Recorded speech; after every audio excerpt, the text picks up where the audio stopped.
Tobe Publishing presents Escape, the Shorten Chronicles, Book 2. Written by Rosalind-Tate. Read by Katie Sobey. Produced by Kate Condon at Chatterbox Audio. Chapter 1. Life is like a game of cards. The hand you are dealt is determinism. The way you play it is free will. Jawaharlal Nehru. Sophie Arundel leaned forward in her chair, nearer the flames in the cast-iron grate. Despite the merry fire, the bedroom was autumn chilly.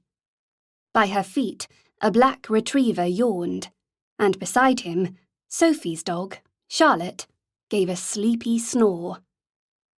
"So missing central heating," Sophie said aloud, though she was alone apart from the dogs. "But I miss slouching more." Sophie hadn't chosen to get stranded in an alternate 1925. No flapper dresses here, or jolly parties, and slouching wasn't an option, wearing what Sophie called the full Monty, a corset made of whalebone, a thin chemise, and a long, teal-blue silk gown. The skirt narrowed below the knees, making walking difficult, and striding impossible. A plain round neckline contrasted with tight elbow-length sleeves, finished with scratchy lace.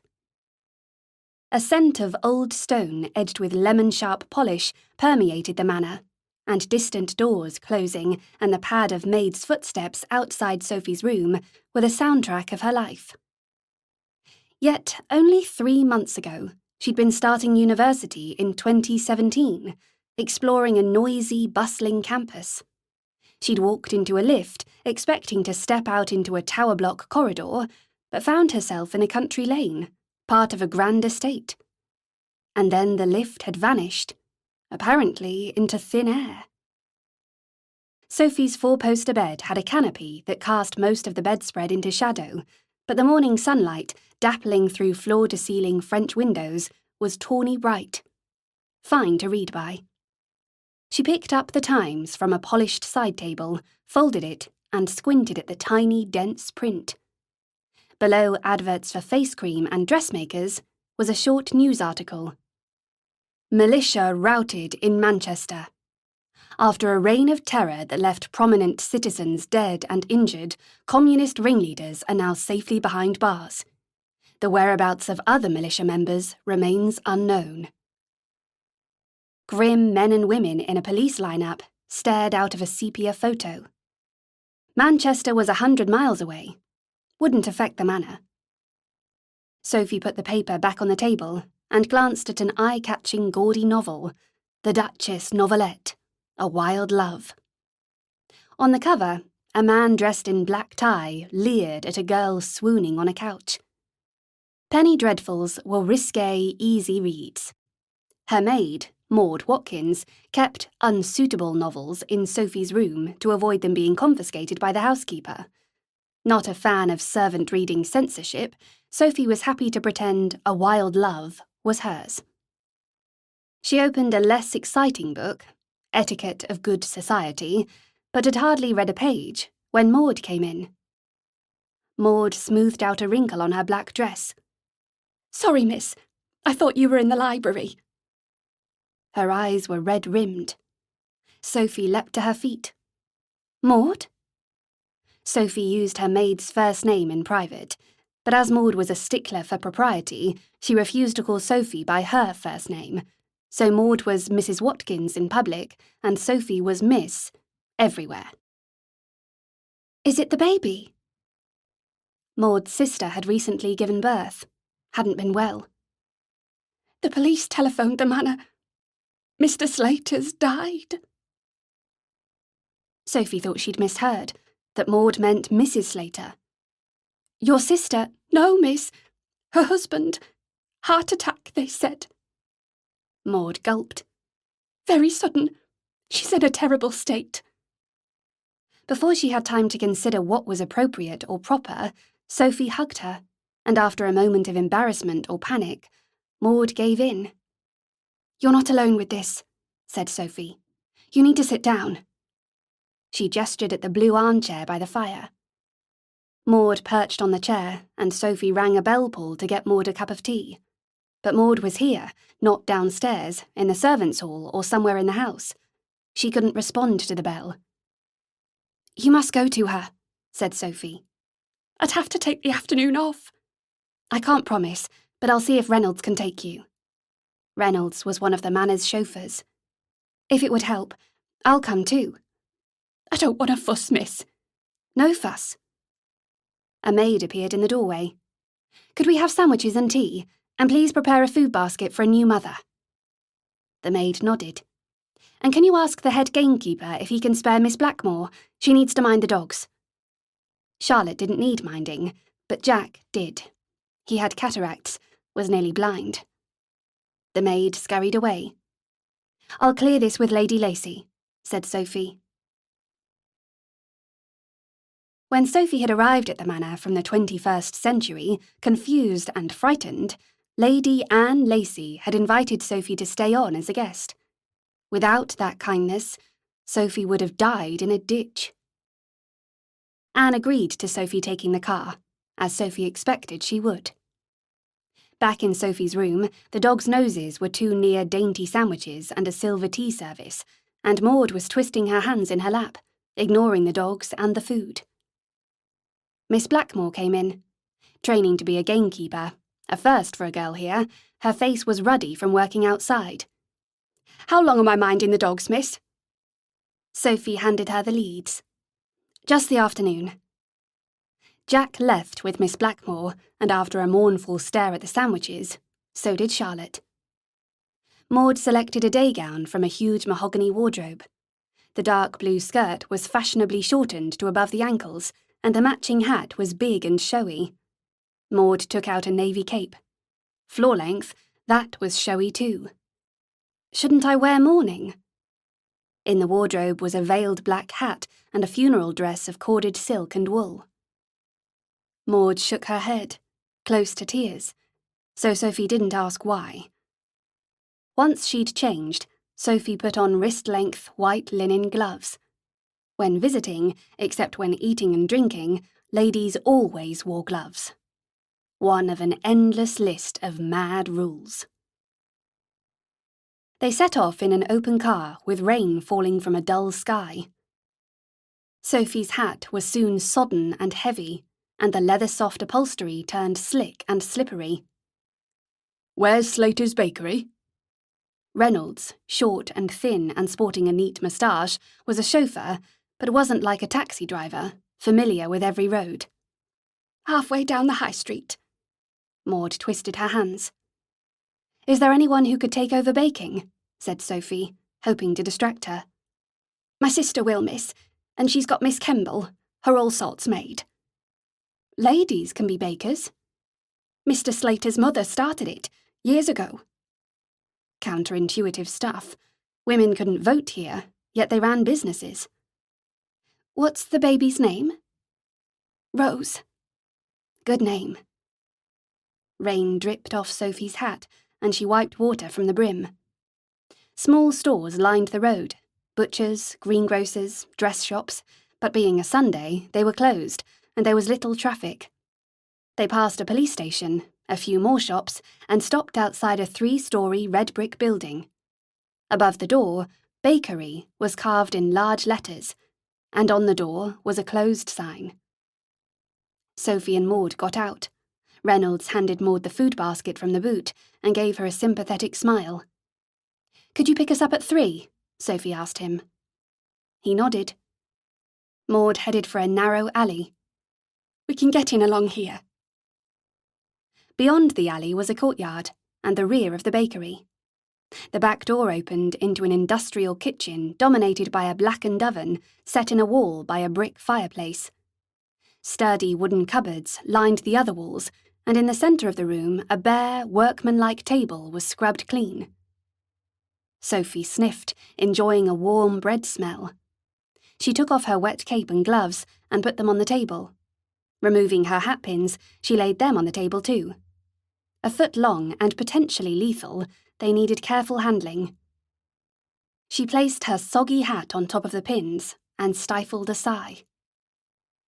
Yes, she shouldn't have taken off the hat or the gloves, but surely in the circumstances, Maud wouldn't mind. At the far end of the kitchen, Miss Kemble, the all-sorts maid, was making her way down a metal spiral staircase, cradling a baby. When she reached the bottom, she did a mini curtsy. "Miss Kemble, this is Miss Arundel," said Maud. Sophie smiled at the maid, feeling awkward.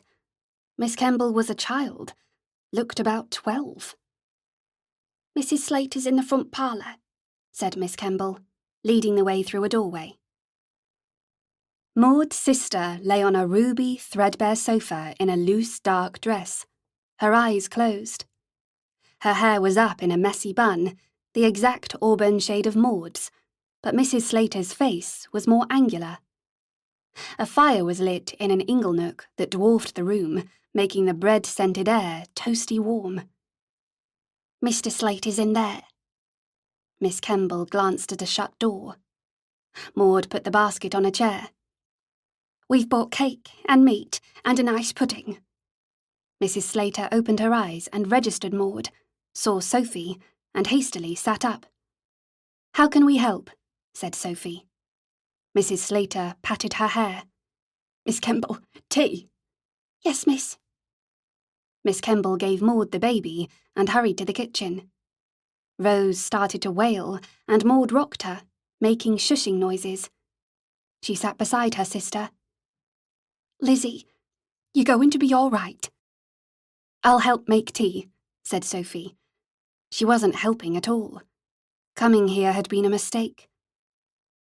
Just as Sophie stepped into the kitchen, the back door crashed open. 2 men brandishing shotguns barged over the threshold, followed by a man and a woman, each waving a pistol. Chapter 2.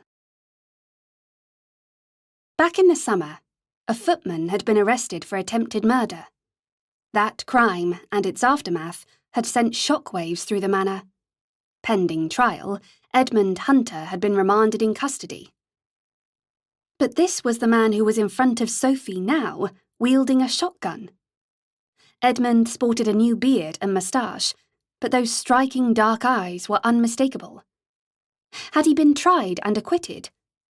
Or had he escaped? Edmund stared at her, surprised. Sophie gave him a slight nod of recognition while her mind raced. What did he want? Why come armed to the teeth into a bakery? His mates reminded her of the prisoners in the paper. Set, hard faces. The woman wore trousers and a man's shirt and jacket, her hair concealed under a scruffy bobble hat. Beside her, a wiry guy with cropped grey hair scanned the room. Sophie raised her hands and stood in front of Miss Kemble. A man about Sophie's age stepped forward, moving like a soldier, precise and calculated. Clean-shaven, with brown hair and astute eyes, he held his pistol with easy familiarity. "Who else is here?" "Apart from us," said Sophie, "there are 2 women, a baby and a corpse. Mr. Slater died yesterday." "I heard." So they were locals, or had good intelligence. A sound from the back doorway. A young man hovered on the threshold, holding a dish covered by a cloth. "I've bought a pie," he said, then stopped in confusion, evidently not expecting armed assailants in a bereaved household. Before anyone else could react, the goon in charge casually aimed his pistol and shot the newcomer in the head. The young man crashed to the floor, his blood mingling with meat and potatoes from the smashed pie. Miss Kemble cried out and clutched at Sophie. Her mouth twisting in disgust, the woman in the bobble hat glared at the goon. "That was unnecessary," she said, in a strong Irish accent. She dragged the body into a corner, a thick red trail smearing the wooden floor. Edmund didn't move, his face unreadable. Sophie's heart hammered loud in her ears. She reached for Miss Kemble's hand and held it tight. "Keep with the plan," said the goon. "Spread out. Clear the building." The Irishwoman went into the parlour. The older guy and Edmund tramped upstairs, but the goon stayed in the kitchen. He waved the pistol. "I'm commandeering this building for the Communist Party." His clipped, educated accent jarred with his grubby jacket and trousers. "More comrades will be along soon, and they'll need bed and board." He turned to Sophie, his eyes narrowing with suspicion. "And who might you be?" He took his time assessing, lingering on Sophie's mouth and chest. Edmund had recognised her. Living at the Manor as a privileged guest could get her killed. If Edmund blabbed... "Miss Green," she said, giving the words a slight Derbyshire burr, a passable imitation of Maud. "I'm a friend of Mrs. Slater's." He pointed his pistol at her hat. "That yours?" "Yes, I saved up for the christening." Her voice was hoarse, her throat dry. He raised his eyebrows. Stupid bloody hat. "Miss Green? A bit old to be single." She was 18, but people married earlier here. "Nice dress, and very nice watch." Sophie glanced at her wrist, dread turning into panic. A delicate gold strap, and around the face, tiny diamonds. A gift from Freddie Lacey. Think. She made her voice tremble. "Actually, I'm a widow." No need to act. She was shaking. "I do plan to remarry." No, widows kept on their wedding rings. "A good time, girl, but classy." He thought she was a cool girl. "You're not from the town." He gave her a predatory smile. She looked down, cowed, hoping to put him off guard. "I've come from Derby." "You can cook? Keep house?" She nodded. He might not shoot a useful hostage. The Irishwoman returned. "Ground floor clear." She went upstairs. "Who are you?" said Sophie, keeping the slight burr. "Mr. Barty Inkpin, at your service." He did a sarcastic bow. Was that really his name? She resisted an irrational urge to laugh, and a sudden volley of shots from the high street shocked the impulse away. Maud and Lizzie rushed in from the parlour with Rose, who was asleep, despite the noise outside. Inkpin waved his pistol again. "Slow down, ladies." Sophie had done kickboxing at school. Kicking wasn't an option now, literally hobbled by her narrow skirt, but they had to escape before his mates returned. Inkpin clicked something on his pistol, pocketed it, and smiled at Maud. The same smile he'd given Sophie. Paper-thin charm, entitled lust. That moment of inattention was all Sophie needed. She launched herself forwards and punched him on the jaw as hard as she could. He staggered in shock, his eyes wide. She grabbed the pistol from his pocket, aimed at his chest, and pulled the trigger. Nothing. She tried again. Why didn't it fire? Actually, bad idea. Get away, not alert his friends. "Out!" she yelled to the others. Lizzie dashed through the back door with Rose, Miss Kemble close behind, but Inkpin tripped Maud as she ran by. She fell with a yelp. Inkpin lunged for the pistol in Sophie's hand, and she backed away, casting around for anything to use as a weapon. Her hatpins, razor sharp. She yanked out a pin and drove it at his heart. After an instant's resistance of fabric and flesh against steel, it slid in. Smooth and silent. Just a trickle of blood. Inkpin crumpled to the floor, twitched, and stilled. Sprawled beside him, Maud stared at Inkpin. And the pin. Sophie hauled Maud to her feet, a drumbeat pounding in her brain. Move! She stepped towards the doorway, slipped on the murdered boy's blood, scrambled up, and walked out as fast as was possible in her tight skirt. Outside, more gunfire sounded from the high street, and Rose woke up and wailed, the sound piercing and shrill. In a garage by the alley, Miss Kemble scrambled into the front passenger seat of a van. Reverse parked, it looked almost modern, with a regular roof and long chassis. Lizzie handed up a red-faced, bawling Rose to Miss Kemble. Maud, get in the passenger seat. Lizzie's eyes were like Maud's in determined mode. Maud clambered in, clutching her right arm. Lizzie opened the van's rear doors, frantically beckoning Sophie to climb in. The vehicle's floor was level with Sophie's knees. She jumped sideways and forward in a rubbish Fosbury flop and landed inside. Lizzie jumped into the driver's cab and put her foot down, but the van lurched. Sophie fell out and hit the ground with a hard thump. By the time she raised her head, the van was disappearing down a side road through scrubland. The garage wasn't visible from the bakery, but they'd search for her. Hide. She opened a side door to the alley. Empty. And the shooting had stopped. She could go along the passage, but out in the high street, they'd see her from the bakery. Maybe she should go behind the shops, then onto the road. No, the militia might have spies or supportive locals who'd turn her in. A disguise, an old coat or overall from a washing line? In the shop yards, there were washing lines, but all empty. Unsurprising given the weather. But she couldn't stay here.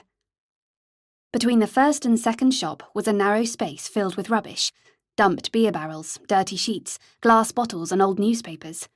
She eased around a broken wire fence and lay behind the barrels on her stomach, closing her mouth against the stench.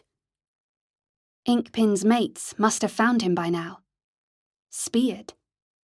Should have taken the pin out, hidden it, kept them guessing. She was hiding too close. A man's voice. They're long gone. His father will blame me. I'm not taking the rap. We've got the building. The Irishwoman. Authoritative. Calm. More voices, low and angry. The same woman. Get everybody in and secure it. More grumbling. Silence. Cold minutes passed. At least the rain had stopped. Sophie's knuckles throbbed from punching Inkpin, her spine ached from falling off the van, and regret and horror soured her throat, her mind full of the innocent boy. But all she felt about killing Inkpin was relief and defiance. He'd surely murdered other innocents. A quote from one of her mother's faith books came into her head, serene and unwelcome. When you see the light in each and every person, you should never extinguish it, for a greater good or self-defense. Sophie held her jaw to stop her teeth chattering and checked her watch. 1:30. If the militia hadn't blocked the road, Maud would be safe at the manor. It started to rain, and she closed her eyes. Rose screaming. The inability of babies to sense danger and keep quiet was a big evolutionary flaw. How had humans survived? She half dozed, shivering and wet. Was she a murderer? Desperate self-defense. Most people would understand that. Wouldn't they? Childhood memories had faded, but her parents' ideals had left a big imprint. She'd embraced their pacifism. Fighting in wars held no appeal, and offending herself in the playground hadn't counted. And in history lessons, she'd parked the notion that but for millions of Allied soldiers in World War II, evil would have triumphed. Not thinking about difficult stuff had worked pretty well. Just hadn't bargained for 1925 and a psychopath. Her parents might still exist in some way, beyond the veil of death, but hopefully they couldn't see her here. They'd be distraught, believing she'd burn in their imagined hell. Chapter 3. A rustling sound in the pile of rubbish. A smooth, brown rat paused right by Sophie's face and stared at her. Only a rat. At home, she'd campaigned to stop animal testing in labs, including rats, but she put her hands over her face. Didn't want to be bitten. Her mind drifted to Hugo. They'd attended the same school, but hadn't been friends, and so much had happened since they'd arrived here, stumbling out of the portal that had been disguised as a lift. She'd positively disliked him, but in Shorten, that had changed fast. Curiosity, attraction. Then she'd fallen madly, quiet and slow. Hugo's voice. Was she hallucinating? Sophie cautiously raised her head.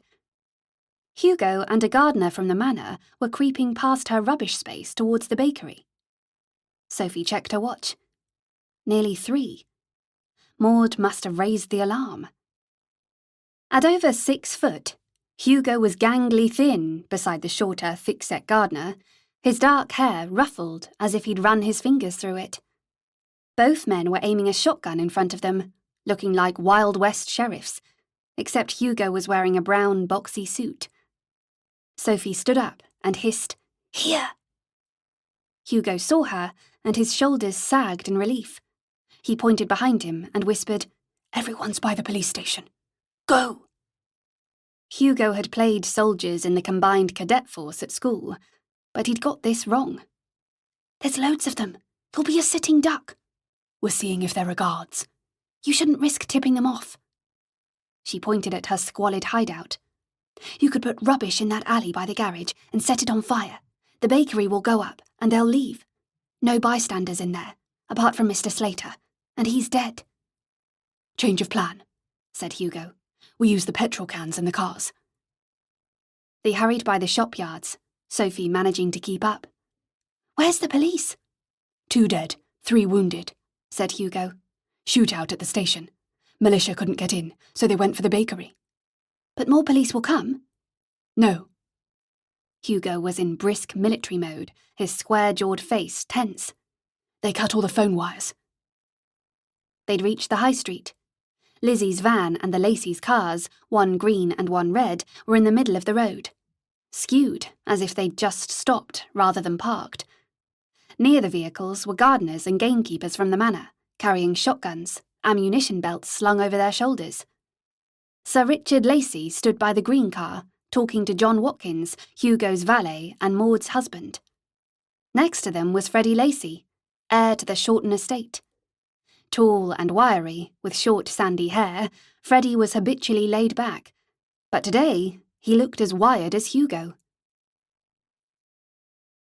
Richard, Freddie and John wore their regular suits, but had shotguns too, against the backdrop of a florist shop awning and a traditional English barber shop. Surreal. Freddie sprinted to Sophie and pulled her painfully close, jamming her into the gun slung across his chest. "Thank God!"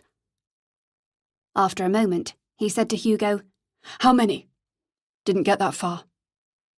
They joined the main group, and Sophie explained to Richard her arson idea. Everyone except Hugo stared at her as if she'd grown 2 heads. "It's a good plan," said Hugo. "Minimum risk to us." "We could set the fire after dark," said Freddie. "No," said Richard. "Harder to pick them off." "Once the fire catches, if there are buildings across from the bakery and we can get inside, when the militia run out, we'll see them," said Sophie. Richard nodded. "Townhouses." "Behind the bakery, there's wasteland. We could use the van for cover." Sophie had watched a lot of action movies. "The trouble is..." She bit her lip. Richard frowned. "Yes?" "There might be more exits." "There aren't," said Richard. "Mrs. Slater drew us a map." He showed her a rough pencil sketch. Gathered around Richard, the gardeners listened, guns slung over their coats like prohibition gangsters. "They could be in the townhouses already," added Sophie, shivering in her wet clothes. "They're all in the bakery," said a smart, jowly man she hadn't noticed. "Miss Arundel, this is Mr. Morgan," said Richard. He's been kind enough to allow us to assist. I am the mayor of this fine town. Good afternoon. Mr. Morgan tipped his bowler to Sophie. Given the circumstances, a bizarre gesture. Madam, I'll find you a coat. That would be kind. So, we start the fire, said Richard, just loud enough for everyone to hear. We go in the van and catch them as they leave out the back. He pointed at some gardeners. Find a vantage point in the houses overlooking the bakery. Think, finishing off a fox den. Horrible analogy. They might surrender, said Sophie. Richard shook his head. They're linked to the group that attacked Manchester. They'll come out shooting. The mayor handed her an old man's coat, black and tatty. Apologies. Best I could do at short notice. Thank you. She slipped it on. I've got matches, said a red-haired lad. I'll do the fire. Good man. Richard turned to Hugo. Won't take long. Hugo gave a curt nod. No was on the tip of Sophie's tongue. If they spot you, they'll shoot. With this coat, I'm shabby, invisible. Can I borrow your cap? Without waiting for an answer, she grabbed it from a gardener and put it on. See? Hugo's mouth thinned into a stubborn line. No way. You're being irrational, said Sophie. I have to go. Absolutely not, said Freddie, so loudly there was a communal intake of breath. I'm going, said Hugo. End of. But, said Sophie, Enough, said Richard. She was beaten. Richard was in charge. Helpless and angry, she gave the gardener his cap and ignored Freddie. Hugo was being stupidly noble, but Freddie was well out of order. Hugo and the red-haired boy carried cans of petrol out of sight beyond the shops, and Freddie squeezed Sophie's hand. She didn't respond, anger simmering as her brain ran through scenarios. Snap decision, bad timing, and Hugo could be clumsy, held his shotgun gingerly as if it could misfire or jam. Cold fear circled in her stomach. The place where Hugo had gone from sight was silent and empty. You'll be fine, said Freddie, with unconvincing confidence. As they waited in the road, time crawled by, and Sophie felt sick. How long? 5, 10 minutes? Longer? There, said Freddie. Hugo was running towards them, followed closely by the red-haired boy. It's done, said Hugo. Went up fast. Richard addressed Freddie. You're with me. We'll go to the townhouses, said Hugo. Sophie, stay close, said Freddie. She'll be safer with me, said Hugo. Inside a building. I can hear you. Sophie glared at them. Why were they talking about her as if she wasn't there? Were they in shock? Freddie whispered in her ear, Keep safe, and ran to the van. You too, Sophie called after him. Richard, Freddie, and some gardeners piled into the van. The mayor led Sophie, Hugo, and the remaining men behind a row of houses. Crackling. The fire must have caught. Years ago, barefoot on a beach, she'd stepped on a lit cigarette end. The pain from that tiny flame had been unbearable, horrific. And at school, that remembered agony had given history lessons and accounts of witches burnt at the stake a too real resonance. Sophie resisted reaching for Hugo's hand, balling her fists in the pockets of the huge coat. Unsettling times. The mayor knocked on a door. A man with a bushy beard and tiny round glasses pulled the door ajar. May we come in? Asked Mr. Morgan. The man nodded. If he'd said no, Sophie sensed they'd still have barged in, but sheepishly. As they trooped up narrow dog-leg stairs, the homeowner locked the door behind them. I tried to shoot a pistol in the bakery, Sophie said to Hugo, but it wouldn't work. He pointed to a lever by the trigger on his shotgun. Safety catch. She hit her head with her hand. Idiot. But she'd never touched a gun in her life, and she'd had seconds. Sir? Reynolds beckoned to Hugo from a small room. The floor was bare wooden boards, the only furniture a bed with an iron bedstead and purple quilt. Hugo joined Reynolds and warily looked out a window, keeping his body by the wall. Waving flames obscured half the bakery, flickering up the external walls and leaping across the roof. Hugo opened the window, and a bitter burning smell and crackling noise invaded the room. When they shoot, bullets will ricochet off the walls and that bedstead. 1 shooter per bedroom, backup shooter on the landing. You 2 set up in the house that way, you 2 the other side.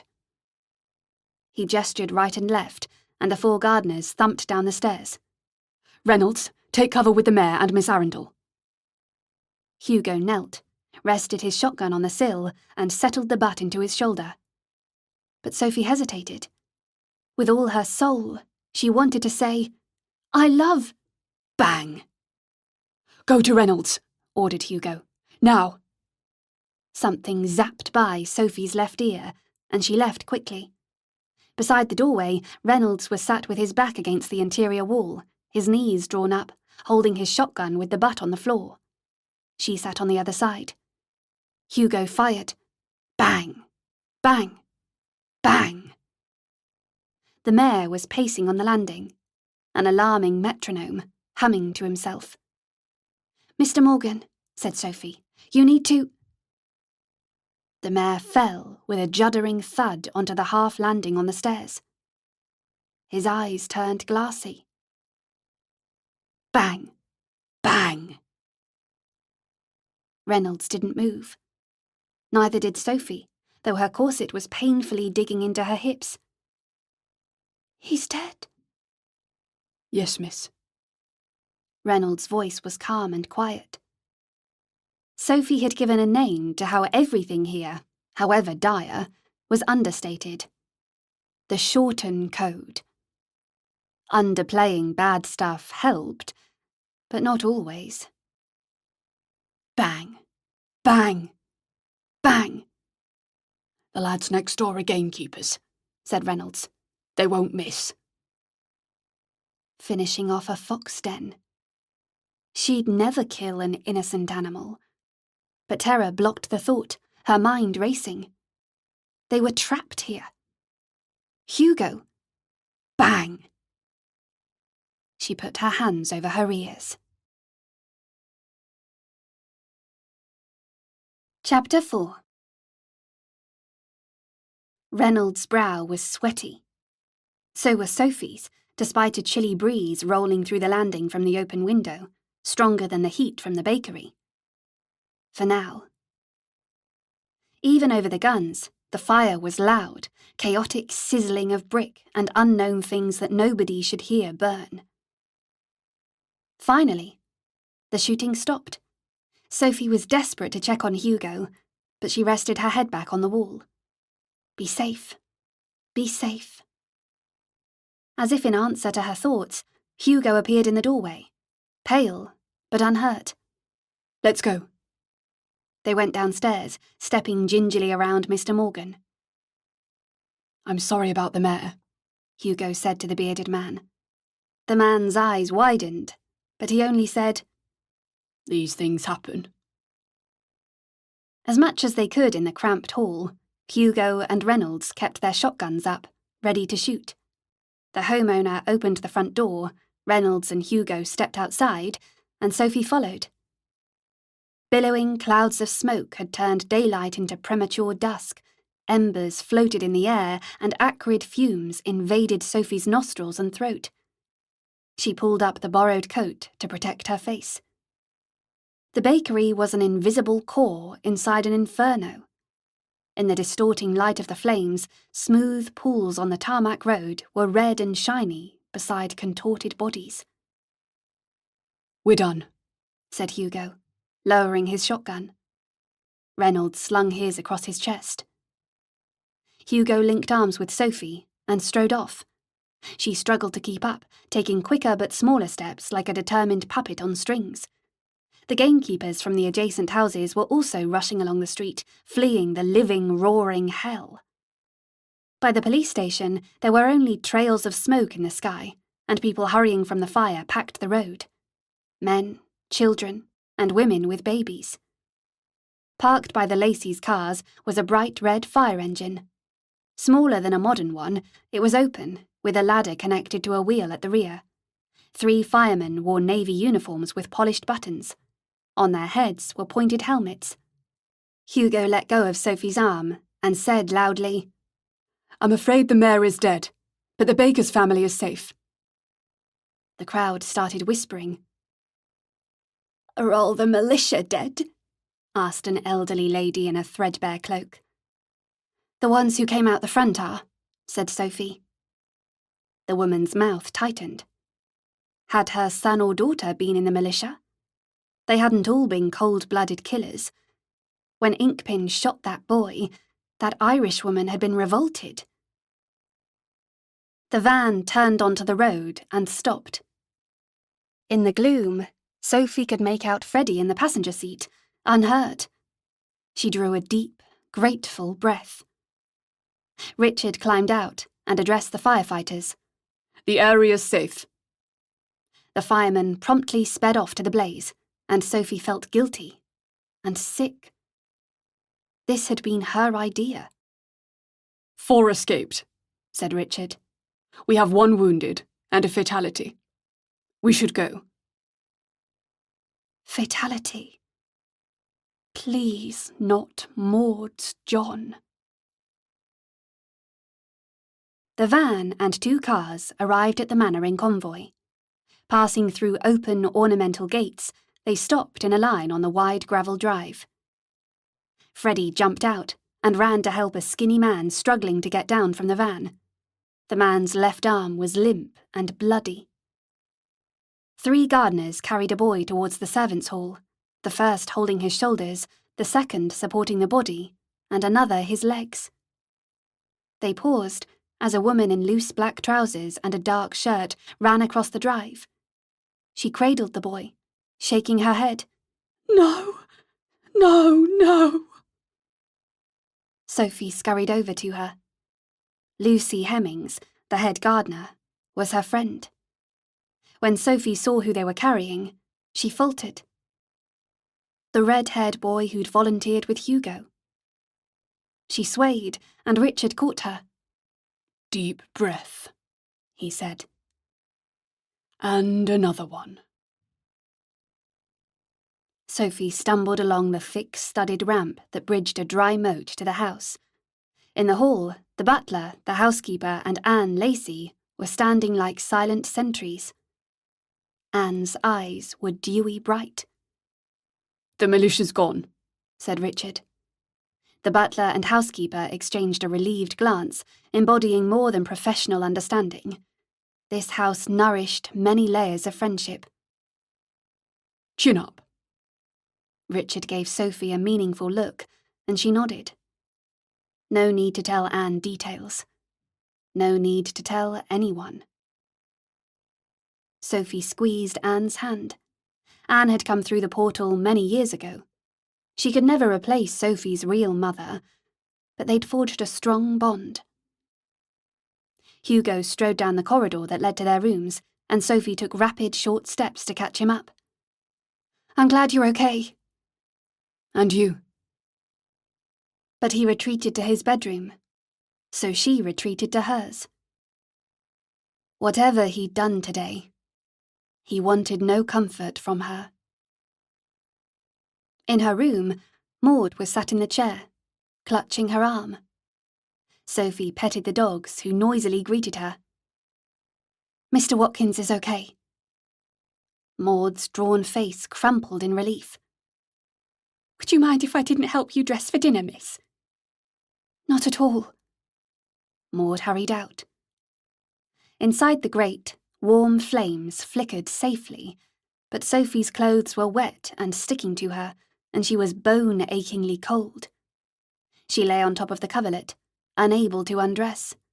The buttons on the gown were all on the back. Maud had seen her kill Inkpin. Had Maud bailed because she couldn't stomach being near her? The dogs jumped onto the bed, sensing Sophie's turmoil, and snuggled close. Maud was her friend. Or had been. knocking, excited barking. Sophie blinked. Hugo was by the door, dressed in old-fashioned black tie.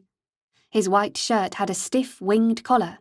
His black wool jacket was scallop-shaped and was longer at the back, down to his knees. Sophie checked her watch. 7:25 p.m. Must have fallen asleep. What's happening? Nothing. To her surprise, Hugo sat on the bed and covered her right hand with his. How are you feeling? Still half asleep, her bruised knuckles and the tingle from his touch snapped her awake. She withdrew her hand. Fine. Dinner's in 30 minutes. The last thing she needed was a formal meal. Maud's in no state to get me dressed. She stood up. On top of a toiletries cupboard was a jug of water. She poured some into a bowl and rinsed her face. Hugo grimaced. We're friends, right? Yes. You really stink. Thanks for that. She rang the bell pull. How's the man with the bad arm? If the wound doesn't get infected, Freddie's valet should recover. He hesitated. That young gardener died instantly. Wouldn't have felt any pain. Sophie pushed away the memory of the boy on the drive, but the boy in the bakery replaced it, and she gagged. Have a bath. You don't have to come to dinner. She was in bits. He must be too. Was he haunted by the faces of the people he'd shot? She wasn't up for asking him. The attack on the town is just the start, said Hugo. When was the last time you thought about the lift puzzle? He was trying to distract her. A team of scientists had theorized and speculated, even camped out at the lift spot 20 miles away. They hadn't found the portal. Unlikely she and Hugo would. But she regularly reread her notes. A few days ago. Hugo stroked Charlotte. Richard's going to say a few words about Andrew Cousins. The red-haired boy? Yes. Hugo got to his feet. If he could face eating in the dining room, she could. One more challenge. I'll call for you as normal. He paused at the door. Sure. She nodded. He was acting as if he'd spent the afternoon in the drawing room, not at the OK Corral. But he'd probably offloaded to John. As Hugo left, a maid came in and wrinkled her nose. Miss Parry was only 15, probably hadn't finished maid tact training. Yes, Sophie Arundel needed a bath. 20 minutes later, Sophie was clean and dressed in her favourite red evening dress. Though it appeared formal, the gown was technically a tea dress. No corset required.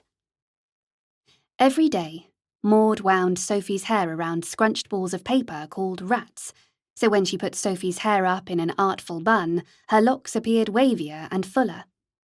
Styled with Miss Parry's help, Sophie's reflection in a tall, freestanding mirror looked normal.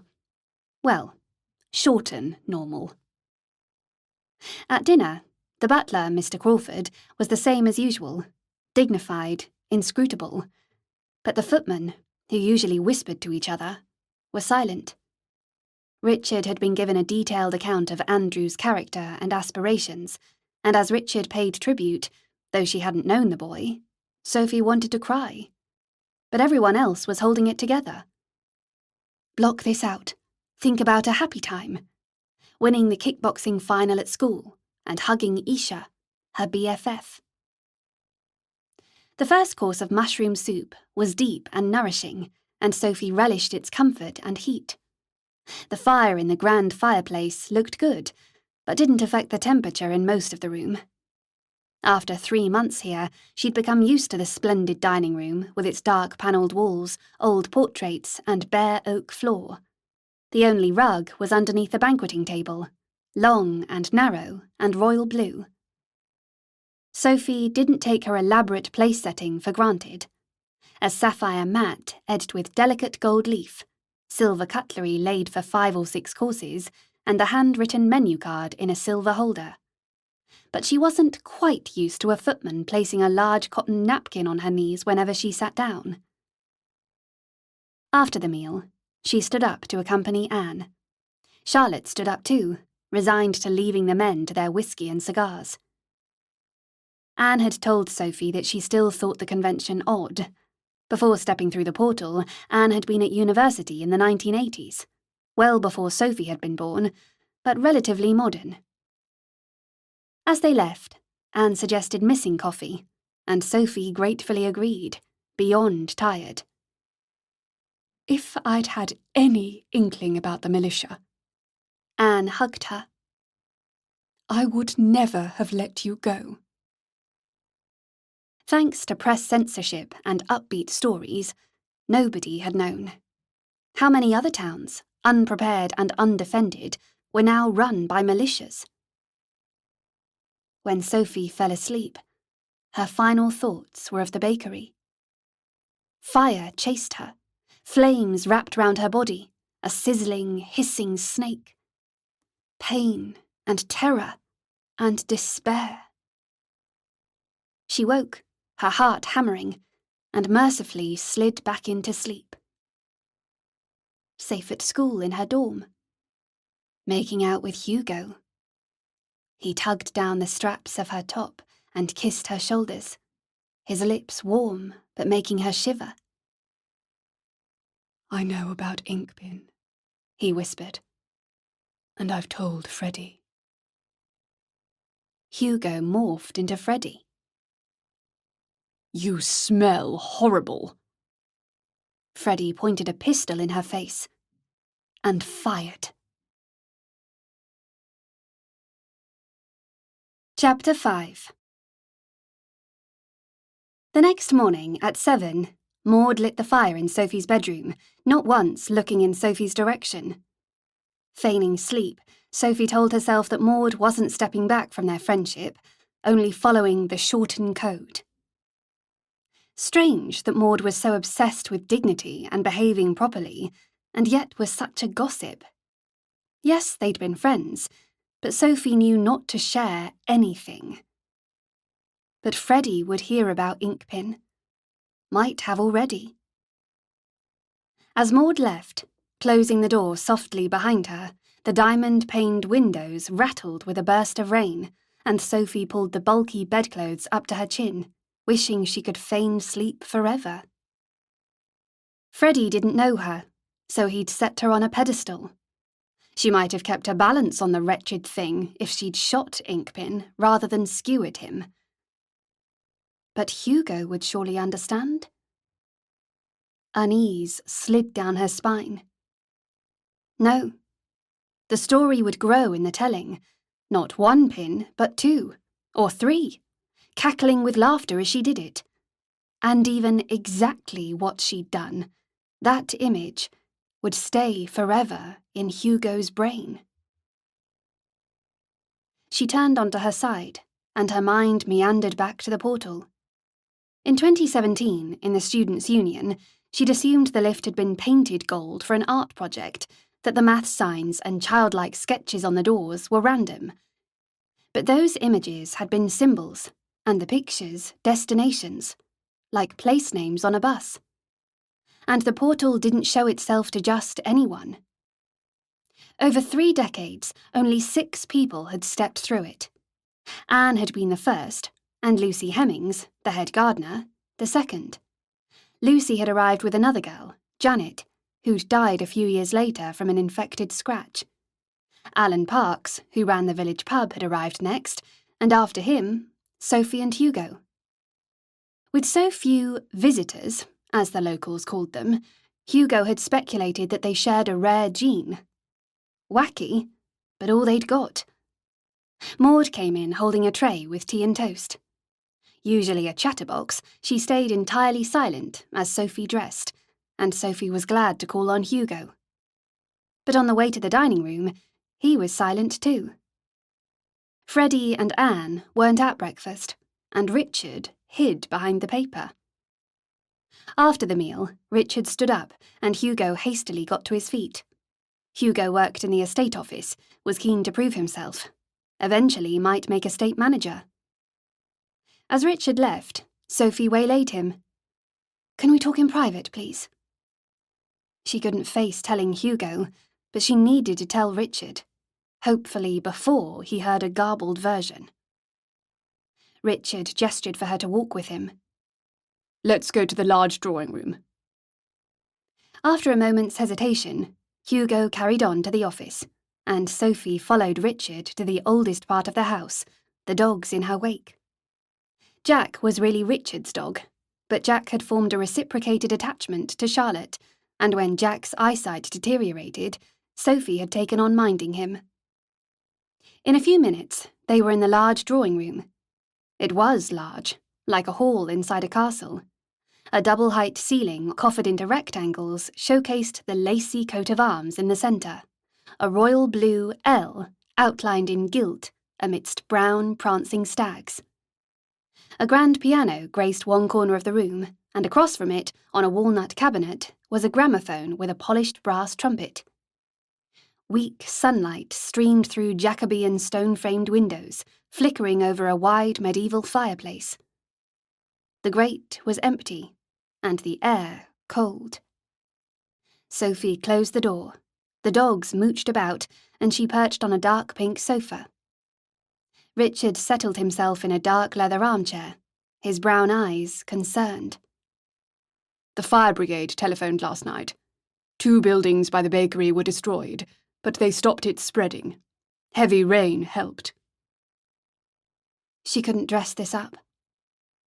"I killed one of the militia." Richard gaped. Sophie summarised, not glossing over the pin, but her description sounded too clinical. A soldier delivering a report. He'd just shot an innocent boy in the head. Very slowly, Richard exhaled. "Do you know who you dealt with?" It sounded like a stage name. Barty Inkpin. Richard gaped again, becoming a habit. "Are you sure?" "Certain. He told me." "Bartholomew Inkpin was the son of Albert Inkpin, the leader of the Communist Party. If anyone from that group identifies you, he'll hunt you down." "Mr. Hunter was with the militia. He recognised me." "I thought he was in custody," said Richard. "The police are trying to identify the bodies. Mr. Hunter might be dead." He hesitated. "Who else knows about this?" "Only Mrs. Watkins. But as she does, so will most of Shorten." "Mrs. Watkins and her sister retired early, and Mr. Crawford has told the servants that if they talk about who was involved, or any details, they'll be dismissed." Richard shook his head. "I was concerned about reprisals, but this is something else." Mr. Crawford was a formidable butler, but nobody could stop gossip. "If the militia do find out it was me, I'm nobody. Won't they be busy targeting other towns?" Richard shook his head again, exasperated. "Did you read in the paper about the Bellamy fire?" "Yes, back in August. A mob had torched a country house. The homeowner had been killed." "It wasn't a random attack." Sophie frowned. What did this have to do with her? 2 weeks before he was murdered, Mr. Bellamy and his gamekeepers confronted a small militia group on his estate. Mr. Bellamy shot one of them, and the man subsequently died. The mob set the fire, but the militia planned it, riled people up. That wasn't in the paper. It's not common knowledge. "If you don't mind me asking," said Sophie, "how do you know this?" "I have friends in London who keep me informed, particularly of anything that could affect the estate. Inkpin Sr. isn't a small-town militia leader, Sophie. He started the militias. They all report to him. And he hasn't lost a foot soldier. He's lost his son." Richard got to his feet, walked over to the empty fireplace, and turned to face her. He won't bother stirring up a mob to avoid blame. He'll send his best. Cold spread through Sophie's guts. It's only a matter of time, isn't it? I don't believe any of the servants are passing information to the militia, but that could still happen by accident, through gossip. Mr. Crawford... He's contained idle talk in the Manor. Richard sat in the dark chair again. The problem is the bakery survivors. What they know. When Mr. Hunter found Barty Inkpin, said Sophie, dead, he'd surely have told them my name. Even if he didn't, the survivors know how Bartholomew Inkpin died, and his father will quickly establish the link between Mrs. Slater, her sister, and the Manor, which can only lead to you. Once Inkpin Sr. is certain, he'll act. Actually, said Sophie, he might not. Richard looked puzzled. He might think a girl couldn't have killed his son. I beg your pardon. It sounds crazy, but at home, until really recently, the belief that women couldn't do certain things was so accepted, it led men to disregard what was obvious. So, in World War II, women flew fighter planes between factories and airfields. There was more than one instance when a girl landed a plane and the men at the airfield refused to believe she was the pilot. They even searched the plane to find the real pilot. Is flying an aeroplane incredibly difficult? Asked Richard. Don't think so. You just have to take lessons. Inkpin dying by a lady's hand is preposterous. Yes, playing along with that assumption could give us some time, and with luck, throw them off the scent. Richard nodded to himself. You need to bury your head in romance books, appear to have no interest in serious matters. I'm going to arrange regular security briefings, but it would be inappropriate for a well-bred young lady like yourself to attend. And we shouldn't meet again. Not like this. Closeted together. The servants will notice and talk. Of course, they might conclude that I'm an older man. Enamoured. Richard gave a self-deprecating shrug at the notion. But it would only take one person to get wind of the unusual circumstances of Inkpin's demise, and that would quickly reach the town. I can act dumb, said Sophie. Richard gave her a respectful half-nod. I'll keep you informed of security improvements using a hidden compartment in the library. No one knows of it outside the family. Look for a narrow window, and below it, press a nick in the wood. Read the notes, and burn them. A bit cloak and dagger. But efficient. It worked in the 16th century, so should work now. He steepled his hands. We can refill the moat, not keep it too clean, and reinstate the drawbridge. Shorten Manor won't be an easy prize. They'll need heavy artillery to get in. It was Sophie's turn to gape. The wider estate, the cottages, they'll be more difficult to protect. Why would the militia target cottages? Why fight your way into a fortified manor when you could take estate families hostage? The police, said Sophie. Or the army. The militia might surrender, but what if they don't? A pitched battle through people's homes. I won't risk the lives of women and children. Sophie swallowed. He'd surrender the manor. And her. But we have time to put measures in place. Richard stood up. And over the centuries, these walls have successfully shielded more than a few individuals who didn't want to be found. She wasn't reassured. He came over to the sofa and sat beside her. By the grate, Charlotte opened one eye, but Jack didn't stir. If you hadn't all escaped when you did, said Richard, it could have turned out very badly. Human shields. What do you mean? Gunmen hiding behind civilians, so good guys won't shoot. That's appalling, said Richard. Now, for your own safety, you must learn how to handle a firearm, I'm going to ask the gamekeepers to share their expertise with the gardeners, so Miss Hemmings can show you, but discreetly. No one else should know. Not even Anne. I promise. We'll get through this. Richard patted her arm and got to his feet. She stood up and followed him out into the corridor. As Richard headed towards the office, Sophie paused and petted the dogs. She and Richard had reached an understanding. She trusted him, just not with anything to do with the portal. Richard worried that if she could, Anne would go home, so he'd never let Reynolds drive them to the lift spot to test theories. But for now, that was academic. She'd run out of ideas. She walked to her room, ruminating on Richard's advice. Keep busy. Keep a low profile. Chapter 6.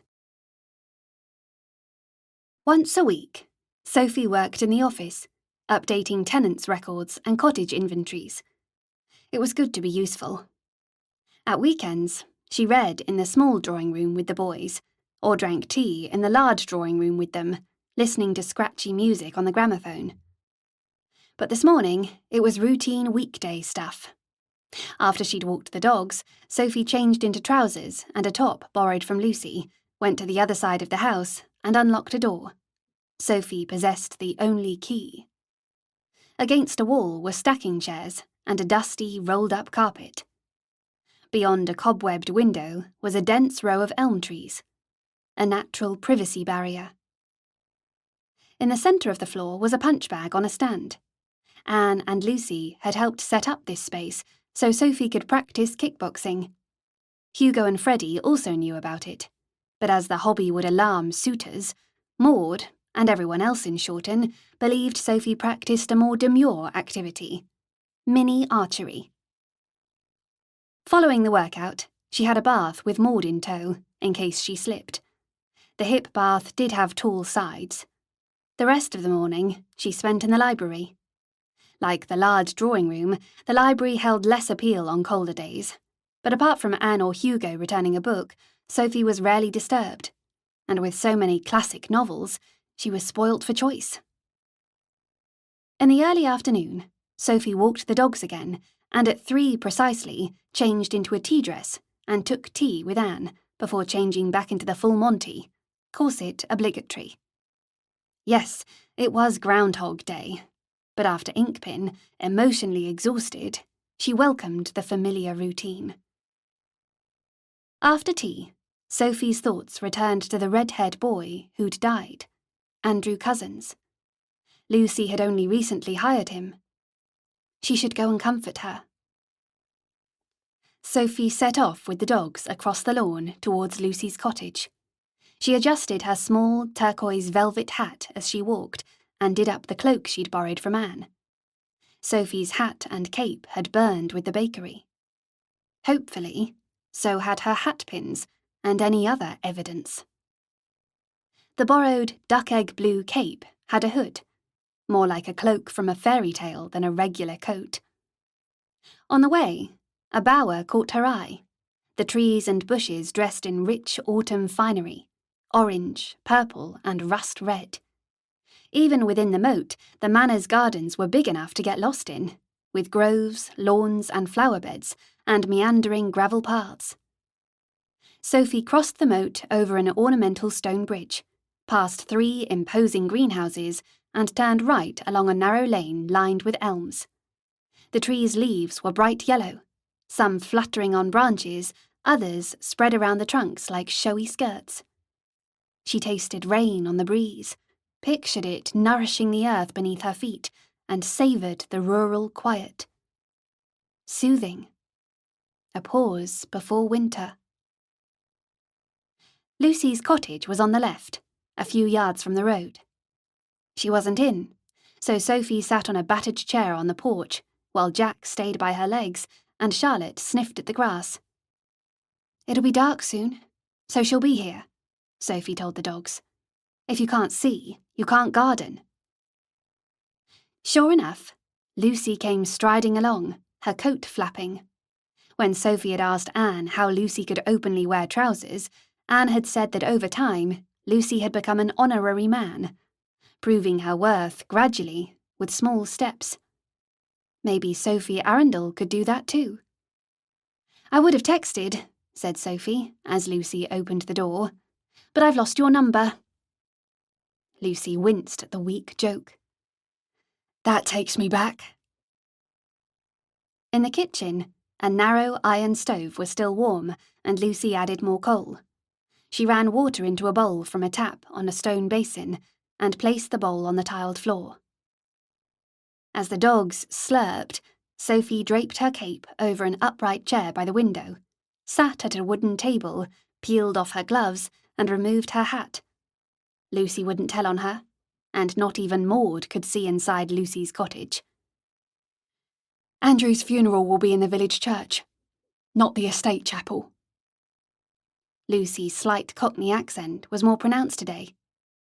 As it is, the church won't be big enough. She sat down abruptly. He'd just turned 16, Sophie. I should never have let him go.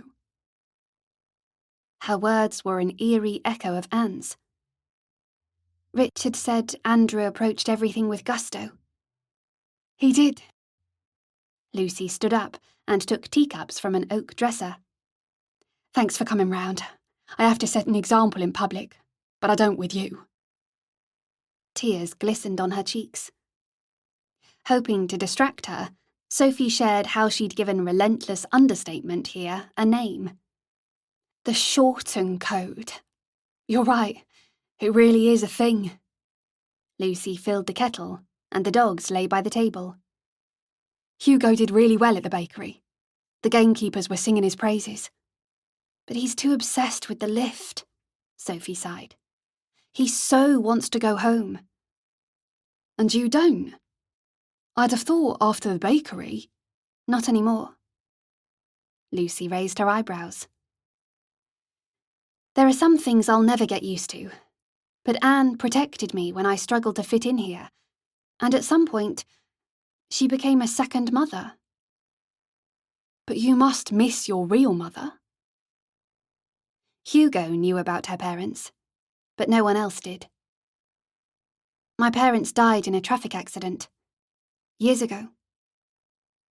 Lucy swallowed. I'm sorry. The kitchen faded. Sophie was at school in a dark panelled room with a too loud clock. Tick-tock, tick-tock, and the scent of wood polish.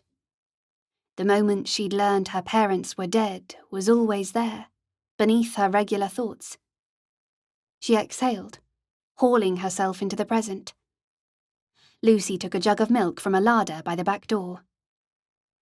For Hugo's sake, I can't give up on the lift puzzle. Going home through the portal wouldn't change how he felt about her. Or didn't. And more than anything, she wanted him to be happy. Lucy put the jug on the table. I know we're not supposed to talk about the bakery. Last visit to fashionable market town. Couldn't risk being ID'd as the girl with the pin. You'll have to go back for the funeral on Sunday. Lucy wiped her eyes with her hand. That was true. If she didn't attend, that would be noticed, seem odd.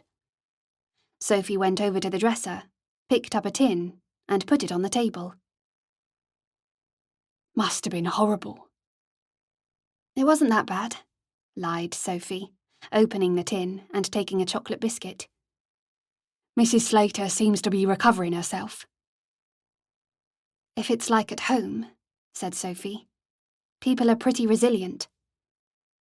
While Mum was in hospital, an IRA bomb went off a few blocks away. I don't miss that. Her mother had passed away before Lucy came to Shorten. The kettle was humming softly, would take a while to boil. Lucy sat down. I can join you for another workout next week. Sounds good. Sophie was teaching Lucy how to kickbox. I hear the gamekeepers are giving the gardeners shooting lessons. We had the first session this afternoon. I'd like to learn too. For self-defense. Sophie's voice was casual. But it can't become general knowledge. Lucy nodded. Unladylike, and would freak out the servants. Could you teach me? It's straightforward, and you can practice aiming.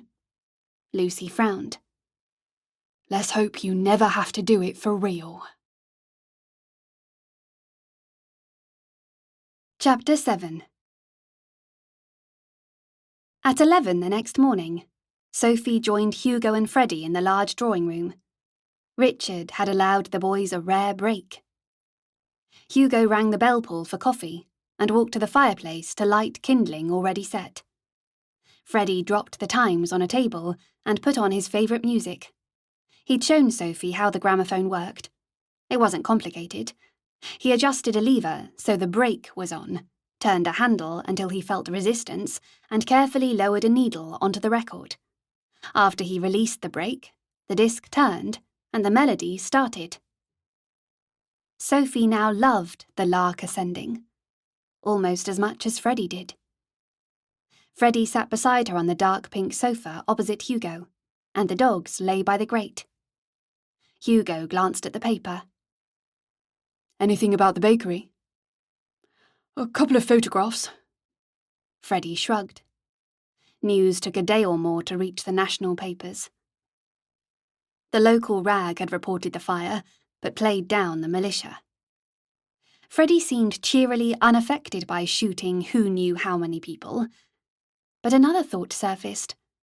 An unwelcome one. Freddie had killed birds since he was a child, hunted foxes and deer, didn't care about their suffering either. How could she marry someone like him? I guess the bakery's minor stuff, said Hugo, compared to the cities.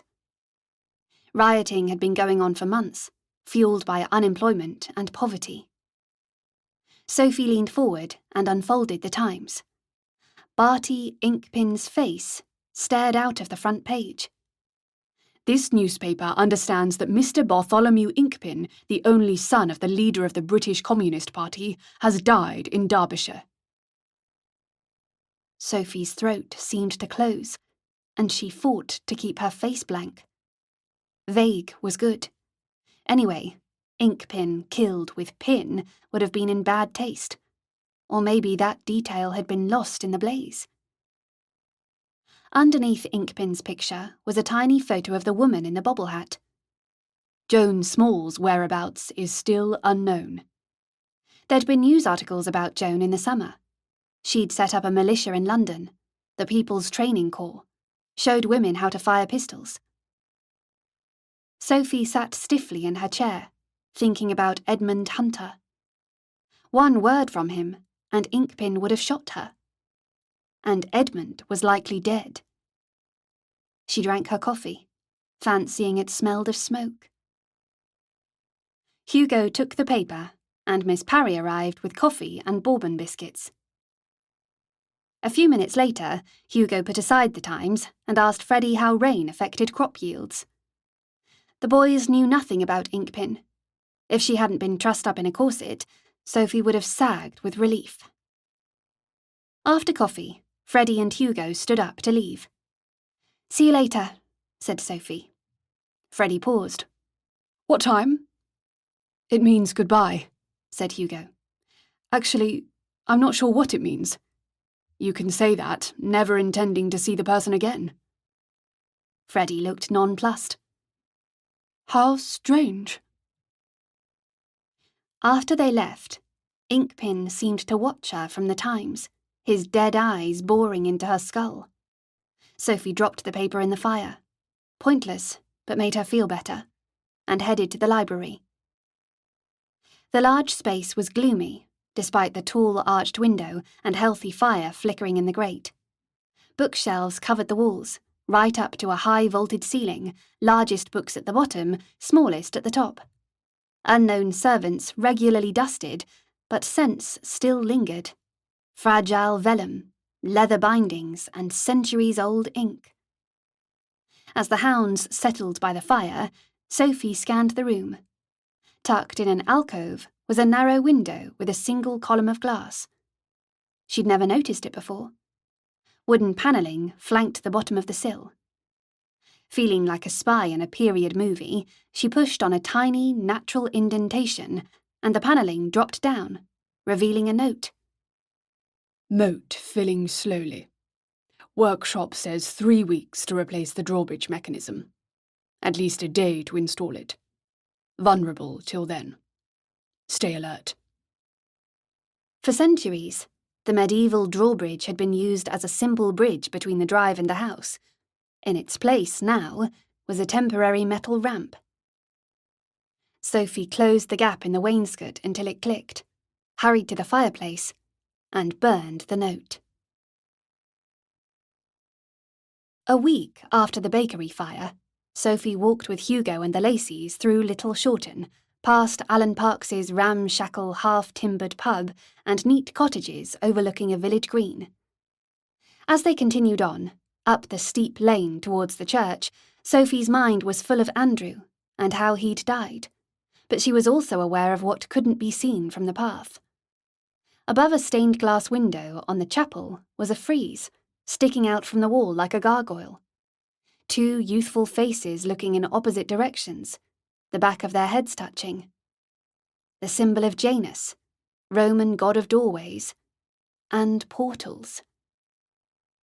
A century in the future, there was no Little Shorten. Instead, there was a university campus and angular modern buildings. Only this church survived there, with the frieze. Inside, individuals and families were wearing ordinary dark clothes, but the Lacys were in full mourning, and as a permanent houseguest, Sophie was too. Bombazine morning dress, black veiled hat, and a long black coat. You wouldn't normally, miss, Maud had said. People die all the time, but Mr. Crawford said this was special. Andrew's sister gave a moving tribute, as their parents were too upset. The chapel was packed, but the service felt intimate, and yes, special. In her whole life, Sophie had only attended one funeral. Her aunt had tightly held her hand. Sophie remembered nothing else about it. The following day, a second funeral was held in a larger church in the market town. Paid for by public donations, the vicar leading the service paid tribute to police officers, Mr. Slater, and the mayor, and the young man murdered in the bakery, Robert Miles. As Sophie walked behind Anne out of the church, mourners in the crowded pews watched them. If Inkpin Senior's goons were in the congregation, a veil wouldn't protect her. Don't look round. Act normal. Safely in her bedroom, Sophie thanked Miss Blackmore for minding the dogs and tried to relax. No need to visit Shorten Town ever again. After dinner, Sophie left as usual with Anne and Charlotte. According to Hugo, women withdrawing at the end of dinner wouldn't change for years. He'd studied this period at school. In the small drawing room, coffee was already made. The room wasn't small, but it was cosy, with a heavy sideboard, floor lamps, and sofas. Sophie sat opposite Anne on a green damask-covered couch, picked up a cup and saucer from a coffee table, and took a sip. Mr. Denning should have left a card by now, said Anne. A guest at the Manor ball in August, there'd been gossip that he was keen on Sophie. Rupert Denning's obviously a catch, added Anne. At home, Sophie had been looking forward to university, particularly meeting fit boys.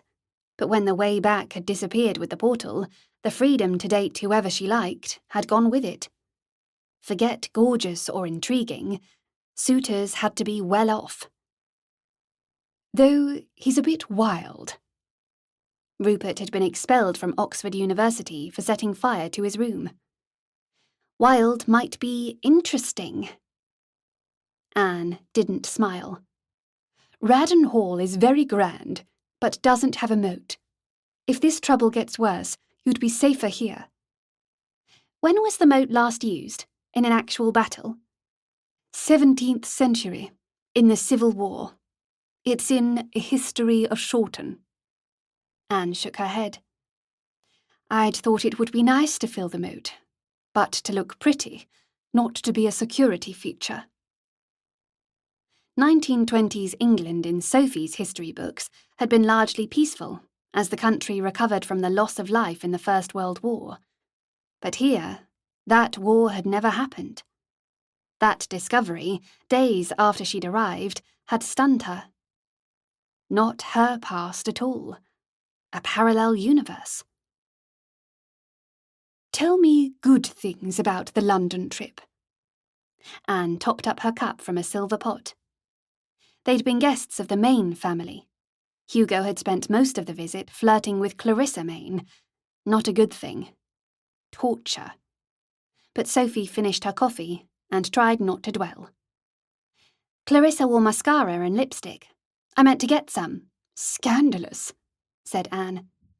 Even if Clarissa's using it? Even if she is. A little mascara? No. Anyway, you don't need any. It's actually quite awful once you reach my age, not being able to conceal anything. Perhaps in a few years. Anne looked directly at Sophie. I can't keep up with all the new families. Could you accompany me on the next visit? What does it involve? Welcoming them, making sure they're settling in all right. When you're happy with how it works, you can do visits by yourself. Sophie had never enjoyed meeting new people. But how hard could it be? Chapter 8. The next morning, Sophie called on Hugo to go to breakfast. He wasn't quite ready, so while he tied his shoelaces, she sat in a leather armchair by the fire, the dogs sprawled at her feet. She'd left his door ajar, as she always did, mindful that to marry some gullible, wealthy boy, Sophie Arundel's reputation had to be spotless. She liked Hugo's room, with its soft scents of tobacco and whiskey. With an overcast sky outside, 2 mullioned windows made the most of the limited light. His mirror was plainer than hers, and his bed simpler, the rosewood bedstead having no canopy or curtains. But the navy rug on the floor was plush enough to sink into. Good on cold mornings. An opened envelope was on his bedside table, addressed in loopy, elegant handwriting. Hugo Harrington, Esquire, Shorten Manor, Derbyshire. A heavy feeling settled on Sophie's shoulders. From Clarissa? She pointed. He finished with his laces and looked up. Yes. Pillow talk? He flushed. Some, but she's also telling me what's happening in London. I think she listens in on her father's phone calls. Lord Main was a bigwig in the government. Militias now control 8 boroughs. The cabinet think this is a revolution, the same as happened in Russia. Hugo stood up and placed the envelope in a small cardboard box on a writing desk. He unlocked a drawer and brought out a notebook with "Lift" written on the front. I'm out of ideas.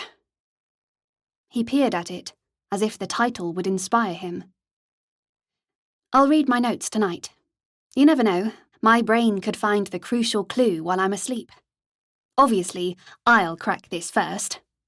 It's not a competition. Hugo shot her a roguish half-smile.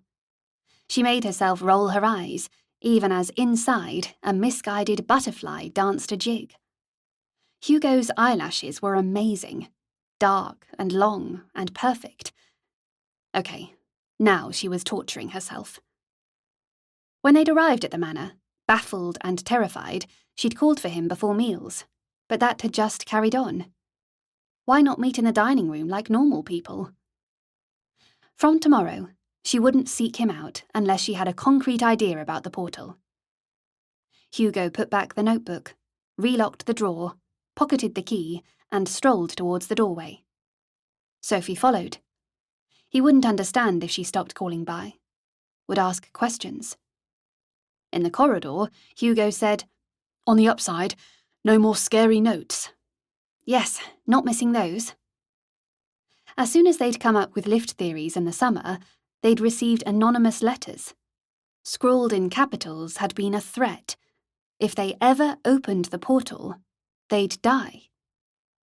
They'd pretended to give up on the lift, and yes, the notes had stopped. But they'd never worked out who'd sent them. As he walked, Hugo pushed his hand through his hair. It's surprising how quickly I've adapted to life here. How do you mean? Tapping out a quick text reply seems unreal, as if I never did it, and writing by hand is therapeutic. I've never done it before. Sophie had, thanking mourners for their cards after her parents' funeral. And I really look forward to Clarissa's letters. Savour her handwriting. Read them over and over. She nodded automatically. Despite knowing how he felt about Clarissa, his words hurt anew. After breakfast, the boys went to the office and Sophie walked the dogs, keeping Charlotte's retractable lead attached to Jack's collar. She carried a regular lead, but rarely used it. Charlotte was fine to run free. As Sophie started across the lawn, a gardener stared at her. The retractable lead looked out of place, and so did Charlotte. Her brown, curly fur was classic Labradoodle, a breed yet to be invented. The sky was clear, and the late October breeze invigorating, pushing Hugo to the back of her mind. Warm in her velvet hat, woolen cape, and a cream scarf, Sophie ambled past the bower, over the half-full moat, and into an orchard, the trees a glorious medley of red, yellow, and amber. The leaves rustled, and the scent of damp earth and fallen apples was autumn sweet. Beyond the orchard, she followed an unfamiliar path between tilled fields and coppices, and the dogs ran and snuffled. Up ahead were a young couple and a toddler. The woman was short and curvy, wearing a long, too-tight mac and a battered hat. As they drew nearer, Sophie attached Charlotte's lead, didn't want her bouncing up. Miss Sophie Arundel. Mrs. Betty Hill, and this is my brother, Will Mason, and my son, Frank. How do you do? How do you do? Said Sophie, though it was an entirely pointless question. No one ever said, terrible, you? Betty smelled faintly of lavender, from perfume or soap. Her brother's face was gaunt, and his suit was way too big for him. Sophie looked down at the toddler. Hello, Frank. Frank turned his face into his mother's mac, as children do when meeting strangers. We're helping out at the Crooked Gate, said Betty, in Little Shorten. Alan's pub. Surprising. Alan valued his own space, didn't employ staff. We're allowed to walk here? Asked Betty. I'm sure nobody would mind, said Sophie. It's lovely countryside. The Lacey estate stretched for miles, as far as the lane where the lift had opened, and beyond. Will gazed around. He was far too thin, as if he'd been stretched up while on a fad diet. So peaceful here, like all of Shorten. This family hadn't heard about the militia. Mr. Crawford's dismissal threat must be working. We've come from Derby, said Betty. Got burned out. Sophie nodded. In the rioting and looting, many streets had been gutted. You came from the same place as Mr. Parks, said Betty. Through a lift? I did. Mr. Parks has told us incredible things, said Will.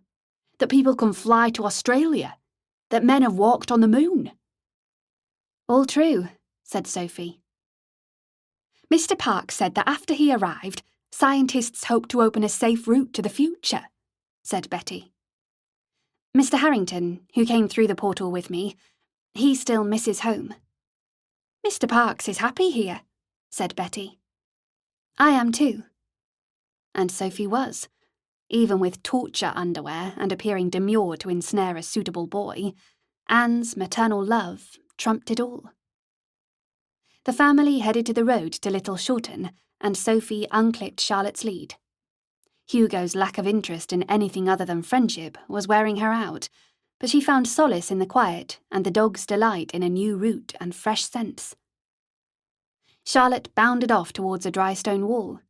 Sitting on the wall was a girl in a pinafore dress and threadbare shawl, about 10 or 11, still wearing her hair down. The girl shrank backwards in alarm, but when Charlotte nuzzled her legs, she stroked Charlotte's head. Jack stayed close to Sophie. "Penny for the guy, miss." The girl was holding a cloth scarecrow. "For bonfire night. Canny to stay sober, 27th of October, gunpowder, treason and plot." Bonfire night at home was the 5th of November. Remember, the 5th of November rhymed better. The girl thrust out the scarecrow that represented Guy Fawkes, who centuries ago tried to blow up Parliament. "Penny for the guy, miss." "I'm sorry, I haven't any money." Awkward. The girl shrugged. "You must be cold." Sophie took off her scarf and offered it. "No, miss, Mam will think I stole it." "She won't. I'll tell Lady Lacy I gave it to you." The girl jumped off the wall and sprinted away. In the Manor, Maud folded up Sophie's nightdress and put it in a drawer. She seemed more her usual self. Sophie shut the bedroom door. "Can I ask you a delicate question?" "Miss?" "Are you happy to be my lady's maid?" Maud frowned. "Of course, miss." "After the bake, we can't speak of it." "Without saying what happened, could you see yourself staying with me?" Maud frowned again. "If it wasn't for you, miss, I'd be dead or worse. And for Mrs. Slater, it's been a comfort." "Sorry?" "She didn't realise who they'd murdered until after," Maud whispered. "Before she married Mr. Slater, she was sweet on Mr. Miles." Maud stuck out her chin. "I'm proud to be your lady's maid." She glanced at the closed door. "Though I can't say why."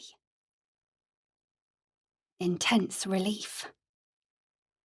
The Memorial Fund has raised plenty to rebuild the bakery, and in the meantime, Mrs. Slater's going to rent a place nearby.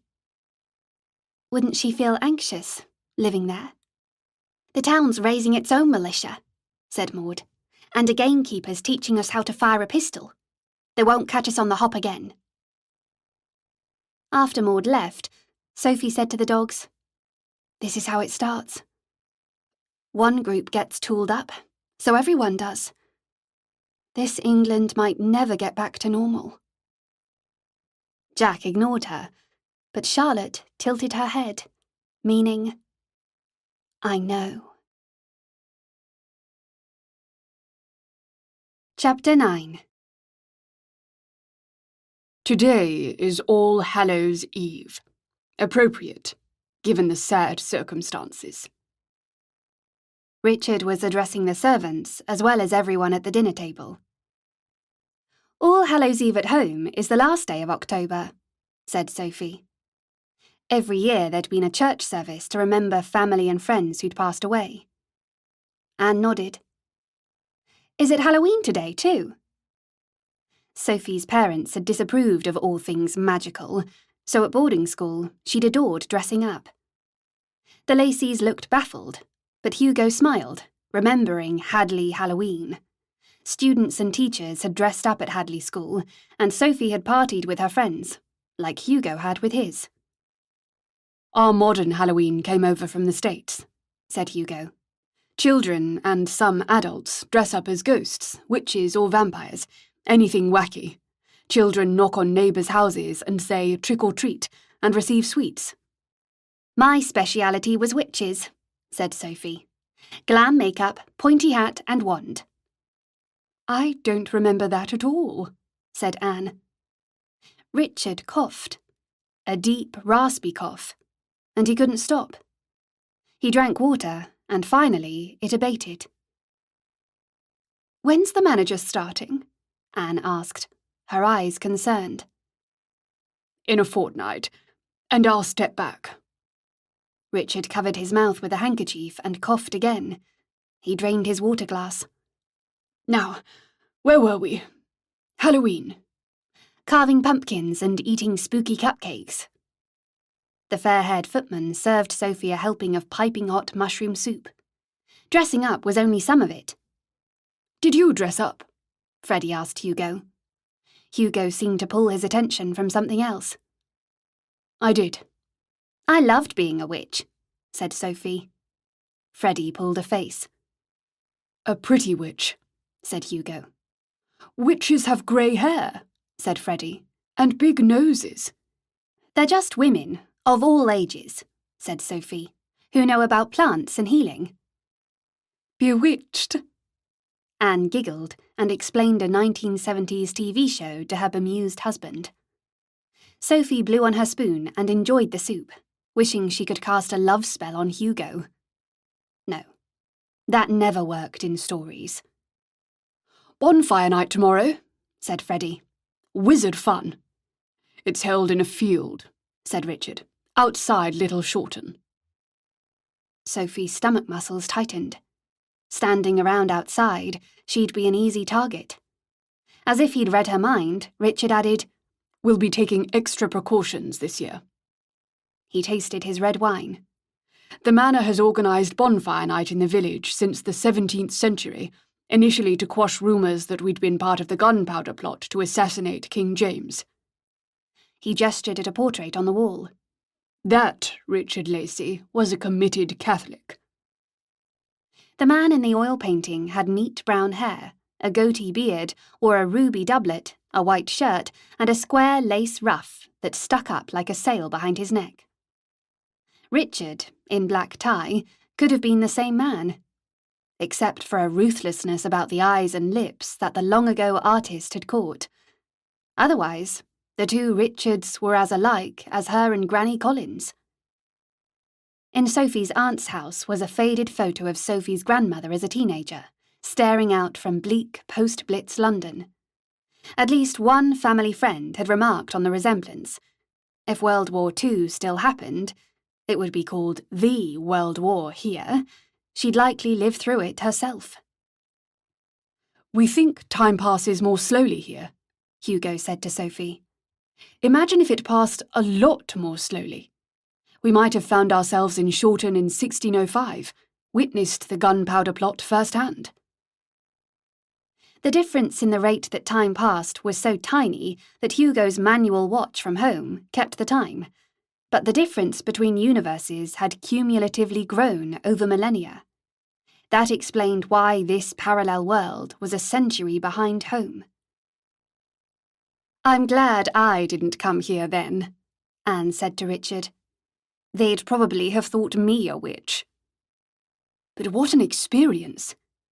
Hugo set down his wineglass. Would have been incredible. He didn't seem to be joking. Maybe for a short while, said Sophie. No anaesthetic, said Anne. Or dentists, said Sophie. To avoid impersonating a rabbit, she'd worn a brace until she was 16. Freddie was smiling at her. He had good teeth. She acknowledged the footman as he spooned cabbage onto her plate. The main course was lamb with new potatoes, and quiche. Once Anne had discovered Sophie was vegetarian, every meal had included quiche, without bacon. We've got priest holes, said Freddie, in the small drawing room and the servants' hall. Catholics in Tudor times had risked their lives to protect clerics, even building concealed rooms. Sophie had seen them, visiting grand houses on public tours with Auntie Wendy. There's supposed to be a ghostly priest who walks through walls, said Anne, but I've never seen him. She seemed disappointed. My father swore he glimpsed him once, on New Year's Eve, said Richard. But he'd drunk a fair amount. After dinner, Sophie went with the boys to the drawing room. Can you find the priest hole? Freddie sat on the green sofa and steepled his hands, reminding Sophie of Richard.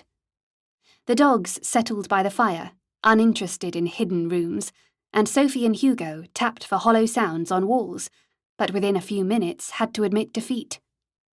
Freddie pointed to a cupboard. In plain sight. The cupboard door curved out and down from the top. Sophie opened it. Inside were shelves and piles of linen. Hold these. Freddie handed her the sheets and blankets and removed the shelves. He adjusted loose floorboards with his foot and easily took up the boards. Steep stone steps disappeared into darkness. Charlotte left Jack by the grate and growled at the entrance, tense and alert. Hugo peered over Charlotte's shoulder at the stairs, his blue eyes curious. "What's down there?" "A couple of chairs," said Freddie. "No natural light." "That's really cool," said Hugo. "Cool?" said Freddie. While Hugo explained what cool meant, Sophie imagined being in there, not knowing if she'd ever get out. Better to know the facts. "Freddie, is there stuff about the priest hole in a history of Shorten?" "Might be. It's very long." They replaced the floorboards and returned the linen, but Charlotte only stopped growling when Freddie closed the door. "Would you mind if we have coffee in here?" Freddie rang the bell pull. This was a surprise. "Don't you want to drink manly whiskey?" said Sophie. "Shoot the breeze?" "My father's not feeling well," said Freddie. "My parents have retired early." Miss Parry came in. "Coffee for 3, please," said Freddie. "And could we have a tin of chocolates?" Miss Parry left, and Freddie said, "My father's been working too hard." Hugo nodded. "And the paperwork keeps piling up." "Rest helps the brain," said Sophie. "Work smarter, not harder." Hugo raised his eyebrows. "Easy for you to say." Freddie frowned at Hugo, who looked sheepish. Miss Parry soon returned, laid the table with crockery, and poured coffee. Freddie opened a round cream tin with green leaves pictured on the lid. He offered the tin to Sophie, and she chose a round chocolate. She'd enjoyed chocolate biscuits here, and chocolate cake, but not straight chocolate. The confection was smooth and sweet. Yummy. She sipped her coffee. Freddie gave the tin to Hugo and turned to Sophie. "I'm sorry about the bakery. You must still be so upset." Sophie spluttered, hot coffee going down the wrong way.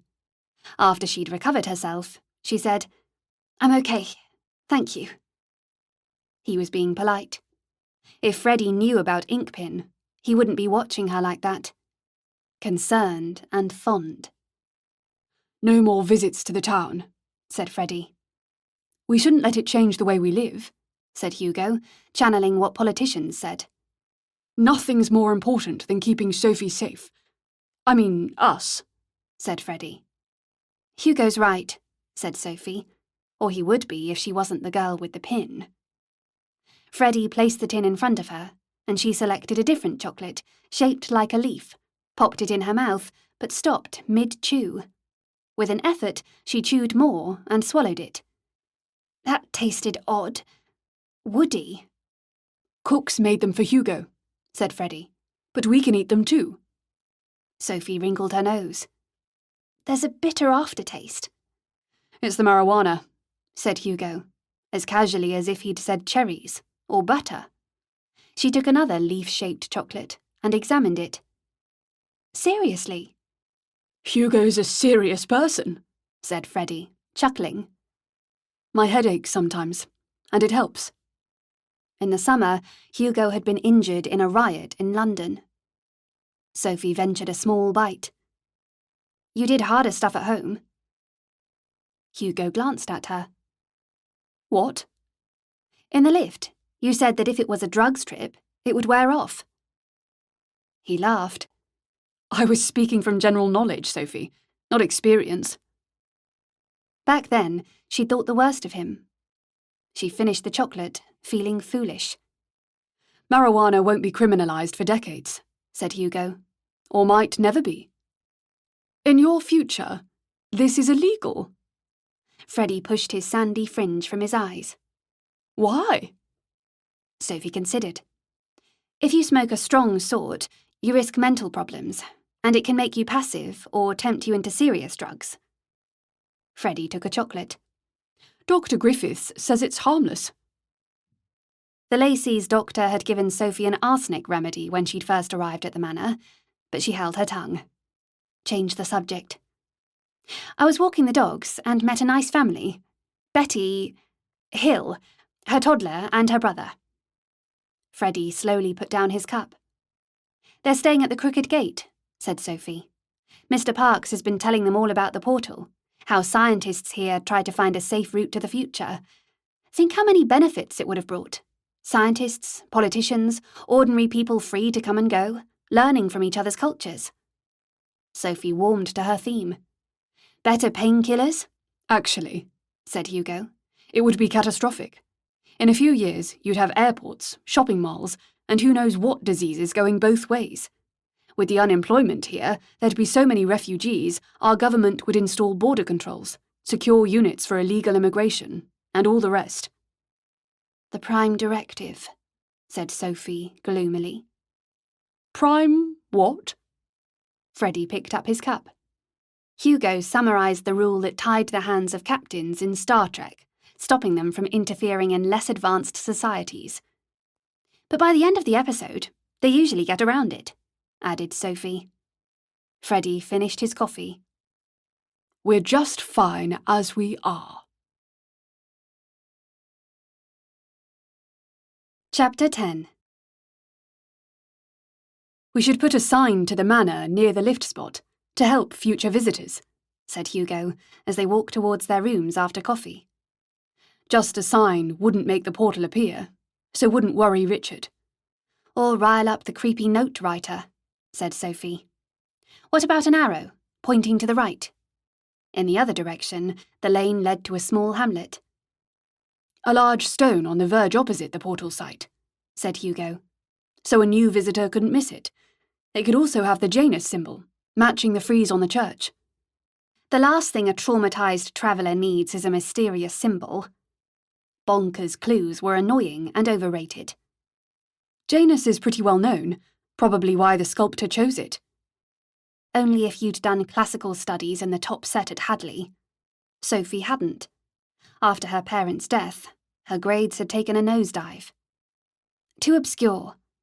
It needs to be a picture in case a visitor doesn't speak English. Hugo had on his earnest face. All the visitors speak English. In the future, they might not. The portal on this side moved around when it got blocked. So could the one at home.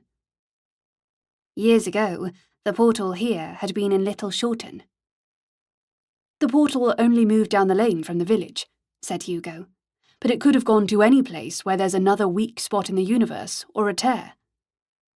Hugo's grasp of theoretical physics, like hers, owed more to Star Trek than an in-depth knowledge of science. Outer Mongolia, the Amazon jungle, and if the portal at home did move, it's quite likely visitors in the new location wouldn't understand English. Or recognise the Janus symbol. Sophie folded her arms. Possibly. Let's cover all the bases. Add a smiley face. An emoji? Yes, but not showing teeth, said Sophie. That could look aggressive. I'll ask Freddie if there's a local stonemason who could make it. Sophie rubbed her eyes. Tired? Not sleeping well. Nightmares? She nodded. You should take it easy. Not overexert yourself. That's what Freddie would say. A flicker of emotion passed over his face. Annoyance? Regret? No, she'd imagined it. I'll be fine tomorrow, planning to overexert myself with Lucy in a workout. But as Sophie went into her bedroom, a hollow feeling surged and deepened. She wasn't fine, and never would be. The following morning, Sophie determined to keep going and stay busy. She changed into her trousers and top, picked up the embroidered bag with her initials on, and set off to the gym. Maud came too. Sophie's outfit was not respectable, so Maud chaperoned her there and back. Lucy was waiting. Maud sat on a wooden chair up the corridor with the dogs and began darning Sophie's petticoat. Once Lucy and Sophie were inside the room, Sophie hastily relocked the door. I really look forward to these sessions. Lucy grinned. No responsibilities, just fun. She placed her palms flat on a wall and stretched. I can meet you at 2:30 tomorrow at the armoury. Take you through the basics, shotgun and pistol. Sophie put down the bag and started her stretching routine. The thought of handling firearms made her nerves jangle, but she nodded. According to the Derbyshire Times, 4 people died in the latest riot, but Miss Parry's sister says it was hundreds. The national papers also underreport stuff. Do you get the Times delivered? Sophie yawned as she stretched. No, but it's always in the servants' hall, and occasionally I sneak a copy. Lucy stopped stretching. The old poor laws can't cope. Sorry, poor laws? Literally, laws for poor people. Nobody wants to end up in the workhouse, but they're turning families away. No wonder there are riots. I think you've cracked punches. Now for kicks. Aiming carefully at the punch bag, Sophie demonstrated a slow-motion kick. Now you. Lucy kicked, not in slow motion. Impressive, Sophie whistled. I've been practicing in the cottage. Can you do it with your left leg? Lucy did a less impressive kick. How are the shooting sessions going, with the gardeners? Finished, done, but knowing how to shoot isn't the same as being confident. There will be refresher sessions twice a week. Lucy kicked again with her left leg. It's a shame we have to do this in secret. Sophie did a flurry of punches. At home, girly kick-ass moves are given proper respect. In her last term, the whole school had turned out for the county kickboxing final, gone berserk when she'd won. Feeling homesick is natural, said Lucy. Mr. Parks is really interested in your ideas about the lift. The new gardener said he was talking about them in the pub. But Alan doesn't want to go back. I don't either, but I'd love to know how it works. I'm sorry the visitor dates didn't work out. They'd analysed the visitors' arrival dates for a pattern, hoping to predict the next portal opening. But there was no pattern. And anyway, Alan Parks didn't fit. The idea that we share a rare gene is fascinating. Lucy steadied the swinging punch bag. But we've no way of proving it, and even if we could, by itself, it doesn't help find the lift. Lucy let go a clean, explosive punch. Do more left leg kicks. Lucy managed a wobbly kick. Sophie steadied the punch bag again. I'm getting better at pretending to be a docile decoration. Lucy leaned against the wall, watching Sophie kick and punch. I knew a little about horticulture and wasn't afraid of hard work, so eventually I was accepted. After that, it was dead man's shoes. In my case, literally. Whatever obstacles Lucy had faced, she'd never given up. Like Anne, a daunting role model. And you're not on your own. Lucy tried another lefty kick. Hugo must be in the same boat. He's posh, so for him, Shorten Manor isn't that different to what he's used to. And male clothes here aren't so different. Sometimes I feel as if I'm a man in pantomime drag, except it's a performance that never ends. Sophie shrugged.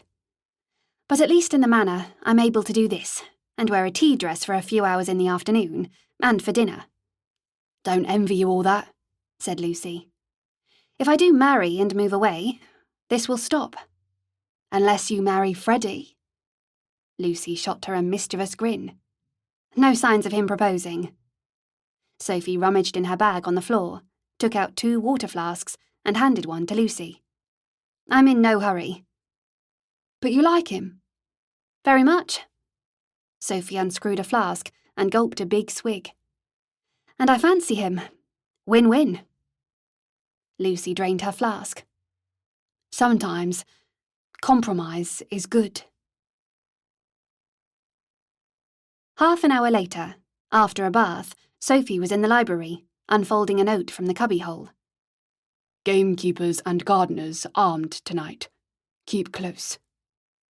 She clicked the hiding place shut and burned the paper in the grate. While the dogs dozed by the fire, she climbed a ladder attached to a bookcase. There were 4 ladders, all tall enough to reach the highest shelves. She scanned some titles and carefully leaned to send the ladder sideways. Leaned too far, and the ladder slid alarmingly fast.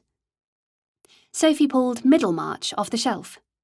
She'd enjoyed extracts at school. Would the novel be the same here?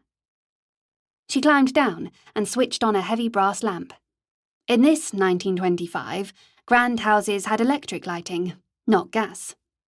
She dragged a wingback red chair closer to the fireplace and, careful not to disturb the dogs, settled down to read. Within seconds, the library door opened. It was Freddie, looking like he'd lost something. Charlotte bounced towards him. Freddie ruffled her head, but his brown eyes were on Sophie. Do you mind if I join you? His formality was endearing. Shall I ring for coffee? No, I can't stay long. She checked her watch. 11:30. He rarely took time out from the office. She put the book aside and got to her feet. What's up? Needed a break. He gave her a nervy smile and patted Charlotte, who was burying her muzzle between his legs. I thought you'd be in here. I love reading, experiencing other worlds, pretend ones. But she was glad of his company. Fiction can be diverting, but I often skip to the end. Freddie left the door ajar and moved a black leather chair nearer the fireplace. That does defeat the purpose, said Sophie. And the best bit, getting lost in the story. When I was in Cambridge, working on a problem, I'd lose all sense of time. He sat down. Even forget where I was. Freddie had a maths degree, was maths obsessed. Is there always an answer? Usually, and when you find it and prove the formula, it's wonderful. He glanced at her and grinned. All is right on earth and in heaven.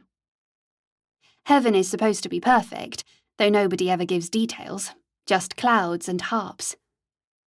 I wonder how it will really be, how it will feel. Sophie frowned. It's made up. You aren't a Christian? When her parents died, her faith had died too. I'm an atheist. Freddie's eyes widened. There was an atheist at Cambridge. He made it sound like a freak medical condition. So, if you have a dilemma, or find yourself in trouble, you can't pray.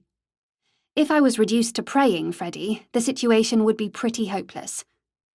But you could do a wicked deed, and if you thought God didn't know, it wouldn't trouble you. And you'd do more. A mantra from one of her father's sermons echoed through Sophie's mind. Follow God's teaching or suffer eternal damnation. There's no need to imagine an all-powerful being, or heaven and hell, to do the right thing, Freddie. That's down to character. And circumstances. You don't believe in hell? Freddie's expression was intent. Serious. Sophie frowned again, bemused why laid-back Freddie Lacey was worrying about this.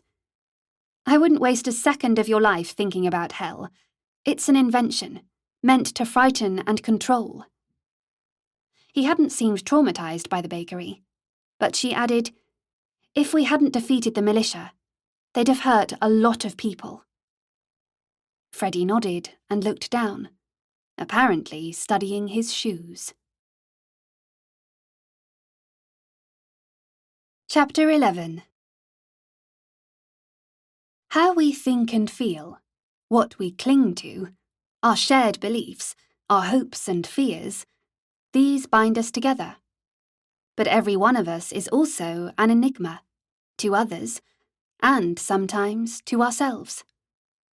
On her first ever date at home, Sophie's boyfriend had explained how a racing car worked, described in loving detail how the engine had been improved, how parts of the bodywork had been reshaped. He'd been baffled that Sophie didn't find cars fascinating, and she'd been baffled that he did. Freddie's belief in hell was just as baffling to Sophie, but whatever he was worried about was presumably real. She leaned forward in her chair. What's this about? Nothing in particular. Do you believe in evil? Okay, this was strange, but she went with the flow. Actually, I do. Inkpin shooting Robert Miles. When I learned about World War II, I wondered whether evil could be akin to a virus, spreading and infecting people. There are evil people in the Second War. Sophie told him about the horrors of the Holocaust. After a few moments, he said, I hope that didn't really occur. Maybe it won't here. Time to lighten up. A lifestyle or belief thought to be so dreadful that a person's executed or locked up in one country might be fine somewhere else.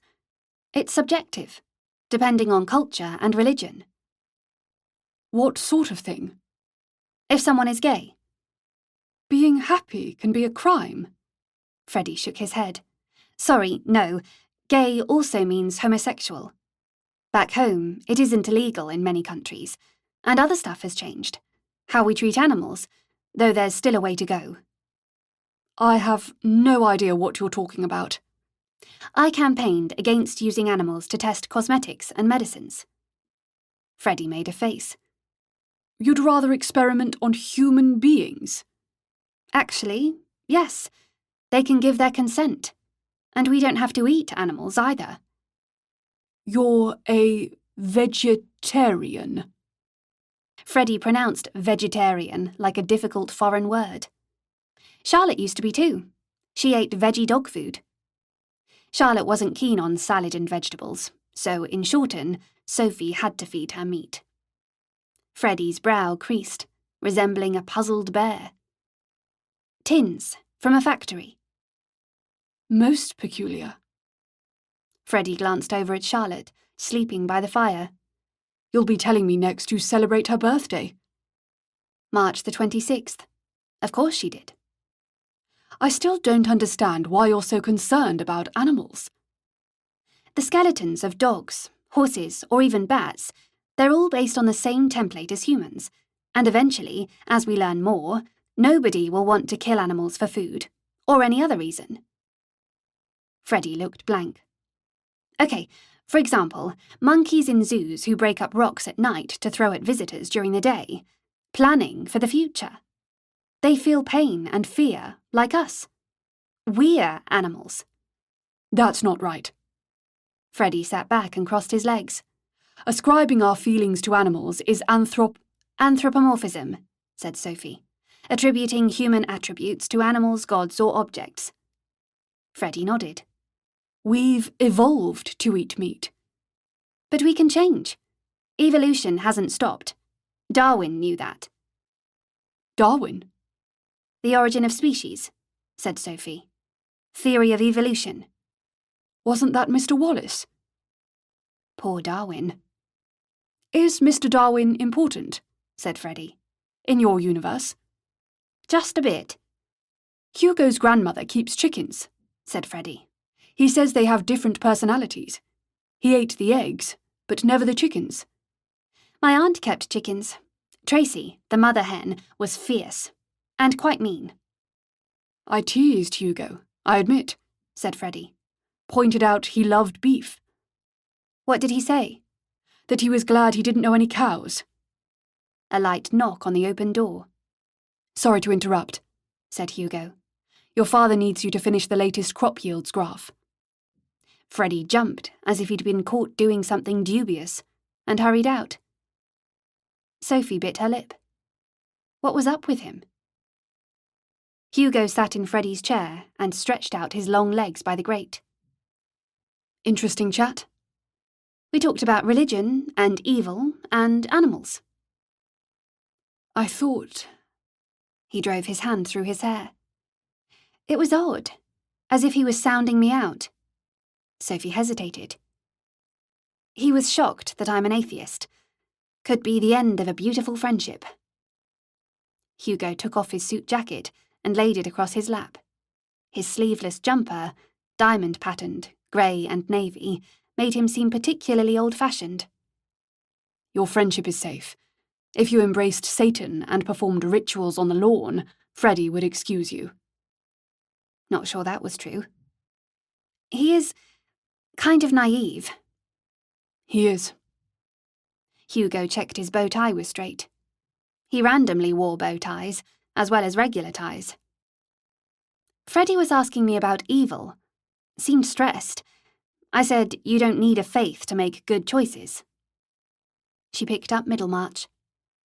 Hugo was watching her, his face enigmatic. She turned to the final paragraph. Yes, the ending was the same. She read aloud, "For the growing good of the world is partly dependent on unhistoric acts, and that things are not so ill with you and me as they might have been is half owing to the number who lived faithfully a hidden life, and rest in unvisited tombs." I think that's an optimistic view. With every generation, life doesn't always improve. There's bound to be ups and downs. I'm not putting this out as a grand theory. She shut the book more abruptly than she meant to. You're contributing here, and I'd like to. Somehow. Her parents were gone, but a childish part of her wanted them to be proud of her. I'm helping with the security plan, said Hugo. but it's mostly common sense. Filling the moat's taking ages. Hugo yawned. It is huge. Sophie yawned in sympathy. She'd sleep better once the moat was full and the drawbridge up. Hugo hurried off to work, and Sophie tried to focus on Middlemarch, but couldn't settle. The boys were planning, scheming. Not a surprise party. No one here knew her 19th birthday was this week. Or was it her 20th? Her birthday in October would have been a month after she got in the lift, but in Shorten it had been July. Had she travelled backwards 2 months, or forward 10? Rationally, a birthday was simply another day, not an unwelcome husband-hunting milestone. But as each year passed, finding someone decent, anyone decent, would only become more difficult. Chapter 12. That evening, nobody dressed up for dinner. Perhaps we're having street food, said Hugo as he walked with Sophie and the dogs towards the dining room, where snacks were set out. He was still wearing his baggy office suit. Shorten street food. Right. She giggled and couldn't stop, her ribs pressing against her corset. Hugo stopped walking. Sophie? Give me a minute. It was years since she'd battled an out-of-control giggles fit. She finally stopped, but got hiccups. Freddie's found a stonemason to carve the Janus stone. Between hiccups, she said, "That's good."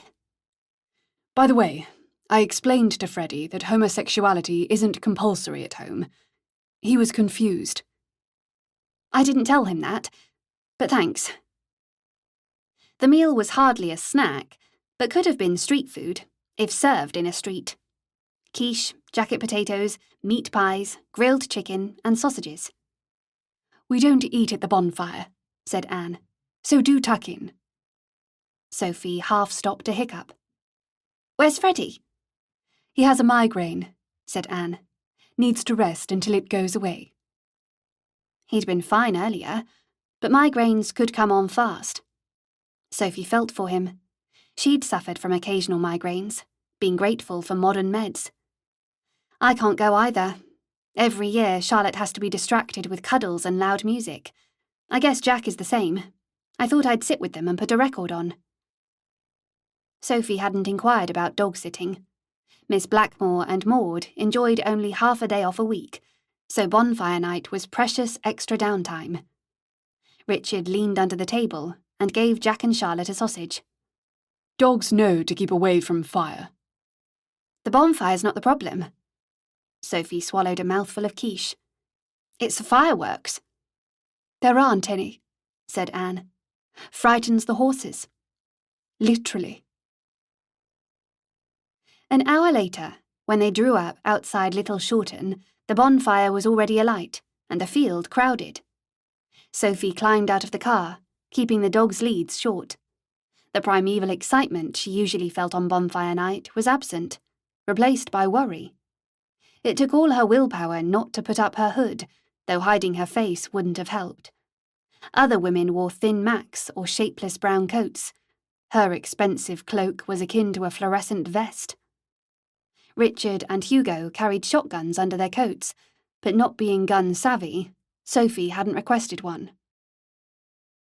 Manor kitchen staff were cooking on braziers, giving out pies, and Alan Parks was at his pub stall, serving beer and drinks. Would you mind getting hot chocolates? Richard gave Hugo coins. Hugo gave Sophie a resigned look. Coming? What are friends for? Alan wasn't exactly fun to talk to. They joined the drinks queue, closely followed by 2 gamekeepers. Betty was helping Alan serve. 4 hot chocolates, please, said Sophie. Alan gave her a curt nod. He was around 50, bald and heavily built, and exuded the air of a man with a grudge against everyone and anyone. But in August, he'd risked his life to get Edmund arrested. Must be as nervous as Sophie Arundel. How's business? Asked Hugo. Going fine, said Alan, with a half-smile. Better with company. Betty looked embarrassed. That was why Alan had taken them in. But Sophie wasn't judging. Life was hard outside the manor. In Betty's position, she'd have done the same. Just not with Alan. Icky thought. Sophie took 2 steaming cups and hurried over to Richard, who accepted his with enthusiasm. Nothing like hot chocolate on a cold evening. Absolutely. Sophie stamped her numb feet and accepted her drink from Hugo. The chocolatey goodness was creamy and sweet. Anne, Richard, Sophie and Hugo stayed in a huddle, surrounded by gamekeepers. The security detail made this weird for the Lacys, but the villagers and servants were in high spirits, chatting and laughing. More families arrived, milled about, and swelled the pie queues. Maud was arm in arm with John, her round face happy and animated in the light of the bonfire. "This is great," said Sophie, trying to relax. "Who needs fireworks?" At home, fireworks get more spectacular every year, Hugo said to Richard. They're done through computers. The machines you've talked about before, but someone physically lights them? I think they press a button, said Hugo. I'm not sure how it works. The fireworks were incredible at the Sandhurst ball. Sophie's friend, in the year above her at school, had enlisted in the army. Lily won the Sword of Honour. Amazing day. Lily, said Richard. I'm sorry, Sandhurst? The Army Officers' Academy, said Sophie. I know about Sandhurst, said Richard, but I must have misheard. Who was graduating? Lily, Sophie repeated. How could she graduate? Sophie shrugged. Like everybody. Female and male officers are trained the same, said Hugo. If my phone hadn't died in the lift, said Sophie, I could have shown you photos. Richard shook his head in disbelief. A group of young women laughed, pointing at a lad dancing in a circle to an imaginary tune, waving his cap in the air. Men nearby clapped and grinned. Time to go, said Anne. The party was just starting, but the sturdy walls of the manor held more appeal. In her room, Sophie lay on the bed fully dressed, waiting for Maud to return, and her mind wandered. Lily. She'd never see her again. Or Auntie Wendy. Or Isha. Why hadn't she paused before getting into that lift in the Students' Union? Upset by losing Charlotte when she'd bolted, the rush of relief once she'd caught up with her. Understandably distracted. Charlotte had screeched to a halt by Hugo, who was in front of the lift, then moved closer, almost touching his trainers. Engrossed in his phone, Hugo hadn't noticed Charlotte or the paint job on the lift. Sophie sighed. She shouldn't beat herself up. Only an insane person would have worried a lift might be a portal into a parallel universe. She fell asleep, dreaming of gold doors. Chapter 13. Sophie lingered by the moat the following morning, keeping Jack close.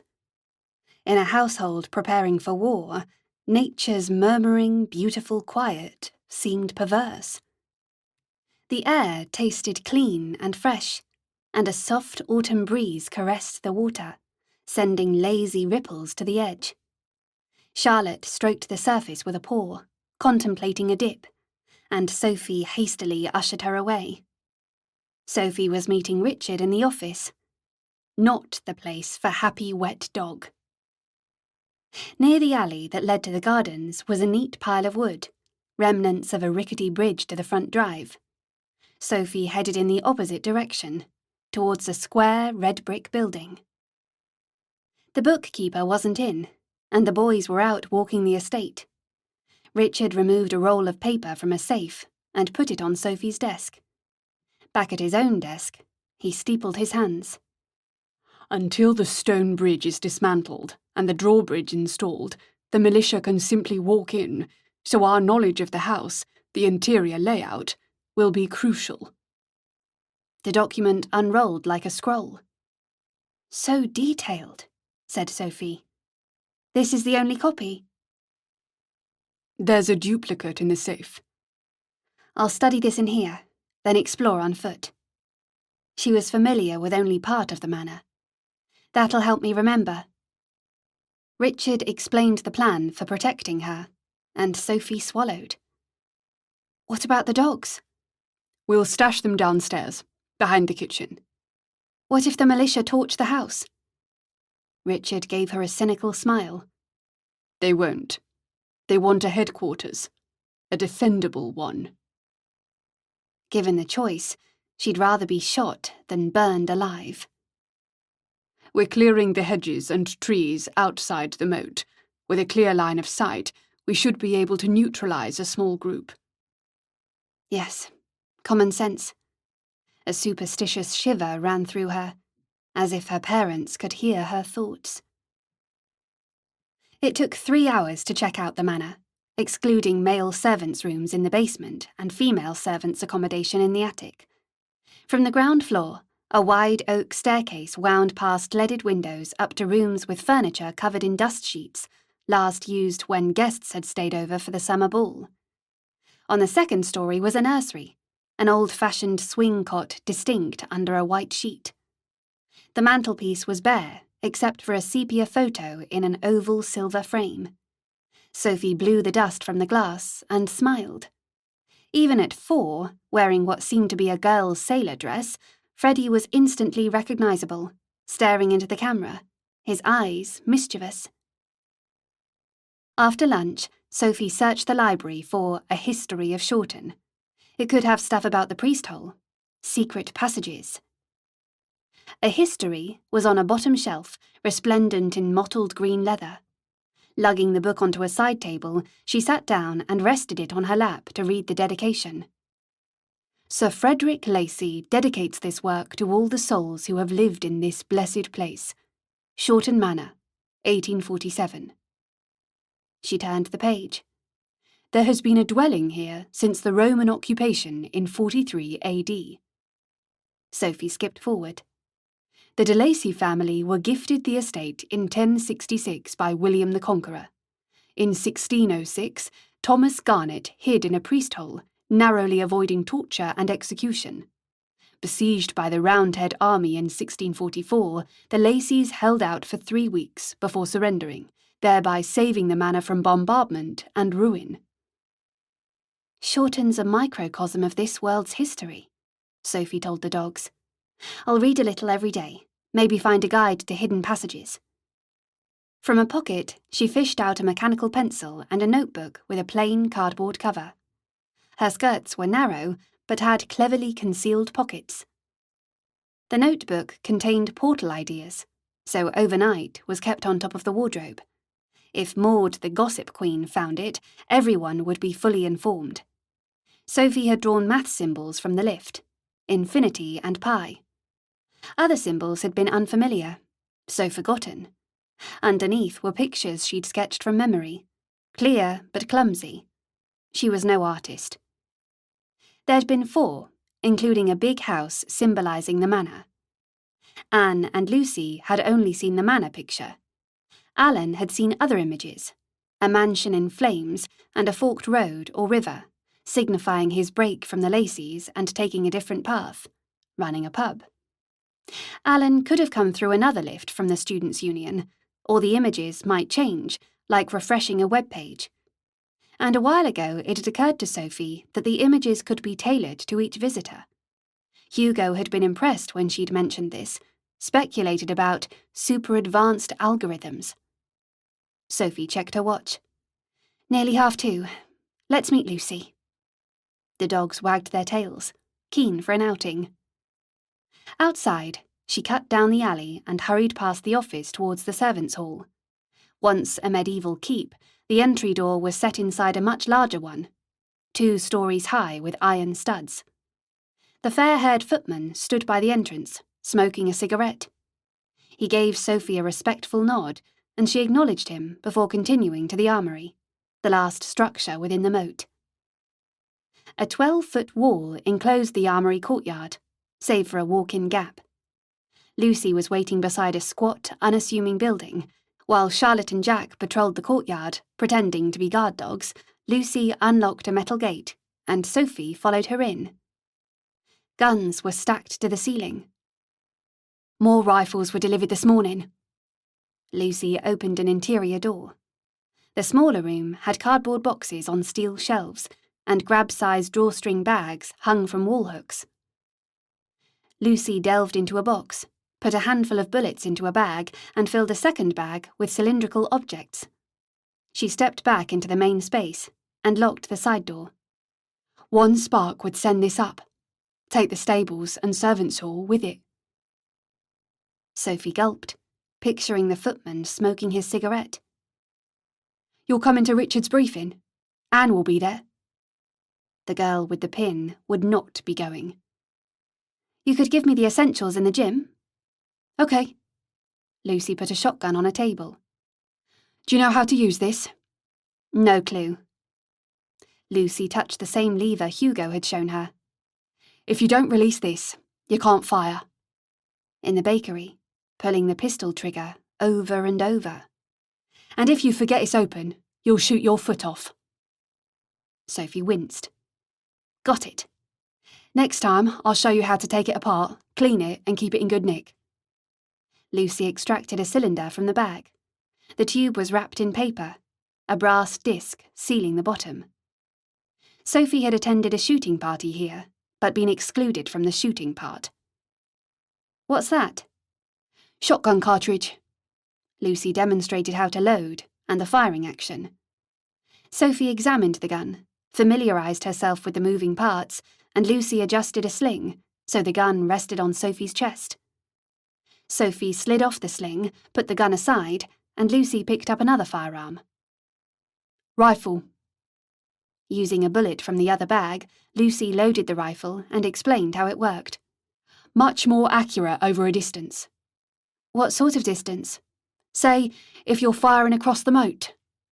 I can't imagine doing that. You won't be able to properly practice, said Lucy. Need to conserve ammo. The shelves had looked well stocked, but what did she know? I'll store the shotgun and rifle for you at the cottage. Lucy selected a pistol. Same principle, slightly different. Sophie got the hang of it in 5 minutes. Chapter 14. Half an hour later, Sophie heeded Anne's advice about small cottages and large dogs and left Charlotte and Jack with Maud. The cottage isn't far. Anne marched down the lawn, balancing a basket against her hip, a soft grey hat matching her kid gloves, a pale coat skirting her ankles. When she'd learned that Sophie's scarf was with Guy Fawkes' girl, Anne had grumbled, but replaced it. The new one matched the blue cape.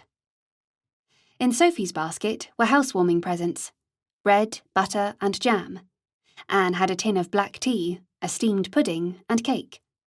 Wedged upright in both baskets was a bottle of milk. Anne led the way across the bridge and by the greenhouses, but Sophie couldn't keep up. Anne did this every day, corset pressed against ribcage, walking, talking, all the while holding a precarious weight. No wonder she'd looked puzzled when Sophie had asked for a gym. Sophie set the basket down to catch her breath, wanting to swear, but too concerned with breathing. Anne paused. "Not much further." Sophie picked up the basket, and they walked together towards a row of cottages. The door of the middle cottage opened a second after Anne's quiet knock. A teenage girl stared at them, a toddler clutching at her thin brown skirt. "May we come in?" said Anne. The girl gestured them inside. She had a pinched, pale face and wary eyes. Compared to the manor, the sitting room was tiny. A baby in a cot took up one corner. The only other furniture was an old stove, a scarred table, and 4 upright chairs. There was no fire in the grate, and no carpet on the boarded floor. This was a side of the estate Sophie had never seen, tucked away like something ugly hidden in a pocket. Anne put her provisions on the table, removed her coat, and hung it on a hook by the door. Feeling awkward, Sophie did the same. "Mrs. Evans, how do you do?" Anne's tone was matter-of-fact, and she continued chatting, addressing the girl, though Mrs. Evans said nothing. And as Sophie laid out her supplies, Mrs. Evans stayed silent, avoiding eye contact. "Can I boil some water?" said Anne. The girl gave an almost imperceptible shrug. Anne handed Sophie a saucepan. "There's a tap beside the road." Sophie gladly went outside. If she'd been that girl, she wouldn't have welcomed 2 overdressed, patronising visitors. While Sophie twisted a large iron tap and filled the pan, a horse and cart clattered up and stopped. A thick-set man hauled a bulging sack from the wagon and stomped off behind the houses. Inside the cottage, Anne was still talking to the tongue-tied girl. "Oh, good, the Coleman's here." Anne opened a back door, and a tremendous hammering noise made Sophie jump. The man had emptied his sack into a cellar in Mrs. Evans's yard. The baby began wailing, and the toddler cradled him with practised ease, making shushing noises. "Morning," said the man, directing his greeting vaguely in their direction. "Morning," said Anne. "Getting colder." The man put his hand to his cap in a salute and walked from the yard. Mrs. Evans seemed bemused. "Maybe we should go?" Sophie ventured quietly to Anne. Anne shook her head. "We need to get the fire lit. Should be enough coal to last the week." She passed Sophie a black metal bucket. It had jug lips on 2 sides and a carrying handle. "Fill this up." This seemed to galvanise Mrs. Evans. "This way," she said, and walked out the back. Sophie followed with the pail. Mrs. Evans transferred coal into the bucket with a shovel, and Sophie carried it inside. Anne had wedged old newspaper and sticks into the narrow fireplace and found matches. With perseverance and coaching with bellows, the fire caught. "We'll make tea," said Anne, smiling at Mrs. Evans. Sophie was tasked with boiling the pan of water on the stove, found a teapot and what appeared to be a ragged doll's hat, a tea cosy. It fitted snugly, holes accommodating the handle and spout. They sat around the table while the baby sprawled on the floor, playing a hand-gripping game with the toddler. Mrs. Evans poured tea, picked up her cup and saucer, and said, "This is very kind of you." She smiled, a hint of healthy pink dimpling her cheeks. The merry fire and hot tea had transformed the room, and Mrs. Evans. "We welcome every new family," Anne addressed Sophie. "Mr. Evans is working in the greenhouses, helping to ensure we have vegetables through the winter." For the first time, Mrs. Evans made eye contact with Anne. "He didn't believe a woman could be head gardener." "I presume he does now," said Anne. "I wasn't sure about coming here," Mrs. Evans blurted. "I've lived in Derby all my life." "I understand your husband worked in a car factory," Anne prompted. "When it burned down, there were so many men out of work, I knew we had to move, find a different trade, take anything." "Was anyone hurt?" asked Sophie. "Oh, miss, it was horrible. Started at night. Arson, they reckoned. Nobody died in the fire, but people were killed in the riot after." Mrs. Evans shuddered. "We locked ourselves in. Our windows got smashed. Took the army 3 days to clear the streets." Anne nodded in sympathy. "Miss Hemming's letter came just in time." Mrs. Evans finished her tea. "But I worry for my mother. She's nearly 50, has problems with her heart. She hasn't written." 20 minutes later, walking to the manor, Sophie reflected on the visit, swinging her empty basket. The instant they'd entered Mrs. Evans's home, Anne's actions and words had been a masterclass in benevolence, disguised as routine. "Mrs. Evans will be okay," said Sophie, going with Anne into the small drawing room. "I think so." Anne sat on the green couch. Her husband was fortunate to be taken on. The office receives more requests by the day. Sophie warmed her hands by the fire, feeling guilty. As visitors, she and Hugo had been unknowingly privileged, turned up and moved in. "Can you see yourself helping on a regular basis?" "Absolutely," said Sophie, "but there's a lot to learn." I dreaded visiting families with Richard's mother. She came across as awkward and condescending. Once I treated it as an induction course for wives, part of their employment package. It worked better. In her bedroom, Sophie stretched luxuriously.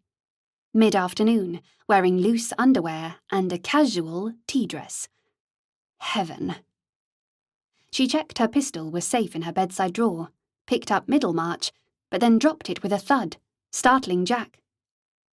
"Anne helps people here, and she's good at it. Yes, the visitors have a rare gene, but we have another thing in common. A skill." Chapter 15. Sophie retrieved the notebook and pencil from the wardrobe and sat at her dressing table to write. She'd allocated each visitor a page.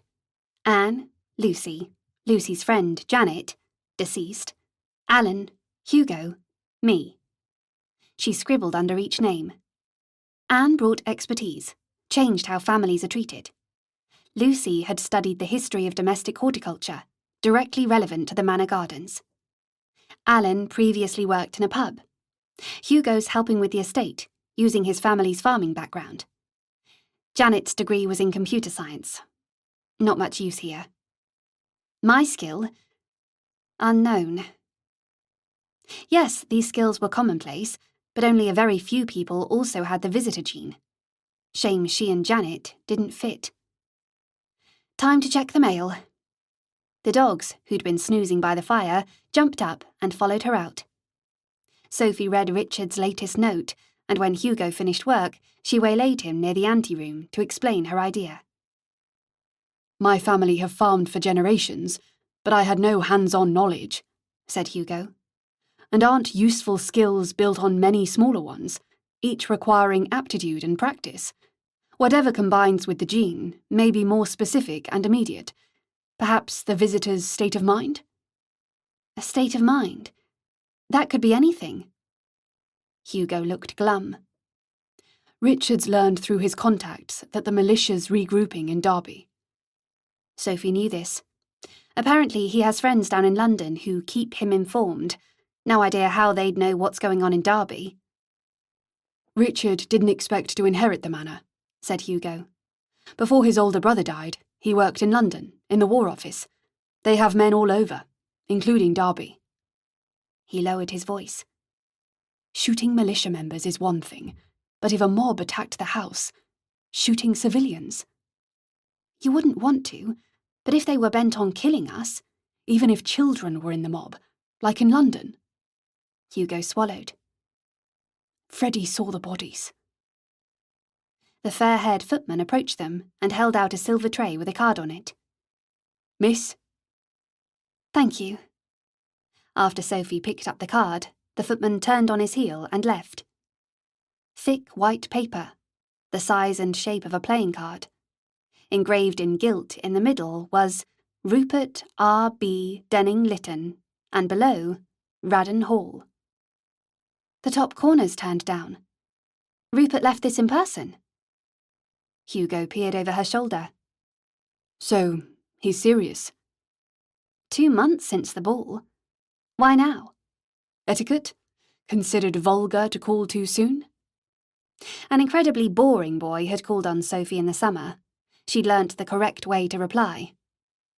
"I'll post him a Sophie card." Later, when she saw Hugo before dinner, he seemed stressed, gestured for her to go into his room.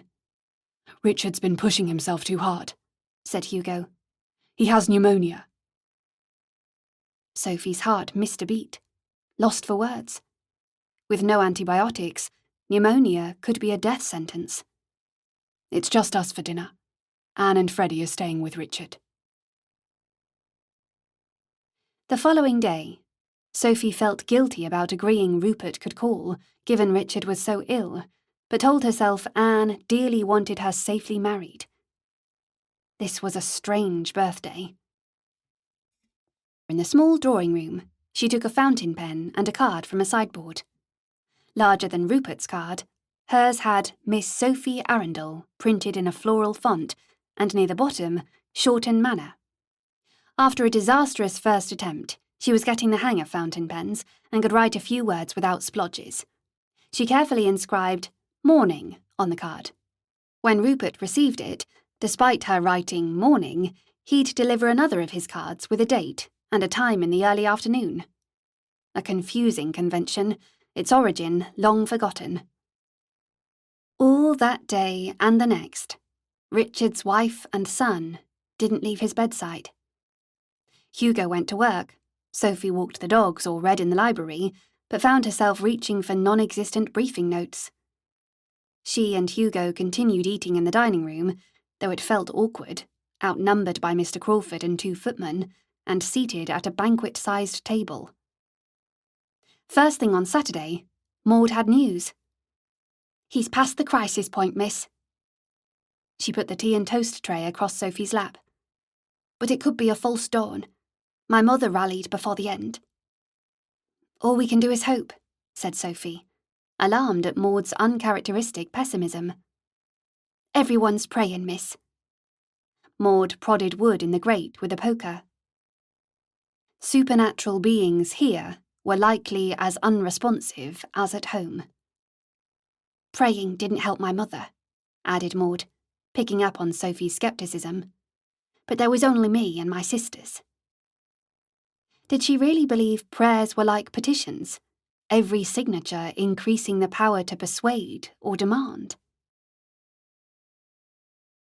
The next day, when Sophie and Hugo arrived at the dining room for lunch, Anne and Freddie were there. So was Richard. Sophie impulsively kissed him on the cheek. "How are you?" "On the mend." He looked tired and thin, but this surely meant he wasn't dying. "Not going to the office yet. Doctor's orders." Anne's body language was very clear. Returning to work wouldn't happen for eons. "We've got the essentials covered," said Hugo, nodding at Richard. After lunch, Sophie told Maud about Richard, but predictably, she already knew. 10 minutes later in the small drawing room, Sophie settled down with Middlemarch, and Hugo came in. As it was a Sunday and the weekend, he wore male shortened casual. Same baggy trousers, long-sleeved shirt, sleeveless jumper, but no jacket. He sat on a cream sofa opposite her. "There's been a development." Secret squirrel stuff. Without Richard's notes, she was behind the curve. Hugo drew a deep breath. "Lord Mayne knows I have no money, but Clarissa's provided for." He smiled. "He'll give his consent if I propose." Chapter 16. In pivotal moments, when something or someone is irrevocably lost, time distorts. Seconds become minutes. Minutes become seconds. Whatever time is really doing, it leaves only a few breaths to grapple, to agonize, before granting too much time to deny, and sometimes to accept. Marry. Clarissa. Sophie stared at Hugo with her mouth open. The crackle of flames in the grate and her own breathing grew louder and louder, and the weft and weave of the silk in her skirt shimmered and blurred. Cold reality roared through her like a fire hose. Breathe. But her heart was crushed by an invisible vice. Out of the blue? It wasn't. Exchanging love letters. She'd thought she'd accepted how he felt, but she hadn't. Block it out. Charlotte left Jack by the fireplace to lean into Sophie's legs, knew she was upset. No tears. A blotchy face would only mean humiliation, even more distress. Out of her body, seeing the scene in the room from above, herself and the dogs and Hugo, a paused video, floating far above the manor, suspended. Nothing. Nothing. This made me refocus on the lift puzzle, Sophie. Really focus. He said something else. Complicated. Abstract. Unimportant.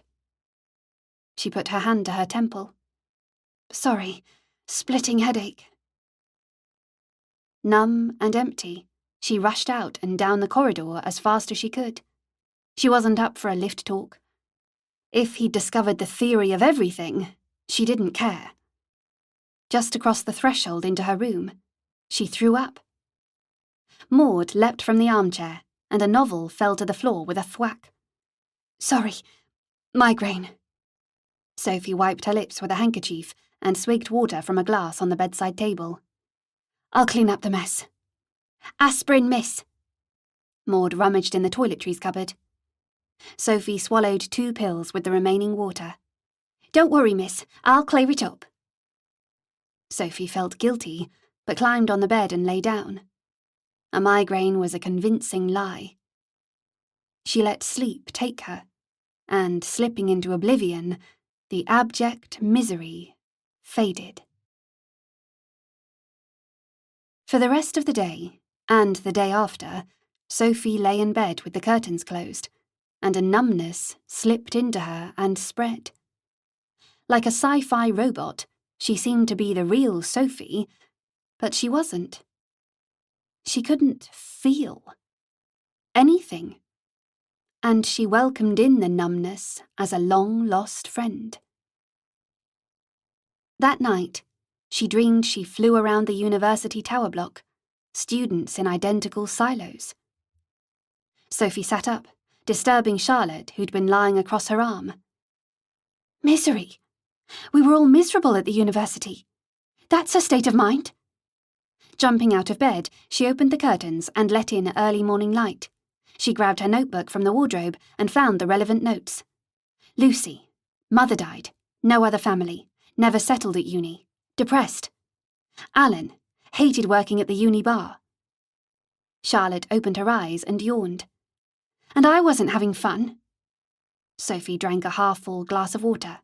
Hugo was only there because he'd lost his place at Oxford, couldn't face retaking his A-levels. Charlotte closed her eyes, uninterested. But I wasn't miserable, just stressed. I don't fit. She returned the notebook to the wardrobe and glanced at the dogs dozing on the bed. Come on. The numbness was embedded, allowing her to return to the fray, to act and to talk, and robot Sophie's armour was polished, battle ready. Time to face the day. Has the migraine gone? Asked Hugo, as they walked to breakfast. Under control. The fair-haired footman was by the dining room's double doors, holding a tray with another card. On it was scrawled 2 p.m. Rupert had delayed leaving the first card, but the second was outrageously fast. No date. He's calling today. Hugo raised his eyebrows. Freddie wasn't at breakfast. Neither was Anne. Towards the end of the meal, Sophie said to Hugo, Have you time for a quick walk? Richard gave them a slight nod. He hadn't made much of a dent in his bacon and eggs, and his cheekbones were too prominent. Hugo turned to Sophie. A short one. 10 minutes. She fetched her cape, a fur hat, and kid gloves from the bedroom. She hated the fur hat, but Maud had insisted. "Bobble hats aren't right for a lady." Hugo was waiting on the terrace. He also wore a fur hat with a formal dark grey coat that made him look familiar and yet unreal, an unfeasibly fit suitor in a period Netflix show. Embrace the numbness. They strolled over a frosty lawn, and the dogs raced around, their paws leaving patterns on the grass. The air smelled sharp and pure. "These gardens are so beautiful," said Hugo, "even with the washed-out colours." Only a few trees still had leaves, brown and fawn and yellow. Autumn surrendering to winter. They reached the bower, the bushes as skeletal as the trees. In the middle was a stone seat, and beside it an old sundial. Sophie sat down and tapped her feet against the cold. Good that she was robot girl. Entirely detached, she was acting in a play without the faff of remembering lines. The dogs stretched and yawned, and Hugo took off his hat. "Are you more used to hats?" Robot Sophie sounded the same as the real one. Hugo shrugged. "Not really. You?" "A hat diva." He laughed, and her robot armour wavered. Search for the numbness. "Has the migraine come back?" "Not yet." Robot Sophie did banter and believable lies. Interesting. "I've been thinking about Janus, but getting nowhere." She outlined her misery theory. "Richard told me Anne had a serious riding accident before university, that she blamed herself for the horse's death. So Anne fits." "But I don't." "I don't either," said Hugo. "The pressure was off. I knew I could get a first there without working too hard. See my friends at weekends." She'd planned to visit Isha. The Jean plus misery idea was pants. Hugo left for the office, and Sophie headed to the library. She dropped more wood on the fire, kept on her coat, and sat in the red chair to read Middlemarch. But robot Sophie wasn't reading, just turning pages. An hour later, Freddie joined her, and Sophie shut the book. "Work is getting impossible. Thank goodness the manager starts next week." Freddie rang a bell pull. "Hugo will be along in a minute. We can have 11s in here." He stirred the embers with a poker and settled himself in the black chair. "With a new manager, will things change, going forward?" "Forward?" "Will the estate be run differently?" Why had she said going forward? Who had time-turners to stop time or go back? "Everything's changing, regardless of who's manager," said Freddie. "We need to make the manor more secure." Sophie nodded vaguely, as if she didn't know. Talking to Hugo had worn her out, and she didn't need another intense talk with Freddie. But actually, she did. Rupert might not work out, and she had to marry someone before her hair went grey. "Freddie, you know last week we talked about animals?" "You hunt them." Freddie shrugged. "Yes." "Could you stop? Hunting, I mean." "If we didn't cull deer, the woodland would suffer." Sophie looked sceptical. "Deer strip bark off older trees and kill them, and they eat the shrub layer. That's food for nightingales and willow warblers. And they damage cereal crops too. We have to keep a balance." "Couldn't you fence off the forest bits and the fields?" Freddie shook his head. 15,000 acres. It's not practical." "How big is 15,000 acres?" 24 square miles, give or take," said Freddie. "They don't suffer. One clean shot." This was hopeless. She avoided his eyes, imagining how much it hurt to be shot. "You're still feeling rotten?" "It's getting better." "I know what will help. When I was small, Mummy said it would cure most things." A wonder cure would be good, but not if it sent away the numbness. Anyway, wouldn't work on a robot. Freddie got to his feet, walked to where Sophie was sitting, and kissed her on the cheek. There. That should do it. She could love Freddie. Maybe nag him about hunting over months, or years. She stood up and kissed him near his sensual mouth. Someone dropped a book near the door. Hugo. Lucky it wasn't Anne who'd seen. She would have been scandalized. How curious. This numbness filtered out important thoughts and focused on trivial ones. Freddie held her hand, and a longed-for comfort seeped past her armour. But as Hugo picked up the book and strolled in, despair overwhelmed her. Pleading another headache, she fled to her room. Everything, good and bad, passed in the end. This would too. Chapter 17. Despite feeling numb, or maybe because she felt numb, Sophie was up for Rupert tea date. According to convention, after drinking tea together, she'd have an inkling whether she'd like to marry him, sleep with him for the rest of her life, and bear his children. No worries. 10 minutes before 2, Rupert Denning was shown into the small drawing room. He was early. Anne had said suitors were never early.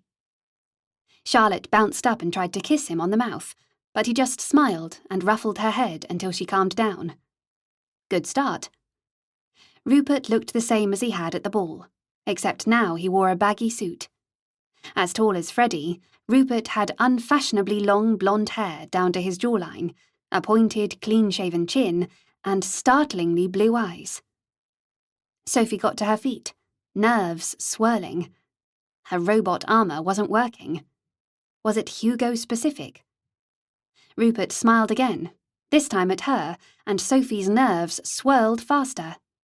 He really was ridiculously handsome. She gestured at the green couch. Please, sit down. Under Anne's tutelage, she'd rote-learned the etiquette for these dates. After ringing the bell pull for tea, she sat on the cream sofa, her posture corset straight. Thank you for letting me call. Rupert watched her, his eyes playful. As with Lady Lacy, your story of a magic portal. Rather improbable. Straight to the point.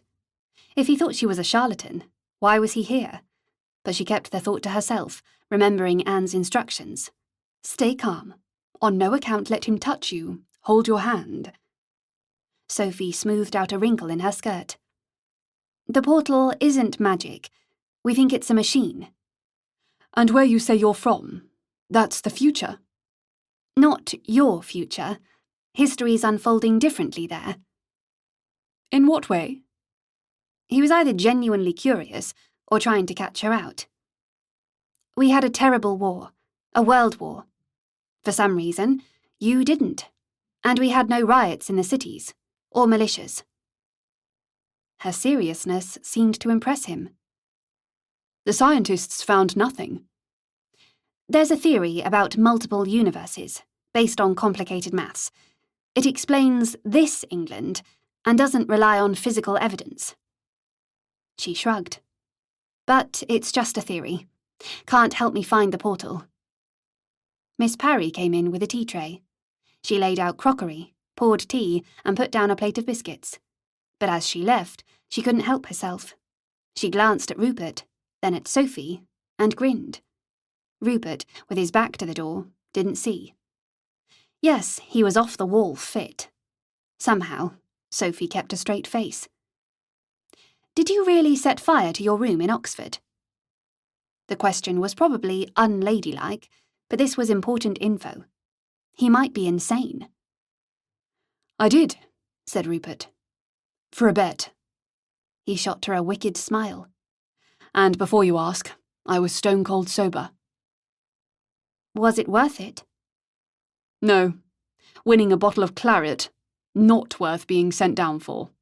A chair was lost and a rug ruined. But the rug was frightful. Purple flowers. Now his face was deadpan. It was only a little fire. Sophie giggled. What did you study? Dreamy poetry and thoughtful novels. What's your favourite?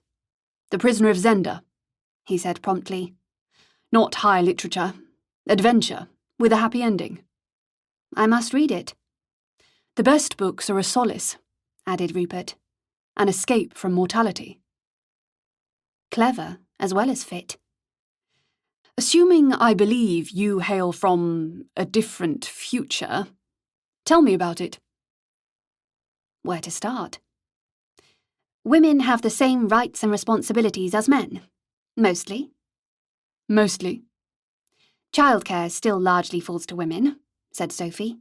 But to give you an idea how different it is, we've had 2 female prime ministers. Do they make more emotional decisions? Kinder ones? Sophie considered. No. She reached for a biscuit, but remembered Anne had told her not to eat on the date because it was undignified. Do you have similar laws? Conventions? I believe so, but in England we've abolished capital punishment. He hesitated. What about social rules? Between the sexes? Sophie hesitated too, uncertain whether he was sincere, or flirting, or both. We have marriage, but if it doesn't work out, divorce isn't frowned on. We have effective contraception, which is free, so women can decide when or if to have babies. She hadn't said sex, but that's what he'd asked about. Had she been too forward? Rupert laughed, a clear, joyous laugh. You must have been dismayed to end up here. At times it has been difficult. Understatement. Notwithstanding convention, if 2 like-minded people form an alliance, they can have a splendid life. The invitation in his eyes was clear.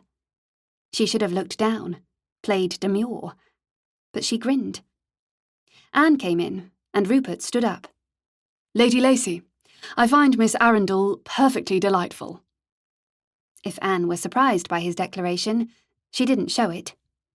I'm glad. I will take my leave. He looked at Sophie, and ensuring Anne couldn't see, he winked.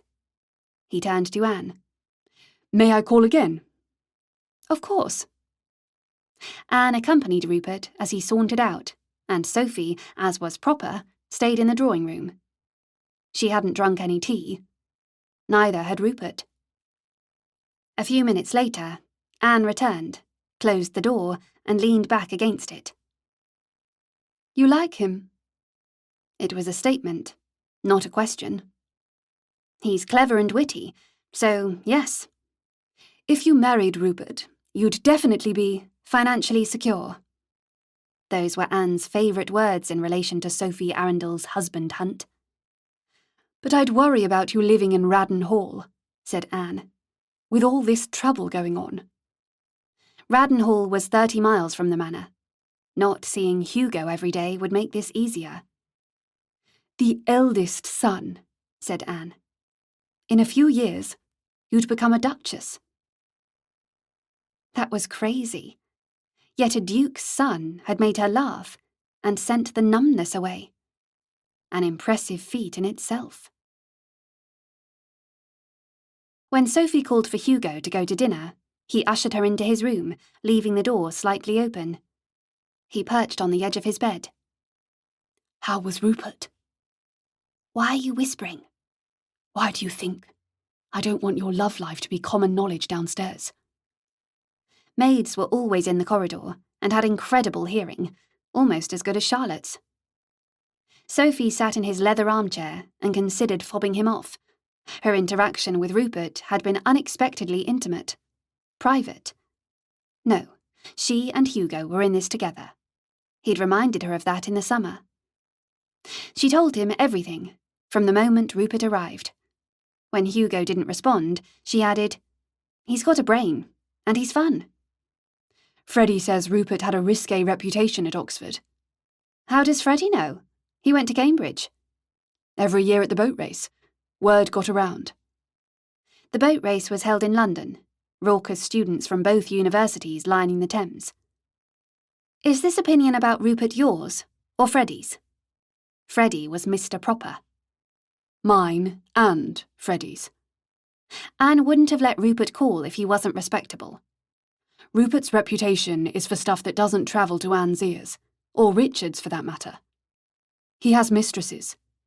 So? Isn't that the equivalent here of girlfriends?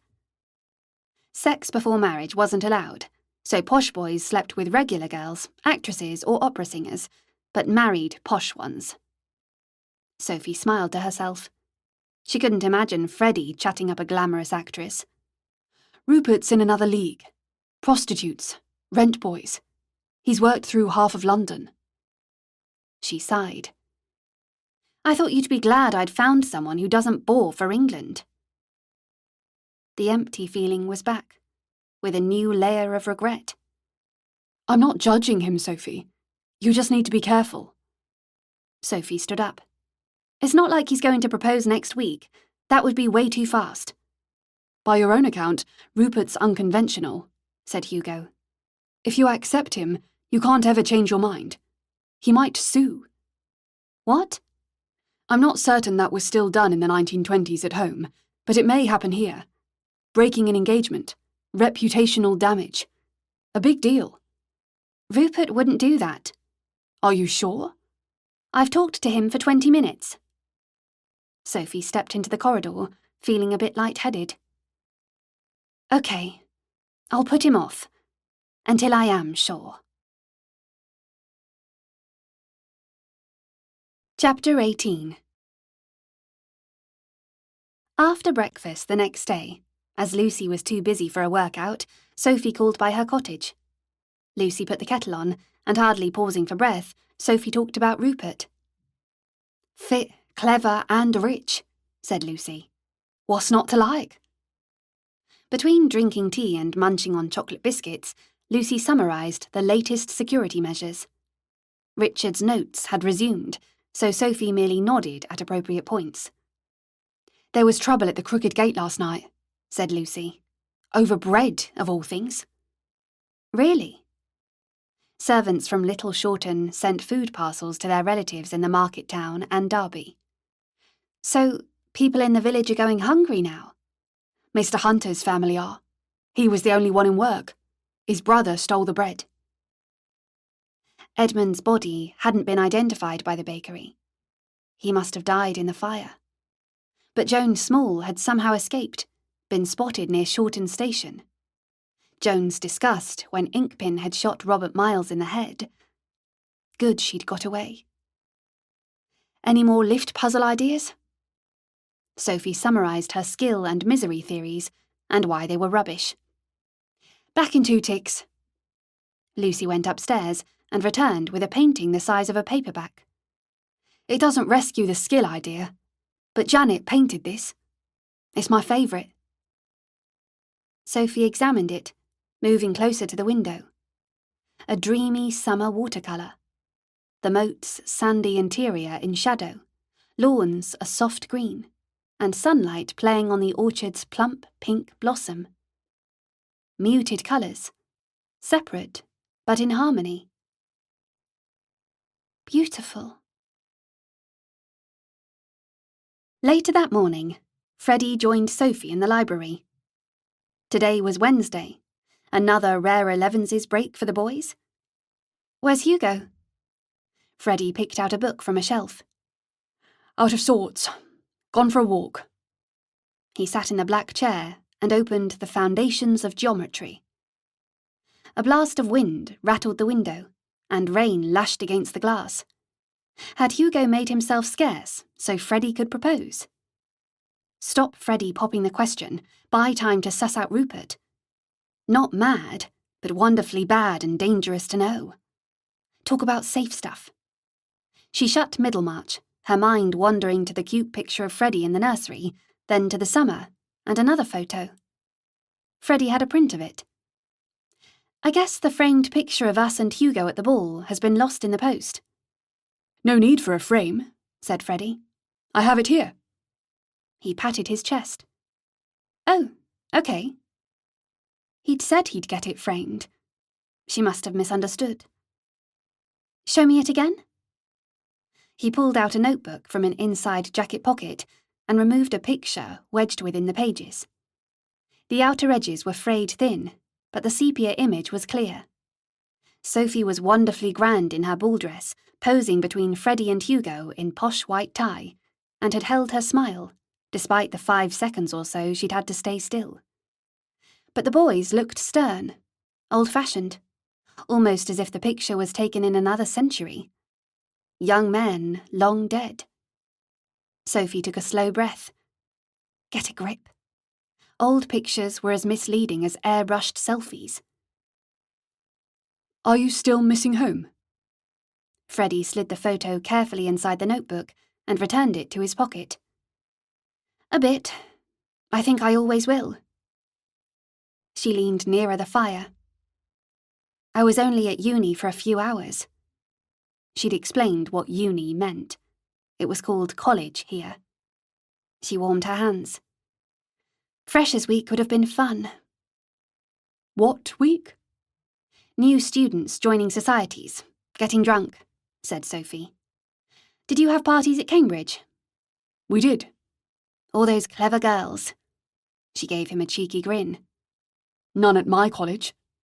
Oh, so the parties were just with boys? Local girls, from the town. He shut his book. Were there many ladies allowed in your college? It's not a case of allowing them, Freddie. In my subject, English, there were far more women than men. But in the maths department, it was the other way around. Undergraduates must marry while reading for their degree. I'm not sure many do that, said Sophie. My parents met as students, married a few years later. Why did they wait? Until they'd sorted a career and a house. Most couples tie the knot in their late 20s or 30s, or never marry. That's sad, said Freddie. Who would want to live on their own? No, I mean they move in together before marrying. Make sure they're suited. Live in sin? What happens to the children? Nothing, said Sophie. They adopt their father's surname or mother's. Sometimes it's confusing, but there's no stigma. Have you lived with someone? I haven't. First Rupert asking personal questions, now Freddie. Distract him. Keep talking. I got into the lift the day I arrived at uni. Had no time to meet anyone. Except Hugo. But I knew him from before. He says your school had girls and boys mixed up. Yes? This was turning into a job interview. They take the same classes but live in separate houses until the 6th form. I was in Ada. Interesting name. After Lord Byron's daughter. She realised machines could do a lot more than add and subtract. They'd told Freddie about modern computers. The only lady at my school was matron, said Freddie, and she didn't count. Did that make it nicer? Mine was all right, but older boys picked on the younger ones. I can't judge. I only went to mixed schools. There was an effective system for reporting bullying, but girls are under pressure to look pretty from when they're really young, and it can be a distraction from studying. I suppose that's true for undergraduates as well. Unimaginable. My college having girls. Makes parties more enjoyable, said Sophie. Obviously, people drink too much, get carried away. Did you get carried away? Freddie flushed. Sophie laughed. No, I told you, I didn't get the chance. Now he seemed taken aback. Girls have to be careful. Actually, so do boys. If a girl tells the police a boy did something without her consent, the girl has the option to be anonymous, but the boy's name is dragged through the mud, even if he's done nothing wrong, and the mud sticks forever. Only the chap's reputation is damaged, said Freddie. How odd. There's a huge database. You type a name into your phone and in seconds find everything about them. People are trying to change the law, so silly things children do are deleted. You mean impropriety? Relations between the sexes are relaxed, said Sophie. But there are rules. Girls should consent to everything. There was a lecture about it in the first week at uni. A lecture? I couldn't go. I was here. She shrugged. I might not have learned much. It's just decent to respect other people's wishes, isn't it? Obvious. Freddie abruptly stood up and, with equal suddenness, sat down again. I don't think it's obvious. I think it's difficult. He hesitated. I need to tell you something. What you've been talking about, happened to me. Someone tried to... A man? Freddie vigorously shook his head, as if fending off a wasp. Of course, not a man. A girl. That serious discussion about evil. You'd never do that, Freddie. You haven't an aggressive bone in your body. You don't understand. Then tell me. You mustn't repeat this to a living soul. Not my parents, not Hugo. Keep calm. Whatever Freddie wished to confide, it was serious. But rape? I promise. He drew a deep breath. It was hard to smuggle girls into the college, so we'd go to inns, hotels.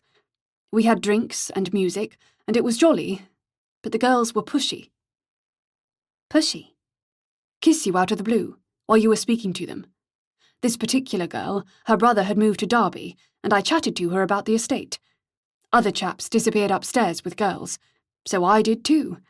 We were in this room, and she started kissing me, so I kissed her back. It felt wrong, but she was so keen, it seemed rude not to let her. She undid my trousers and lifted her skirt. You were uncomfortable. Wanted to stop. Leave. Sophie was in automatic reassurance mode, though her brain raced. Exactly. She smelt of... I don't know what, and she made me pull on this horrible thing. He exhaled, very slowly. Afterwards, she kissed me on the forehead and left. At the college, nobody mentioned what they'd done. A difficult situation, but it wasn't your fault. You were unprepared. Was the girl upset? No. He frowned. But I felt dirty. Guilty. Did you meet up again? Absolutely not. So, put it down to experience. Freddie briefly closed his eyes. She's staying at the Crooked Gate. Betty's son. He's mine.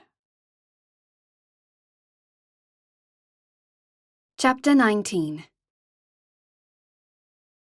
The library was unnaturally silent, as if all the books were listening, holding their breath. Betty. She said they'd come from Derby. Her brother had lived in Derby while Freddie was in Cambridge. Betty must have travelled to Shorten via Derby from Cambridge. Sophie met Freddie's eyes. When did you first meet? 4 years ago, in a pub near my college. Freddie fidgeted on the edge of his chair. Since she got here, she hasn't tried to contact you? Freddie shook his head. Perhaps she's waiting until he's older, to see if he resembles me. Betty's child was about 3. Sophie couldn't remember his face. Bonfire night. Freddie had stayed at the Manor to avoid Betty. And Frank. I'll ensure he's provided for. Freddie was jumping the gun. By his account, Betty had been careful to avoid getting pregnant. It was excruciating, but she made herself say, "The thing you pulled on, it didn't break or split." Freddie cringed. No. He's not yours. Freddie looked unconvinced.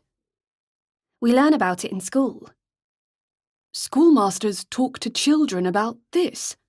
I know it sounds bizarre, said Sophie, but children study relationships and the practicalities, so when they grow up, they have babies when they want to. Your world's very different from here. He stared at the floor. You're sure he's not mine? Yes. As Betty was a party girl, most of the college cricket team were likely in the frame. But why had she moved here? Cambridge was 100 miles from Derby and Shorten. She could still claim he's yours. Freddie swallowed. Sophie's instinct to side with the underdog battled with an unexpected urge to protect Freddie. His family had taken her in, and now he'd shared this. Trusted her. Yes, he was a landed gentleman, but he was too gentle. Look at me. He reluctantly met her gaze. It's her word against yours, and you're Freddie Lacey. She's a barmaid. His mouth compressed. If she does write to you or start a rumour, we'll sort it. Pay her off. Give her claim credibility, and she'll come back for more. He paled. We spread a counter-rumour that Betty's a prostitute. In a very short time, Sophie had learned a lot from Freddie's mother, including the terrible power of gossip. Make it so uncomfortable for her, she'll leave, take her son and brother with her. Freddie gaped. I can't do that. If she falsely claims Frank is yours, for money or influence, it's a declaration of war. But saying she's too dishonourable. She'd have weighed up the risks. His jaw tightened. Blackmail. The gloves come off. He frowned. All right. But what? That would be the nuclear option. Nuclear? A last resort, said Sophie. I only talked with her for a few minutes, but she wasn't destitute and desperate, and she didn't seem like a girl set on blackmail. Freddie frowned again. Shall I make you feel better? In my England, she could have posted an embarrassing photo so all your friends and family could see it. Why would anyone do that? If couples fall out, for revenge, mostly done against women. Horrible. Sophie leaned towards him, her hands clasped in her lap. You were what, 17 when this happened? Freddie had passed the Cambridge entrance exam a year early. He nodded. If that's the worst thing you've done, you can rest easy. I used to cheat at poker. I saw all the cards in my head. That's not cheating, said Sophie. It's using your natural talents. Did you win much money? At the start, but everyone caught on and refused to play. He jumped out of his chair, stepped over the dogs asleep by the grate, and threw a log from a basket onto the fire. It means a great deal, being able to tell you about this. You're a brick. You may be worrying about nothing. If she was going to spread rumours or confront you, I think she'd have done it by now. Her move to Shorten could be coincidence. Freddie sat down again. Making a connection between 2, 3, or even 4 events, and on that basis alone reaching a conclusion, is foolish. In maths, anyway. He put his head back and exhaled. Yes, coincidence. He was trying to reassure himself. I'll never tell anyone, and from now on, we won't mention this, and you stop worrying. Agreed? Agreed. They shook hands. Freddie stood up, kissed her on the cheek, and hesitated, as if he wanted to say something. But he left, taking his geometry book with him.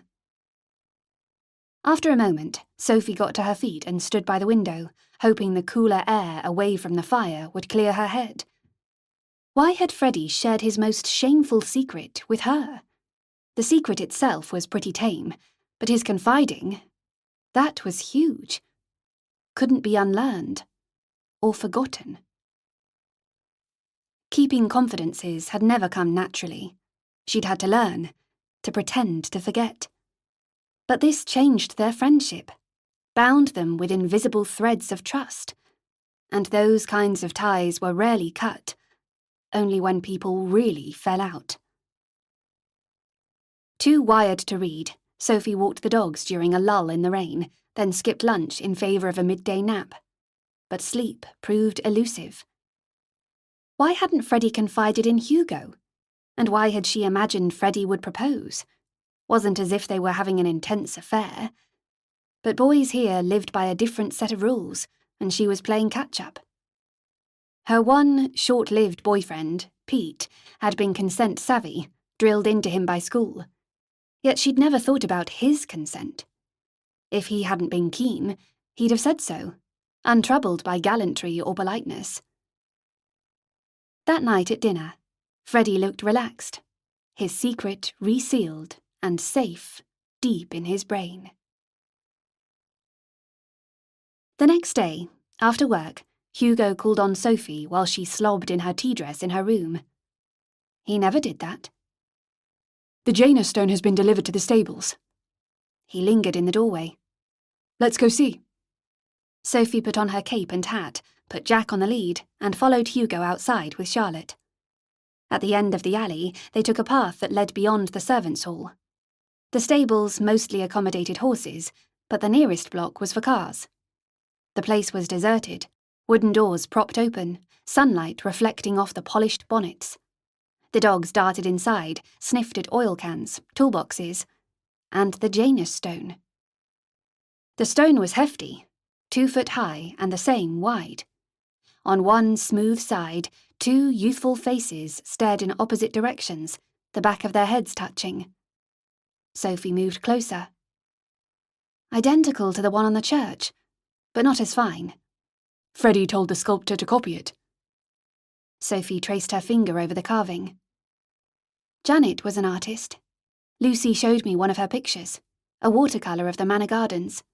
Impressionist faded colours, really imaginative. Hugo stilled. Oh. What's the matter? He swallowed. Not imaginative. She painted what she saw. Muted impressionist shades. Exactly how Shorten is for me. He gestured. Everything. The house, the estate, this garage. It's the same as home. But he'd always thought the colours here were wrong. These gardens are so beautiful, even with the washed-out colours. She'd assumed he meant the onset of winter, the fallen leaves. She pointed at a car. Shiny red. Not red, and faded, almost sepia. He pushed his fringe away from his face.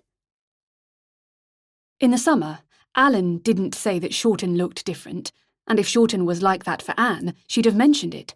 So would Lucy. I don't understand. Why would you and Janet see everything faded? He gave a low whistle. Janet didn't have the gene. And I don't either. The lift. Hugo. Sophie drew a slow breath. I'd presumed you were too busy with your phone to notice. But if you don't have the gene, that's why you couldn't see the gold doors. Or the pictures. Lucy mentioned something about Janet and the doors when we arrived. She said Janet was tipsy, didn't notice the lift had been painted. Sophie thought back to the busy Students' Union. And everyone else in the hall saw it as grey metal. Janet just happened to be with Lucy, like I was with you. He whistled again. Your misery theory. What about it? Every visitor with the gene was miserable at the university. Anne, Lucy, Alan, and you. I was on edge, having Charlotte along without permission, said Sophie. Maybe with the gene, being stressed is enough? No, there has to be an additional trigger. Lucy was depressed for months and used the lift countless times before she stepped through the portal. Still, you not having the gene, a big piece of the puzzle. Sophie patted the stone. This is a lucky carving. He bit his lip.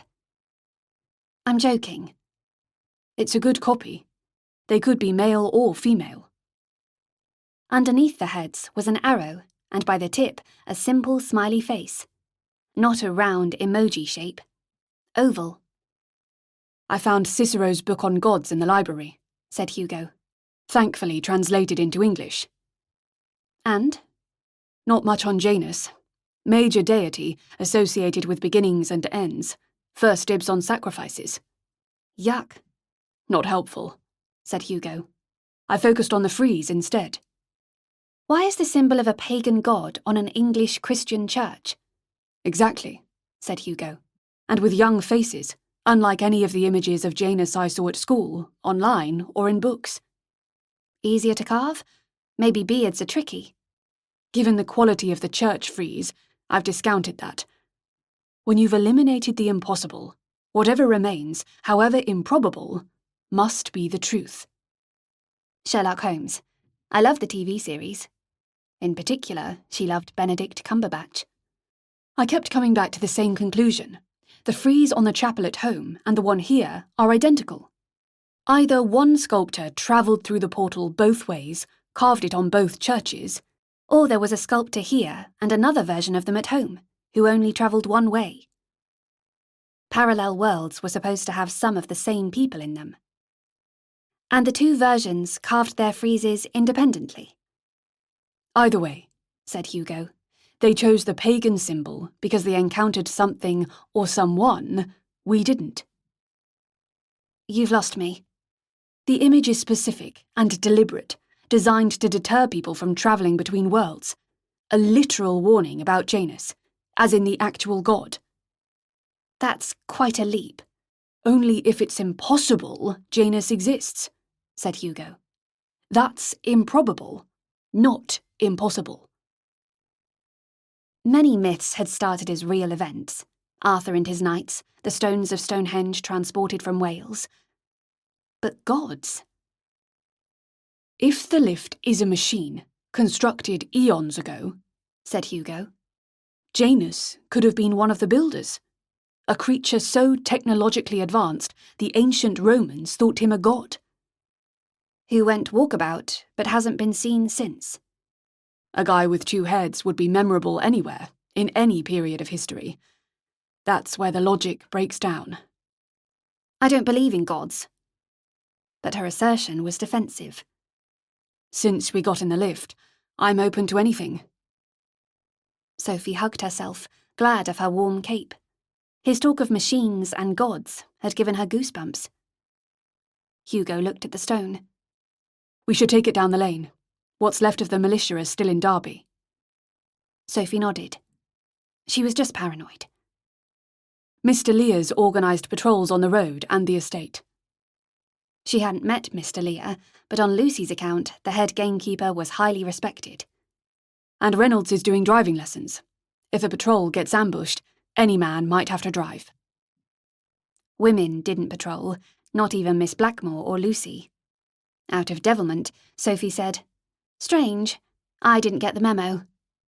Hugo gave her a wry glance. I'll make notes. Starting old-fashioned cars required a complex sequence of actions, tweaking buttons on the dashboard, more on the front of the car, and flicking over a crank. "I'll copy your notes," said Sophie. "And if we solve the lift puzzle, we can steal an incredibly expensive car, you can get home via the portal, and I can return the car safely to the manor." I guess. Hugo avoided her eyes. But who gets to drive is academic, unless we can nail down when and why the gene triggers the portal. Sophie believed in genes, like she believed in molecules and atoms. An act of faith. Not unlike her parents' belief in an invisible, silent God. Over lunch, Anne said, "It's only a stone. You should go when things settle down." "Reynolds isn't available, and the other driver's not well," said Richard. "They won't return to work until next week." Sophie acknowledged the familiar excuse with a nod.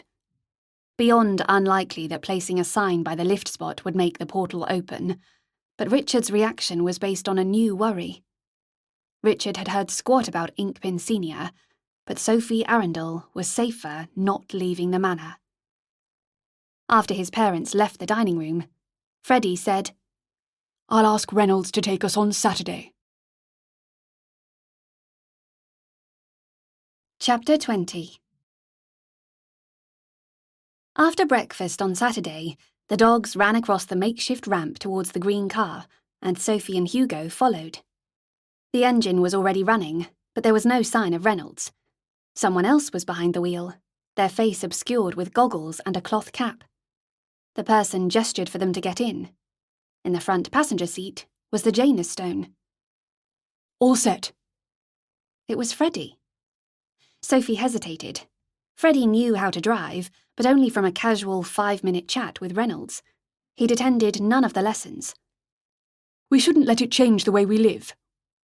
Freddie was quoting Hugo's words after the bakery. We need to show an example. Was Freddie showing he was brave and decisive for her benefit? He kept glancing at her. Sophie sighed. Saying bad people wouldn't stop you going about your normal business was easy. Doing it, quite another. Freddie seemed to be testing them. Why was unclear. She gave Hugo a pretend punch on the arm. Freddie's right. In the car were shotguns, but only 2. Freddie hadn't brought a gun for her. I have driving coats. Freddie handed them over. Hugo slipped on the bigger brown coat and Sophie put on the smaller one, emerald leather. If they had a spectacular crash, wearing leather, like motorcyclists, might shield them. Airbags and seatbelts wouldn't be invented for decades. Hugo collected the guns and sat in the rear with Sophie and Jack. Charlotte jumped in and they moved off, incredibly slowly. No need to break any speed records, said Hugo, with mock cheerfulness. They sped up and the wind whistled around the half-height doors. Her limit is supposed to be 45. Freddie had to shout above the wind. But I've done a scorching 50. The speedometer was barely at 25, not exactly a boy racer. You can't drive and shoot, said Hugo, giving a shotgun to Sophie. Freddie muttered something and slowed for a bend. Sophie didn't close her coat, draping some of it over the dogs. If they met any militia, she doubted she could aim while keeping Charlotte and Jack down in the seat well, but she checked the safety catch was on, practiced positioning the butt into her shoulder, then rested it across her knees. For 20 miles, the road twisted and turned, looking the same after each bend. On both sides of a tarmac lane were high evergreen hedges, fronted by occasional silver birch and oak trees. They didn't see a soul. Hugo spotted Charlotte's plastic bag, hanging forlornly from a branch. Sophie had tied it there to mark the lift spot. Freddie positioned the car towards Shorten and parked. Hugo and Sophie climbed out with their guns, walked past an oak tree to the hedge, and scanned the air for a telltale square outline. Nothing. Sophie bit her lip. Again. Days after moving into the manor, they'd returned here, searched every inch beyond the tree. Freddie stood by the car, staring at her. "You're not going to turn off the engine?" Sophie asked him. It sounded loud in the rural quiet. No. Right. Reynolds must have got the engine running at the house. Freddie didn't know how to start it. Let's sort the stone. Hugo placed his shotgun on the rear seat. Sophie did the same. It took 3 of them to pick up the stone. While they laboured to set it on the verge opposite where the lift had opened, the dogs ignored them. Jack mooched about, and Charlotte snoozed in the car. Once the stone was in the right place, Sophie untied the plastic bag from the branch of the oak. The tree was old, with an oval opening like a door near its base. She smiled to herself. When she was little, she would have imagined fairies. The dogs started barking, and the hairs on the back of Sophie's neck stood up. "Someone's here." Get in the car. Hugo grabbed Jack's collar, and they all scrambled in. Freddie drove off at speed, narrowly avoiding the Janus stone and hardly slowing as they approached the first bend.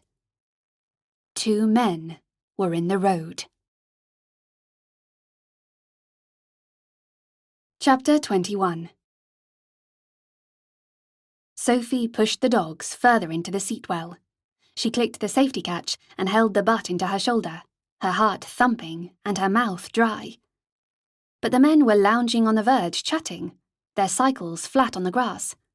As the car passed them, they turned around. It was Alan and Betty's brother, Will. Alan waved, and Hugo waved back. It must have been them the dogs sensed. Hugo's voice was shaky with relief. Heard them talking. Sophie clicked her safety catch to on. Freddie drove at 30 miles an hour on the straight bits of the lane, and Sophie's respect for him moved up a notch.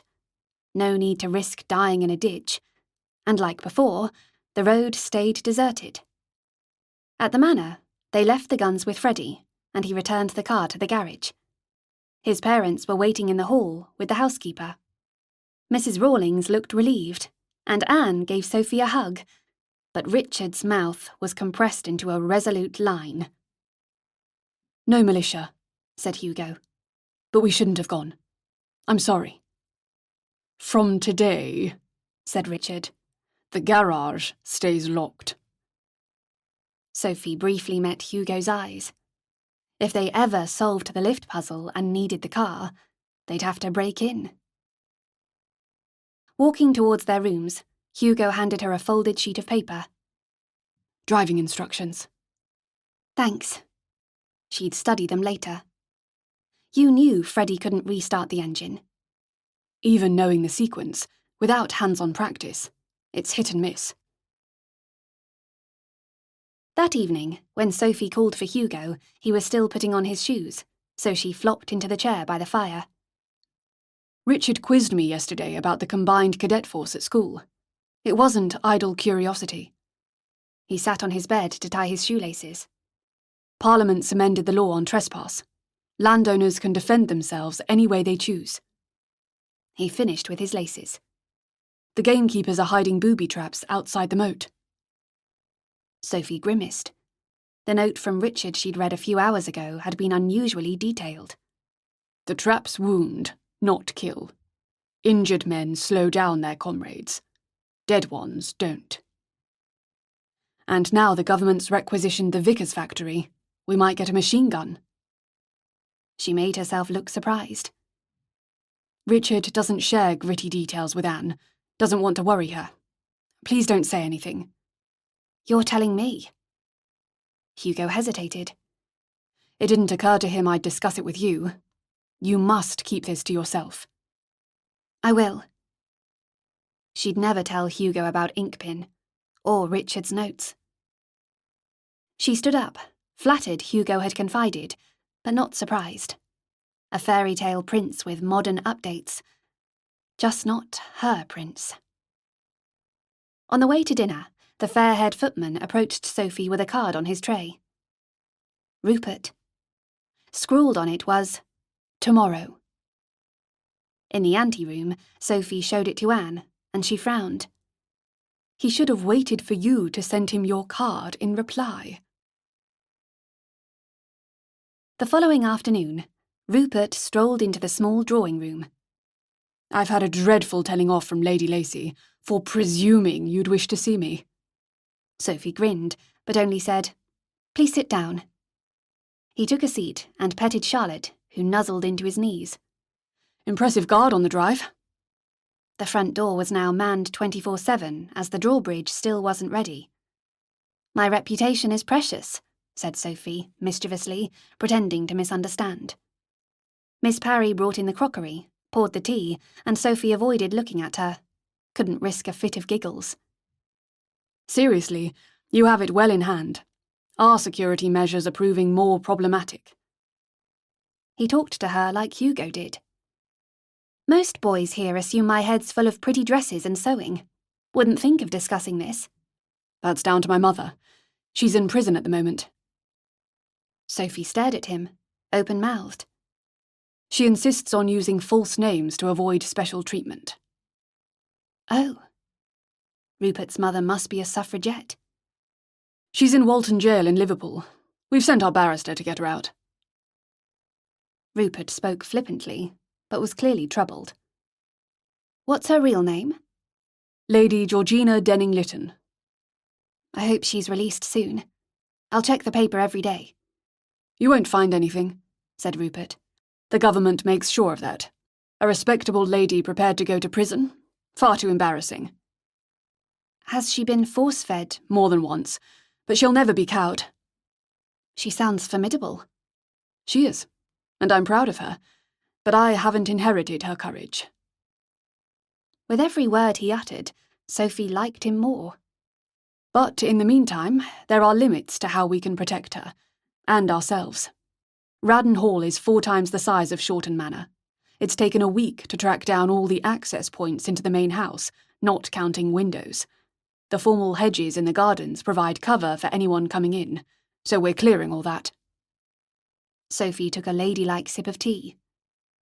The most important thing is to ensure everyone in the household is loyal, or the servants will unlock the doors, or worse, help torch the house. You're thinking of the Bellamy fire? She nodded. Some of the arsonists who'd murdered Mr. Bellamy had been his servants. The trials were brought forward. 4 were hanged last week. Rupert picked up his cup and saucer. My family has land in Virginia. Depending on how bad it gets, we'll go there. He frowned. But I may be worrying too much. There is less danger in fearing too much than too little, quoted Sophie. Those endless Tudor lessons had been of some use. When Rupert raised his eyebrows, she added, Francis Walsingham, spymaster for Queen Elizabeth I. First? Oops, Elizabeth II hadn't been born yet. Good Queen Bess. My brother is convinced we may lose our heads. According to the Times, Mr. Baldwin nearly lost his. A suffragette, not Rupert's mother, had thrown a hatchet, missed the Prime Minister by inches. What does your brother do? He's in the Derbyshire Yeomanry. Loves it. You didn't consider joining up? No, said Rupert. All that standing about in the cold. Needlessly unpleasant. She smiled at him. What's that for? You. You like me? I do. Rupert drank his tea. You should be clear what the arrangement would be if you became my wife. Hugo had been right. Rupert was proposing. Excitement, instantly followed by apprehension. She stared into her cup. I'm clear what marriage would involve. We don't need to discuss arrangements. We do. He put down his cup and saucer. You'll have money, status, respectability. And you. And me. But we would pursue our own interests, with no rancour. Okay. Best not to mention kickboxing. Might put him off. Use the cover story. I do mini archery. Rupert looked her in the eye. I'm talking about other relationships. He paused, letting that sink in. She drew a startled breath.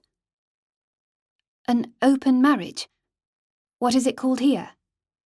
If either of us starts to resent it, adultery. Sophie's brain stalled, then fired up. What about children? You couldn't be sure they were yours. We'd have a son and heir first, and another one. Move on when you're ready.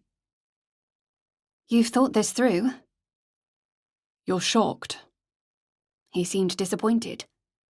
She was, though 21st century Sophie shouldn't have been. Lie. Surprised. You need time to consider. Yes. I've learned to be cautious and honest before formally proposing, said Rupert. Being turned down is unpleasant. You checked me out before deciding to call. I heard about Mr. Clutterbuck and concluded you're remarkably unconventional. At the summer ball, assaulted by the inebriated cleric, Sophie had punched him. Somehow, Anne had managed to spin it so people thought she'd fainted against him, knocking him over. How did you find out what really happened? Edward Armstrong told me he was tipsy. Imagined you'd put Clutterbuck on the floor with a punch. Mr. Garner said something similar. Unlikely they'd both imagined it. He stood up. Write to me when you've decided. Of course. She got to her feet and accompanied him towards the door. I may end up like the curate, but I can't resist. Rupert lightly took hold of her shoulders and kissed her on the mouth.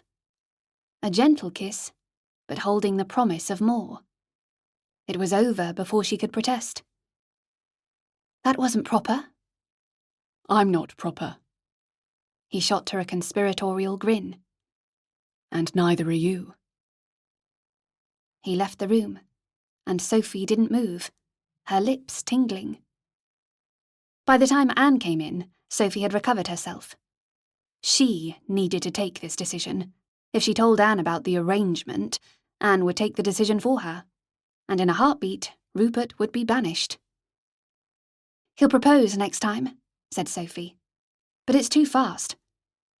Engagements can last up to 2 years." Sophie rolled her eyes. "I want to be sure before he proposes. I asked for more time, and he's fine with that." "Don't keep him waiting too long," said Anne, "or he'll lose interest." Back in her room, Sophie sat on the bed. If Hugo felt differently, this arrangement would have been brilliant. Love with Hugo and security with Rupert. Jack and Charlotte watched her quizzically. "I know, it wouldn't have worked. Once Hugo marries Clarissa, he won't cheat." He'd joked in the summer about turning to the dark side, seducing maids. In some ways, he was as conventional as Freddie. But Hugo had studied this period. Even though this England was different, he'd surely have some inkling whether Rupert's bohemian offer was even practical. With a heavy heart, when Hugo returned from work, she called on him. "What's happened?" He stood up from a chair at the writing desk. "I need your advice." "Sounds serious." "It is." She shut the door. "No, it needs to be ajar." "Nobody can overhear." Privacy trumped a brief faux pas.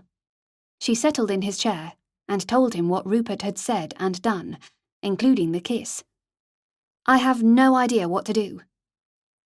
"More money and security than if you married Freddie." Hugo turned the desk chair to face her and sat down. "The Lacys have land, but there's not a lot in the bank. They employ too many people." "And you know this how?" "I've gone through the books. The ledgers aren't locked up." "Enough cash to emigrate?" "Yes," said Hugo. "but it would mean starting from scratch." "If I married Rupert, you could come with us to America." "With Rupert?" "Help everyone start again. Freddie, Anne, Richard, Maud, anyone who wanted to come." "But if we emigrated, I'd never get home." "That may be a pipe dream, Hugo. We've got bits and pieces of the puzzle, but we might never figure it out." He folded his arms. "With Rupert's track record, you'd almost certainly catch a nasty disease. Maybe more than one. No antibiotics. Syphilis causes horrible disfigurement. Not a nice way to die." Sophie winced. She hadn't thought of that.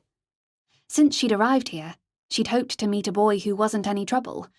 Rupert was devilish and gorgeous, the right sort of trouble, but the downside could be a deal-breaker. She got to her feet and walked to the fireplace. "It's a real shame. He makes me laugh." She took a log from beside the grate and dropped it on the fire. "I'll turn him down. Won't tell Anne the real reason." She watched the flames embrace the wood. "If he can't be a lover, he can still be a friend." Hugo stood up, turned his back, and moved the chair under the desk. "I'll say I've gone off Rupert because he's too pushy." "And I won't share with Freddie any details of your date," said Hugo. "He'd be beyond shocked." That evening, in the anteroom, Anne was disappointed about Rupert, but also relieved. "You'll be safer here." And after dinner, with a pang of regret, Sophie wrote to him, finalising a draft in pencil before copying it in ink onto watermarked cream paper, headed with the Lacey's coat of arms. Sunday, the 8th of November, 1925. Dear Mr. Denning, I very much enjoyed your company, but after careful consideration, I don't believe I can make you happy. However, I really value your friendship, and if you ever need anything else that Shorten Manor could provide, do not hesitate to call. Yours sincerely, Miss Sophie Arundel. Chapter 22. In the Manor's entrance hall, tucked away in a corner, was a red postbox, a miniature version of a regular one, with collection times printed behind a glass window. Signed above the rectangular gap to post letters was Post Office, and above that, flanking a raised outline of a crown, were the letters V and R. Victoria Regina. Queen Victoria's reign might be over, but this was still the property of the Royal Mail. Sophie posted Rupert's letter, and her mind wandered. If this trouble got worse, would the British royal family flee the country? They'd stayed during the Blitz at home. Mrs. Rawlings marched out of her study. "Good morning, miss." "Morning." The housekeeper's hair was pulled into a severe bun, and with no makeup on her lined face, she appeared elderly and frail. But her brain was sharp, and she moved like a headmistress on a mission. She unlocked the postbox and slid a sheet of paper over the old one. "Mail collection's been reduced to every other day." "Why?" Sophie peered at it. "Whenever the postman calls, we're vulnerable. The same as with food deliveries." "Of course." Tradesmen were delivering less frequently, at pre-arranged, irregular times. "Everything's changing, regardless of who's manager." Freddie's words reverberated in Sophie's head. Mrs. Rawlings opened the front door. Women and children were walking in a ragged line towards the house. Armed gamekeepers and gardeners were also on the drive, including Lucy, her shotgun strapped over her coat. This was a planned drill. The estate families had come from their cottages by the longer route, via the road. The aim was to have everyone in the servants' hall in less than an hour. Once the pretty stone bridge was gone, there would just be one way into the house, and to anywhere within the moat.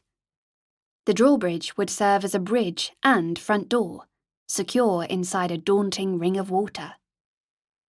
In normal circumstances, Sophie would have been casually excluded, would have had to ask to take part. But she and Richard had already agreed her role. Act conspicuously, decorously useless. Gossip flowed between Shorten Manor and the village, and nothing could connect Sophie to the girl with the pin. Richard had dubbed her contribution Operation Scarlet Pimpernel, after a fictional French revolutionary spy.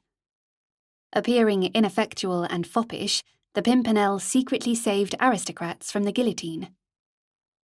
Miss Parry stood to attention by the doorway, waiting to lead families through the house to the servants' hall. Sophie attached the dog's leads. Jack would be confused, and Charlotte's enthusiastic welcome could knock over a child. Mrs. Evans came in carrying her baby, her toddler by her side. She had an air of resigned weariness, and the other adults' faces were set, keen to get the drill over with. Sophie moved back, near a grandfather clock, its sonorous ticking lost amidst children's excited chatter. For them, this was just a fun day out. Richard, Freddie, and Hugo tramped down the stairs with shotguns, wearing gardeners' brown trousers and shirts. Hugo had a greasy ammunition belt. Smoothing a crease on her silk skirt, Sophie walked over to Richard. His cheekbones were sharp-angled, his eyes hooded. "Lady Lacy's in the large drawing room," he said, as if they were rehearsing for a dinner party. Anne was discreetly revising the Manor defence plan. "You should join her," said Freddie. "Yes," said Hugo. "We've got this." Sophie turned around, channeled the Scarlet Pimpernel, and joined the family's line. She stayed with them down the corridor until she could slip into the library. Couldn't face Anne. Needed to think. Closing the door, she unclipped the leads and sat grumpily in the red chair. Freddie didn't know she had to act useless, so was seriously out of order, again. But neither did Hugo. She took the notebook out of her pocket. Between the pages were Hugo's car instructions. His writing was terrible, but she managed to copy them. After that, as she'd finally finished Middlemarch, she read A History of Shorten. An hour or so later, she heard the families passing the library, returning to their homes. She reattached the dog's leads and stepped into the corridor. "How long did it take for everyone to reach the servants' hall?" Sophie asked an elderly woman with a pronounced stoop. The lady paused, one wrinkled hand still on her walking stick. "Miss Hemmings timed it. 56 minutes. When Sophie called on Hugo to go to lunch, he'd changed into his suit. "What was that about during the drill?" She put his car notes on the writing desk. What in particular? She gestured inverted commas. We've got this. He straightened his already straight tie, a sign he was worried about something. Wasn't worth making a scene. Under the surface, everybody's stressed. Hugo would make a skillful politician, diplomatic, with a dollop of cunning, and he had other talents. He'd done drama at Hadley, acted in loads of productions. Been quite good. I won't have Freddie giving me orders, said Sophie. You should join her. I'm going to put him straight. For someone born in 1904, Freddie's pretty open-minded. Obviously, Anne's a massive influence, but he's a man of his time. And Shorten. You shouldn't hold that against him. Out in the corridor, tears pricked Sophie's eyes. Hugo was looking out for her, but his platonic kindness hurt so much, she felt utterly defeated. After lunch, Sophie waylaid Freddie before he left for work. Act smart. Rupert hadn't panned out, so Freddie was the last man standing. He'd kissed her on the cheek. Maybe he did want to propose, but was waiting for the right moment. And if Richard could adapt and treat Anne as an equal, so could his son. She checked the corridor was empty and said, gently, I can fire a shotgun and defend myself, the same way you can. Freddie seemed taken aback. But why would you? I should pull my weight securing the manor. If you have to protect me, you're not focused on keeping yourself safe. He frowned to himself. We're late. He strode away, his strides resolute and awkward.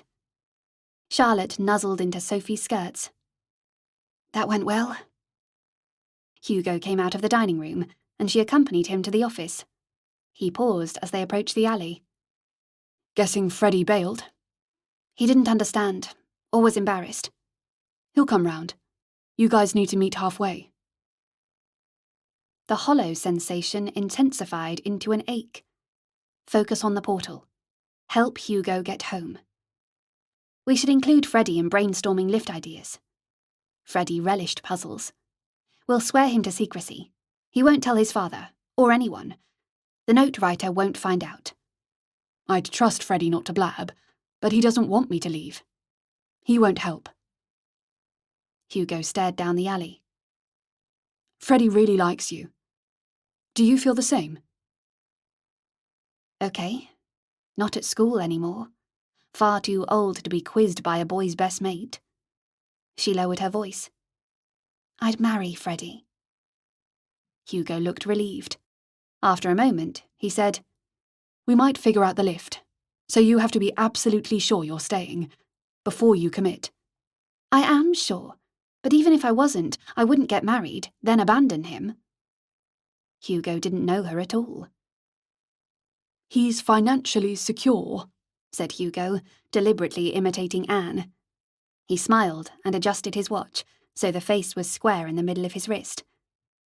Not actually laughing, but obviously found this so amusing.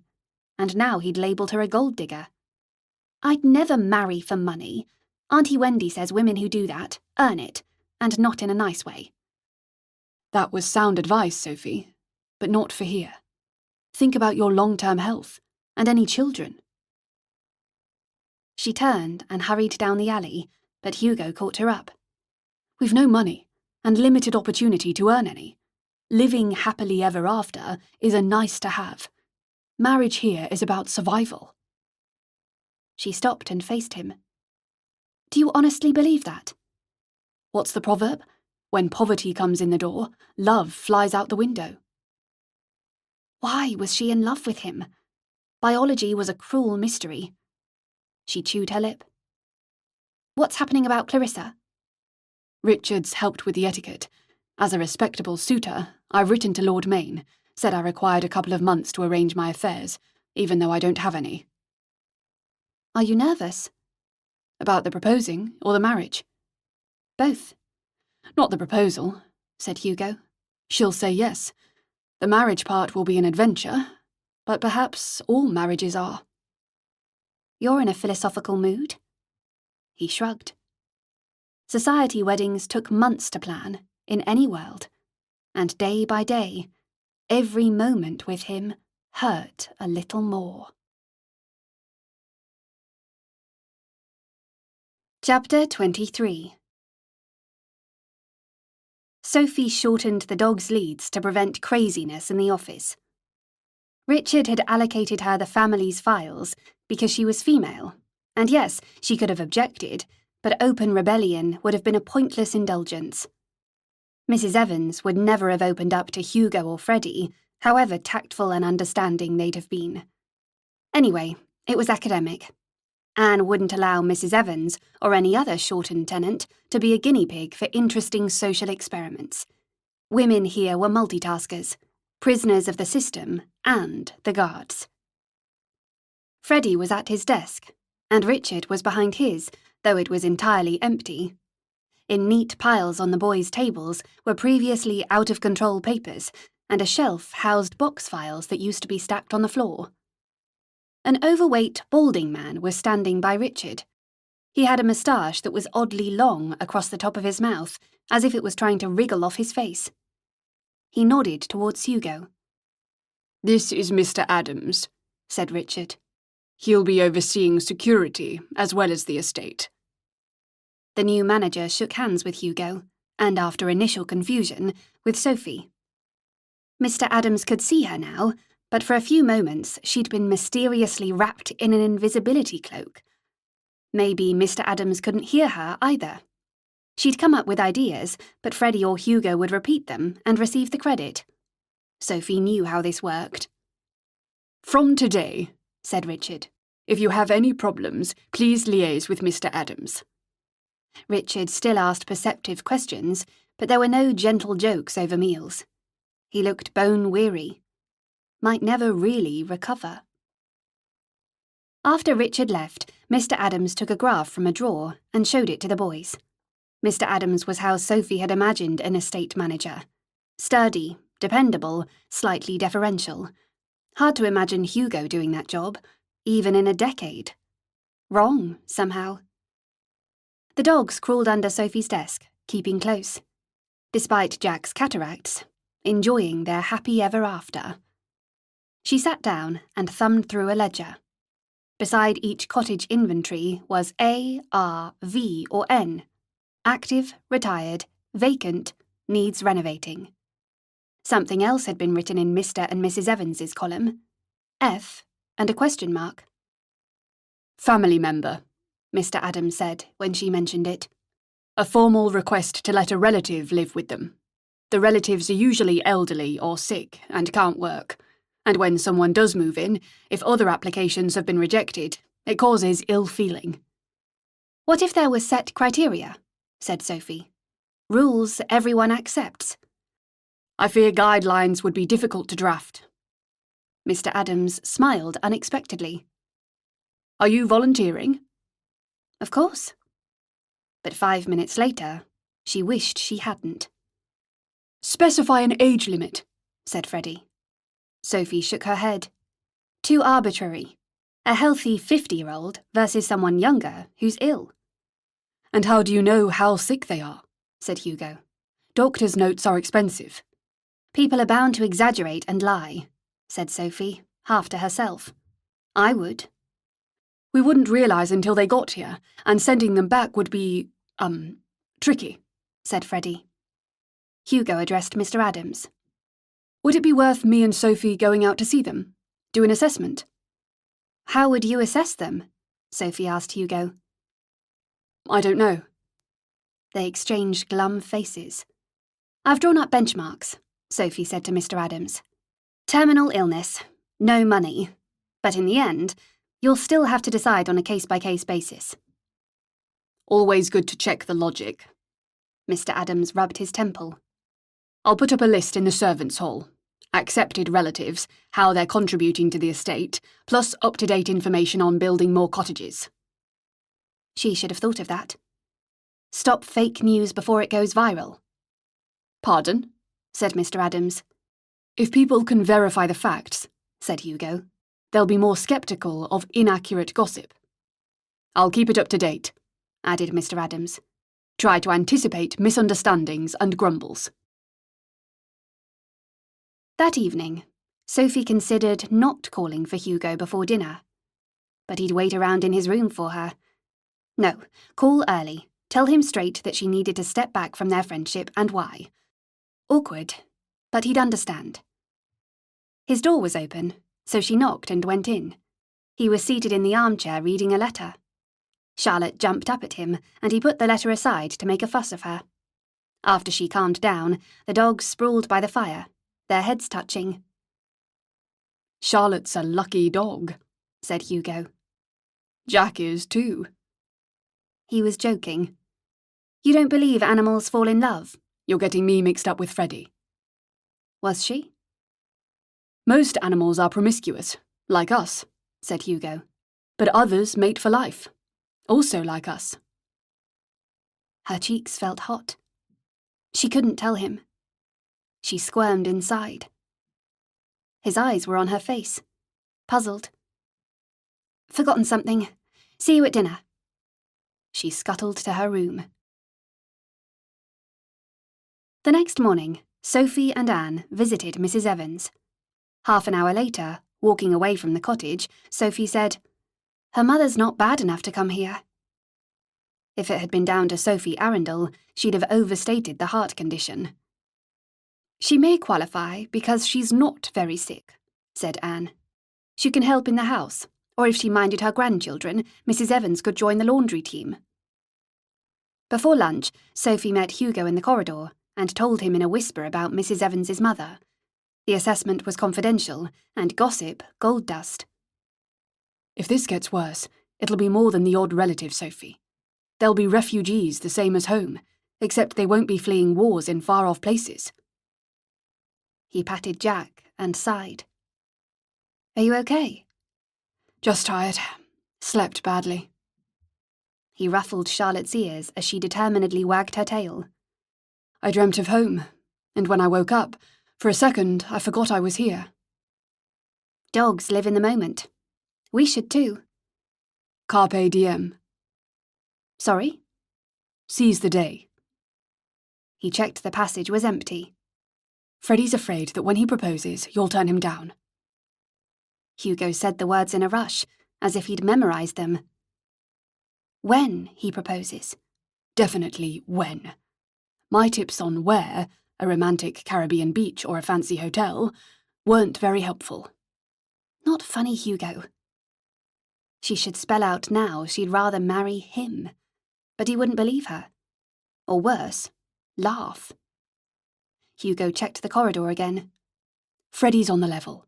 Or to use a more Shorten expression, his intentions are honourable." A lifetime as a pitied spinster receded, but sheepish relief was instantly replaced by panic. Actually, marry Freddie. It's too soon. "The only way he's not proposing is if he knows you'll reject him," said Hugo. "He hasn't talked to his father, but he will soon, and given the family history, Richard won't block it." Resigned to marrying Freddie. No, resolved. "Are you in love with him?" She winced. That's a very personal question. "But a relevant one." No, it's not. You think marriage is a meal ticket. Marrying for money isn't the same as marrying into it. A clever debating point, but didn't help. I told you, I'll happily marry Freddie, down the line. Hugo frowned. Okay, sometime soon. How soon is soon? Marriage here was so final. Divorce was vanishingly rare. Social suicide. In a year? 12 months is respectable. The manor was huge. If they fell out, she and Freddie could have separate wings. I fancy Freddie, so I'd say yes. So glad you've stopped dithering. Hugo turned away as he spoke, removed a speck of dust from his jacket. Freddie adores you. Chapter 24. After lunch, Sophie sat in the small drawing room by the fire. Another storm was brewing, splattering rain against the window. 3 weeks since the bakery, and thanks to Mr. Crawford's dismissal threat, still no chit-chat. But getting fired here didn't involve humiliation, hardship, and welfare. It meant starvation. She scanned the Times. Good. Nothing more about Inkpin. The paper's editorial was a diatribe on the moral dangers of women showing off their ankles. All Sophie's skirts had been shortened, with no exciting consequences. Across 2 pages near the front was an article headlined, "Cambridge to be rebuilt." As usual, the story was upbeat, with black and white photos of residents temporarily housed in barracks, but a photo of a burnt-out street told the real story. Back in September, a bread shortage had sparked a riot, and hundreds had been killed, many more made homeless. The town had taken the brunt. Most students hadn't been there, the academic year yet to start. Betty, and that disturbing conversation with Freddie. With Cambridge in flames, entirely logical that Betty should flee to her brother in Derby. But Derby was also in chaos. Betty must have remembered Freddie talking about the Manor. Travelled here on spec, hoping to find work on the estate. Happened on Alan and the pub. As if she'd conjured him up, Freddie strolled in. "You're not needed in the office?" Hugo and Mr. Adams have everything in hand. He sat on the cream sofa. No point staying there out of habit. "I want to tell you something," Sophie whispered. He leaned forward. "You don't have to worry about Betty." He looked horrified, but Sophie ploughed on, told him about the Cambridge riot. "I read about it. My college wasn't affected." "Freddie, most of the town was destroyed." "I didn't realise that." "How could you not realise?" Freddie shrugged. "Once I saw the college was safe, I didn't read the rest." His lack of interest and empathy for the people in Cambridge was concerning, but he'd lived a sheltered life. She summarised why Betty had ended up in Little Shorten. She lost her home. That's what brought her here. Would explain why she hasn't done anything. Exactly. Freddie let out a long, slow breath and sat up straighter. "Tell me about your favourite stories again. The TV star one." Freddie pronounced TV like a strange password. "Man conquering the stars. I'd love to watch it." Science fiction books are wonderful too. All those classics in your library. And fantasy novels. What about Dracula? "I've read it." "I loved a show called Buffy the Vampire Slayer," said Sophie, "about this girl with superpowers who fights vampires." "Sounds odd." "It's not really about vampires, more about growing up, how hard it is to be a leader, a warrior." "I love your tales from the future." "And I love telling you them," said Sophie. "But there are things I don't miss." "What things?" "Finding it difficult to relax, take time out, wasting time on social media." "Hugo's talked about this," said Freddie. "It's worse for children. If they're bullied at school, that carries on in the holidays via their laptop or phone." "They're machines. Why not disconnect them? The telephone stopped working last year, took weeks to repair. Nobody noticed." "They're addictive," said Sophie. "I turned my phone off before I went to bed, but if I forgot, a bleep would wake me up, and in the evenings I'd finish prep with half an eye on messages." "May I kiss you?" Freddie's eyes were on her mouth. Surprised, Sophie hesitated. This was happening way too fast. "We might be seen." The door was open, as was proper. "We could go for a walk." Rain was bombarding the windows now, making them rattle. "The storm will have blown itself out by tomorrow," said Freddie. "We should set off early, before breakfast." "Okay." Freddie was not an early riser. He had an agenda. Likely a proposal agenda. No changing your mind. Hugo's warning about Rupert echoed in her brain. First thing next morning, Sophie mentioned the Freddie-Sophie walk to Maud. "Can you mind Jack? It won't be for long." Jack required careful supervising, and she might be distracted. Maud nodded. Be careful, miss. Part of Maud's job spec was protecting Sophie Arundel's reputation. Plenty of gardeners about, clearing up. Acceptable chaperones. The storm had raged all night, kept Sophie awake, but she felt better about today. When Freddie proposed, of course she'd accept. You could wear your new dress, miss. The pale blue gown didn't have a hobble skirt. The fashion had arrived from Paris last month, allowed the wearer to move normally. At 8, Sophie opened the door to Freddie. It's dry today, he said, and not as cold. Sophie slipped on her cloak, but didn't fasten it. She put on her velvet hat and kid gloves, followed Freddie through the house and across the terrace. Charlotte hurtled onto the battered lawn and raced around, deftly avoiding bits of bushes, torn branches, and a fallen tree. Morning. Freddie nodded to some gardeners. Despite nature's devastation, Sophie drank in a fresh, after-rain scent and smiled. Walks are excellent for clearing your head. Yes, said Freddie. I find that as well. Most people probably never had an original thought in their lives. Depressing, though, that she was one of them. She paused by the moat. To fill it from the river, the gardeners had reopened a centuries-old channel. In the summer, she'd swum in that river, splashed in its clear, pure water. Sophie wrinkled her nose. The moat water was dank and dark and covered in mulchy leaves. Freddie strode off to the bridge, and she followed. The decorative stonework had been removed, but the main structure was still intact. Dismantling this will take a few hours, said Freddie, as they crossed the moat. Let's go further out, towards the river. He glanced at the lowering sky. You can see the entire county when the weather's right. With no curious audience of gardeners. This was proposal day. Beyond the bridge, Freddie kept up a brisk pace, but wearing the wider skirt, she stayed with him through the orchard and along a steep path. At the top, he gestured. Perfect view. It is. Even on a dull day, the panorama of the turbulent river rolling by neat fields was stunning. Where does Shorten land stop? On this side. The river's the boundary. What's that? She pointed at a scruffy shed. Old shepherd's hut.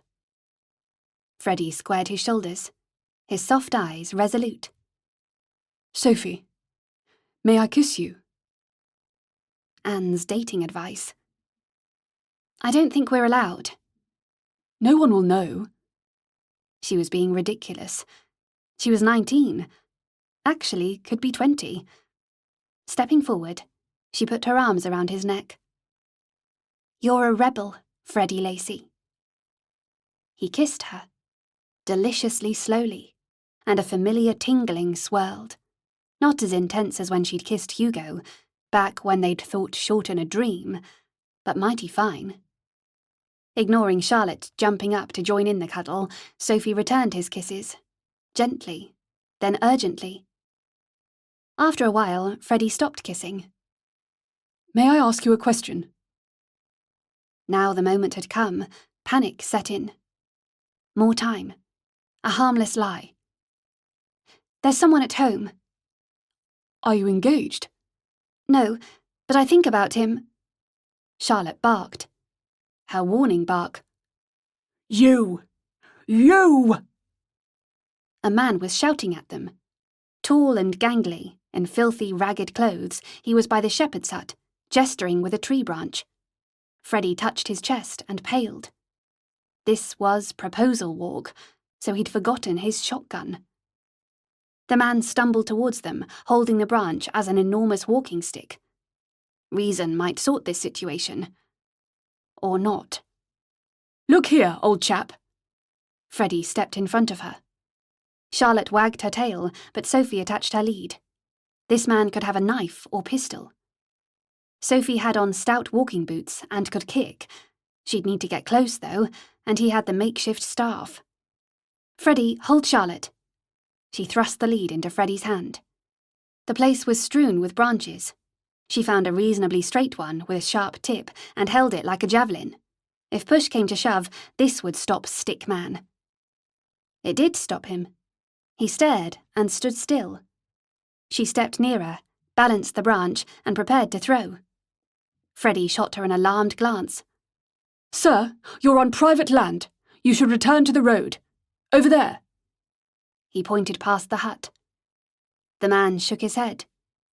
Lose the pole, said Sophie. The man frowned, seemed confused. Sophie took another step. Put the stick down. He dropped it, swayed, and fell into a fetal position.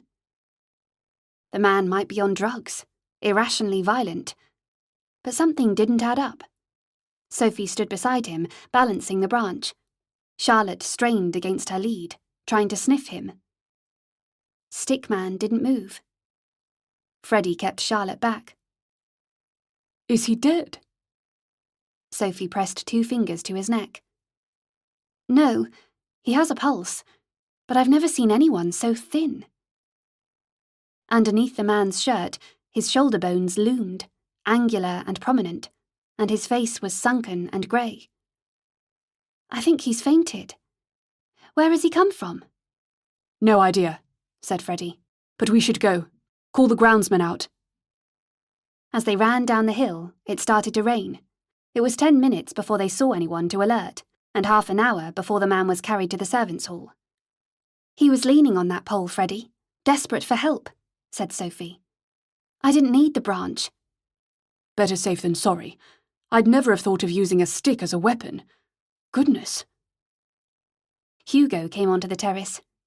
He had new shadows under his eyes. What's happened? A man on the estate, said Sophie. He's in a bad way. Sophie frightened him into a faint, said Freddie. I did not, said Sophie. I picked up a branch, as a precaution. Like a spear, Freddie announced. A spear, said Hugo, slowly, finding this hard to process. Ah, channeling your javelin throwing. She'd channeled her inner Buffy, but kept this to herself. Sophie threw javelin at school, Hugo reminded Freddie. I'm double-jointed.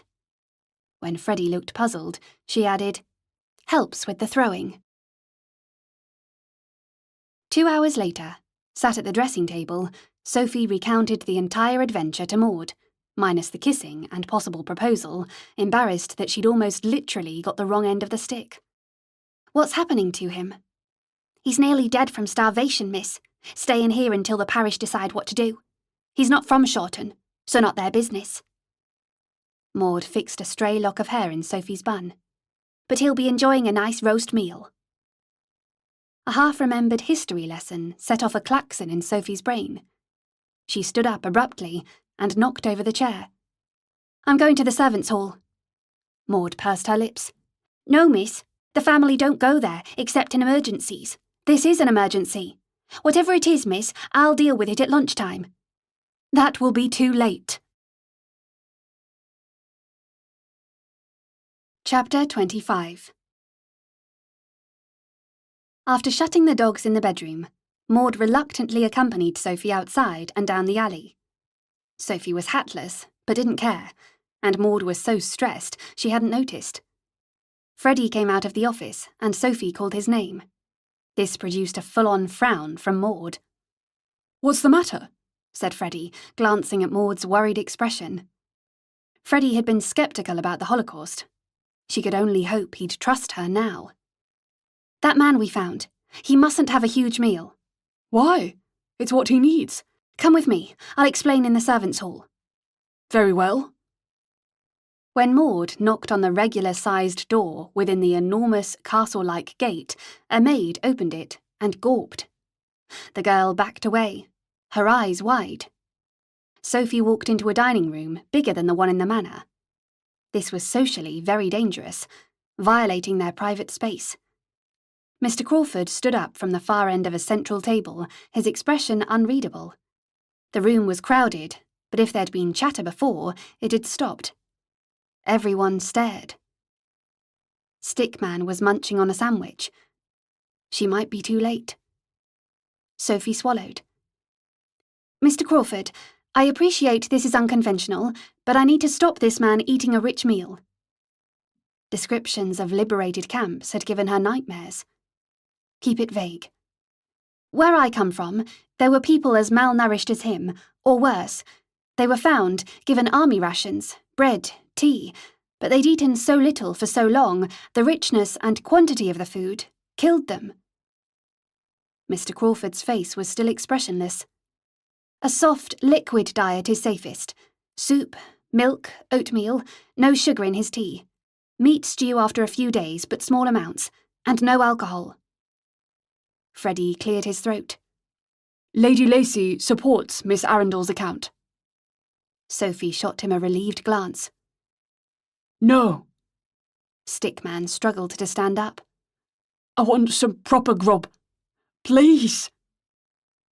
After a moment's hesitation, Mr. Crawford nodded at Sophie and Freddie. Deference. Before Shorten, she'd hated everything about it, but it might yet save Stickman. As they left, Sophie said to Maud, "Thank you." Maud nodded. You were wonderful, said Freddie to Sophie. You were pretty good yourself. He'll recover, said Maud. I don't know, said Sophie, but he stands a better chance. I didn't believe what you told me about those camps, said Freddie. So I asked Mummy. It was so horrific, people didn't want to believe it, said Sophie. Fear of the unknown is supposed to be more frightening than reality, but I'm not sure that's true. You're not frightened of anything, said Freddie. Even Mr. Crawford. Confined spaces freak me out, and snakes give me the creeps. He shrugged. They're mostly harmless. Are you really afraid of Mr. Crawford? Sophie's question was light-hearted. I was when I was younger. Freddie caught Maud's eye. He's a good man. Maud did a bob curtsy. If you'll excuse me. She hurried off. Freddie turned to Sophie. See you at luncheon. His eyes lingered on her mouth before he strode away.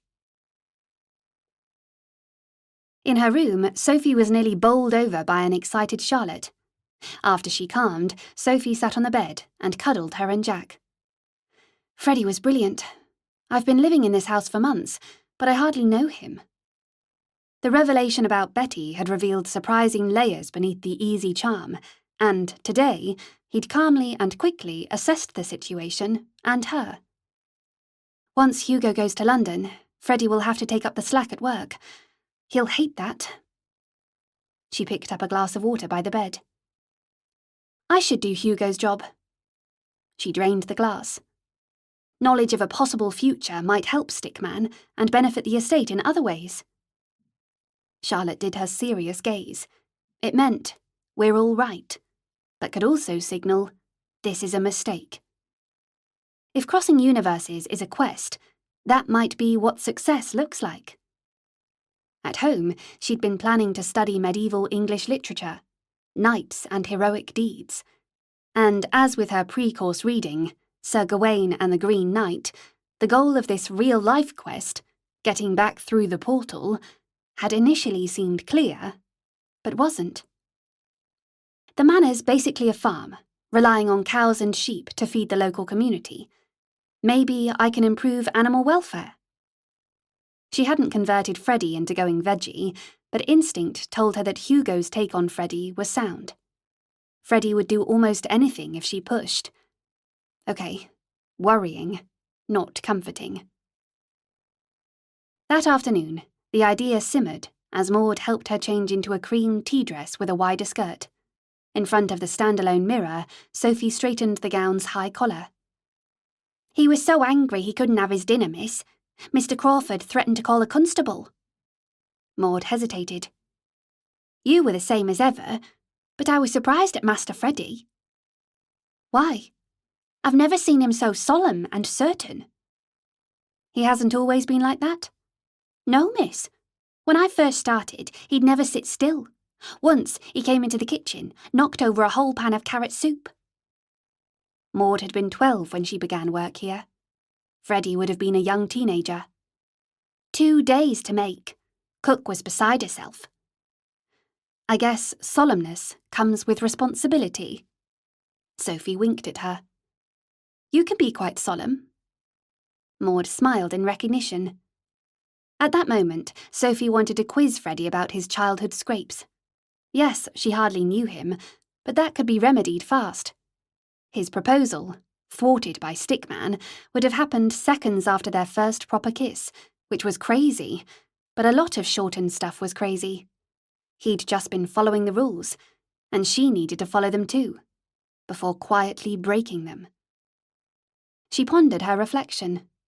Shorten Sophie. Hair up, the ankle-length dress overlaid with lace. Familiar, yet outlandish. Freddie had looked gutted when she'd invented the fake boyfriend. The Clarissa bombshell hadn't changed how she felt about Hugo, but her feelings for Freddie had evolved. They'd be happy. Chapter 26. The following morning, Maud's psychic powers, honed by years in the Lacey household, were audibly humming like a broken live wire. You look chirpy, miss, she said as she brought Sophie tea and toast. It's a nice day. Sophie gestured at the French windows and a dull sky outside. Maud smiled and added wood to the fire, which she'd lit an hour before. She knew about Freddie.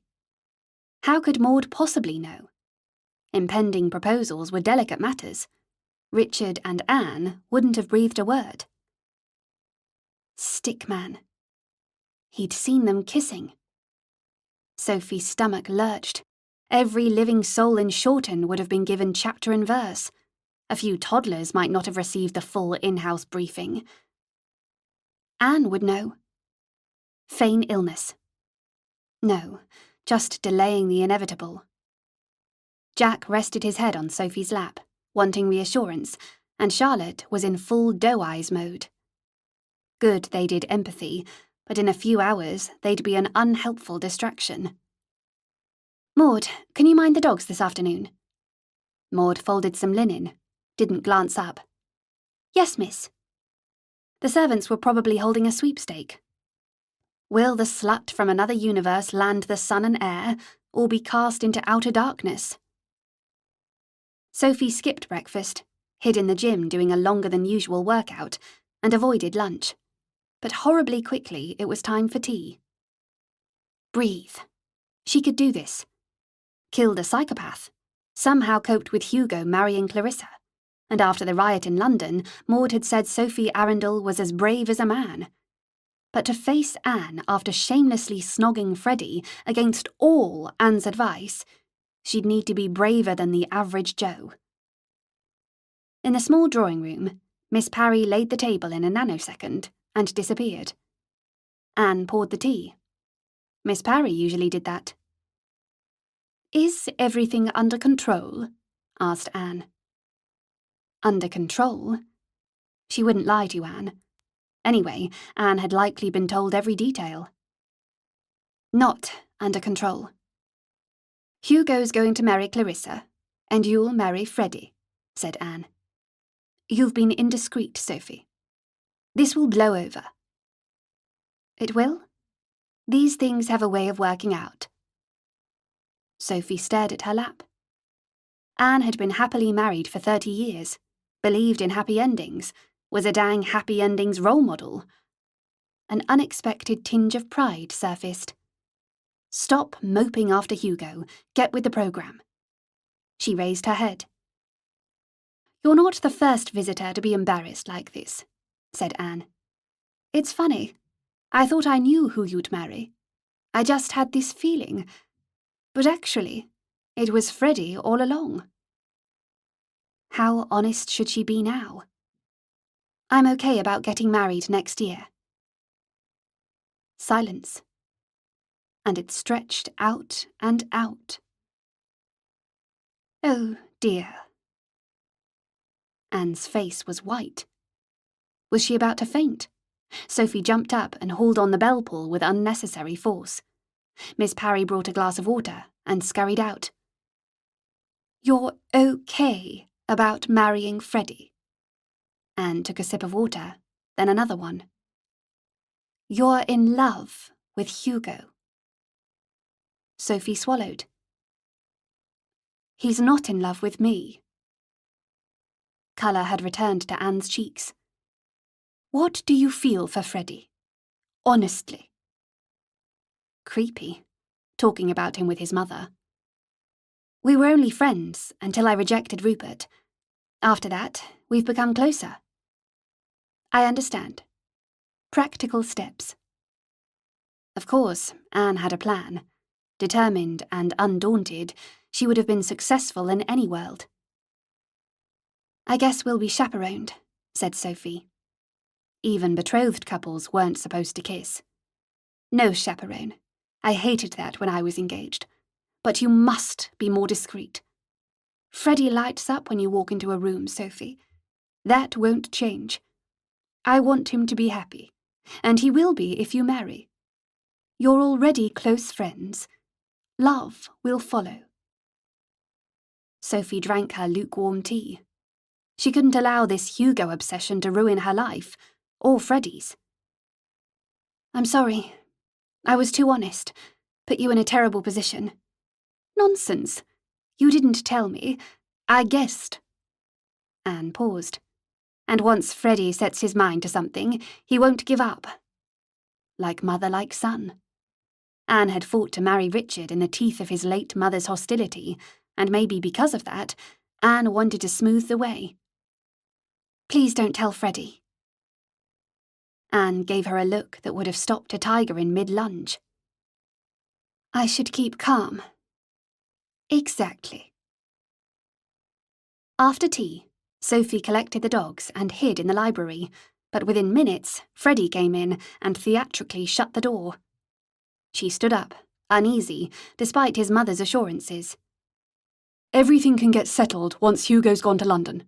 A new chapter. Freddie stepped towards her and pulled her close. Marry me? She hadn't expected him to propose so casually.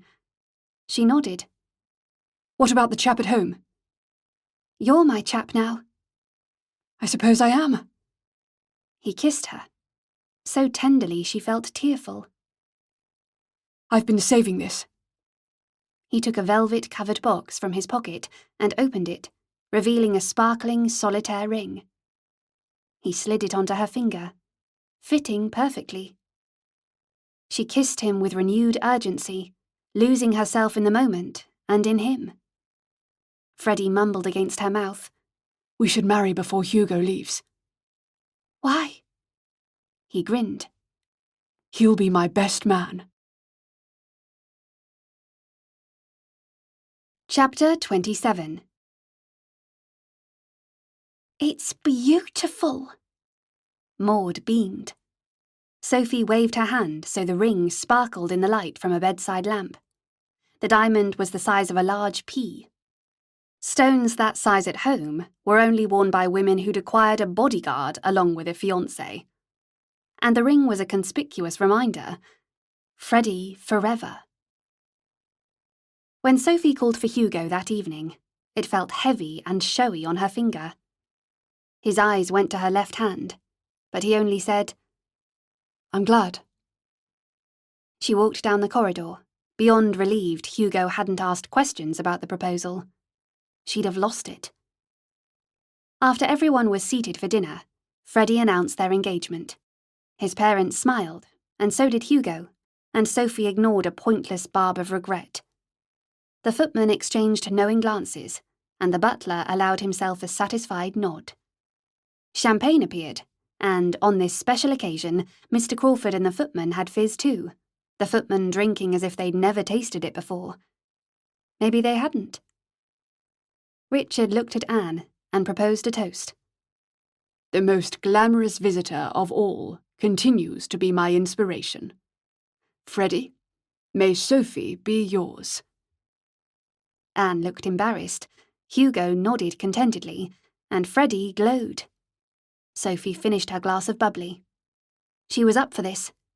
Seize the moment. Miss Arundel, you've mostly adapted to our customs. Richard's eyes twinkled. one of his gentle jokes. And we'll... A gamekeeper ran in, a shotgun slung across his chest. The militia's coming. 5 minutes. Sophie's insides clenched. No. Richard leapt to his feet and addressed the footman. Tell everyone we've left for the station. Caught the London train. Take the dogs downstairs and keep them there. Get rid of any warm food from the table and clear it. Mr. Crawford, you're with me. Sophie grabbed Charlotte and Jack, both alert, sensing fear. She handed them over to a footman. Her pistol was in the bedroom, the shotgun and rifle in Lucy's cottage. No time. Freddie took her arm and half dragged her out of the room after Anne. In the small drawing room, Richard and the butler were frantically dismantling the linen cupboard, and Sophie's heart hammered so hard she thought she'd faint. Go quickly, said Richard. but don't slip. Anne bent her head and disappeared down the steps, Sophie close behind. Anne sat on an upright chair in the gloom. Freddie, Hugo and Richard hurried in. Mr. Crawford stuffed the linen back and closed the door. A key turned in the lock. The boys sat on the floor either side of Sophie, their pale faces strafed in light from cracks in the cupboard door. Richard knelt at the top of the stairs. He closed a metal panel and pulled a bolt home. Complete darkness. Movement. Richard going to sit beside Anne. Damp and old dust filled Sophie's nostrils. Keep calm. Eyes will adjust. She waved her hands in front of her. Nothing. Above them, feet tramped, and 2 gunshots rang out, loud and rapid. The priest hole wasn't a secret. One resentful servant or a careless glance towards the cupboard. Sophie's mouth tasted sour, and her breathing sounded loud in her ears. She was sweating, though the stone she was sitting on was ancient cold. Seconds away from all-out panic. She shut her eyes against the blackness, focused on breathing. In, out, in, out. But she couldn't control her mind. Inkpin's face as the pins slid in. She'd doomed the Lacys. And Hugo. Silent, anguished tears wet her face. She dearly wanted to hold Hugo's hand. Keep it together. A hand reached for hers. Freddie. Hugo grasped her other hand, and more tears prickled. Even if there are loads of them, it'll take hours to search the manor. Longer if they check the servants' hall. Hugo's voice was a low whisper, his breath wine-sweet from dinner. But her body didn't react to his nearness. In a tomb, dread and fear were stronger than love. Her stomach cramped, and she suppressed a gasp. Hugo squeezed her hand, and she squeezed back, drawing comfort from his cool skin touching hers. No noise above their hiding place, but anything could be happening on the far side of the house, or outside. Richard thought the militia wouldn't torch the manor, but revenge wasn't rational. When smoke seeped into the priest hole, it would be too late to escape. Take the dogs downstairs and keep them there. If the house got torched, the footman would bring Charlotte and Jack out. Think about something else, anything to leave this place. Earliest memory. Lying in a pram, and far above, leaves fluttering. Aged 5 or 6, fighting in the playground, biting in a fight, surprise on the mean girl's face. Years later, working out with Lily, learning how to kick. Giggling in class with Isha. How long had they been hiding? 30 minutes? An hour? No way of knowing. Bang! Someone hit the outside of the metal panel. The militia had found her. Going to die. Weirdly calm. She couldn't avoid her own end, but she could still save the Lacys and Hugo. She let go of the boy's hands and stood up. No! Hugo gripped Sophie's ankle. What are you doing? Hissed Richard. Don't move, whispered Sophie. Stay quiet. The militia might not check inside the priest hole once they were focused on killing her, revenging Inkpin. They don't know you're here. I'll distract them. Bang! Sophie wrenched free of Hugo and walked stiffly to where the steps were. Feeling for each tread, she knelt at the last and shot back the bolt. She slid the panel just enough to step through the gap. Chapter 28. Rough hands grabbed Sophie's shoulders, pulled her out of the cupboard, and the electric light of the drawing room blinded her. A male voice was giving orders, amidst many heavy footsteps. The warmer air smelled of sweat and blood, but Sophie's thoughts were with Hugo and the Lacys. Please keep quiet. Her eyesight adjusted to the light. Armed men, dressed like gamekeepers. 2 bodies lay sprawled by the fireplace. One could have been sleeping, the other was stretched across the grate, his arm bent at an unnatural angle. The militiamen were reporting to a wiry guy with short salt and pepper hair. Vaguely familiar. From the bakery? He nodded at the man holding her. Sophie's captor released her and stepped away. Now they'd shoot her. Preparing herself, she closed her eyes. A thump and a clattering noise. Deal with her first. The leader's voice was curt, military. Sophie squared her shoulders and opened her eyes. The wiry man's attention was on a young man lying on the carpet next to a toppled lamp. Sophie did a double take. Not a boy. Miss Blackmore. Her shirt was sodden red, her face pallid. They were going to finish her off. Sophie defiantly scanned the men's faces, shaming them to break eye contact, and then half fell, half sat on the green sofa, floppy with relief. These men weren't dressed like gamekeepers. They were gamekeepers. And gardeners. She'd seen some of them with Mrs. Rawlings 2 weeks ago in a corridor, memorising the layout of the house. The wiry man must be Mr. Lear, the head gamekeeper. Vaguely familiar, because he worked here. Deal with her first. He was prioritising Miss Blackmore, ensuring her injury was treated. A young lad pressed a wad of material against Miss Blackmore's shoulder, and she flinched, bit hard on her bottom lip. Tears of relief ran down Sophie's cheeks. She drew deep breaths, tried to gather her wits, and took in the state of the people around her. A boy, younger than her, had a cut across his temple, bleeding heavily. He wiped his eyes with the back of his hand. Another man nursed his leg, a boy next to him in a daze. Maud's John gave Sophie a weary nod. Reynolds was beside him, but looked different, dressed in gardener clothes. And everyone was sweaty, as if they'd been working out. Richard clambered from the cupboard, blinking owlishly, and brushed dust off his trousers. Hugo, Freddie, and Anne staggered out behind him. Everybody, please sit down, said Richard. Those who had injuries moved onto sofas and chairs, others rested on the floor, but Mr. Lear remained standing, as did Hugo and Freddie. Anne sat beside Sophie, took Sophie's hand, and held it tight. Richard addressed the group. Report. Mr. Lear pointed at the bodies beside the fireplace. I dealt with them.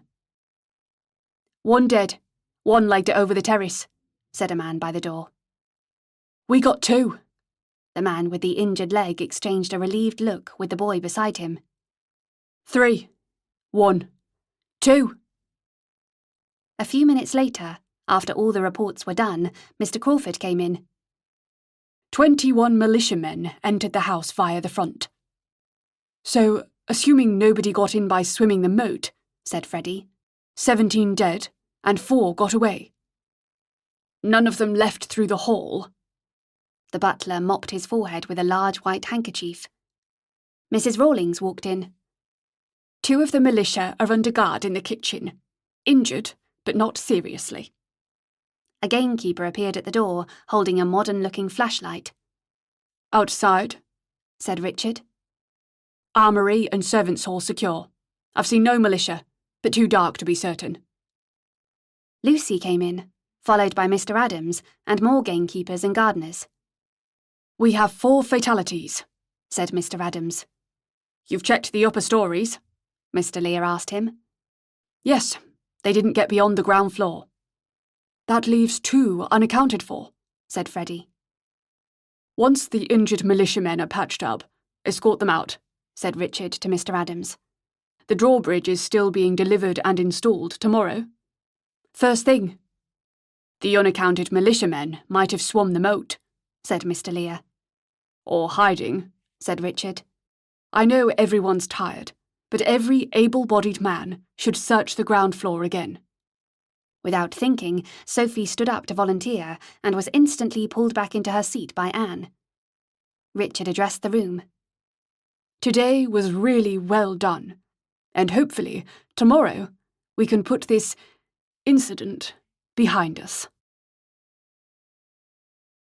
The next morning, Maud put the tea tray on Sophie's lap and shared a blow-by-blow account of the firefight, as if she'd crept around corners with a shotgun. In the large drawing room, Mr. Watkins was nearly shot, miss. He had to throw himself down behind a sofa. She stroked Charlotte. Men are funny, aren't they? How do you mean? This morning, Mr. Watkins paced to and fro, wouldn't stop talking about it. Maud shook her head, almost as if he enjoyed getting shot at. I suppose everyone reacts differently. She'd not enjoyed hiding in the priest hole, not 1 second. Maybe it was harder to wait, powerless, than to do something, anything, even risking your life in a shootout. Hopefully, she'd never find out. She finished her tea and gave the dogs some toast. Did you get any sleep? The kitchen servants had stayed overnight in the manor, but other staff in the servants' hall, including Maud, had locked themselves in. I stayed awake, worried sick about Mr. Watkins, and worrying about you, miss. Maud knew some of the militia had escaped the bakery, could want revenge. Lady Lacy helped me undress last night. I didn't mean that, miss. I know. Mr. Crawford should go on the stage. Maud removed the tray. The militia said they were taking over the manor, and calm as anything, he offered them refreshments, told them how the family had gone to London, visiting museums and all sorts. Giving the gamekeepers and gardeners vital minutes to spread out inside the house. And the militia came for the manor, not her. A rush of energy, fueled by relief. How did you learn all this? Mr. Crawford said what happened over breakfast. You could have heard a pin drop. The servants ate breakfast at 7, earlier than the family. Maud wrinkled her nose. Do you still want to practice your mini archery? Why? The house is in a right state. We can still access the mini archery room. Maud hesitated. I think so. I should practice, get back to normal. But when Sophie walked to the bathroom, the corridor resembled a theme park haunted house. She hurried along, trying not to notice sticky red patches blotting the carpet and scarlet splatters on the cream walls. Some of the doors had gaps in the wood instead of locks. Later, when she went with Hugo to breakfast, Richard was waiting in the anteroom. May I have a word? Richard took Sophie aside. Hugo continued on to the dining room. The militia leader asked for you, by name, Richard whispered. Demanded that you be found. Fear slid over her heart like a shroud, and she froze. When Mr. Crawford inquired why, he was told, that's militia business. Sophie swallowed. Why didn't they tell him? It's just a guess, said Richard. But Inkpin killed by young lady wouldn't enhance the late Mr. Inkpin's reputation, or the militia's. Mrs. Watkins hasn't said a word about this. Mr. Crawford was alone in the hall when the militia came in. Richard lowered his voice further. Fortunately, Mr. Crawford sensed this was a delicate matter, reported to me privately. Now she felt sick.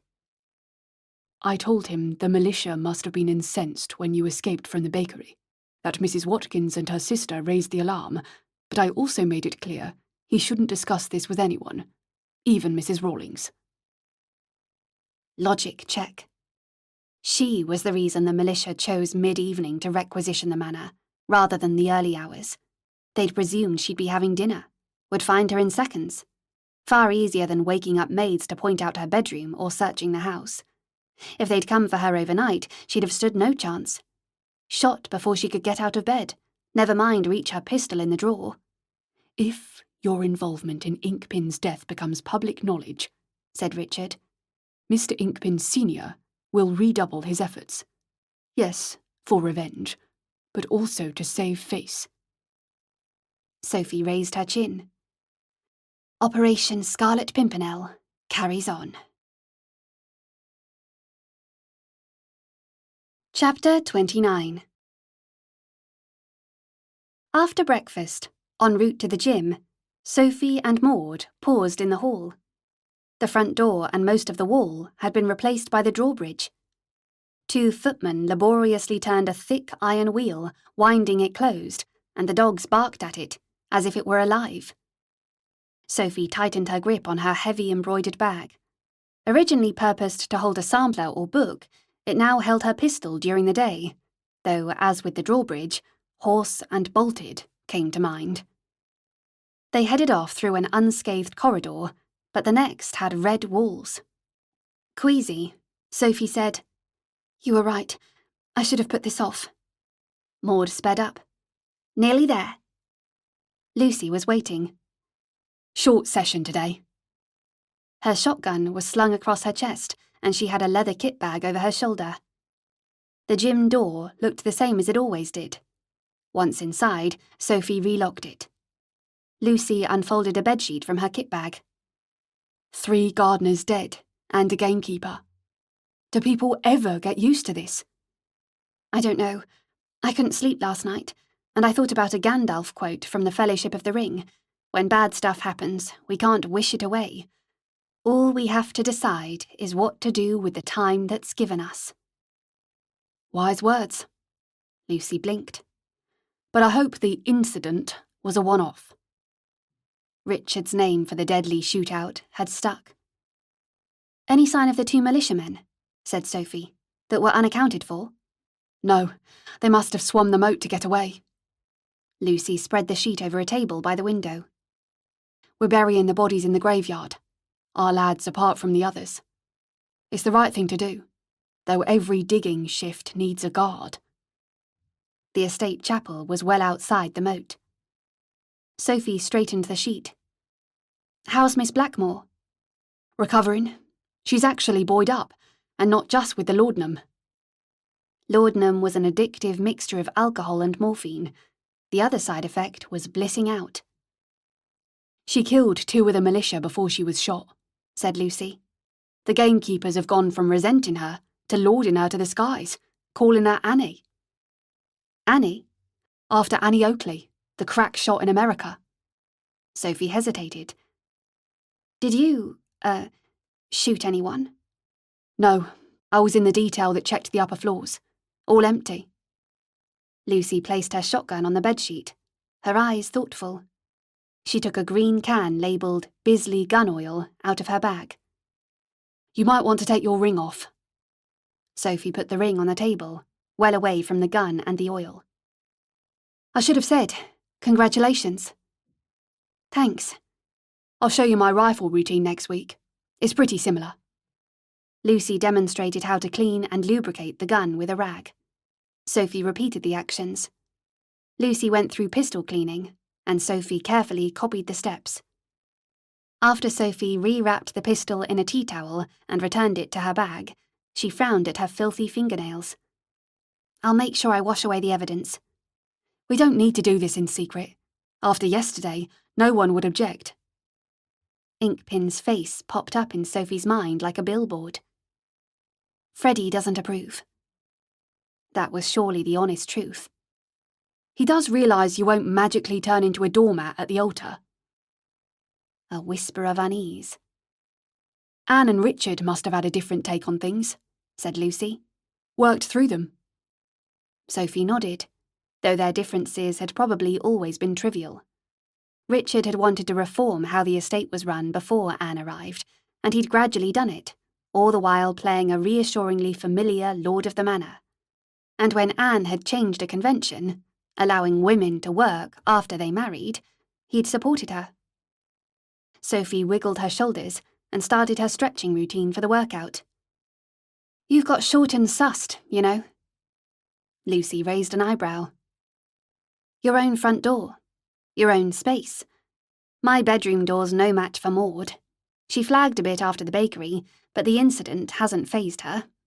Doesn't draw breath between gossiping and nagging." Maud knocked, but sometimes didn't wait for an answer. How would that work when Sophie Arundel was sharing a bedroom with Freddie? Maud might do special training. Maid's marriage etiquette? A sudden weariness weighed on her, and she stopped stretching. "The boys seemed fine at breakfast, but I'm wiped out." "A drop of rum will perk you up." Lucy produced a hip flask from her pocket and offered it. "Hard liquor on tap." "Helps with working outside." The first taste was medicine. The second, interesting.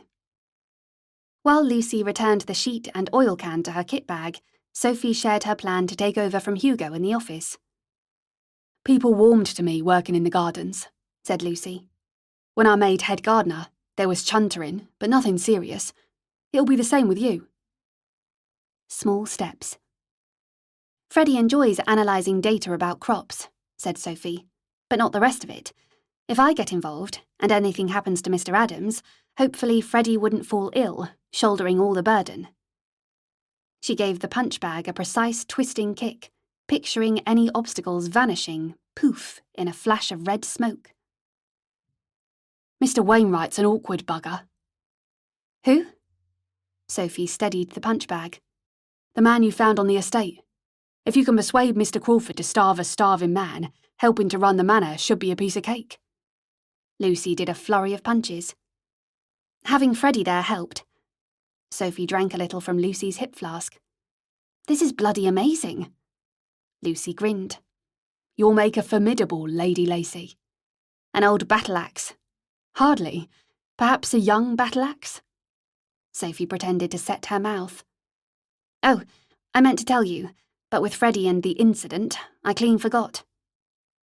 She explained about Janet and Hugo not having the gene, both of them seeing Shorten like Janet's painting. Janet said Shorten inspired her. Never mentioned that was how she actually saw the colours here. Lucy frowned. "Why wouldn't she tell me?" "I'm guessing she assumed all the visitors saw Shorten as she did. Until we did a colour check in the garage, I assumed Hugo and I saw it the same way." Sophie threw a punch. "You think that's wacky?" She summarised what Hugo had said about Janus. "A real god." Lucy shook her head and threw another punch. "Hugo must be excited about London." Hugo's imminent engagement was catnip for the gossip mill. "And I'm really pleased about you and Freddie." Sophie did a different twisty kick.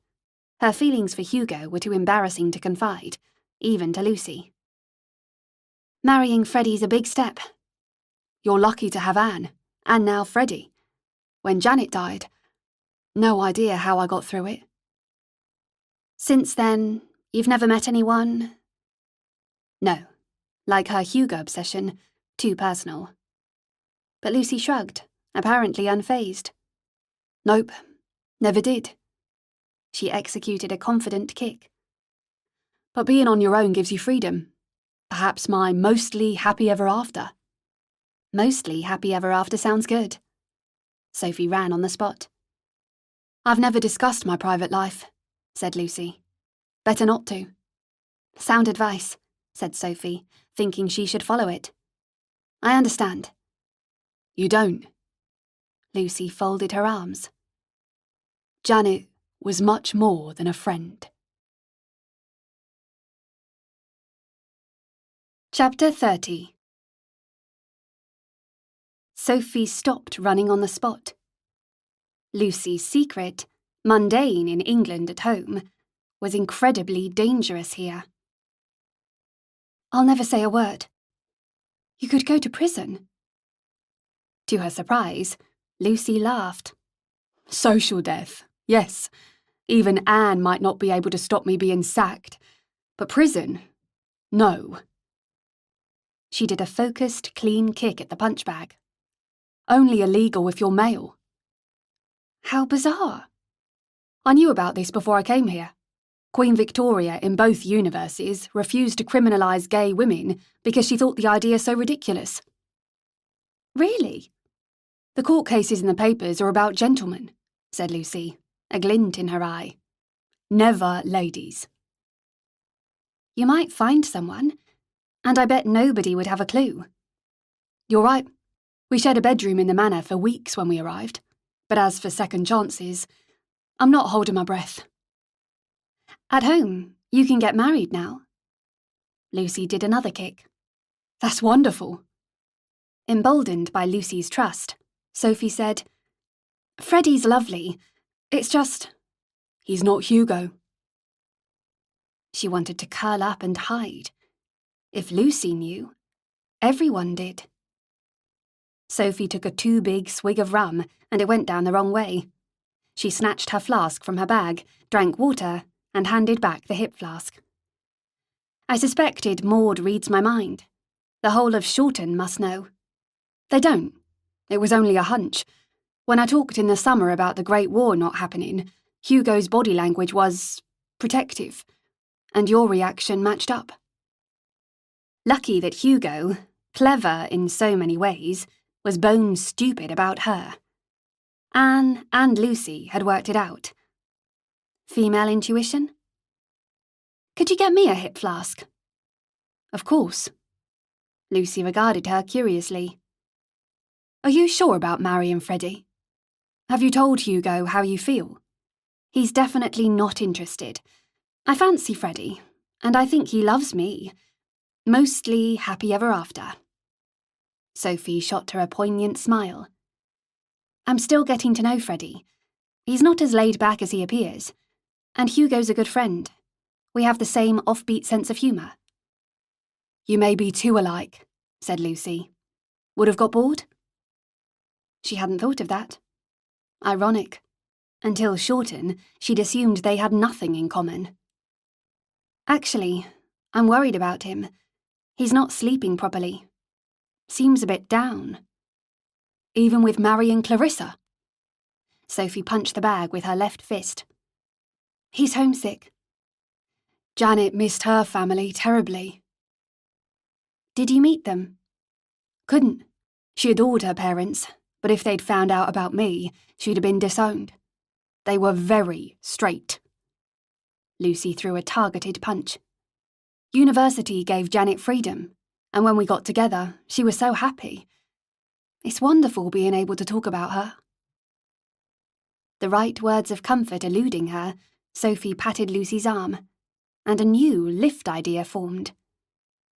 The visitors with the gene might have no close family at home. Your parents are gone, so is my mother. My father's gone too. Lucy smiled wryly. Probably alive, but definitely gone. Who knows where? And Anne told me she was closer to her nanny than her parents. Alan's around 50, so was in his 30s when he came through. Perhaps he had no strong blood ties. Could be another part of the puzzle, said Sophie. Wind down? Lucy checked her watch. I've lost track of time. Graveyard duty in 15 minutes. They finished their stretching routine. Sophie unlocked the door. Lucy walked briskly away, and Sophie floated towards Maud, wafted by alcohol. The dogs jumped up to greet her, and Sophie fussed until they calmed. An elderly maid carrying a pile of linen stopped in the corridor. She was thin and short. Her white hair, pulled up in a tight bun, contrasted starkly with dark, old-age shadows under her eyes. Miss Arundel? Yes, that's me. An unwelcome vision of Charlotte bouncing and this maid being bowled clean over. She grabbed Charlotte's collar. Thank you for letting me come here. The Manor's a lovely place. It took a second to realise who this was. No, far too old. She couldn't be Mrs. Evans's mother. I'm glad, Sophie said finally. This woman shouldn't be working as a maid. She was obviously very ill. "How are you? With your heart and everything?" "Much better since I arrived here, miss. Much better." Sophie smiled. "Nice to see you, but I need to make tracks." "Pardon?" "Sorry, I have to get changed." The old lady went on her way. Back in her room, Sophie wondered about Mrs. Evans's mother. Nearly 50, so actually 40-something, but she appeared to be 70, or older. Maybe she'd lived a hard life. Sophie's own mother was clear and detailed in her memory, even after 6 years. Clear complexion, highlighted blonde hair in a ponytail. Anne's dark hair looked natural, but might not be. Had dye been invented yet? If the revolution panned out like in Russia, Sophie Arundel could be shot or starve to death. Grey hair would be the least of her worries. In the bathroom, Sophie washed her hands. The gun oil was difficult to shift from her fingernails, and taking apart and reassembling the guns had made her fingers sore. But she had clean weapons, if not the experience to use them. After a bath, and changing into a day dress, Sophie set off to check Richard's latest note. By the library, maids were scrubbing at the walls and carpet, and Sophie acknowledged them before going inside. The hidden cubbyhole contained a scrappy piece of paper. "Barbed wire encircles most of the cottages. Deep ditch beyond that. Received machine gun. Put aside another room for ammunition. Orchard felled." Sophie sighed. Did he have to cut down the orchard? She finished a history, sitting by the fire. If Richard's writer ancestor was aware of any secret passages in the manor, he hadn't shared them. At noon, she headed to the small drawing room to meet Freddie, her thoughts turning to wedding dresses. Wouldn't be so different here, apart from not showing off her shoulders. Freddie was already there. When she came in, he closed the door with his foot. That counted as discreet. He gathered her into his arms. They kissed intensely, and Freddie's body felt hard against hers. When they finally stopped, she was breathless. He drew her close again and nuzzled into her neck. "Do ladies have lots of babies, if they can choose?" Freddie possessed an insatiable appetite for facts. Hugo must have given him chapter and verse on the pill. "Most people have 2 children," she said, wildly generalizing. "The doctor told Mummy she shouldn't have any more babies. How many would you like?" His question was perfectly rational. They'd been kissing for a while, so babies were the next stage. Well, almost the next. 2 girls and 2 boys. Always wished she'd had brothers and sisters. "Do daughters inherit estates in your England if there's no sons?" Thinking outside the box, or Hugo had been drip-feeding him ideas. "I'm not sure, but they've changed the rules for the monarchy. The oldest child is crowned, whether they're male or female." How was that logical? Why not always choose the youngest? Or the one best suited? No, there'd be huge feuds, similar to Mr. Adams's system for accepting relatives. Not perfect, but good enough. Freddie glanced at his watch. "From now on, we should meet earlier, in the library where it's quieter." She'd have bet the Manor that Hugo knew about their kissing sessions. Hugo wouldn't barge in before 12:30. Sophie sat primly on the green sofa. Freddie opened the door, sat opposite her with the coffee table between them, and Hugo strode in as if he was late for a board meeting. Under Hugo's arm was a blue folder. "New security plan. Your father said we can go through it over a coffee." "Righty-ho," said Freddie. Hugo rang the bell pull and sat down beside Freddie, who gave him a relaxed nod. Freddie knew how to enjoy the moment. In Sophie's mind, a video started up, making out in his Shorten bedroom. Richard hurried in, his face tense. The boys got to their feet, so Sophie did too. "You should hear an accurate account before you hear a garbled version. Please sit down." Richard stood by the mantelpiece, his back to the fire. Miss Parry appeared, poured coffee, and left, softly closing the door. "Mr. Crawford will brief the servants," said Richard. "The Armstrongs were attacked last night." Sophie put her hand to her mouth. They'd visited the Armstrongs. An odd target, just an oversized cottage.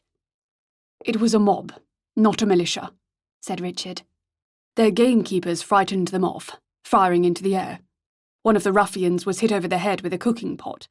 Their cook's a formidable woman. Cracked his skull like an egg." Freddie winced. "There's fire damage, but nothing major," said Richard. "And everyone's essentially all right." "What do you mean?" said Sophie. "Essentially." Richard hesitated. "Alice was assaulted. She's upset, understandably, but she wasn't harmed." Sophie's heart missed a beat. Richard was downplaying this in line with the Shorten Code. Already emotionally fragile, Alice's first love, a music tutor, had been sent away, deemed unsuitable. This could break her. She should visit. No, the Armstrongs would want this really downplayed. Alice's marriage prospects might be ruined. She should write. "Anne's invited the Armstrongs to stay," said Richard. "until things calm down. Sophie, between you, I'm sure you'll help them settle in." Definitely. She and Anne could comfort Alice in person. "Freddie, I want you to review the shift pattern," said Richard. "It has to change every day. Mustn't be predictable. Start after lunch." After Richard left, Sophie's thoughts stayed with the Armstrongs. How they must be feeling, forced from their home. Hugo rested the folder on his lap, opened it, and selected a pencil from his jacket pocket. "All the gardeners are now patrolling, but Miss Hemmings believes she can still run the greenhouses. Our obvious weak spot is deliveries from the town. Mrs. Slater is our eyes and ears there, so hopefully we'll weed out militia sympathizers." "What about trucks being hijacked?" said Sophie. "Hi, what?" said Freddie. "Sorry," said Sophie, taking over a regular tradesman's van. "That's where the extra patrols come in." Hugo scribbled something in the folder. "Every vehicle will be searched in the lane." "There can't be many sympathizers," said Freddie. "Not after Mr. Miles's murder." "The militias are brutal," said Hugo, "but once they secure a town, they give out food and pay men to join. Powerful recruitment tool." "Where are they getting their money from?" Sophie asked Hugo. "According to Clarissa, from Russia. If the communists take over, Russia will have a useful ally." "Freddie, your parents need a flight plan," said Sophie. "A flight plan?" said Freddie, puzzled. "To leave the country," said Hugo. Freddie set his mouth. "This is my home. I'd rather die." Chapter 31. The first time Sophie saw the small drawing room where she was sitting now, she'd just walked 20 miles from the portal. She'd been hungry, thirsty, and scared. The drawing room hadn't changed since then, but she had. As weeks turned into months, and she'd realised Anne loved her like a daughter, the manor had become home. Yet it was only bricks and mortar. However precious and cherished, not worth dying for. "If push comes to shove," said Hugo to Freddie, "we could live with your uncle." Richard's brother lived in America. Freddie shook his head. "And living in New York would be better than dying, I'm fairly sure," said Sophie, her tone teasing. "It's always good to have a plan B," said Hugo. "But best not to speak about it in front of the servants. Bad for morale." Freddie stood up, his face troubled. "I'll mention it to my parents before lunch." After Freddie had left, Hugo got to his feet. "Let's get some fresh air. The office can wait 10 minutes. From his tone of voice, he wanted to talk. She really didn't, but she fetched her cape and hat. Outside, The dogs raced off, Jack staying close to Charlotte, guided by his hearing and sense of smell. It was colder today, but the dogs were cosy in tartan coats. Once Sophie had drawn the simple shape on paper, Maud had sewn the garments that morning, despite her concern for canine dignity. Won't catch on for decades.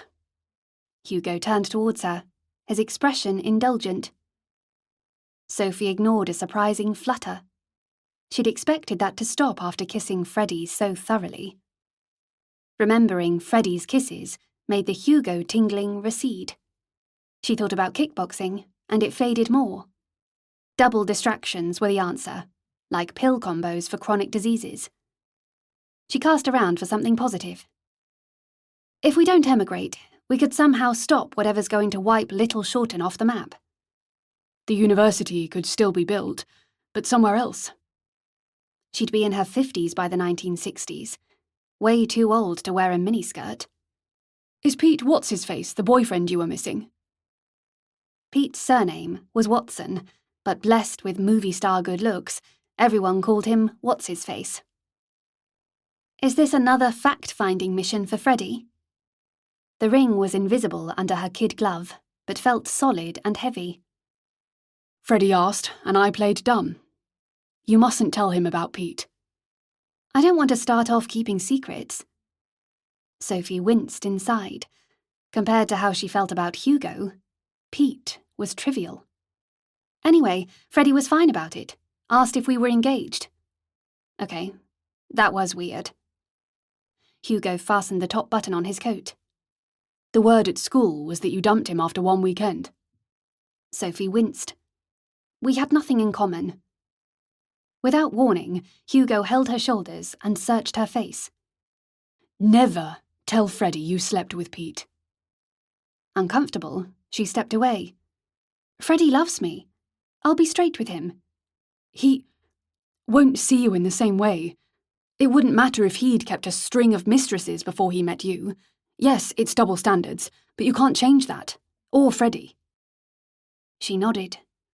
Freddie hadn't gleefully seduced Betty, thought it shameful. Thanks for the heads up. I'll keep stum.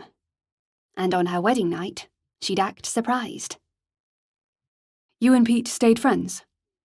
After a week or so, he was really cool about it. At Hadley, she'd had no interest in Hugo or his girlfriends, but now she was curious. Did you date anyone at school? An emotion flashed across Hugo's face and was gone. Surprised she'd asked? Ekaterina, on the Russian exchange. She was beautiful and bright, but it didn't work out. They'd reached the stone bridge, or what was left of it, the foundations. Hugo started back towards the bower. She kept pace with him. Does Freddie share everything I do and say with him? Hugo shrugged. I'm his best friend. They were probably giving her kissing marks out of 10. No, Freddie shared, but Hugo wouldn't be interested. She put up the hood of her cloak over her turquoise hat and plumped up her scarf. Look, I get that marrying Freddie's a big deal, like Clarissa is for me. When do you move to London? In the summer. Hugo glanced at her. Let's write regularly, not lose touch. She wanted to say no, but he'd ask questions she couldn't handle. So she nodded again. Reading his letters and replying would be hard. They were at the bower, so they sat on the stone seat. The dogs ran in, their breath white swirls in the air, and lay down, though they'd slept all night and napped till breakfast. Sophie told him about her family theory. Interesting. Hugo took off his fur hat and ruffled his hair. I still think the lift is a transport vehicle. But a spaceship that travels between universes, such a crazy idea. More than a portal that only opens for 6 people. He traced frost swirls on the sundial with a gloved finger. I need to keep an open mind. He got to his feet and began pacing. You thought the pictures on the lift represented a destination name, like on a bus. But what if it's more like a taxi? Smaller, but more expensive. Why aren't you taking this seriously? I am. Sophie pulled her hat down over her ears. Banter helps me think. What if you somehow called it through your state of mind? Hugo paused, pacing. Just before we went into the lift, you were thrown to the floor when Charlotte bolted. A miracle I didn't break something. What were you thinking and feeling while you waited for the lift? Out of breath from running? Relieved to have found Charlotte? Jack yawned, and Sophie yawned in sympathy. If someone had invited me into a spooky tent in the Students' Union and said, travel to another universe and get trapped there, I wouldn't have gone for it. Few people would. But what if you called it subconsciously? Like a drunk hailing a taxi. He shot her an exasperated glance. You've been a bit down, but going to London, you've got everything sussed. Honestly, on balance, I'd rather go home. What about Clarissa? I'd miss her, but I also miss my family, my old life. Sophie stared at him in surprise. He wasn't in love with Clarissa. Hugo sat beside her and put his hat on. If the government falls, the drawbridge and moat won't save us. So, we emigrate. Richard probably had it in hand, Mr. Pragmatic. Hugo adjusted his hat, though it was set squarely on his head. What if you could call the lift by consciously yearning for home, replicating that emotional energy? The lift won't appear to order, Sophie said gently, like food on a menu. It wouldn't on a whim. Exactly.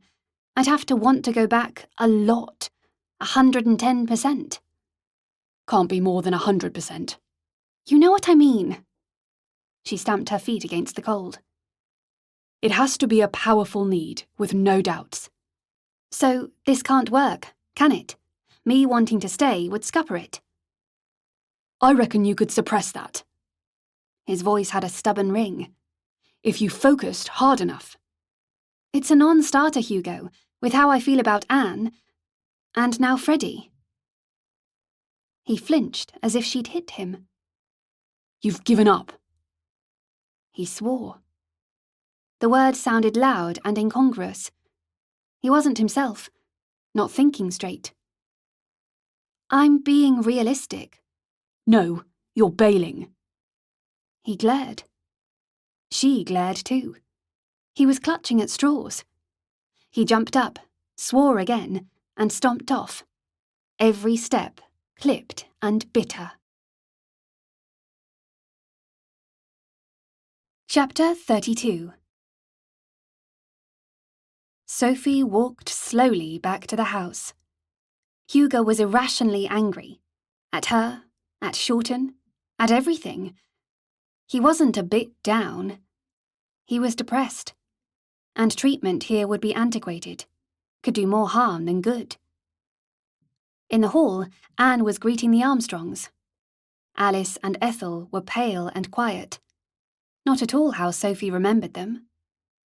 Over afternoon tea, she and Anne made small talk, but Alice and Ethel just responded with nods. Probably not a wise idea to directly comfort Alice. Could make things worse. Before dinner, Sophie didn't call for Hugo, and he ignored her during the meal. And that night, she slept badly, waking in the early hours, consumed with worry about unfamiliar, angry Hugo. The next morning, just before 9, there was a knock on the door, and Maud opened it. The dogs greeted Hugo as usual, didn't sense his odd mood.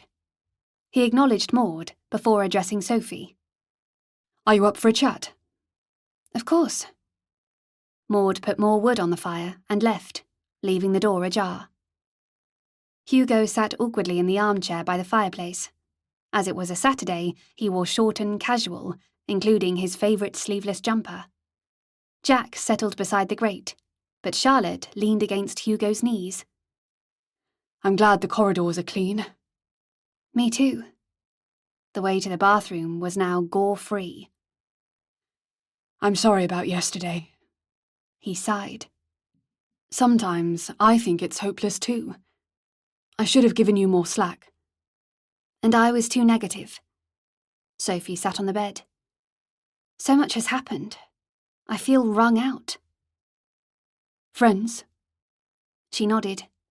Better than angry, Hugo, but bittersweet. We really need to figure this out. Sophie stopped herself, shrugging. The trouble is, we're missing basic info. Unknown unknowns. And what we do know we don't know, we can't find out. What? Take Anne. Unlikely she'll remember what she was thinking decades ago when she called the lift. Same with Lucy. Sophie smoothed out the eiderdown beside her. Actually, I should ask them. Alan was planning to get himself a nice country pub. Perhaps he was thinking about that before he got in the lift. But all the visitors returned to the lane again, said Sophie. Really wanted to go back, and found nothing.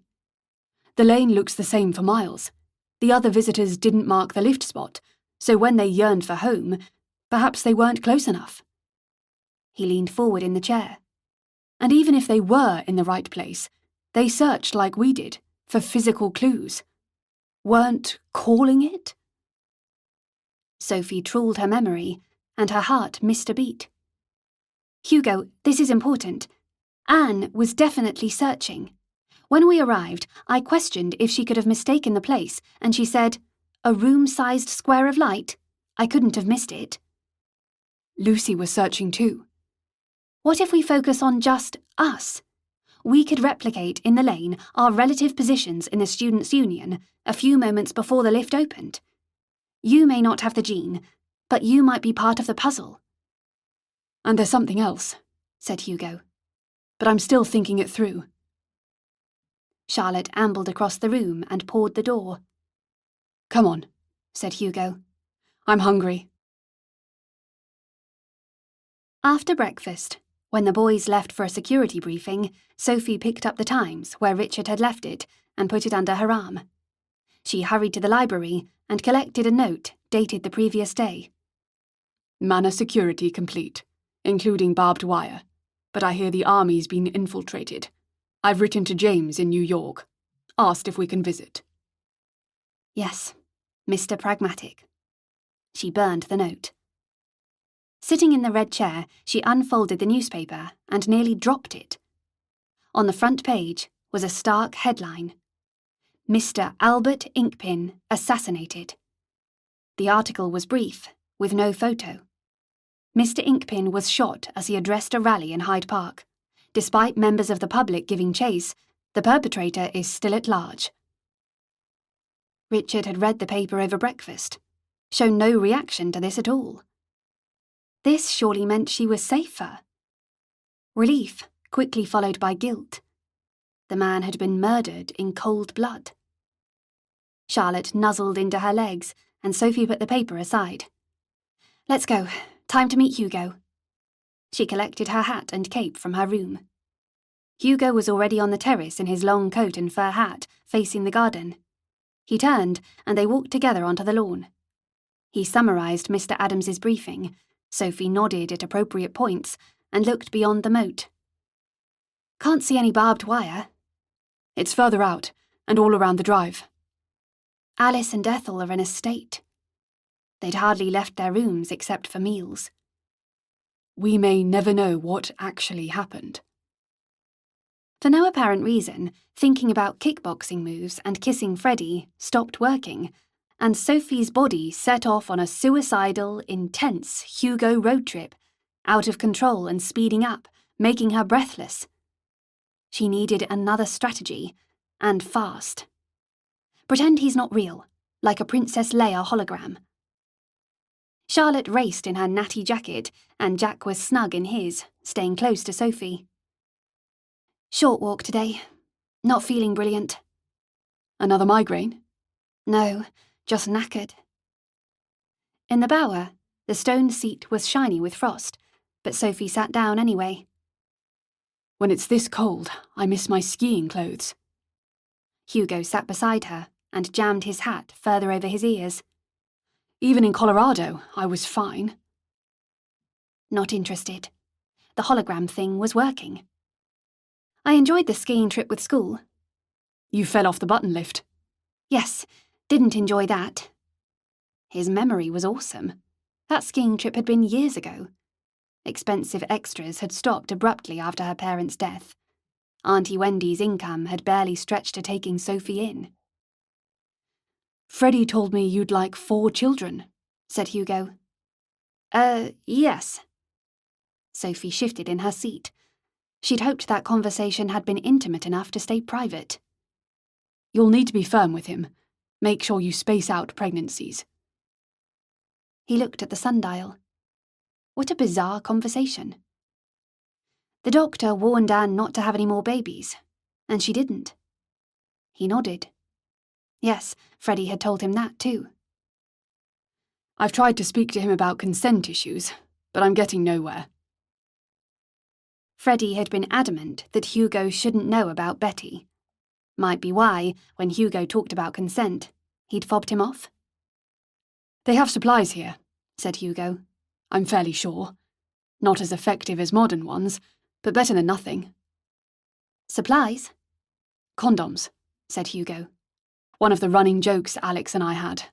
Plenty of supplies, no girlfriends. Alex had been his best friend at Hadley. Sophie thought back to Pete, how she'd gone on the pill when he'd shown an interest. When was the pill invented? 1960s? I'm just saying, said Hugo. Don't let him railroad you. He did care for her, in a horrid, platonic way. How many boys would have thought about this? The hologram fiction glitched, letting in the familiar, hollow feeling. I could have another word with him. Hugo was still staring at the sundial. What was it with that sundial? It wasn't as if it changed every day into a different shape or wacky colour, and in sunless November, it couldn't tell the time. She wiggled her feet against the cold. No, I'll talk to him. Half an hour before lunch, Freddie hastily shut the library door and pulled Sophie close. When she finally managed to pull away, she was hot and bothered. We should have a proper talk. Oh. He made a face. It won't take long. They needed to be on the same page about a lot of stuff, or at least the same songbook. Freddie sat in the black chair, and Sophie outlined the deal with supplies, using them unless they both wanted a baby. I agree, said Freddie. And supplies is a good word. Betty had made that easy. He got to his feet for more kissing, but Sophie pushed him gently into the chair. Where I grew up, ladies are more independent. They have their own adventures. Alice in Wonderland. Okay. Mummy read it to me when I was little. She said Alice was a hero like a man. Thank you, Anne. I love that story, said Freddie. Did you know that Lewis Carroll was a mathematics lecturer at Oxford? In my world too, but the point is, like Alice, I'll make my own decisions after we're married. Alice was a child, not a married woman. With a mother born in the 1960s and a father born in the 1870s, it wasn't surprising Freddie was confused. Alice wouldn't have had a complete personality change when she became an adult, would she? I suppose not. And we'll be a team. There'll only be 2 of us. Freddie's brow creased, maybe envisaging a Rupert-style arrangement. What I mean is, we'll be equal partners, as we were in the servants' hall, supporting each other. His face cleared. I get we have to act conventional, said Sophie, with you as the notional head of the household, but like your father's notionally in charge of the estate, notionally, and your mother's notionally in charge of the house, what really happens is your parents decide important stuff together, as we will.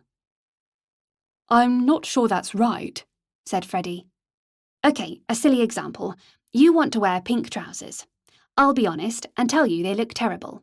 I want to wear a dress that doesn't flatter me. You'll be honest and tell me. Yes. But if you really want to wear pink trousers after talking it through, You should, because it's your decision. And if I really want to wear the unflattering dress, I will.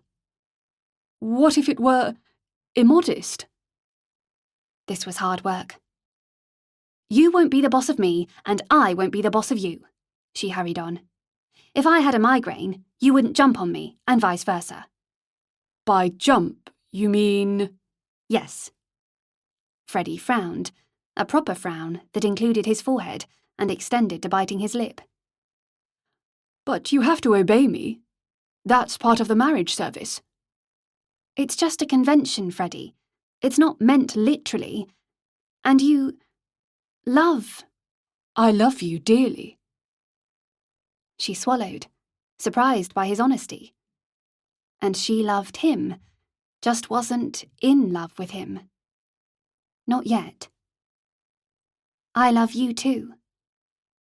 He smiled, an open, glad smile. I wouldn't hurt you by making you do intimate things you didn't consent to, she said in a rush. And you wouldn't make me. Even when we're married? Hugo was talking about this, but I thought you'd understand. Freddie frowned again. Okay, he didn't equate what happened with Betty with consent issues within marriage. So you won't intend to obey me, said Freddie, when you promise before God? About this, she should be honest. I won't, any more than you'll obey me. But it'll be our secret. Sort of honest. And God's. Freddie stared at the floor. Suppose you went insane, ordered me to stab myself or jump off a cliff. He looked up. It can't be unconditional. Exactly. And we're bound to disagree about some things. We can decide on what's best at the time. He stood up and kissed her. And Sophie relaxed. Small steps. Chapter 33. That evening, in the small drawing room, Anne said, Is Hugo all right? He hardly said a word over dinner. No need to worry her. Anne couldn't help with this. Nobody could. It's finally sinking in that he can't get home. Sophie finished her coffee. Time is a great healer. Those words were too familiar, and anyway, not true. Her parents' faces appeared in her mind, before slowly fading. Can you remember what you were thinking, waiting for the lift? Anne shook her head. Too long ago. The next day, neither Freddie nor Anne were at breakfast, having a Sunday lie-in, as the Lacys had stopped attending church. Too predictable. Easy targets. For Anne, church-going had been part of her work. Chatting after the service, she picked up early if estate families were having problems. If life ever returned to normal, once Sophie Arundel married Freddie, she'd have to go. After the meal, in the anteroom, Sophie whispered to Richard, I suppose it's good for me that Inkpin Senior's dead. Lucky. I don't think luck had anything to do with it. You know who did it? Not who, said Richard, but it was well planned. Someone from the War Office. I wouldn't want to speculate. Hugo came in from the dining room, and Richard shot her a satisfied smile before walking off. I've thought through that idea I was mulling over, said Hugo. Talk in the small drawing room? Sophie nodded, although increasingly she dreaded being alone with him. Only a hologram. She left the drawing room door ajar and sat opposite him by the fire. Jack settled by the grate, but Charlotte stood by Hugo, who'd sat down on the green sofa. She licked his hand, and he put his arm around her. Sophie looked away, envying Charlotte. What a sado. Do you think Charlotte and Jack have souls? Sorry? He repeated the question. If we have souls, so do they. Jack started quietly snoring. You've a dog at home. No-brainer. Hugo pushed his hand through his hair, making his fringe stand up, and the familiar gesture stalled the hologram fiction. Despite a table between them, Sophie's skin began to heat, like a bomb that could go boom at any moment. Only a hologram. Focus. Okay, the next issue's more tricky. Do dogs have free will? Where was he going with this? The jury's out on free will, but if we've got it, other animals have too. The latest research suggests genes determine more than we ever imagined. No idea how that was relevant to the lift puzzle, but she went with it. Charlotte doesn't just act on instinct when she's hungry or tired. She thinks, feels love and fear and pain, but can't explain that in English. Because babies can't talk, people used to believe they didn't feel pain. Hugo ruffled Charlotte's head. The belief was so entrenched, even in the 1970s, doctors were operating without anaesthetic. Sophie winced. Our vet said dogs recognise the same number of words as a 3-year-old child, and Charlotte and Jack cuddle up to me when I've no food, so it's not cupboard love. Or they've evolved to make us care for them. Only like we've adapted to be social to survive. That doesn't stop us genuinely loving people or animals. You said yesterday that even without the gene, I could be part of the puzzle. What if all the visitors are? Hugo met her eyes. Including Charlotte. Okay. I'm serious. Sophie frowned. She was connected to Charlotte with an invisible umbilical cord, but of course they were separate sentient beings. Stupid that she'd overlooked Charlotte. She's a visitor too. We'll never know what she was thinking before we left. Hugo wasn't smiling. But Sophie's breath hitched, reliving the moment in the Students' Union when she'd spotted Charlotte by the lifts. She gave a half whistle. I know. She jumped to her feet. Charlotte's not part of the lift puzzle, Hugo. She's why we're here. She took a deep, calming breath. Charlotte called the lift. Before I did.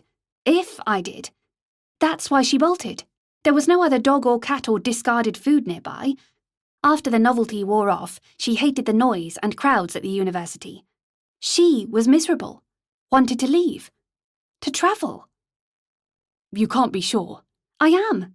Her body language is open, usually clear. Charlotte must have seen the lift as a different shade of grey. Actually, doggy black and white vision's a myth. Charlotte's always loved children's TV. I assumed it was the childish voices, not the primary colours, but I googled it. As well as grey shades, she sees dark and light blues, and yellows. And gold's yellow. Hugo glanced down at Charlotte, who was nuzzling his legs. But to call the lift, she'd need the gene, and for the lift builders to have passed that on to her. Sexual reproduction. Aliens and dogs. Sophie sat down again. Gross. Not sure why that's more icky than aliens and humans, but it might have happened without sex, like plants or starfish. He exhaled. Perhaps the gene was passed on at a time of the earliest mammals, before dogs and humans developed separately. Or before that. Or it could have been a freak coincidence, the same gene evolving twice. However it happened, said Sophie, her brain starting to fry. You just happened to be with us. You're one clever dog. He patted Charlotte. No, Hugo, she's wonderful. But she's just a regular dog, with hopes and moods and feelings. Sophie nodded to herself.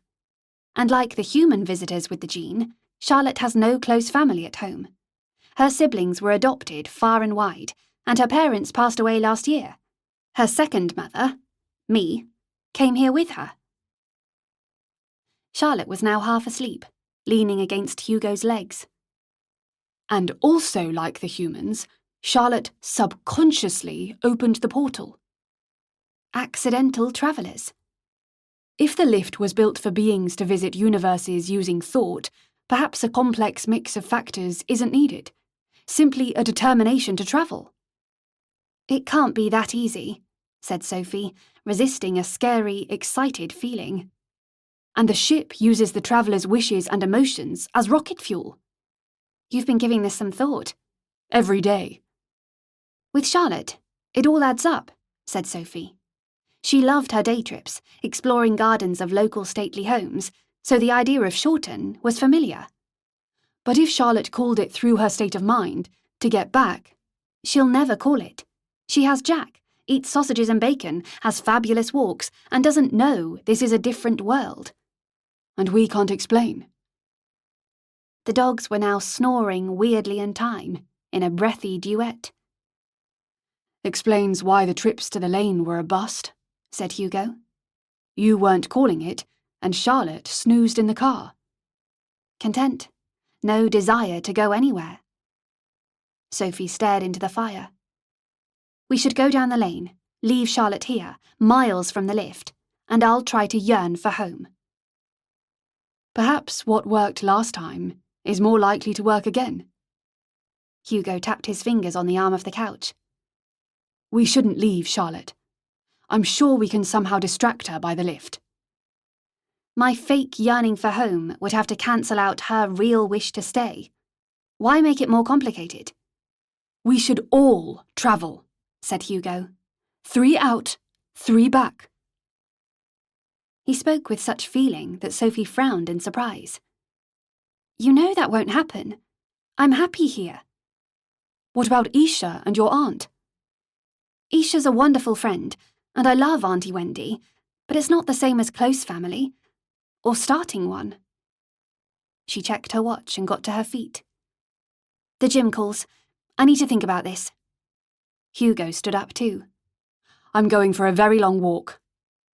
Alerted by the word walk, the dogs woke up, keen and expectant, and followed Sophie into the corridor.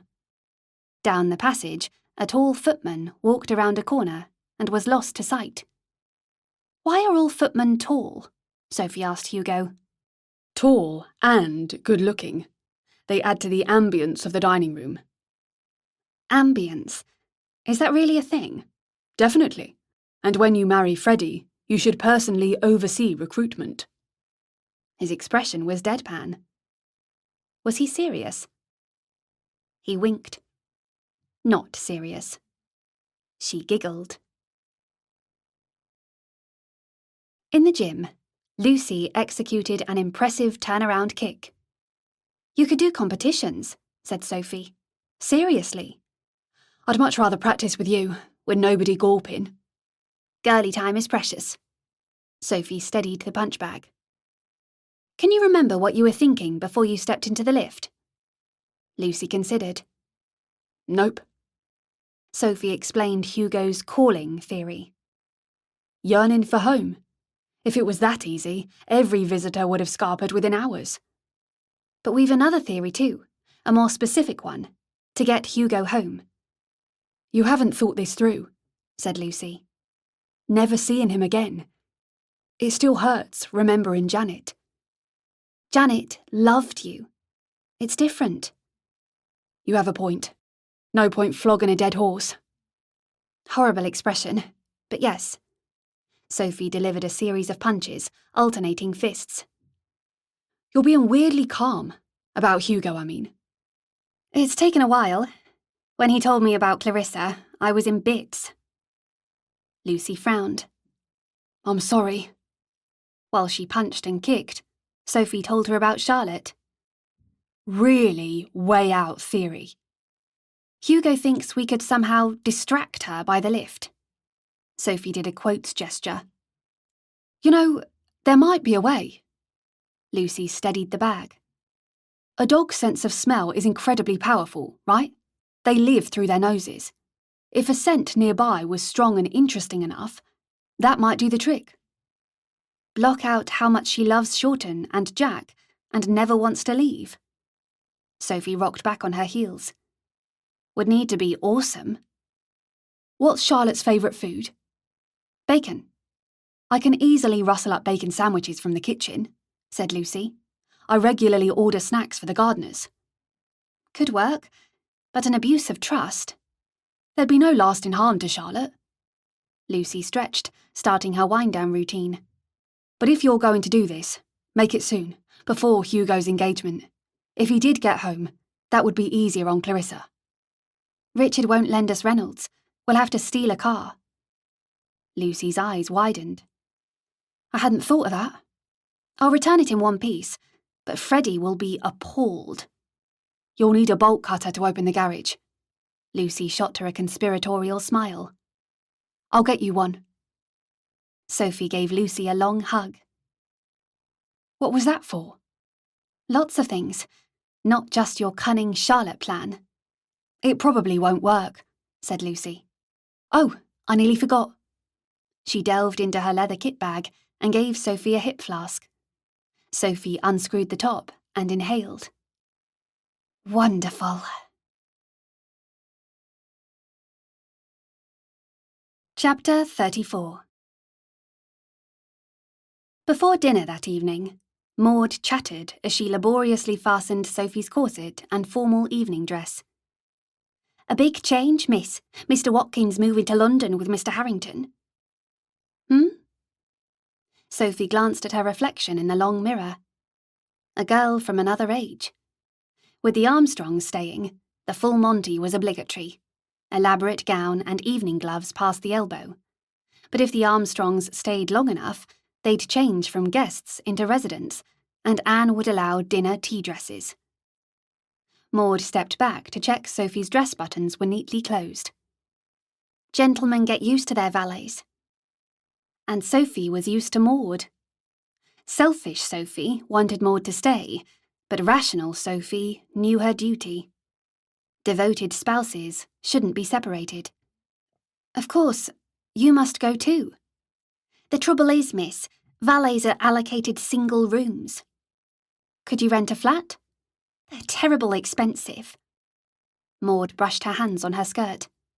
Might be better to stay here. Meet up when we can. After Maud left, Sophie sat at the dressing table and patted her hair, trying to make the artfully styled bun less puffed up.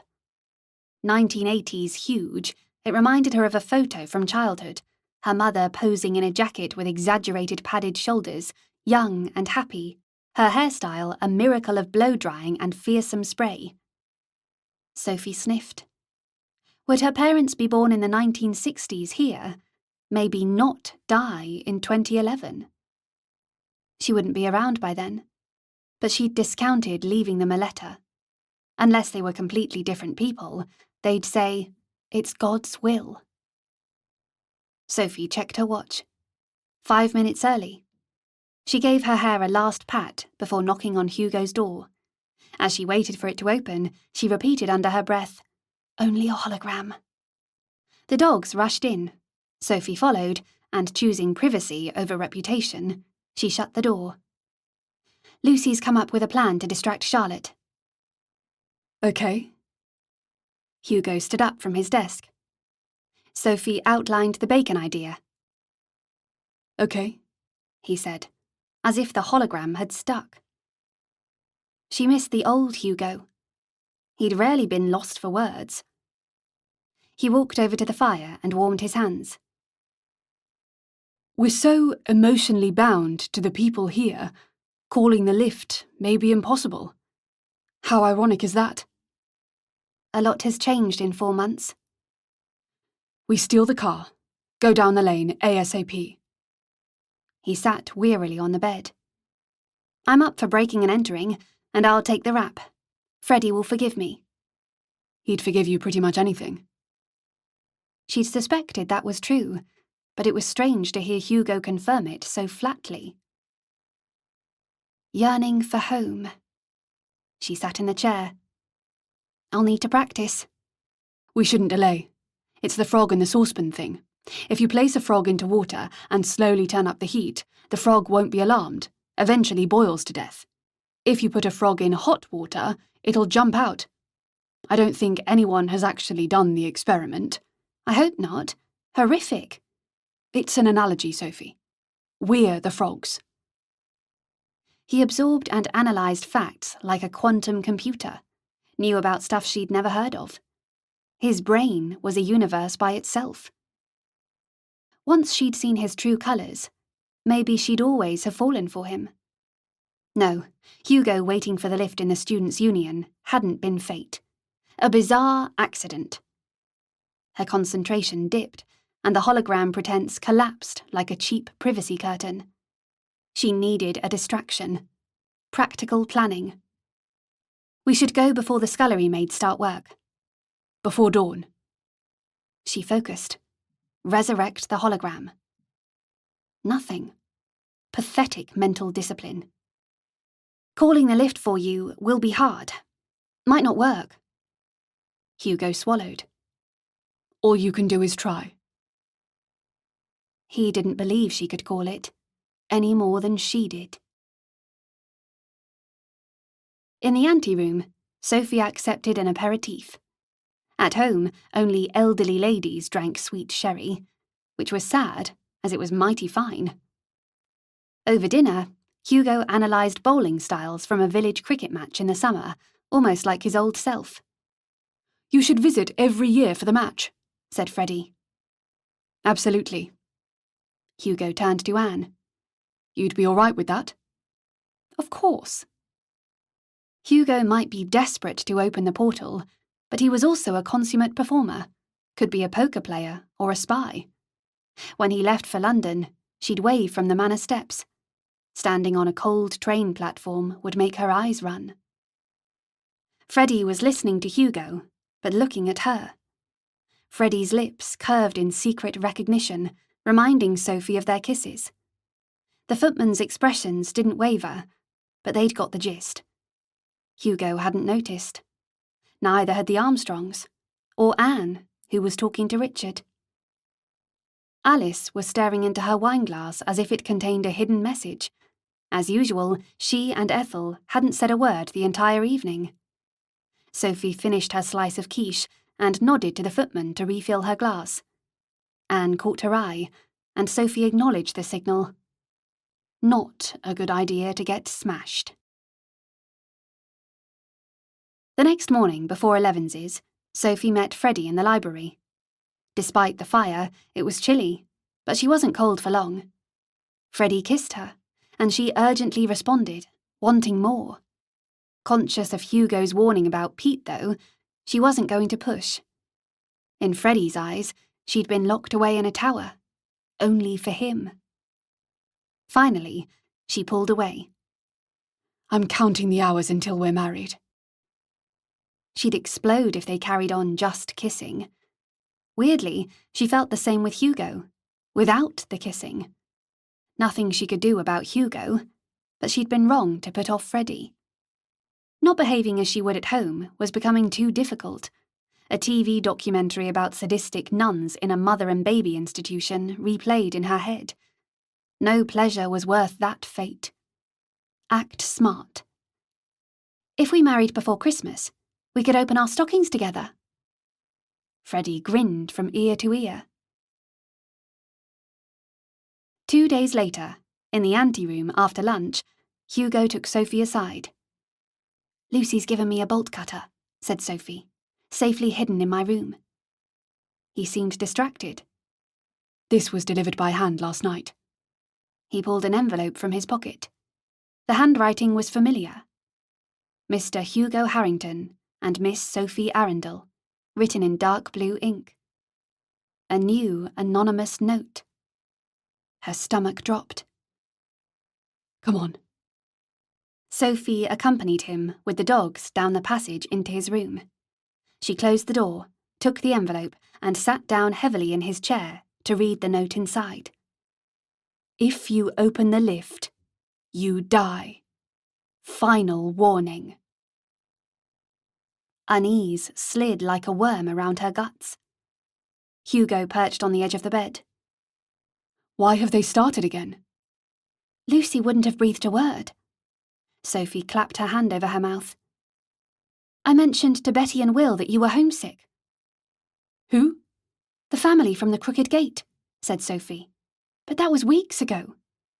And missing home isn't the same as knowing how to get there. Sophie put the note into the envelope, out of sight. Whoever it is, said Hugo. They're persistent. but not consistent. The first note in July was delivered straight after we discussed visitor dates. We received the second note the day after your gene theory. This arrives 3 days after we talked about Charlotte.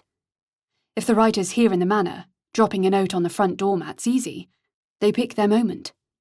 But no one has a motive. Sophie hesitated. If Hugo got home, John would lose his valet job, be demoted. Except John. I trust him, said Hugo flatly. It's not him.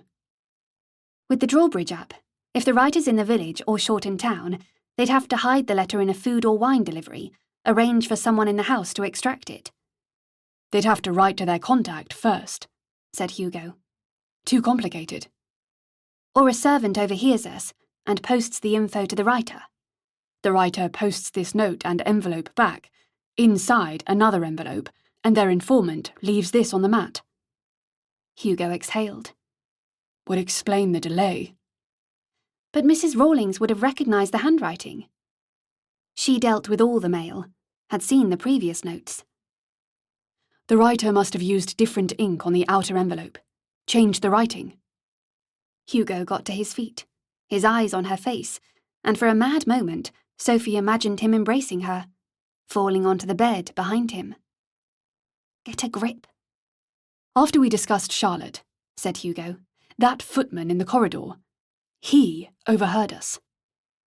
Hearing her name, Charlotte stirred in her sleep by the grate, streaks in her brown fur shining silver in the firelight. Maud's heard nothing. Why wouldn't he mention our new theory downstairs? Because people would ask why he was in this part of the house. You're right, said Sophie. Only the maids come down here, to change the linen. Unease was growing. It must be him. Did you see his face? No, just his uniform. There's only 3 footmen, said Hugo. 2 plus a spare. Fair-haired guy, good cheekbone guy, and the one with freckles. But anyone can steal a uniform. No, everyone knows everyone else. Hugo frowned. It has to be a footman. The writer's paying him. Or using blackmail. We keep this to ourselves, said Hugo. No need to worry the Lacys. Pretending to give up worked before. Let's delay going down the lane. Such a wacky idea with Charlotte. We should say it was a joke. No. Hugo set his mouth. But why? They're only letters, said Hugo. And we'll be armed. Chapter 35. As they walked to breakfast the next morning, Hugo said, Once Richard was relaxed last night with his whiskey and cigar, I took a risk. How do you mean? Sophie watched the dogs charge ahead to the dining room. I told him about the Charlotte plan. Sophie stopped walking. You did what? I figured the idea's so ludicrous, he wouldn't worry about Anne leaving. Hugo didn't look contrite. Reynolds is taking us tomorrow. Disbelief fought with fury. That risk wasn't yours to take. Her words came out as a hiss. What happened to, we're in this together? I'm sorry.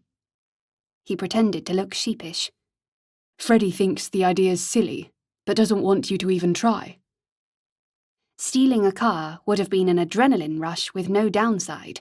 Wouldn't have changed Freddie's feelings for her or how Clarissa felt about Hugo. But this way was easier. Now you're not driving. We might get there in one piece. He was teasing, like he used to. The old Hugo was in there, somewhere. All of this may be pointless. He adjusted his tie. And I wouldn't want John demoted. Maud's worried he'll get a single room when you marry Clarissa, that she won't be able to go with him. John hasn't asked, and I haven't thought through the details, but Clarissa's buying a house in Eaton Square. A double room will be easy to sort. Richard will have told Anne I'm going to try calling the lift, said Sophie. Just in case I get lucky with that, I'll check with her about John. Anne wasn't at breakfast, so Sophie waited a few hours before seeking her out.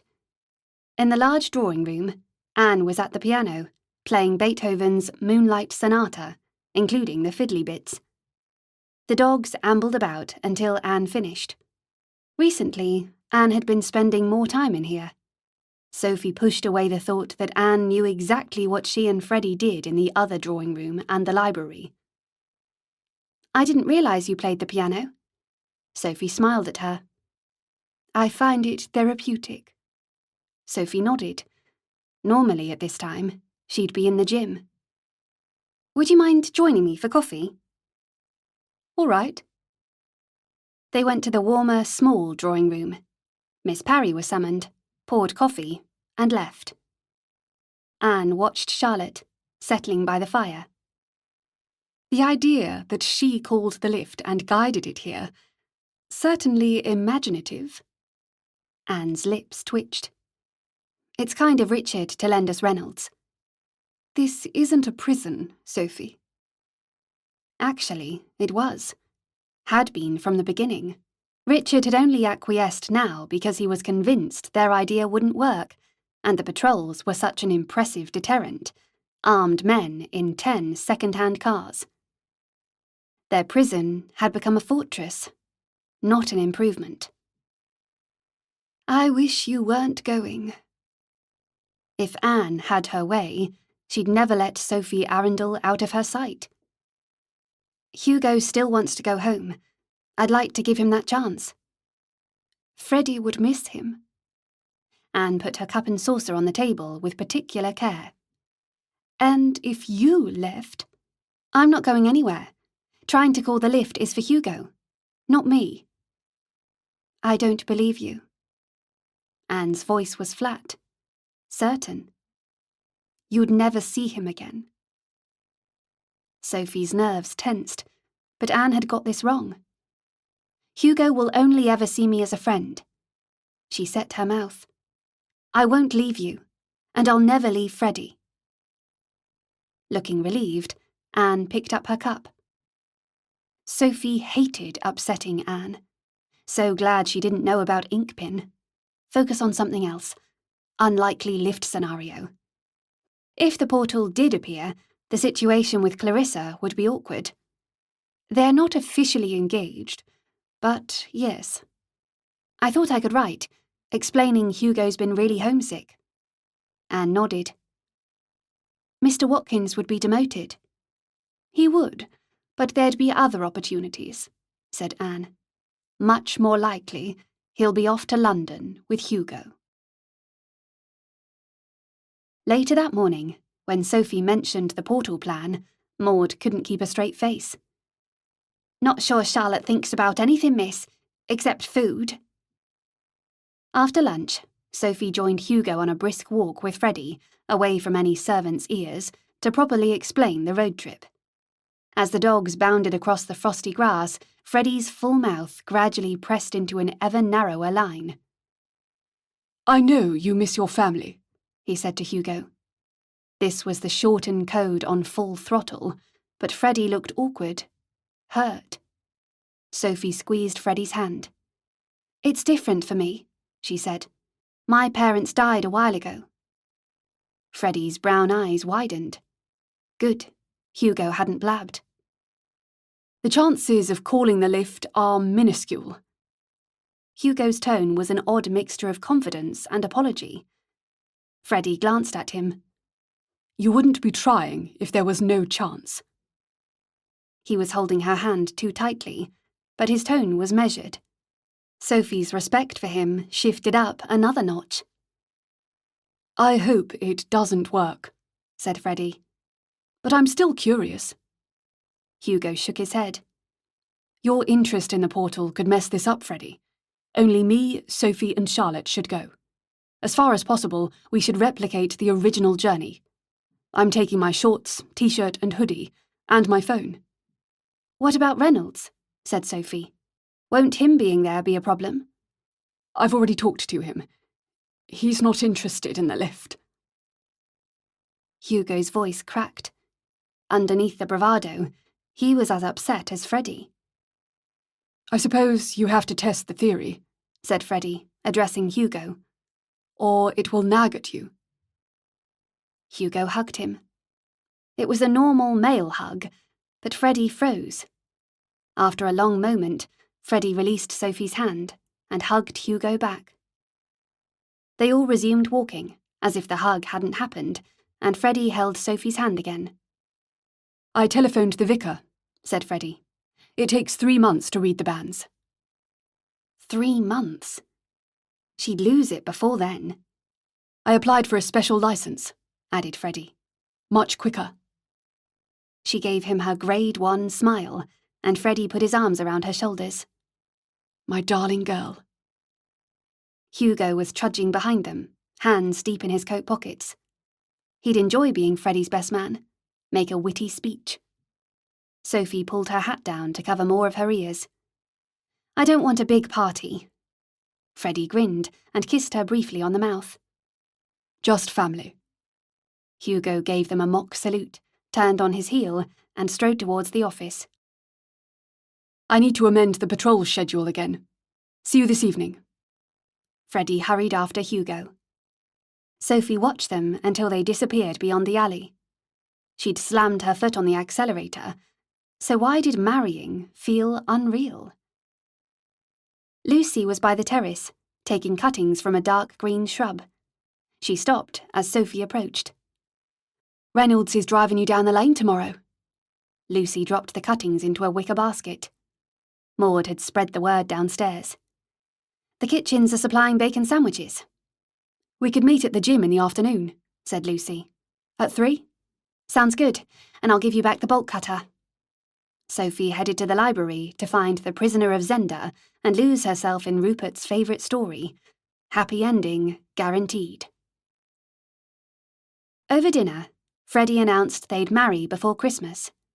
The footman smirked, Hugo, Richard and Mr. Crawford nodded, Mr. and Mrs. Armstrong's faces registered polite surprise, and for the first time since they'd arrived, Ethel and Alice smiled. I'm glad, said Ethel. How exciting. But Anne did a double take. I can't organise a wedding in 5 weeks.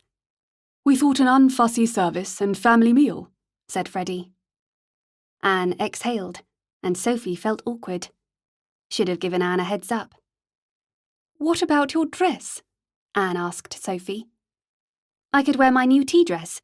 It's cream, so almost white. Would be unlucky, even if we had it bleached. Freddie's seen you in it. Anne looked at her husband, who gave a slight nod. You could wear mine. I only wore it once. A bit old-fashioned, but should fit. That would be wonderful. A warm, belonging feeling enveloped her, and Sophie relished the moment. After the meal, as she left the dining room, the butler caught her eye.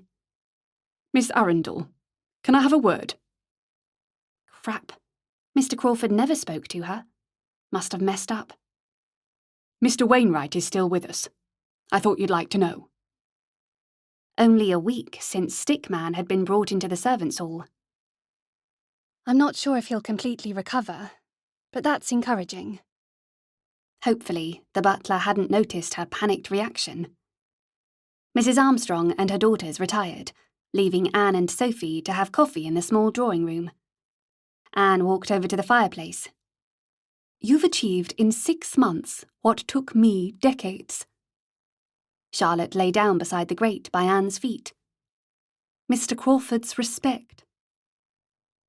Anne kissed Sophie on the cheek, and Sophie kissed her back. She'd missed social kissing, like with Isha. Are you ready for tomorrow? I'll be glad when it's over. You're dreading saying goodbye. Anne's tone was calm, matter of fact. If the lift appears, I'll get in the car with Charlotte and ask Reynolds to drive off.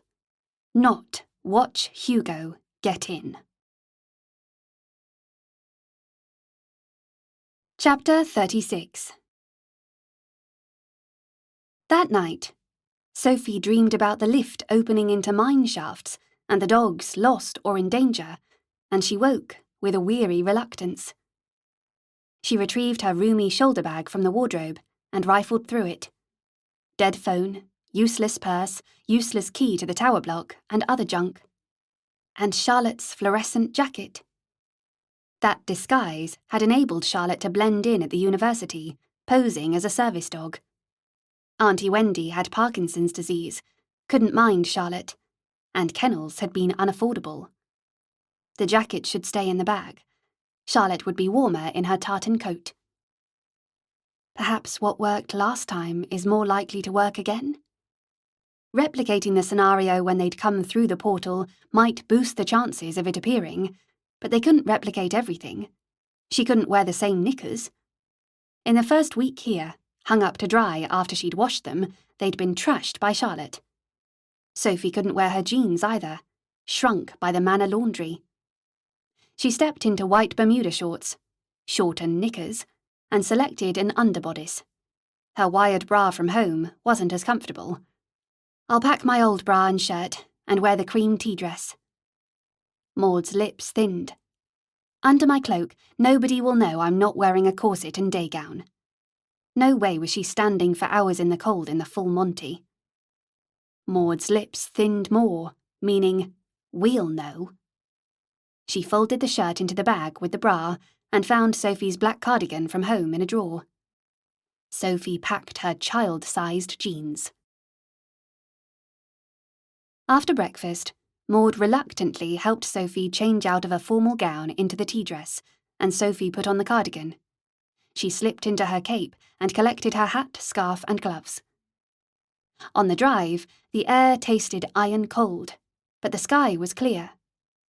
The Lacys and Jack saw them off, with Mr. Crawford and Mrs. Rawlings, as was usual when guests left, even if they'd return within hours. At the end of the drive were two gamekeepers, waiting to open the ornamental gates to let them out.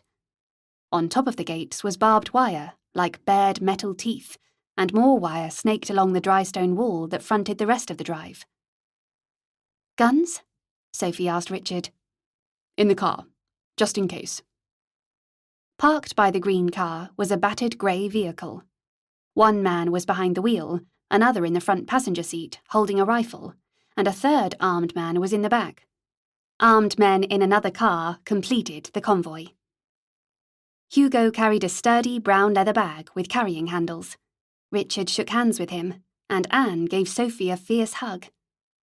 After Freddie kissed Sophie on the cheek, he glanced nervously at his father, but Richard was smiling, probably remembering courting Anne. I'll be here, waiting for you, said Freddie. Sophie hugged him. Yes. Jack started howling, and Charlotte wouldn't move. No amount of lead pulling and coaxing made any difference. Finally, Reynolds handed Sophie a paper bag of still warm bacon sandwiches from the boot. Sophie clambered into the back of the green car, and lured by bacon, Charlotte jumped in. Sophie held on to her, while Hugo sat in the front passenger seat, and Reynolds returned the food to the boot. Charlotte hadn't been given any breakfast apart from water, a crucial part of Lucy's plan. The cars drove off, and the fortified gates closed behind them. Hugo held a rifle on his lap, and so did Sophie, drawing comfort from the weight and feel of the weapon. They sped up, and a bracing wind tore over the windscreen and the car's half-height doors. You've left your watch and ring in the house, shouted Hugo over the buffeting wind. Sorry, she yelled. I forgot. And her hair was up in its usual bun. She rubbed her eyes that were stinging from the wind. I've brought all the stuff from home. I'm not wearing my shorts. Hugo jammed down his hat to his eyebrows. Obviously. He pulled up his scarf, covering his mouth. Sophie wiggled her toes inside her walking boots, glad she'd worn thick socks. A few minutes later, the cars escorting them slowed, turned around, and drove off. Reynolds raised his hand in a lazy salute and speeded up again. They're not coming all the way? Yelled Sophie to Hugo. The militia want the manor. His words were just discernible over the wind. We've no idea how long this will take. They can't lose 2 patrol cars. Every few hours, they'll drive 5 miles out to meet us. He gestured at the deserted lane. Forget the militia. Focus on the lift. Sophie patted Charlotte, who was turning restlessly on the seat. Soon her canine brain would be fixated on bacon while her mistress tried to call the lift. Was she summoning a machine or a god? Sophie leaned forward. "Reynolds, this may take a while." He glanced at her in his rearview mirror. "Right you are, miss." His expression was bland, but she wasn't fooled. He thought they were nuts. Despite his stated nonchalance about the militia, Hugo kept his eyes on the road, particularly when they rounded a bend. Sophie kept half an eye, holding on to Charlotte, but they reached the Janus stone without seeing a soul. Hugo got out and laid his rifle across the rear seat, and Sophie did the same. Hugo walked towards where the lift had opened and stopped on the edge of the verge, replicating where he'd waited for it in the Students' Union, but then stepped back onto the tarmac. Sensible, ensuring the lift didn't land on top of him.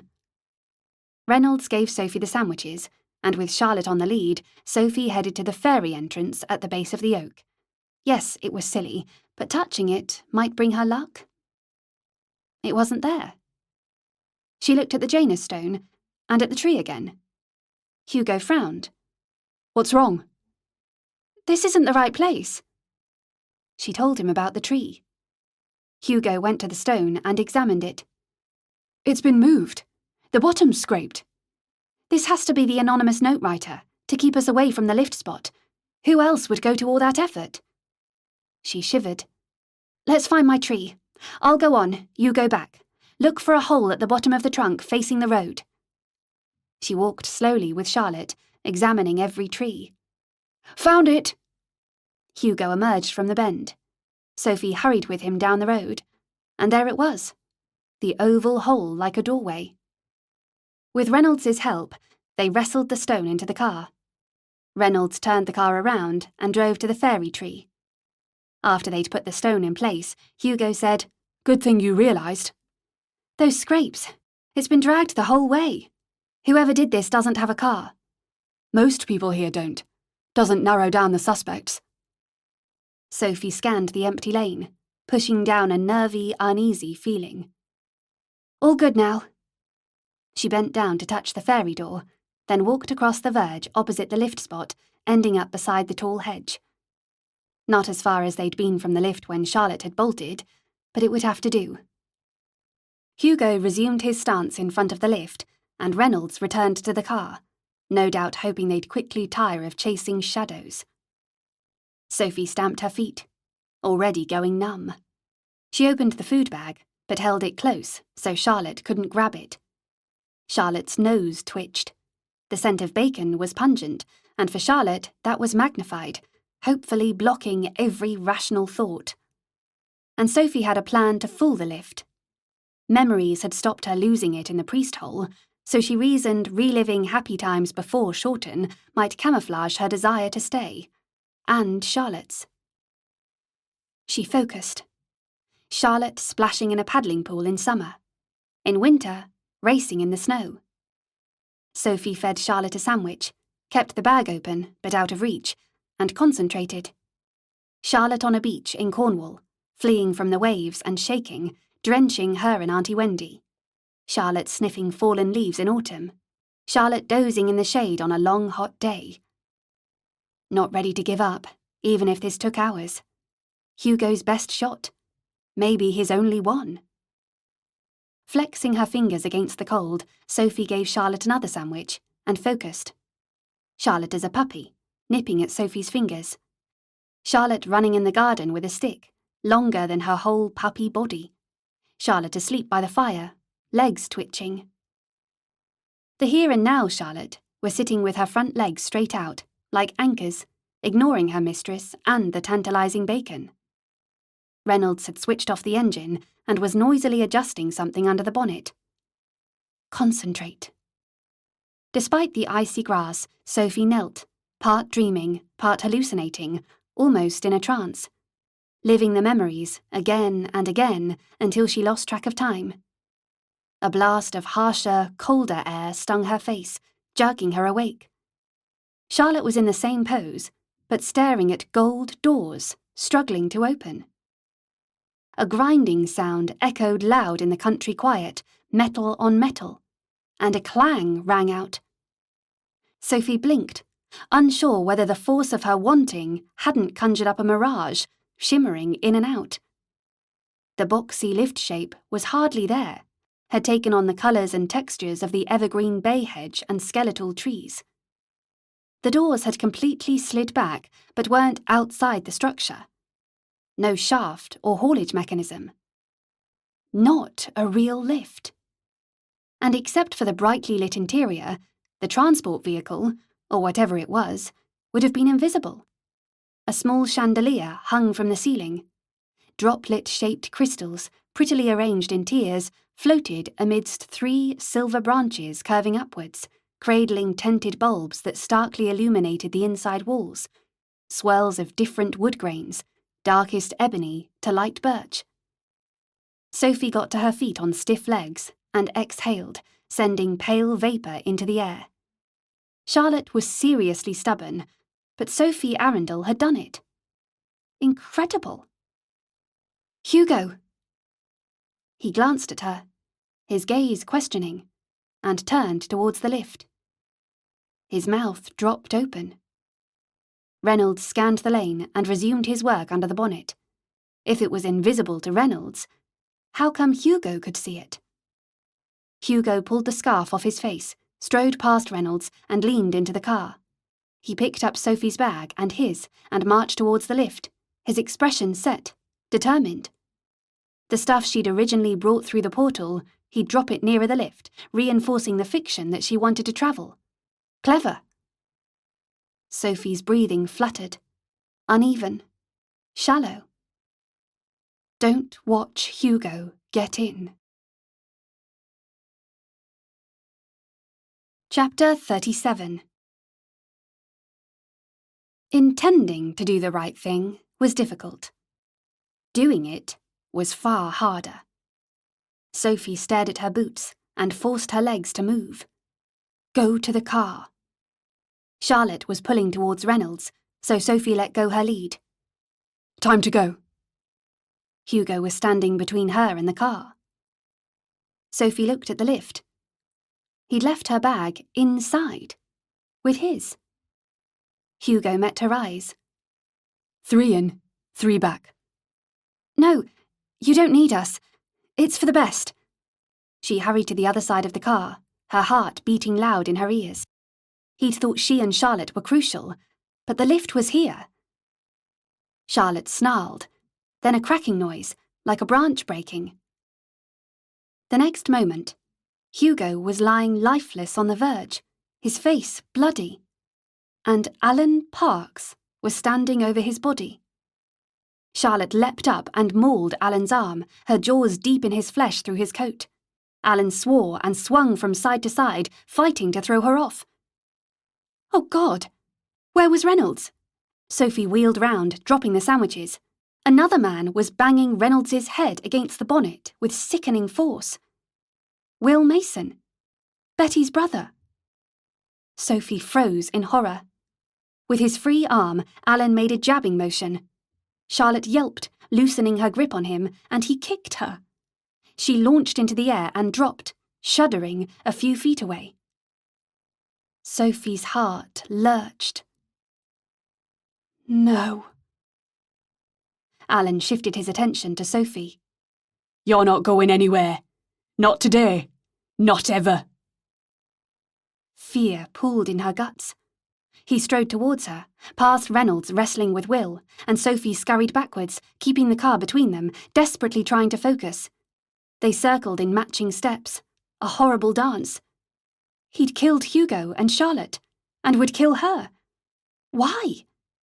Don't think about that. Survive. Her rifle wasn't far, just had to lean into the car. No, before she fired, Alan would grab it. Better off kicking or punching and running. She'd done a marathon in her last term at school. 20 miles was doable, and she'd meet a Manor patrol in 15. Sophie ripped off her gloves, hat and scarf and slipped off her cloak. Floor length would get in the way. The tea dress was shorter, the skirt wide enough for kicking. Alan paused and gaped at her. Needed to warm up. Fast. She ran on the spot, assessing him.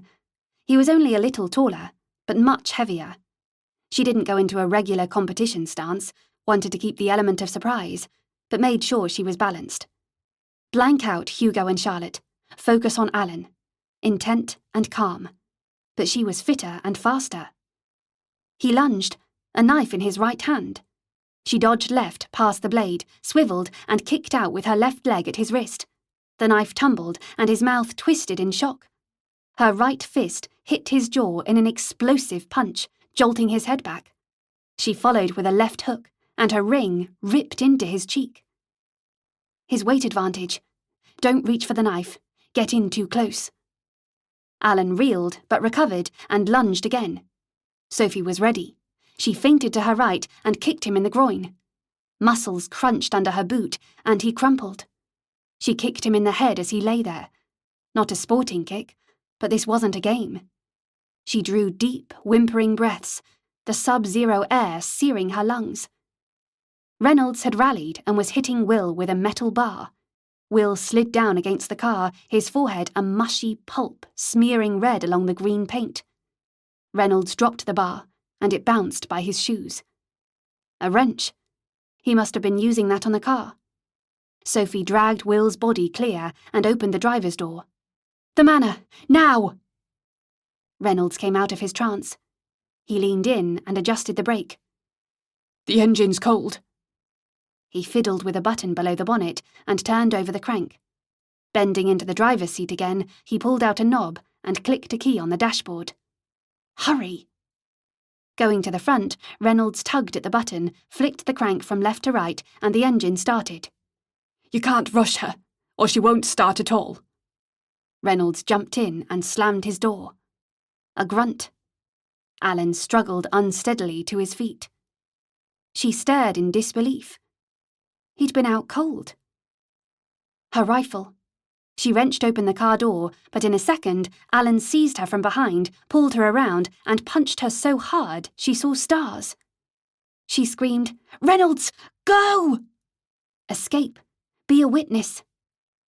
Reynolds put his foot down, swerved around the Janus stone, but Parks sprinted, trying to grab the wheel over the half-height door. The car sped up, Alan slipped, and he fell over, shouting and cursing. Sophie hauled herself up. Her jaw was a ball of pain, and blood swamped her mouth. Warm, metallic thick. 30 minutes before Reynolds met a patrol, another 30 before help arrived. Play for time. "You won't get away with this," she jeered, her voice surprisingly confident. "This isn't home. 10 years in prison and cups of tea. You'll hang." "Aren't you the feisty one?" A flap of skin hung off his cheek like a blood-stained flyer, but he seemed unconcerned. The lift was open. If she ran inside, the doors might shut. Could buy a lot more time. She sprinted, past Charlotte's body and Hugo's, but Alan was close, his breathing a dogged panting in the winter stillness. Sophie was almost at the threshold when he threw himself at her. His momentum pitched her forward, and she met the frozen ground with a whack. Alan's weight pinned her arms and legs, and the reek of him engulfed her in a putrid fog. He grabbed her neck and squeezed. "Over in a jiffy." Need more time. As her throat constricted, she forced out, "You could have a bit of fun first." "I'm doing this because I have to. I'm not a rapist." His hands tightened. Pain. Far away, something changed. The weight on top of Sophie lifted, and so did the grip on her neck. She took an automatic, shearing breath, her throat so raw she gagged. Dots of light danced in her vision. She was on her back, the cold earth pressing through her dress, the smell of winter, crisp, clean. Had Reynolds returned, pulled Alan off? Or was she dead? No, in too much pain to be dead. She drew another burning breath that turned into a gasp, and sat up. Hugo! He was kneeling, his eyes glazed, his face and hand bloody. She got to her feet, hauled him up, and he swayed. Close by was a wheezing sound, steady as a drum beat. Alan sat on the verge, shaking his head. Sophie pushed Hugo behind her, and he almost fell over. The tiny lights were still dancing across her vision. "We get in the lift. Escape." Every word was a razor stripping her throat. Yes. Hugo picked up Charlotte and, panting with effort, stumbled over the threshold. He'd retrieved her. Sophie's breath hitched as she rushed into the lift. Hugo laid Charlotte on the floor and leaned against the rear wall, barely able to stand. Sophie turned around. Outside, Alan was on his feet, brandishing the knife, his lips drawn back in a snarl. Sophie desperately hit a chunky wooden button to close the doors. Nothing. She backed further in. "You're no match for me." Alan's voice was hoarse, certain. "I can kick," Hugo whispered. "Give me a minute." They didn't have a minute. "Don't move. I need some room." Alan advanced, his blade glinting. As he reached the threshold, Sophie executed a focused turnabout kick, and her boot slammed into his stomach. The same instant, a harsh rattling noise started up. Alan doubled over, but in a heartbeat he moved again, his knife arm ready. A slicing noise, efficient and clinical. The lift doors shut, and the blade bounced with a clatter on the floor. Attached to the knife was Alan's quivering hand, severed at the wrist. Chapter 38. Sophie threw up, and the pain in her throat spiked. Her vomit covered Alan's severed hand, and a vile stench engulfed the lift. Hugo lay across Charlotte, one hand in a loose, half clench. His nose was bent and broken and swollen. "She's not dead." Sophie knelt beside Charlotte. She was breathing, but a deep cut in her shoulder was bleeding out. Sophie grabbed the shirt from her bag and tore off a strip to cover the wound. Wrapping it over Charlotte's shoulder and under a front paw, Sophie tied it securely, and she cradled her precious friend. Her sobs magnified in the enclosed space, echoing off the walls. Finally cried out, Sophie registered Hugo's injuries anew, and drew an agonizing, shaky breath. "I assumed it was a militiaman, only realised who it was when I hit him." "Thank you," she said in a hoarse whisper. "Alan. Why?" "No idea." She took another burning breath, wishing she could heal Charlotte just by wanting. Her throat spasmed, and she put her fingers to her neck. "Gene theory needs more work." "Do you really want to talk about this now?" She swallowed. That made it worse. "Talking's good." He touched his smashed nose. "Distracts me from the pain." "Hurts if I speak," she croaked, pointing at her neck. Throbbing turned into stabbing. "I'll do the talking." Hugo's voice was thick, nasal. "Alan called the lift before. Must have the gene. Why didn't it let him in?" He opened his holdall and gave her a flask. Water slipped down her throat, unbelievably soothing. The gamekeepers would be outside soon. Alan wouldn't stick around, unless he'd bled to death. "If this machine uses emotions and thoughts as fuel, perhaps it senses evil intent, is programmed to help the good guys." Hugo rested his head against the wall. "A sentient lifeboat." "Alan's not evil," Sophie said, as softly as possible. "Could have fooled me." "When he was strangling," she swallowed again and regretted it. "I suggested he have fun, to buy time, and he said, 'I'm not a rapist.' Sounded affronted." "While he was murdering you." "I know. Surreal.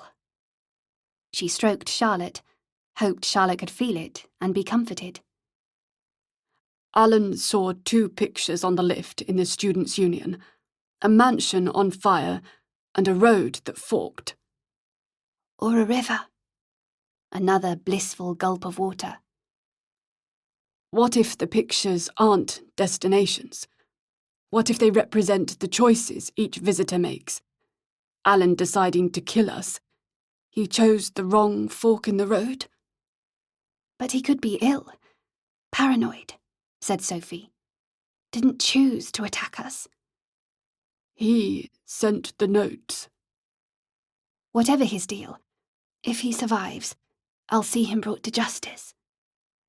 She had to swallow, and her throat spasmed.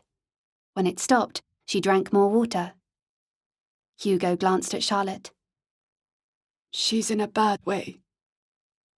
Fresh grief rose up in a terrible wave. Sophie wiped her eyes. Reynolds killed Will. The guy from the pub.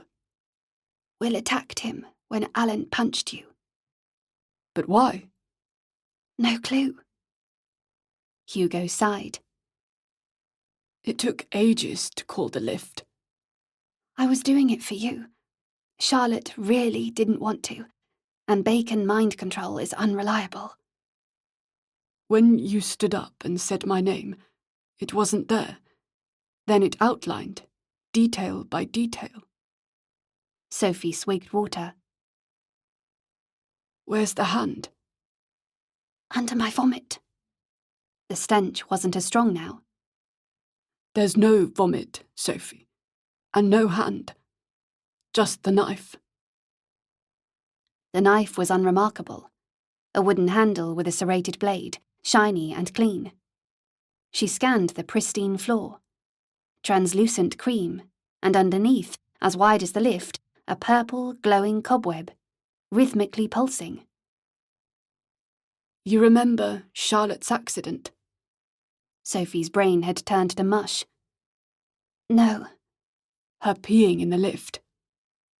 When the lift had opened in the lane, faced with standing in pee or leaving, they'd chosen the latter. No trace of it, said Hugo.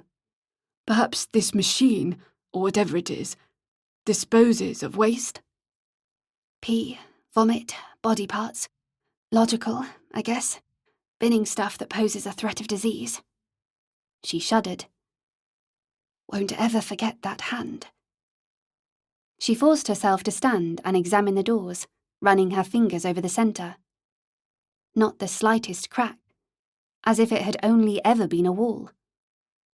I'll focus on Shorten.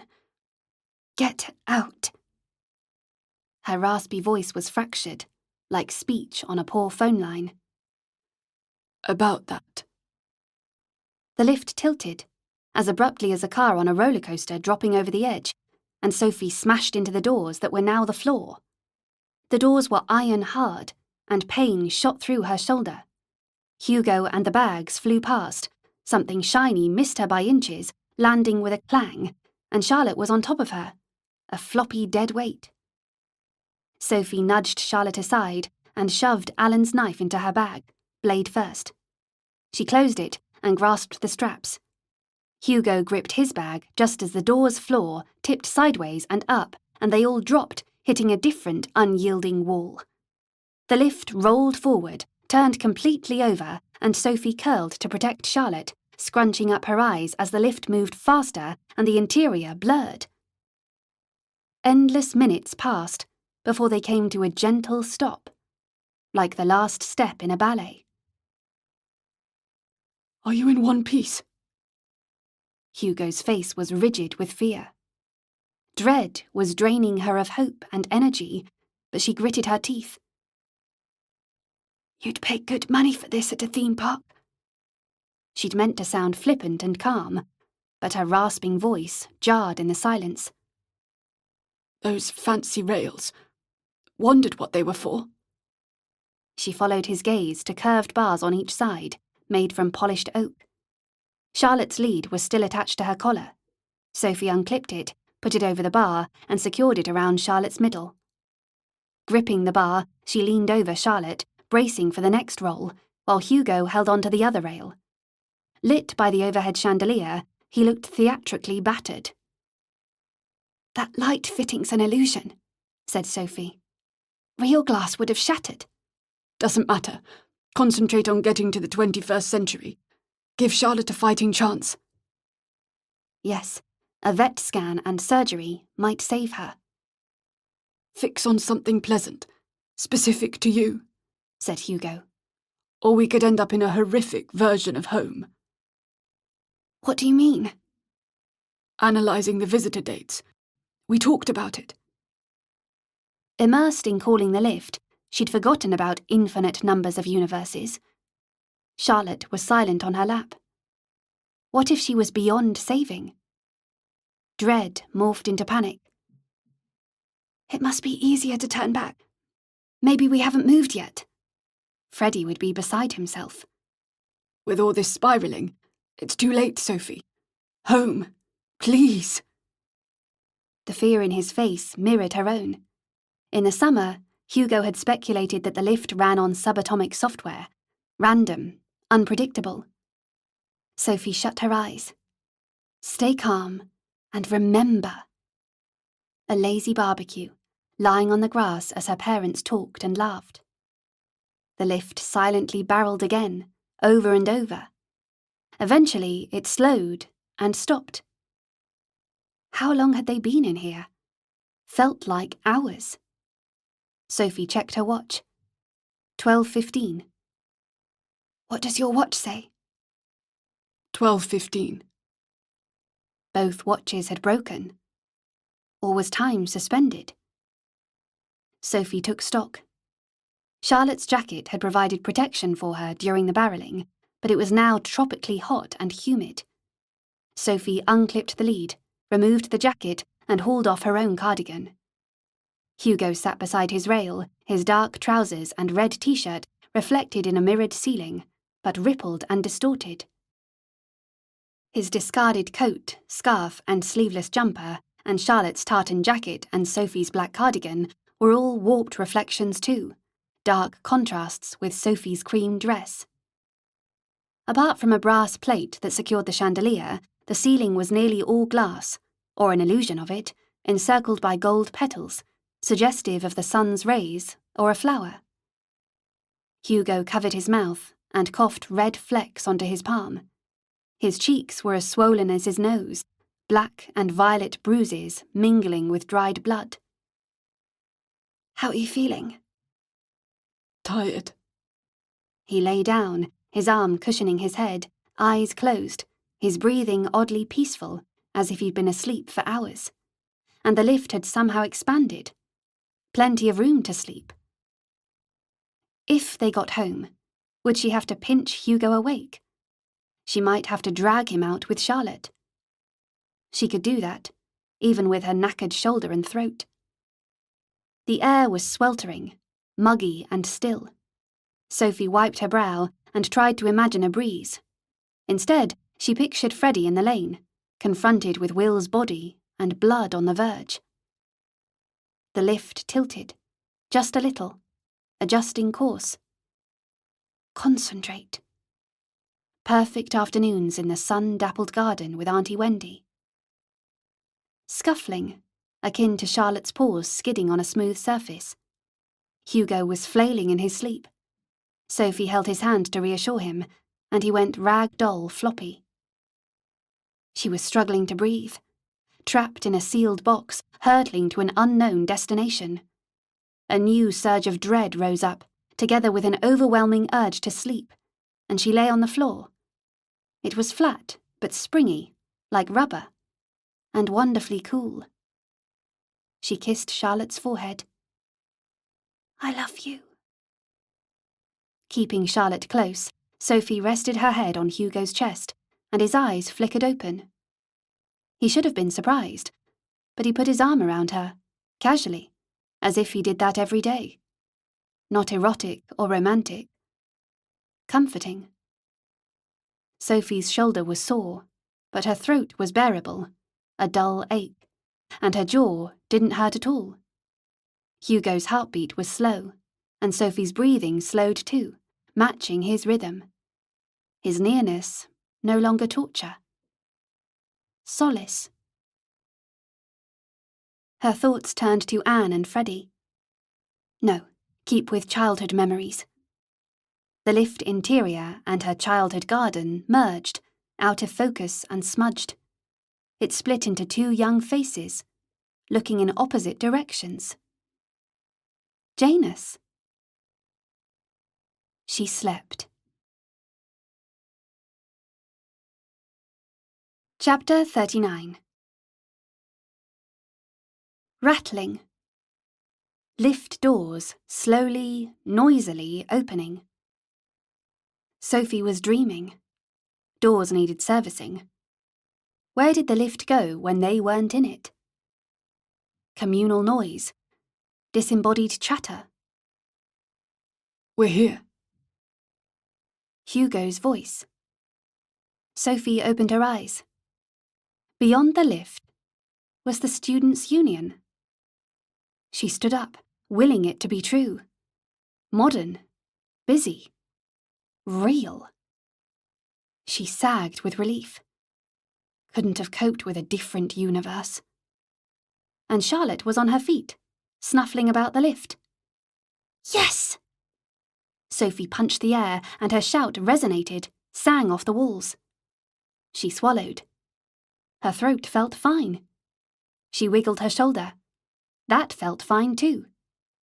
Hugo had on his jumper and coat. He draped his scarf around his neck and nonchalantly picked up his bag, as if their bus had reached a regular stop. Had the lift somehow drugged him to forget what had happened? And his face? No blood, no bruising, and his nose was straight. She blinked. Impossible. Hugo sauntered into the crowded hall. Sophie slipped on her cardigan, stuffed Charlotte's jacket into the roomy bag, and clipped Charlotte's lead to her collar.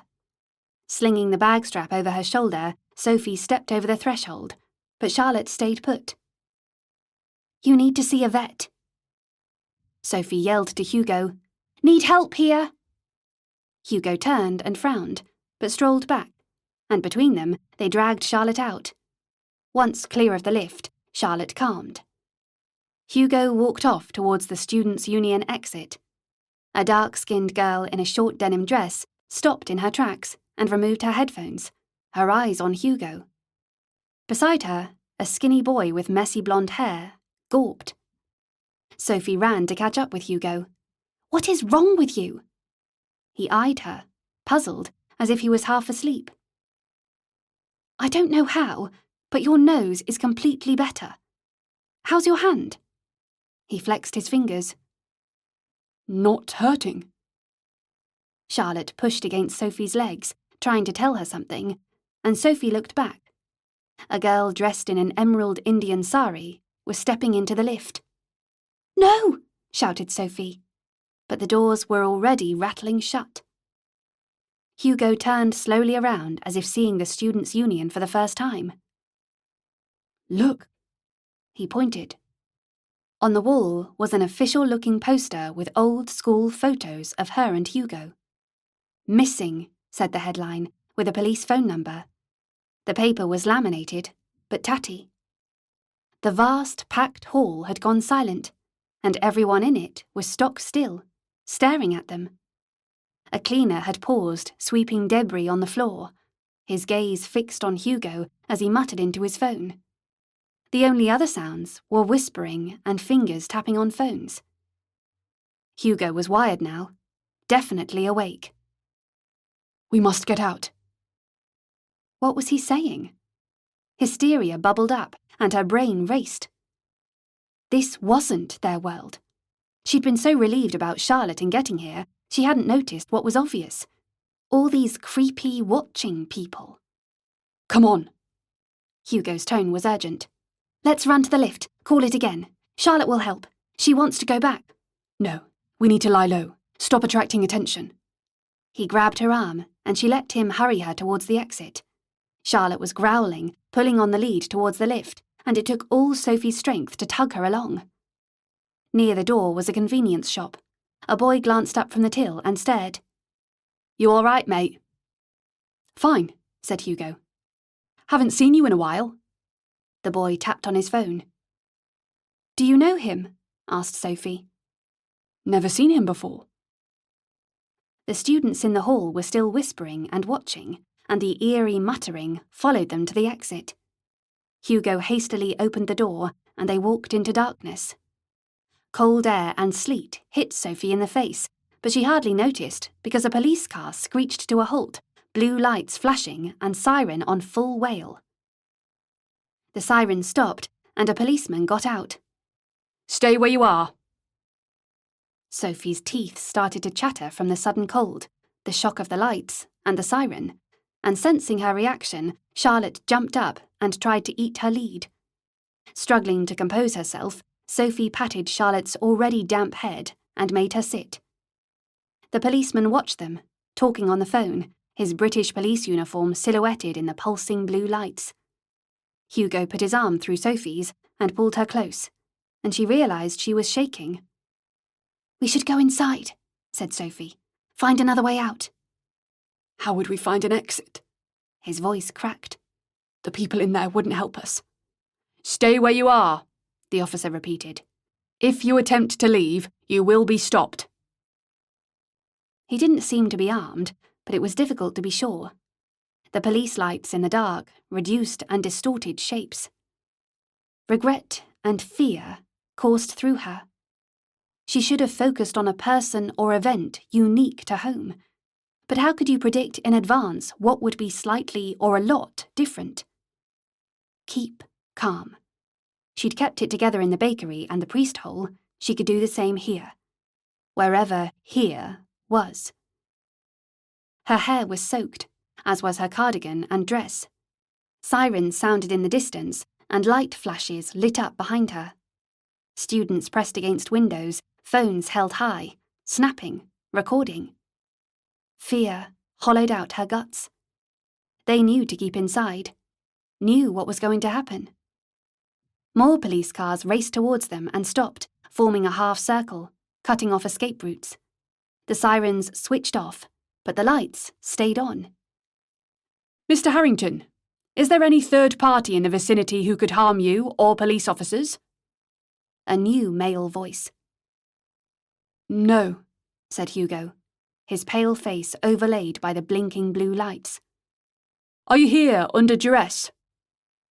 "I'm here of my own free will," said Hugo, "and nobody is making me do anything, except you. What's going on?" 5 men with rifles, military, not police, walked in front of the cars and took aim. Chapter 40. It was the end of a half-term holiday when Sophie last saw her parents. As she'd waved goodbye at the station, her mind was already full of school. Kickboxing, new lessons, seeing Isha. She could still remember the diesel smell of the platform, greasy and sharp, the rough wool of her school coat, the crisp autumn air on her face. A fortnight later, her parents were dead. One moment, breathing and thinking and planning. The next moment... Hugo held her hand, his touch dragging her into the present. In seconds, this would be over. Would she meet her parents? Hug them? "Put up your hands where we can see them." The man's voice was abrupt. They raised their hands. "If you disobey any instructions or try to leave, these men will fire." The men with the rifles. Calm body language. Focused. They'd done this before. Sophie's mouth dried. "Put your bags on the ground. Slowly." Hugo set down his bag, and Sophie slipped the strap from her shoulder and placed her bag by her feet. She took tiny steps until Charlotte was behind her. Having somehow survived Alan, Charlotte couldn't die now. "Mr. Harrington, take off your coat and jumper, and your companion needs to remove her cardigan." Hugo complied, and while Sophie peeled off her sodden cardigan, an old news story from Africa filled her head. Teenagers locked in explosive vests, remote controls in the hands of mad adults. They thought they were suicide bombers. Charlotte was trembling, leaning against Sophie's legs. Empty your bags. Again, they complied, shaking out the contents. By the firing squad, 2 policemen stood by the original officer. Another man in dark overalls emerged from between the cars, holding a large black Labrador by its collar. The dog is going to approach you, said the policeman who told them to take off their coats. When he does, do not move. They couldn't move. Nowhere to go. And you must control your dog. Sophie turned, gripped Charlotte's collar, and said firmly, "Down." The man released the Labrador, and Sophie's brain changed what she was seeing into slow motion. "Down," she repeated. "Please, down." She pushed, so Charlotte lay almost flat. Charlotte was growling as well as trembling. How long would Charlotte let her do this?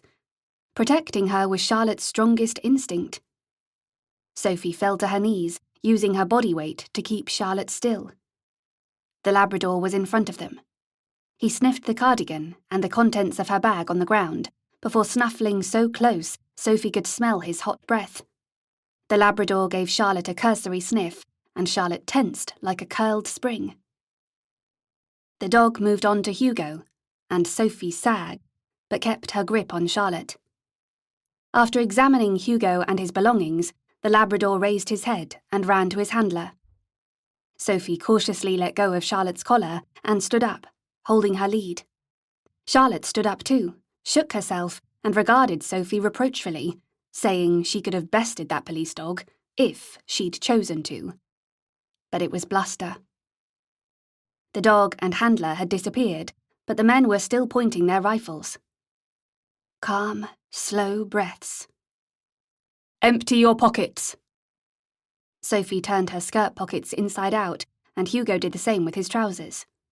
The 2 policemen walked cautiously towards them. Their uniforms were identical, and it was only when they drew closer that Sophie realised one of them was female. "This won't take long," said the female officer, addressing Sophie. "I need to check you're not wearing anything untoward." Untoward? She was wearing huge old-fashioned drawers. For an insane moment, she nearly giggled with hysteria. The officer patted Sophie's stomach, chest, and legs, looked up, and froze. "What's that in your hair?" "Only hairpins and scrunched up paper." The woman's expression didn't change, so Sophie added, "It makes my hair fuller at the back." The officer turned and strode back to the cars. Her companion stopped searching Hugo and retreated too. "Take out a hairpin, very slowly," ordered the female officer. Sophie extracted a pin and held it up. "And this is a ball of paper." She pulled one out. "Take out another pin." Sophie complied. After talking on her phone, the woman returned and patted Sophie's hair. She strode away and shouted, "Clear." The policeman searching Hugo yelled, "Clear," too, and said in a normal tone, "Repack your bags." They started packing, and as Sophie stuffed discarded pins and paper into her bag, she wanted to scream. They shouldn't have risked it. Hugo would have had a good life with Clarissa. Cold and wet, they finished packing.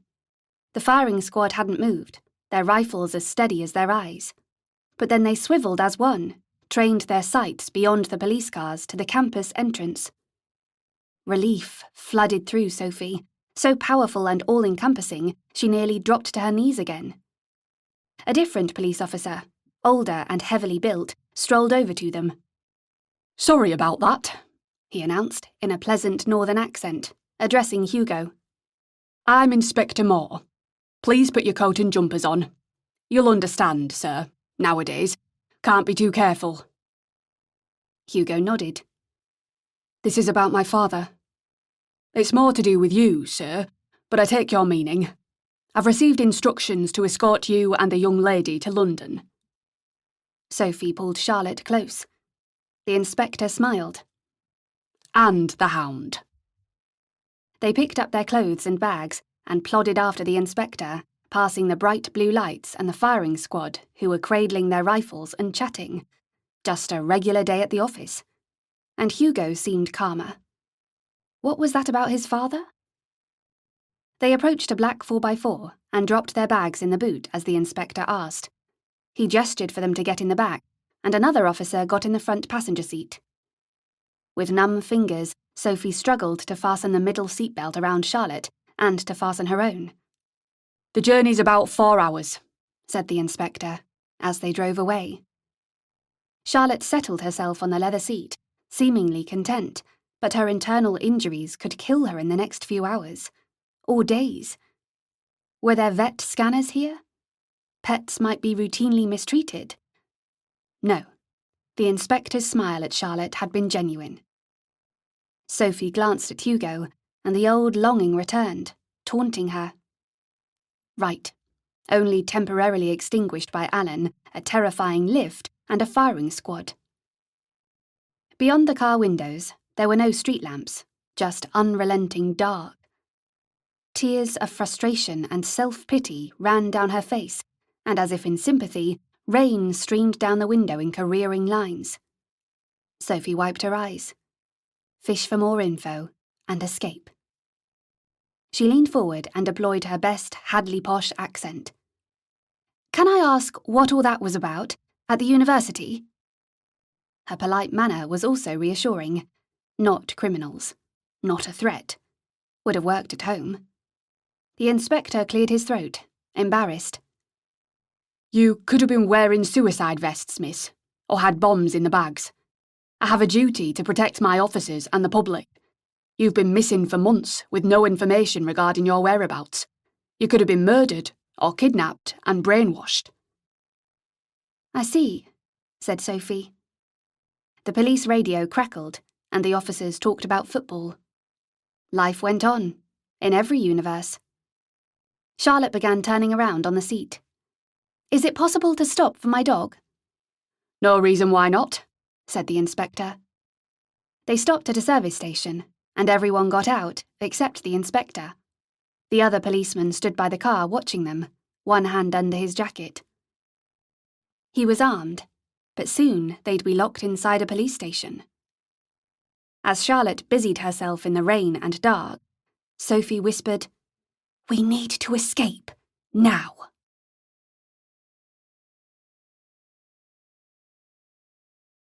Chapter 41. How many versions of home were there? She'd likely only landed in this one by the skin of her teeth. Those poison pen letters might not have been from Alan, but from an unknown, experienced visitor. Getting Hugo back may always have been a doomed quest. Charlotte nudged Sophie's legs, ready to leave the service station verge and return to the dry, warm car. We don't need to escape, said Hugo. It's our only opportunity. This isn't our world. It is, I'm sure. Hugo glanced at the officer watching them. Keep stum about Shorten. People will think we're bonkers. So, we need a cover story. She considered. We fell madly in love, but had anxiety and stress, and dropped out of uni. Didn't use money, just bartered for things. Who's going to believe that? It's more believable than the truth, said Sophie. Hippie travellers took us in. We stayed in caravans and foraged for food. Completely off the radar. Exactly, said Sophie. What was that about your father? He's a politician. I thought your parents were farmers. You said you could manage the estate. My grandparents are farmers. Oh. Dad's in the cabinet. We have state-of-the-art security at home and armed protection around the clock. Surreal at first, but you get used to it. Sophie wasn't surprised. Her school fees had been paid by a scholarship, but the other students' parents had been wealthy, paid the full whack. And she'd been into animal rights, taken little interest in mainstream politics. A layer of tension lifted, explained the reaction in the students' union. The media circus would have been relentless. Only a hermit wouldn't have recognised Hugo. Back in the car, Sophie shivered, again wet and cold. The police would want to interview them. Might be a while before she could travel to Shorten. I can guess what happened when we dropped off the map, Hugo whispered. I've no history of rebellion, kicking the system. The security guys assumed we'd been kidnapped. My parents must have been going through hell. Sophie couldn't remember his mother and father at Hadley's leaving ball. Why didn't you mention your father's job before? Why would I? What he does for a living wasn't relevant to anything. Sophie leaned against the headrest and tried to sleep, but the remaining hairpins and rats were prickly. She took them out, stored them in her pockets, then felt slovenly with her hair down. Eventually, she dozed. Anne came out onto a dreamy Manor terrace. All will be well. Go for a swim with Freddie. An instant later, Sophie was larking with Freddie in the moat. He kissed her in his slow, gentle way, and they floated on their backs, holding hands. The water was clean and cool, and a summer sun was warm on her face. Freddie nudged her arm. Nearly there. Hugo's voice cut through the dream. Sophie registered the police officers and remembered. Sensing the end of the journey, Charlotte was staring out the window at street lamps and a deserted urban road. The police station wouldn't be fun. Metal gates loomed up and opened with slow electric precision. They turned into a circular drive and security lights clicked on, illuminating a square Georgian house. 2 policemen stood beside a red front door. "What's this?" Sophie whispered to Hugo.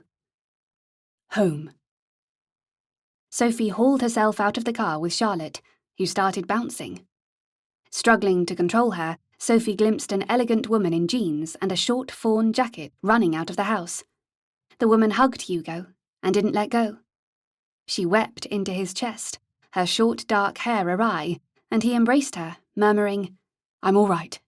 It's all right. Finally, she extracted herself. You better have a good explanation for this. Her voice was stern, but her heart wasn't in it. She registered Sophie. Where are my manners? Fiona Harrington. Sophie Arundel. Hello. Charlotte bounced up at Hugo's mother, and Sophie wearily pulled her away. Sorry, she's overexcited. Aren't we all? Said Fiona, who'd recovered her composure. Come on. Time to face the music. Sophie retrieved her bag from the boot. Hugo got his, and the unmarked police car drove off. They trooped into the house. One of the officers by the door patted Charlotte as she padded by, and in a spacious hall, Hugo dropped his bag on an upright chair. An older, grey-haired version of Hugo stepped towards them, casually dressed in navy chinos and a cream, open-necked shirt. Hello? Hugo said sheepishly. He took off his coat and scarf and hung them on a rack. Glad to see you in one piece. Mr. Harrington hugged Hugo, then smiled at Sophie, but it seemed like an effort. Edward Harrington. Sophie Arundel. Nice to meet you. I know this is rude, but could I use your phone to call my aunt, tell her I'm okay? Of course. Hugo's father went over to a side table and passed her a handset. She punched in the digits. There was no mobile signal where Auntie Wendy lived, so Sophie knew the landline number by heart. After 2 rings, it clicked into an answering machine. It's me, said Sophie in a rush. I've been in a bad place, but I'm fine. I'm really sorry I couldn't call you. Speak tomorrow. She replaced the phone in its cradle, hoping against hope that the stress of this hadn't made her aunt's Parkinson's disease worse, that she wasn't in a nursing home, or dead. Sophie hung her bag on the rack and followed Hugo into a smart drawing room, not so different from Shorten. She perched on a couch beside Hugo, keeping Charlotte on the floor. Charlotte's ears pricked up. Another dog was howling and barking. I put George in the music room, said Hugo's father. With Sophie's dog, we thought it might be a bit much, given the circumstances. It'll be fine, said Hugo. I'm not sure, Sophie said, but Edward had already opened a door. A golden Labrador bounded in and launched himself at Hugo. Charlotte didn't move, watching. George licked Hugo's face with focused thoroughness until Hugo could push him off and scratch behind his ears. Sorry I was away so long. George abruptly noticed Charlotte. Sophie gripped the lead as George trotted towards Charlotte and sniffed, his tail wagging. Charlotte raised her head disdainfully, but George persisted, and due to indifference, exhaustion, or a change of mind, Charlotte did a token tail wag. Edward was pacing, in a Hugo way, occasionally pausing by a large sash window, as if he'd glimpsed a pageant or an unusual animal. Mum's sorting tea and sandwiches with Pamela. A few minutes later, Fiona came in with a laden tea tray, followed by a plump woman carrying a tray of chunky sandwiches. Everything was rapidly set out on a large coffee table. Hugo stood up and hugged the plump lady. Sophie, this is Pamela Beeching, a family friend. Pamela gave Sophie a curt nod. Okay, Pamela didn't approve of her, or Charlotte, or both. But she could be imagining it. She was beyond stressed. So was Pamela. George stared longingly at the sandwiches, and Pamela dragged him out of the room. May I use your bathroom, please? Sophie suddenly really needed to get away, compose herself. Of course, said Fiona. Hugo held Charlotte's lead, and Sophie followed his mother down a corridor. Alone in the small cloakroom, Sophie shut the door and frowned at a mirror above the sink. Maud had combed through Sophie's hair with her usual care this morning. Or was that yesterday? Now it was a dishevelled, tangled mess. But by the time Freddie saw her again, she'd be restored. Normal.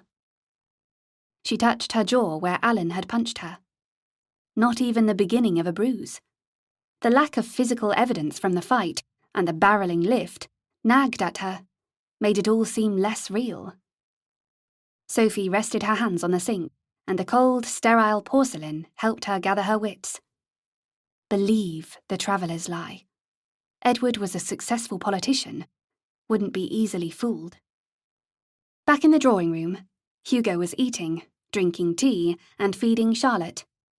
And after tea and an egg sandwich, Sophie felt stronger. So, said Edward, are you going to tell us where you've been? Faced with his father's intent stare, Hugo said nothing, so Sophie looked Edward in the eye and laid out the cover story, adding convincing details, shabby ponies and happy, scruffy children.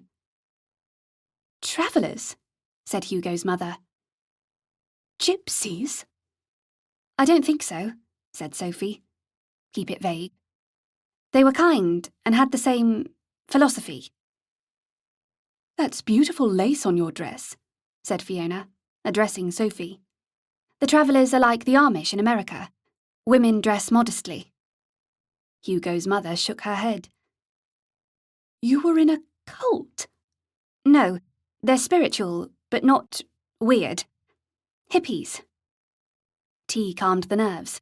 Sophie reached for her half-empty mug, and the diamonds in her watch and ring glittered in the artificial light. Fiona gasped. You're engaged?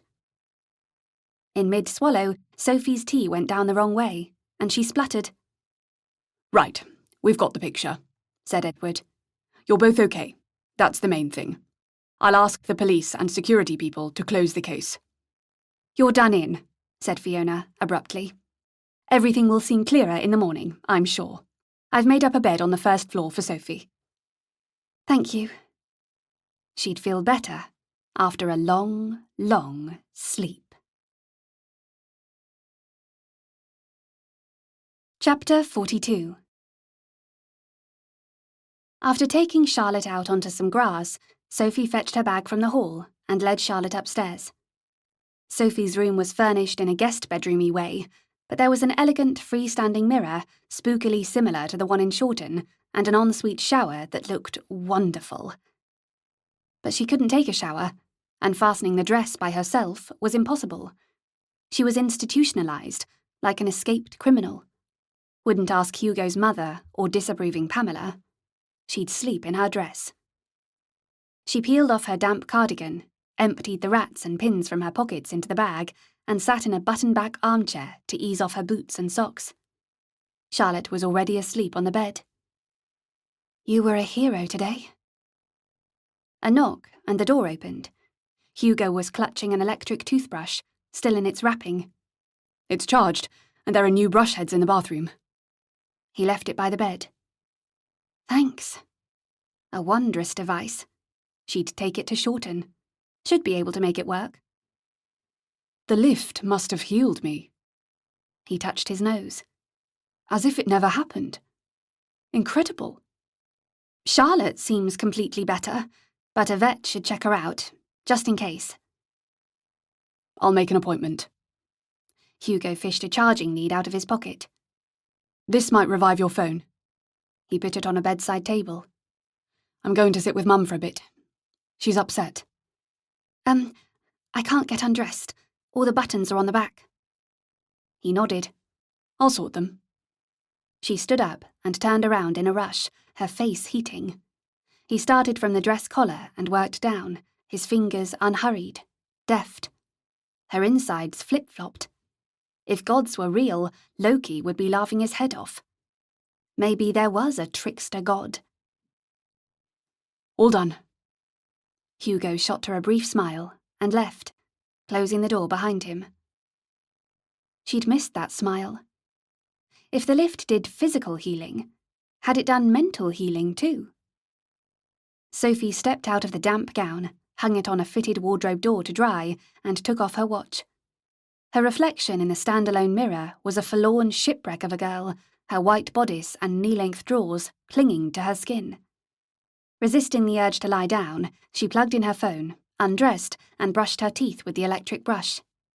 Fabulous. The shower was even more fabulous. She washed her hair with a posh shampoo, piled in moisturizing conditioner, and lingered, luxuriating in the fierce hot water. After the shower, she found a comb in her bag, mostly detangled her hair, and put her underwear on. In a strange house, damp undies trumped going commando. In a warm bedroom, snug under a duvet, she should have been asleep in seconds. But Hugo's house was too quiet. In the Manor before dawn, there'd always been the murmur of domestic sounds, scullery maids in the public rooms, cleaning grates, adding fresh wood, whispering, gossiping. Sophie adjusted a pillow under her neck and switched on a bedside radio, hoping music would send her to sleep. It's 6:30. Time for the news headlines. The voice carried on, but Sophie didn't hear, lost in longed-for sleep. Sophie woke to a rustle of curtains opening and a clink noise. Thought you'd appreciate something familiar, said Hugo's voice. Tea and toast. Still half asleep, Sophie sat up. Thanks for this. Hugo lowered a tray onto her lap. Under his arm was a lurid pink dressing gown that jarred with his jeans, pale blue shirt, and Shorten pullover. Charlotte seems perky, but she wasn't interested in breakfast. I took her out at 8. What time is it? Just gone 11. Charlotte's eyes were on the toast. Sophie drank her tea, fed Charlotte half a slice, and ate the rest. Sophie moved the tray off her lap and glanced at her dead phone. 4 months ago, she'd been a social media addict. Now, thanks to parallel universe rehab, entirely cured. It's working, but it was bleeping. I didn't want it waking you up. Hugo watching her sleeping. She pushed away a poignant, vulnerable sensation and switched on her phone. Friday the 12th of January. She stared at it dully. 2018. We've missed Christmas. In the context of getting here in one piece, why was missing Christmas important? Everything's the same. He sat in the armchair and yawned. Same old news. Messages were stacking up, but Auntie Wendy didn't text. 3 missed calls overnight. Sophie tapped in the number, and her aunt answered. "You're okay?" Sophie blurted. "Surprisingly," said her aunt, "given the circumstances." "I love you." "I love you too, but the last few months have been difficult." Sophie welled up. "It's complicated. Can I call again this afternoon?" "You'd better." "I promise." After Sophie hung up, She drew a long, relieved breath. She'd call Isha today, but no point in wading through the mountain of messages. Would be in a different universe tomorrow. She put the phone aside. Hugo offered her the pink dressing gown. Isabel's, to tide you over. His sisters. Hugo had 3, all flown the nest. Sophie accepted the dressing gown with a smile and got out of bed. Beyond the window there was lawn, winter-bare trees, and drenched flowers. A large garden for London, but nothing like Shorten. She touched the double glazing that fronted the window. They really were back. You could start an exciting trend in music videos. What? Instead of wearing as little as possible, you could twerk, but in old-fashioned underwear. Very funny. She quickly pulled on the dressing gown and walked over to the wardrobe. How could she fasten her dress? This was ridiculous. I'll buy normal clothes for the journey. You should order online. Planning to. Express delivery. Traipsing around a mall didn't appeal. I know it's a pain, but could you do up my dress? No problem. He sounded bored, not put out. She shucked off the dressing gown, slipped the gown on, and tried not to think or feel. Her underwear was almost dry. So was the dress. When he'd finished, he settled in the armchair and crossed his legs. Pale sunlight danced on his dark hair and the grey and navy pattern of his shortened pullover. You haven't any other jumpers? I prefer this. It's more flexible than a regular pullover.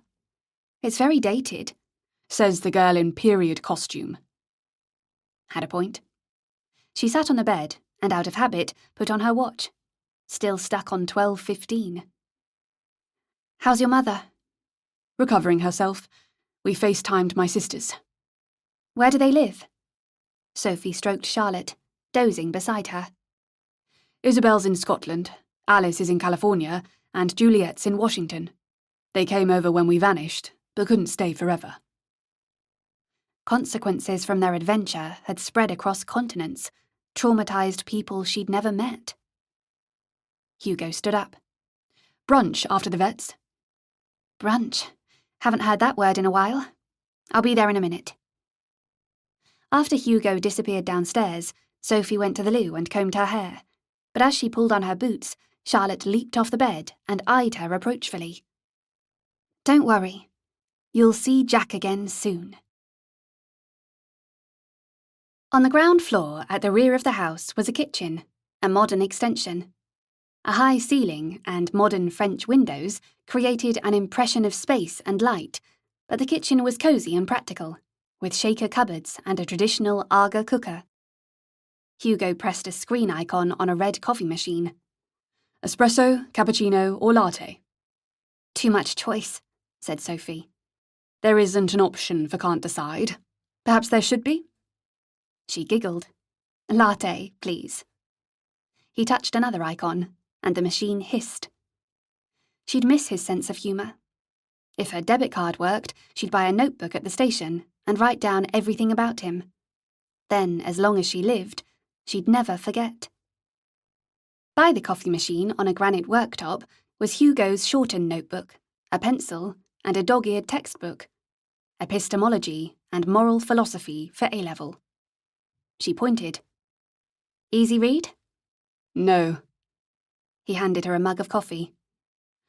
I didn't choose to disappear. He moved another mug to the machine and pressed a different icon. But I feel terrible, knowing what I've put my family through. The need to embrace him, comfort him, was almost overwhelming. But she made herself sit at the far end of a wooden table. Where are your parents? At work, even after being up most of the night. Really? How come? Dad's got some secret intelligence emergency. He's briefing the cabinet this morning, and my mother's got a high-profile case she can't delegate. She's a commercial solicitor. Sophie sniffed the dark, rich scent from her mug, but after swallowing some, she set the mug down. This tastes odd. It's the steamed milk. A cautious sip. You're right, but this is how I like it. You learned a lot in Shorten. He plonked his mug on the table. Would you pass the coffee test? You have too much milk and 2 sugars. We did drink a load of coffee. He placed a water bowl on the hardwood floor and removed a can from the fridge. This is what Charlotte rejected. It's regular, not veggie. Charlotte was standing by the French windows. Almost all glass, they took up an entire wall. Regular's fine, said Sophie. She's holding out for bacon and sausages. Veggie dog food had been a Sophie indulgence, not a Charlotte one. She'll give in eventually. Hugo emptied the dog food into another bowl and put it on the floor, but Charlotte didn't move from the window. Who chose the mugs? Sophie's featured a cute dog doing yoga. So did Hugo's. Mrs. B. Who? Mrs. Beeching. Pamela. Sorry, I've called her that since I was little. Auntie Wendy has the exact same mugs. That is so weird. Hugo shrugged. Probably a factory in China churning out millions, so not much of a coincidence. He sat down at the table opposite her. Freddie's words about Betty surfaced. Making a connection between 2, 3, or even 4 events, and on that basis reaching a conclusion, is foolish. Coincidence is tricky in maths. Well, according to Freddie. Saying his name out loud felt jarring, as if the syllables had torn something. A ripple in reality. He asked me all these questions about the latest theories. Hugo stared into his coffee. When I couldn't give him coherent answers, he realised I was clueless and got frustrated. He was convinced maths and science were key to understanding the lift. He's like you in that way. Doesn't understand why other people can't grasp what he finds easy. Hugo frowned. I don't think that's true. George scampered in, enticed by the dog food on the floor. Charlotte was still beside the French windows, showing no interest in George, or eating. Hugo got to his feet and picked up the bowl. I can't blame her for holding out for human food. He covered it with cling film and stashed it in the fridge. I wonder if I'd be veggie if I was reincarnated as a dog. You should Google it, said Hugo. I bet someone remembers being an animal in a past life. I'm so going to do that. She savoured his teasing. It would stop soon enough. Hugo glanced at a clock on the wall and hastily finished his coffee. The vet's is a 5-minute walk. The vet touched the screen. She's absolutely fine. No blood that shouldn't be there. Are you sure? Asked Sophie. The vet nodded. You said she was kicked? Yes, said Sophie. Very hard. And stabbed. It happened yesterday. The vet knelt beside Charlotte. This scar tissue is weeks old. Maybe I muddled up where she was injured, said Sophie, though she hadn't. At the counter, the bill was a shock, but Sophie had her student loan, and the loan company didn't collect in Shorten. You'd think, said Hugo as they left, that once we went missing, the bank would have stopped our cards. Geared up for odd patterns, not zero spending? Or perhaps the police were hoping our kidnapper would use them, give them a location trace. Sophie strolled with him, cosy in one of his jackets, past upmarket homes and into a park. She unclipped the lead and Charlotte zoomed off, bounding around rowan trees and across heathland. If the lift somehow disposes of waste, it might also clean and treat injuries. Your nose and hand were definitely broken.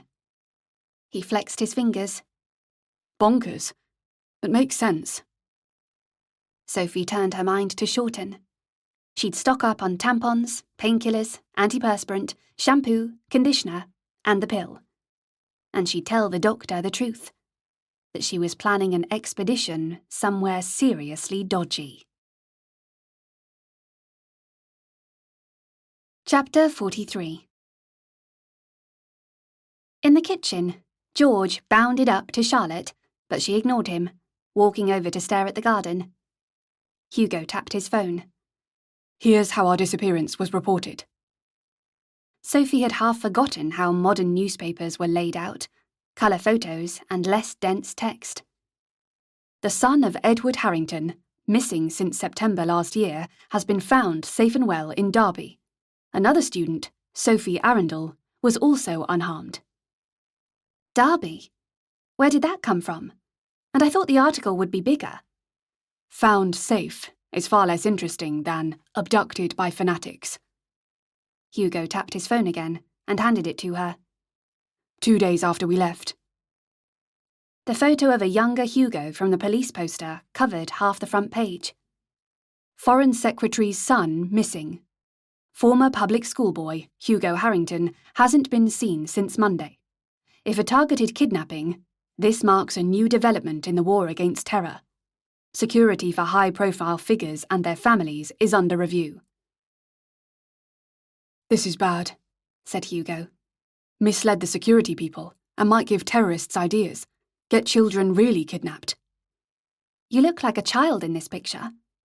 It's from year 10. He dropped bread into a toaster and switched on the coffee machine. They wouldn't have found much on social media. When Dad was promoted, a lot was deleted. Next to the picture of Hugo was the smaller photo of Sophie, her younger self. Charlotte has a higher profile than me. She gave him his phone. I'll go get mine. If Auntie Wendy rang, or Isha, she should answer. When she returned to the kitchen, Hugo had put out plates and cutlery, and toast, butter, and marmalade. She sat at the table and took a slice of toast. Shorten's converted me to marmalade. And me. Hugo handed her a coffee and picked up his. He looked different in modern clothes, not as mysterious. The familiar yearning taunted her. Don't think about it. Hugo sat down and spread marmalade on his toast. There's one thing I don't understand. Just one thing? He shot her a tired smile. Last September, we walked into the lift at 11, and when the doors opened in Shorten, it was about the same time. We left yesterday after breakfast, but here it was dark. We were in there a long time, said Sophie. And if Charlotte's scar is weeks old, either the lift somehow speeds up time, accelerates healing, or we were in there for weeks. Your apple. Sorry? 4 months ago, that first ride in the lift lasted for what seemed seconds, but your apple had gone mouldy.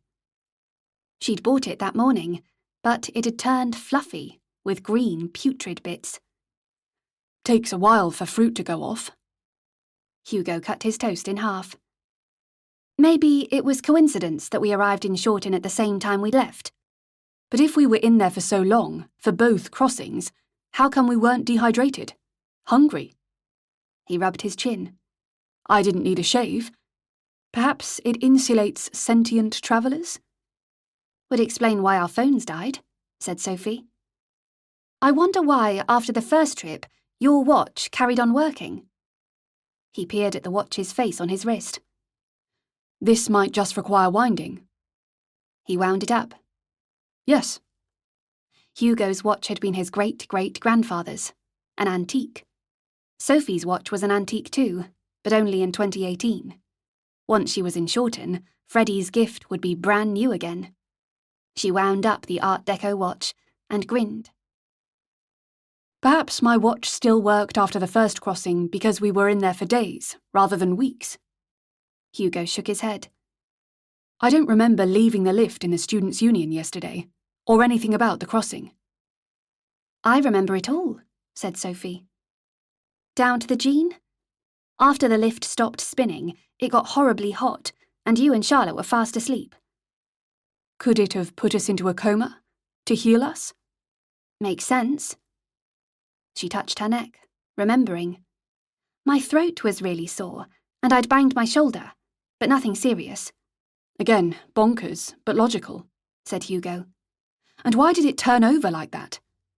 If it's powered by emotions, I'm surprised it didn't explode the way I was feeling. I wouldn't ride that lift. Not for anything. He looked pensive. Sorry, I know you're set on doing that.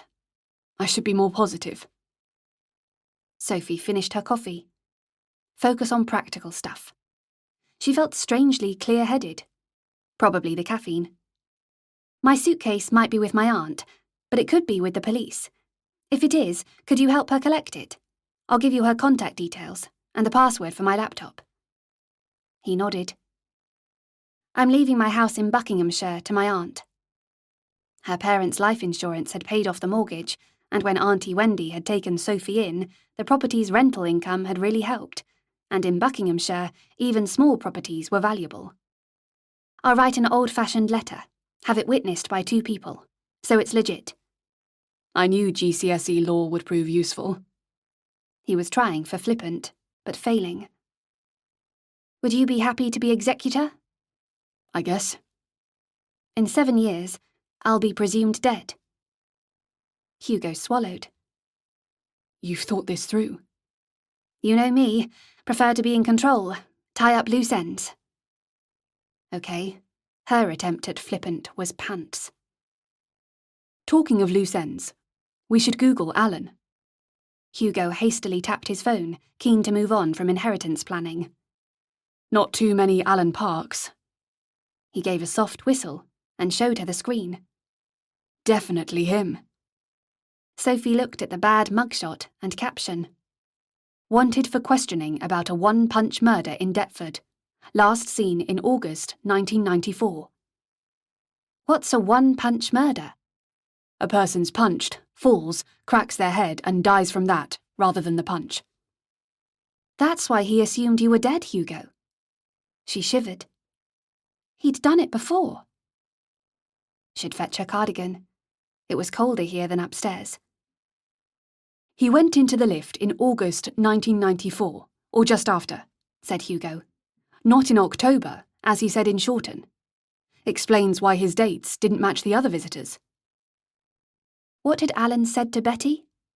Scientists hoped to open a safe route to the future. Alan thought if we permanently opened up the portal, the police would track him down. He must have been working at the university under a false name. But in Shorten, he had no need to, said Sophie. Best bolt hole ever. Until we showed up. It was a near-run thing. Understatement. Sophie described how she'd given ludicrous understatement a name. The Shorten Code. When you get back, don't tell anyone. They'd be offended. I only mentioned it to Lucy. I wonder how long before you lose that. Probably not long, said Hugo. It only works if everyone gets it. There was a battle in the Great War, and our boys were in dire straits. We told the Yanks the situation was a bit sticky. They didn't think it was serious, so didn't show up. Everyone died. That's horrible. Will attacking Reynolds. What was in it for him? Alan must have made up some baloney, how the lift would destroy their life, the pub. Pamela bustled in with bulging shopping bags. How does bacon and eggs sound? Sounds excellent, Mrs. B, said Hugo, standing up to help. Sophie got to her feet, feeling awkward in her ankle-length silk dress. We'll take care of this, said Pamela, looking indulgently at Hugo. He's well trained. Hugo stashed butter and cheese in the fridge. This was a side of him she'd never seen. Domesticated Hugo. Can you cook? Sophie asked him. Not really. You do a passable spaghetti bolognese. Pamela put a sliced loaf in a bread bin. What about you, Sophie? Definitely not a domestic goddess. Oh dear, said Pamela. One of you needs to learn, or it'll be a lifetime of takeaways. She'd bought the whirlwind romance fiction, so might believe the traveller's hogwash too. Pamela lifted a lid on the Aga and placed a frying pan on a cooking plate. Sophie's going to stay a few days. Hugo stacked rice and pasta in a cupboard. Pamela dropped a scoop of butter into the pan. That will be nice. Actually, said Sophie, sitting down, I should probably... You need a proper rest before you leave. Hugo sat out glasses of fresh orange juice. No, staying even one more day would drag out this stupid yearning. George wagged his tail, watching Pamela transfer bacon slices into the sizzling pan. Pamela, would you mind if I give some bacon to my dog? Sophie drank her juice. Not at all. Sophie's veggie, said Hugo. Pamela nodded vaguely. We can have quiche tonight. Thank you. Pamela had decided she liked her now. If this adventure had turned out differently, they might have become friends. And quiche would be fine, if samey. For months, she'd eaten it for lunch and dinner. When she got back, she'd ask Anne to sort a different recipe, with hot peppers or broccoli. On a whim, Sophie Googled The Prisoner of Zenda. She'd enjoyed the first chapter in Shorten. Her eye caught a plot summary, and the ending. The king is rescued and restored to his throne, but the lovers, trapped by duty, must part. She plonked the phone on the table, face down, illogically shaken that the novel had no happy ending here. Only a story. She picked up a lifestyle magazine from a wicker basket near her chair, hoping to distract herself in the glossy pages. Millions of people were interested in sofas and curtains. Maybe once she married Freddie, she'd be interested too. Pamela looked over at Charlotte, who was still standing at the window, despite the lure of cooking bacon. Your dog seems to be waiting for someone. Charlotte thought she wasn't far from the manor. She's missing another dog.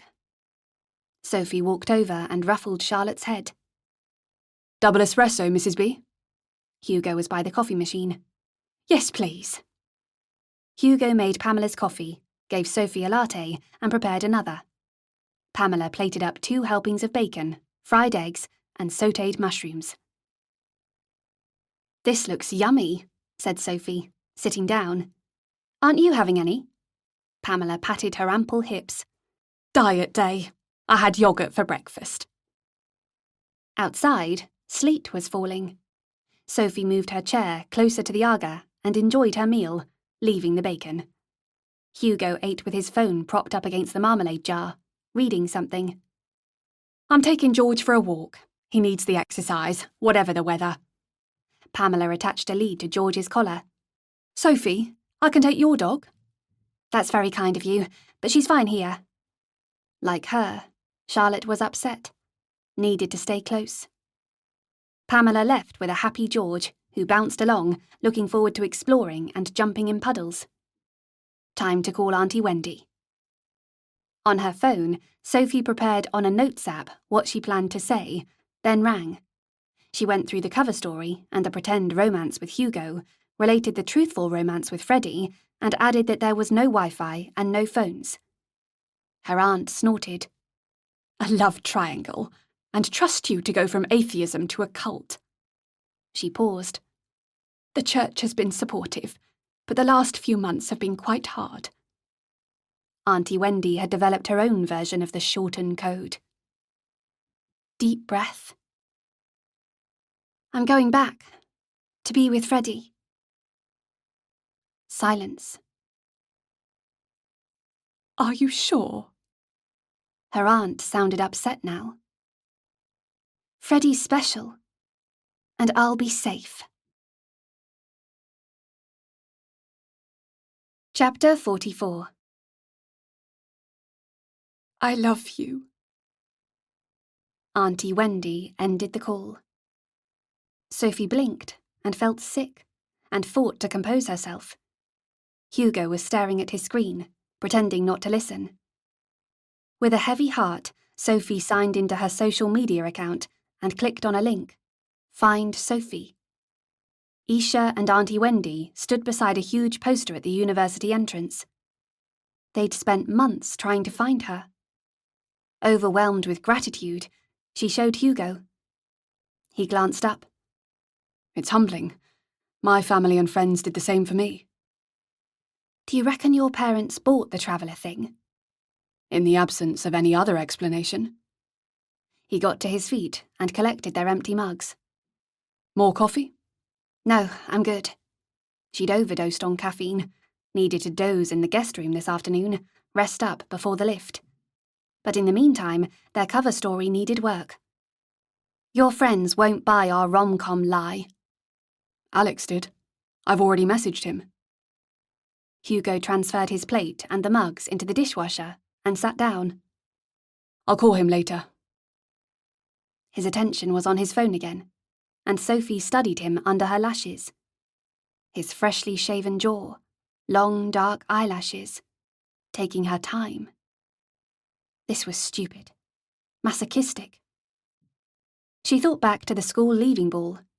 Hugo had left his friends and sought her out, and Isha had mused that he liked her, so might believe the romance fiction. As if on cue, Sophie's phone rang. Jarring, unfamiliar. She hit the green button. "Is it really you?" Isha's voice was too high, stressed. "Yes," said Sophie.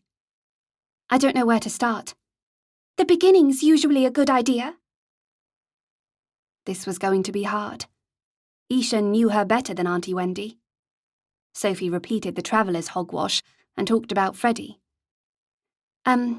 Before Freddie, me and Hugo got together." Isha hooted with laughter, though it sounded strained. "I was right," said Isha, still laughing. "I'm so sorry we put everyone through this, but once we were there, we couldn't use our phones. Leaving all that behind was part of their philosophy." "Hey, I've seen those documentaries." Isha was typing.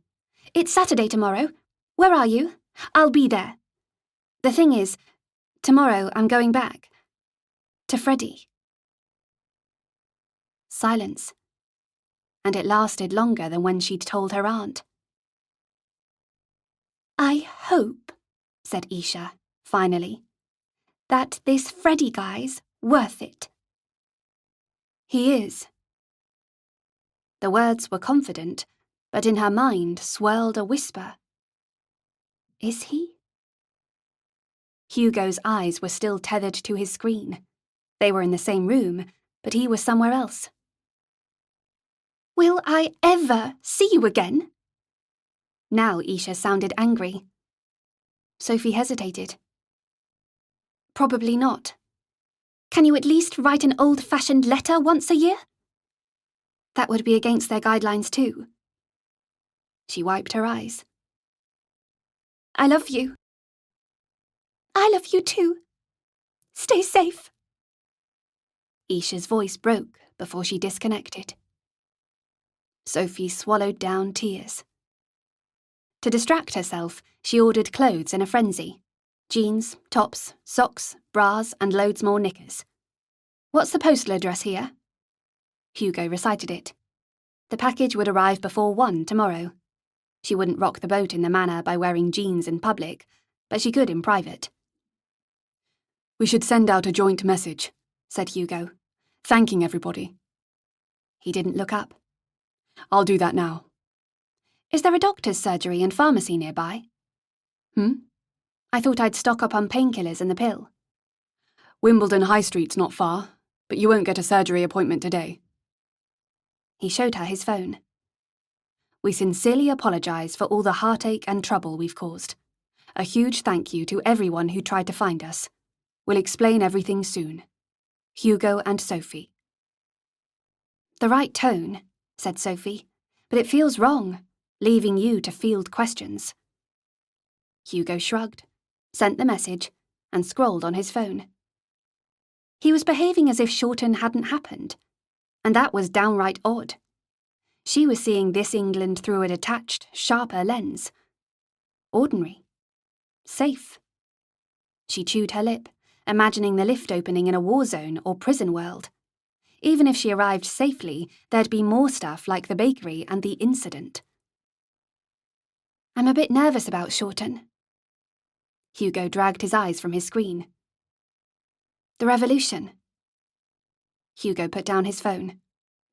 "We need to talk." "What's there to talk about?" "Freddie was shaken up after the bakery." "He seemed fine." "He wasn't," said Hugo. "And for us, Shorten could easily have been so different." "How do you mean?" "If Anne hadn't come through all those years ago, if we hadn't been taken in, I reckon we'd have joined the militia, just to eat." "We'd have been shot or hung." "Hanged," corrected Hugo, his lips twitching. "How can you joke about it?" "It's safely in the past." His mouth twisted into a grim smile. "And a different universe." It would never be a joke for her. Freddie and Hugo were civilized. In that way, they were identical, despite growing up in different worlds. But what they'd done at the bakery must have changed them, sliced through their characters with blunt scissors. If I'd realised Freddie was upset, we could have talked about it. He'd have hated that, said Hugo. It's a man thing, behaving as though you're fine when you're not. Freddie coped better after the incident. Perhaps you become used to seeing dead bodies. Disturbing idea. I was surprised the bakery didn't affect you as badly. But I'm glad. She sighed. Hugo, of course it affected me. I was doing a Freddie. She rubbed her eyes. Anyway, we shouldn't talk about it. Defy Mr. Crawford. Even here. Hugo stood up, sat on the chair beside her, and covered her fingers with his. Faint tingling and perverse comfort mingled. She gently withdrew her hand. The bakery. I know how you escaped. The words hung in the air like a noose. She pushed down panic. He meant her hiding in the rubbish. Maud told John, and he told me, before Crawford read the Riot Act. Hugo's tone was carefully casual. A bit garbled, but I got the gist. He'd known about Inkpin all along.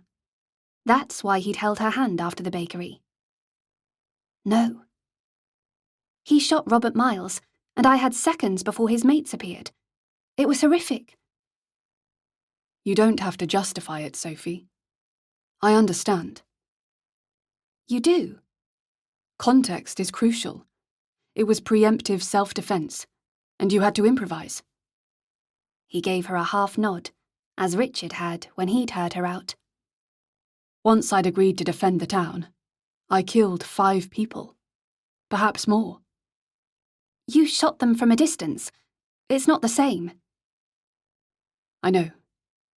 Are you still having nightmares? About Robert, not killing Inkpin. I didn't have nightmares last night, but in Shorten, I dreamed a lot about the bakery. Lying in the road, surrounded by dead children. Tiny children. She clasped her hands. I dreamt you knew about Inkpin, and so did Freddie. And Freddie shot me. Right. Freddie. You didn't tell Freddie. She heard the alarm in her own voice. I want him to think I'm normal, not Inkpin's pin-wielding nemesis. Hugo winced at his own poor-taste joke. I didn't tell Freddie. Or anyone. You are normal, Sophie, but never tell Freddie. He might not get it. He wouldn't. He thinks I'm practically perfect in every way. The vet had written that in Charlotte's notes after her scan, a quote from the movie Mary Poppins. The scent of Hugo's aftershave, newly cut grass wrapped in sunshine, cut through her thoughts. Too close. She left her seat by the table, hurried to the French windows, and pretended to adjust Charlotte's collar. Outside, the sleet had softened into rain. I realised you were struggling when you sought out Richard, said Hugo, his tone matter-of-fact. And that you needed to keep a very low profile. She stilled, remembering what he'd said at the evacuation drill. We've got this. You knew Richard was secretly briefing me. I suspected. He sighed. Inkpin's picture on the front page of the Times. A big deal. She faced him. Miss Kemble had been there when Inkpin had introduced himself, must have told Maud his name, so of course she'd told John, who'd told Hugo. Inkpin Senior being assassinated, said Hugo. An even bigger deal. I think the government had something to do with that. Richard knew more than he let on. After dinner, he'd sometimes tell stories from his days in the War Office, but they were careful stories. The War Office may have been a cover story. For what? Another department, said Hugo. That later became MI5. Richard had been a spy. I googled Inkpin, and only found Inkpin Senior. Hugo picked up his phone and tapped. Here. She went over to him and took his phone. The man in a sepia photo looked like a mild type of person, an academic or philosopher. Albert Inkpin, 1884 to 1944. First General Secretary of the Communist Party of Great Britain. Head of the Friends of Soviet Russia organization, a position he retained until his death. Sophie put Hugo's phone on the table and sat down, well away from him. So here, Inkpin Senior wasn't assassinated. In our world, he was a conscientious objector, believed war harmed the working classes. A pacifist. His son wasn't, said Sophie. Well, in Shorten. Richard was clever, all of us hiding in the priest hole. They'd never have believed you'd gone to London on your own. Could only hope she wouldn't have to hide there again. Stoicism. Hugo folded his arms as if he'd found the answer to the ultimate question. I've been thinking about what I learned. Never understood it before. No idea what you're talking about. When you can't change a situation, it helps to just accept what's happening. Before I failed my exams, most of what I wanted fell into my lap. At Shorten, that didn't happen. What rubbish. He'd been fine. When he'd told her about Clarissa, if there were a Stoic competition, she'd win hands down. Okay, maybe not. Feigning a migraine and throwing up wasn't stoical. But Shorten had changed her too. After a lifetime avoiding public speaking, she'd spoken in the servants' hall, and by the time Freddie asked to kiss her, she'd considered what to do, before letting him. Hugo clasped his hands behind his head. We've seen proof of parallel universes. How cool is that? There are more things in heaven and earth, Horatio, than are dreamt of in your philosophy. Showing off. One of her favourite quotes, from Hamlet. She'd regretted not doing drama at Hadley. In Shorten, she'd organise a Christmas play. Not Shakespeare, something simple. I've forgotten most of the lines, but I remember that one. Hugo had played Hamlet in their final year. Showing off with him had always been hard, but it was the challenge that made it fun. His look of surprise translated as, I didn't expect her to say that. He snatched up his phone and tapped rapidly. It's all here, Sophie. What we didn't figure out. Like? For a start, what happened to little Shorten? He read aloud. In 1941, after a raid on Derby, a German bomb destroyed the local pub and half the houses. The surviving inhabitants drifted away, and the village remained a forlorn pile of rubble until the university was built in 1963. That sucks. Maybe the village won't be bombed in the other universe. Would be nice. Hugo scrolled. The younger child in this photo. Is it Maud? He held up the screen. 2 little girls in white pinafore dresses sat on a bench in Little Shorten. It is Maud, with her sister, and that photo's in the Students' Union. I meant to tell you. Maud here had already lived her life. Did she survive 2 world wars? Marry John? He would have been about 13 in 1918. Too young to fight and die.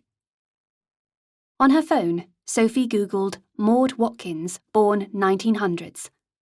A Maud Watkins had died in 1986 in a nursing home, but there was no photo. Might not be her.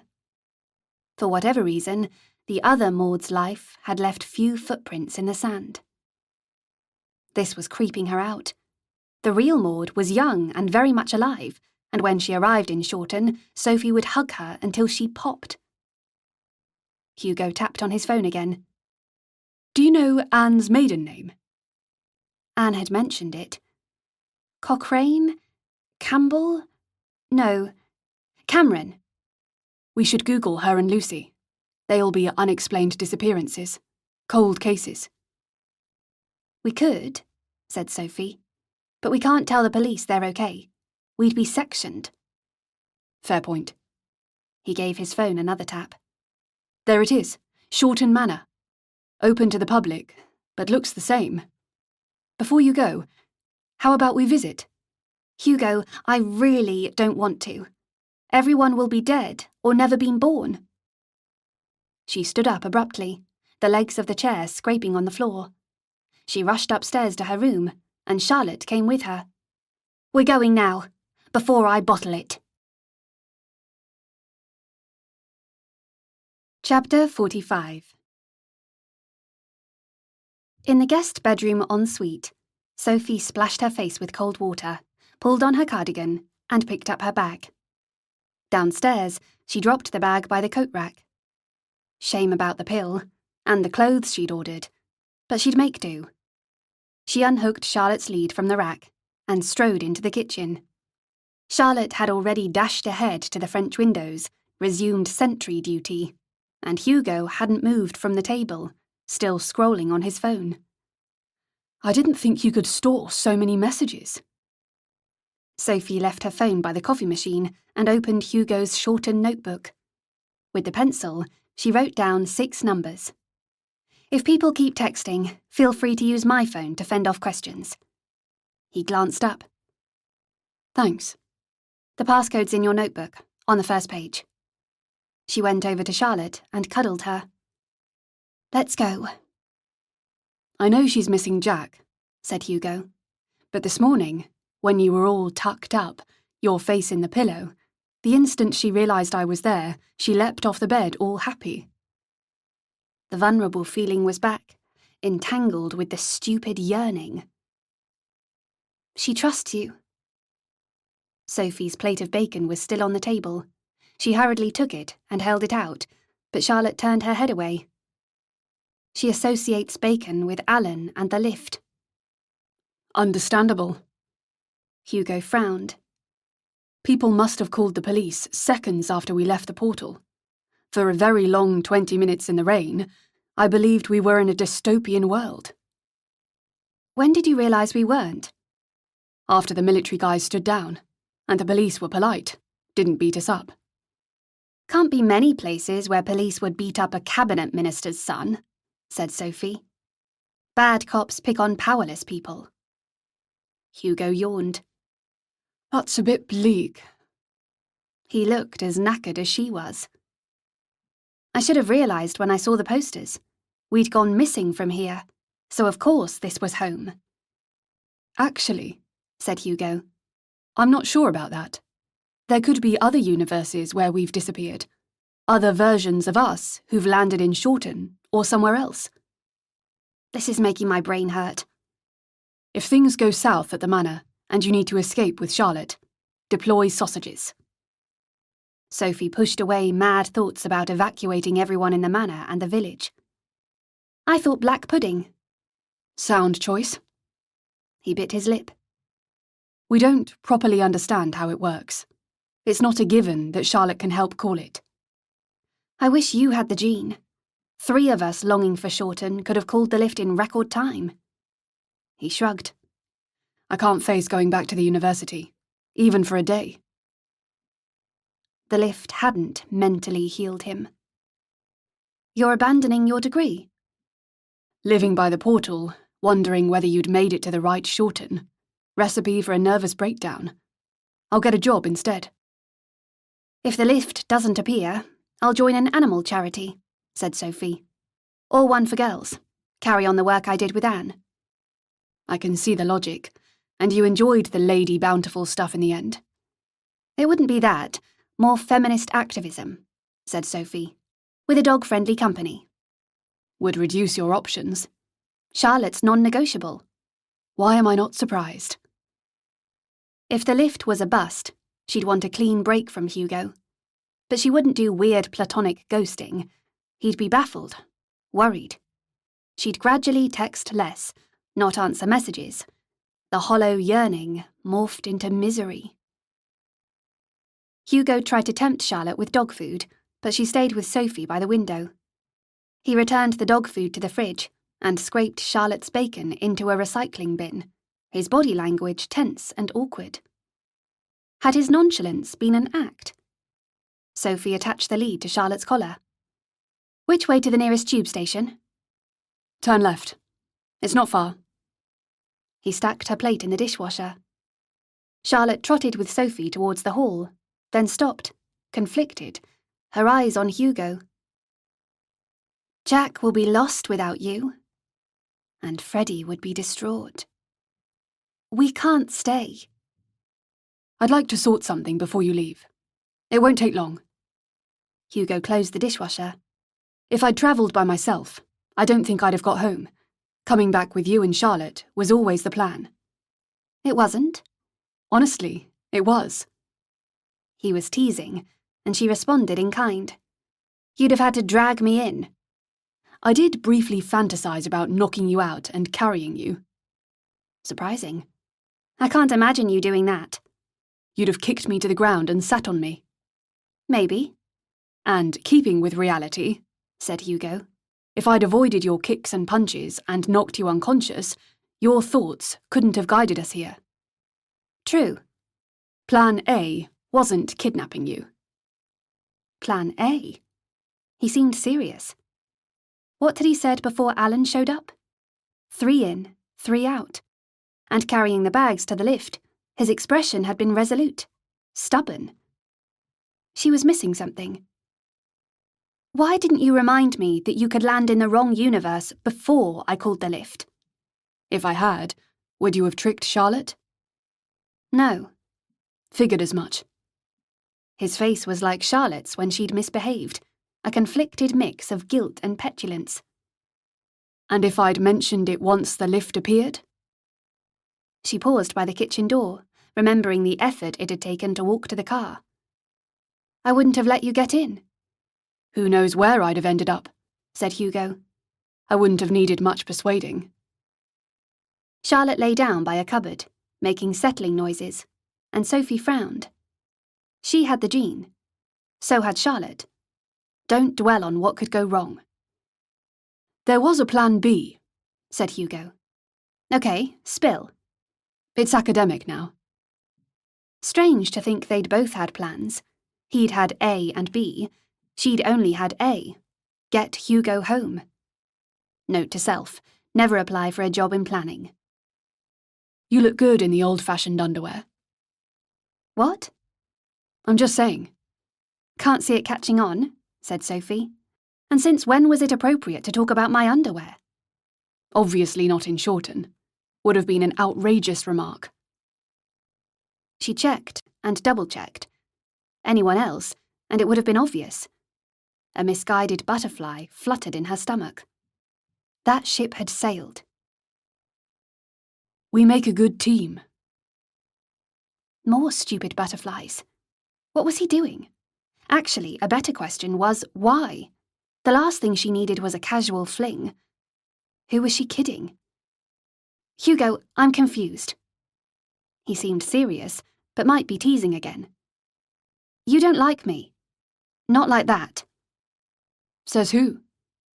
You. In Shorten. That was there, said Hugo. You don't understand.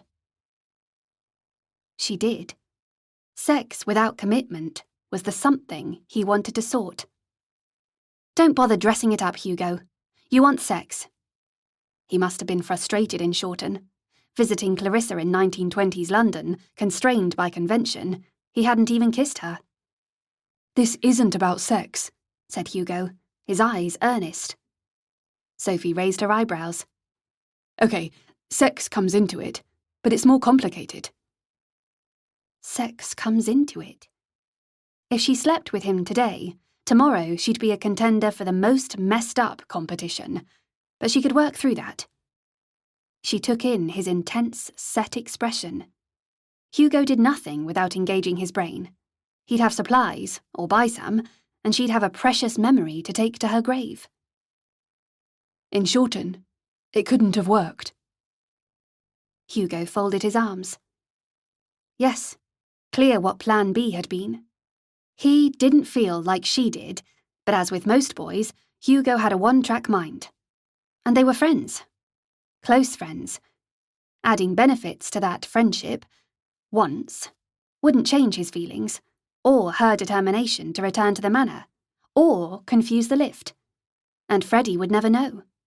gossip didn't travel between universes. She dropped Charlotte's lead and walked towards him. I've always had a thing about you. In chapel at school, I watched the sun dancing on your hair. A distraction from endless prayers. She remembered the endless prayers. He'd made the other stuff up to persuade her into bed. He stood stock still as she stepped closer. Seemed mesmerized. This would be sex, not making love. She ignored the warning voice in her brain and kissed him, cautiously, on the mouth. He responded with such intensity that her whole body pulsed with energy. But a second later, he lifted his lips from hers, rested his hands on her shoulders, and took a half step back, staring at her as if she'd appeared from a magic mirror. Don't stop.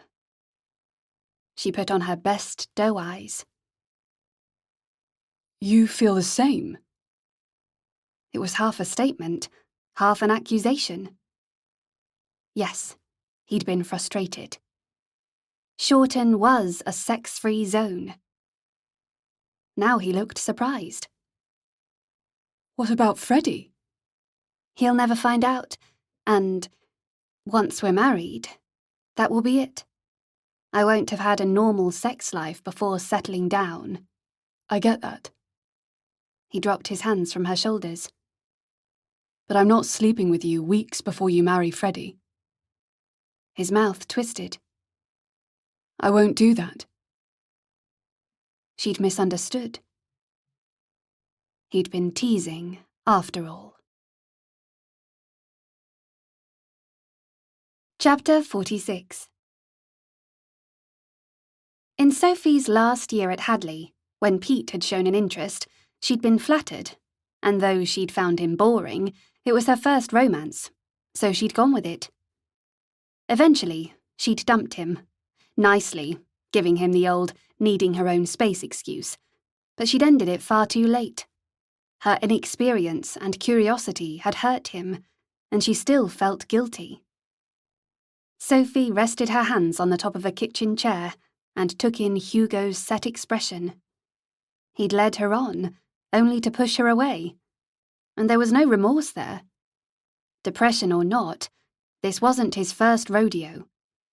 I shouldn't have started flirting, said Hugo. I told you, there's stuff we need to sort.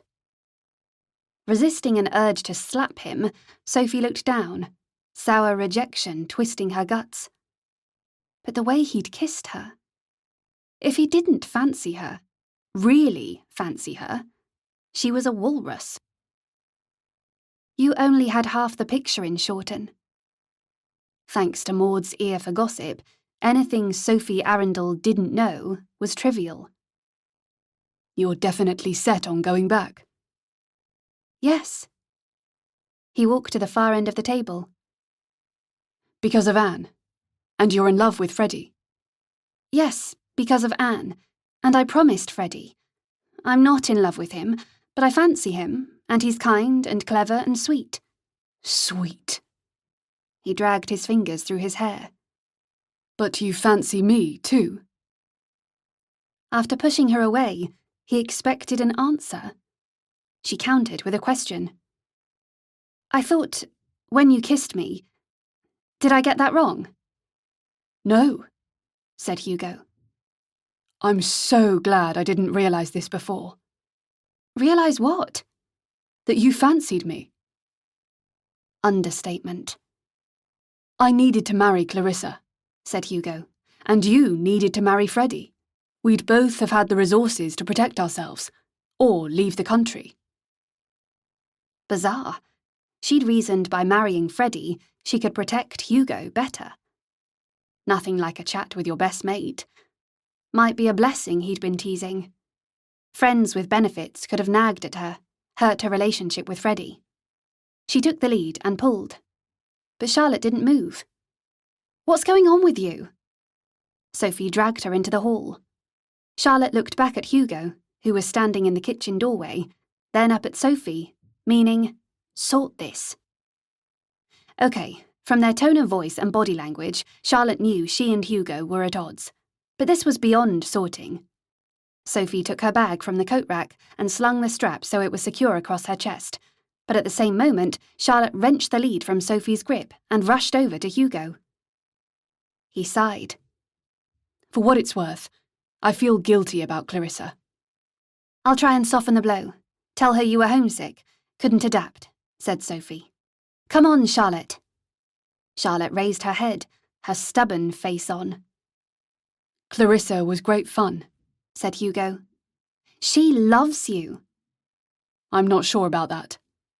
We were both outsiders, so we clicked, and given the circumstances, a no-brainer. Would you ever have married me? Her voice was miraculously casual. No. His certainty was a kick to the stomach. Thanks for that. I wouldn't want to get ideas above my station. He opened his mouth, but didn't reply. Sophie walked back and grabbed Charlotte's lead. Look, there's stuff you don't know. You're in bits, Hugo. It's been a hell of a trip, and I've got another one. She was losing it. If you've crucial info, just tell me. If I hadn't married Clarissa, whoever I married would have been the estate manager's wife, lived in the Tide cottage. Rent-free, I know. You wouldn't have been happy, said Hugo. Married to the estate manager. What's with this estate manager thing? If we'd got hammered and hitched in a drunken haze, I'd have married you, not a job description. I'm serious, Sophie. So am I. Sophie pulled on Charlotte's lead, but Charlotte's attention was fixed on Hugo. He set his mouth. You'd have resented not being in the big house. Oh, so now I'm a snob. You couldn't have ended up with me. He made it sound like a prize in a tacky game show. Being a snob, not wanting to be Mrs. Estate Manager, it's complete crap. I know you pretty well. You don't. Whatever he was doing, or why, she was at the end of her tether. Please, hear me out, before you disappear. Sophie hesitated. More info could head off landing in a nightmare world. Last night, when I was undoing your dress, I realised why I'd travelled without the jean. His fingers on her buttons. Sophie inwardly winced. You just happened to be there. Hugo shook his head. Once I'd double-checked the logic, it was obvious. The lift is powered by thought and emotion. Janet and Lucy were close friends. Yes. Sophie wouldn't break Lucy's confidence and tell him how close. As with me, if the bond's strong enough, it trumps DNA or mood. Hugo, when we got in the lift at uni, we hardly knew each other. No bond. That doesn't work. It does. I googled Janus. One of his statues symbolised the number of days in a year, showing his mastery over time. Okay. The lift didn't see us linked in the past or the present, said Hugo, but did see us linked in the future. Whoever built it could see beyond linear time. Too complicated. Bear with me. Think about it. She put the bag down, buttoned up her cardigan, and sat on the chair by the front door. Thinking was easier sitting down. When they'd arrived in Shorten, Hugo had quoted Einstein. The past, present, and future exist simultaneously. Time isn't linear, we only think it is. And she'd called the lift in the lane not by yearning in the present, but with memories. The past. The delicate hands on her watch inexorably clicked forward, like the clock in the headmistress's study. Tick-tock. She exhaled, pushed away the familiar wood polish smell. If the lift could analyse her brain right this second, what would it see through her eyes? Hugo's hall? No. Hadley's headmistress, her face strained. An accident. So sorry. That time, that place, was always with her. She'd never accepted her parents were gone, and in her mind, she'd never left that room, or that moment. If the lift understood English, it would say, "You live here." For Sophie Arundel, the past was an integral part of the present and the future. And although at school they'd hardly spoken, she realised now Despite her flawed assumptions, she'd always been aware of Hugo. Physically, when he'd entered a room, and in a noisy crowd, easily distinguished his voice. Always there. A mad idea, said Sophie. But you were my Shorten BFF, so it fits. I didn't see the lift until you said my name. Perhaps you reinforced our link, gave me visual clearance. He gestured to the tatty paperback by the coffee machine. I looked through Isabel's old philosophy book this morning. His sister must be as smart as him. It's quite possible we have free will, that we make decisions, but our choices are also inevitable because of our genes, and who knows what else. Unpack that? How is that relevant? It was fate that we found the manor. Fate's the secular equivalent of God's will, Hugo. I'm not a fan. Janet and Andrew, and Robert, who'd died with his pie, would have been arbitrarily snuffed out. Nothing is inevitable until it happens is a much better idea. I feel the same, but it's the final piece of the puzzle. We called the lift like a taxi. And carrying on the analogy, said Sophie, like an Uber, it had already logged in the journey. Not really. The lift had always known. Sophie shivered. She fastened the top button on her cardigan. Perhaps it's not the traditional fate. The lift saw us together in some universes, but not in others.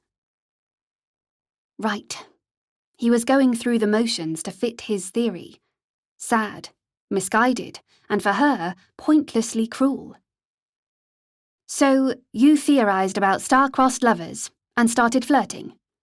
I'm not enthralled to the lift, Sophie, acting out what it knows. I've wanted us to get together for years. Years? At Hadley? Why was he doing this?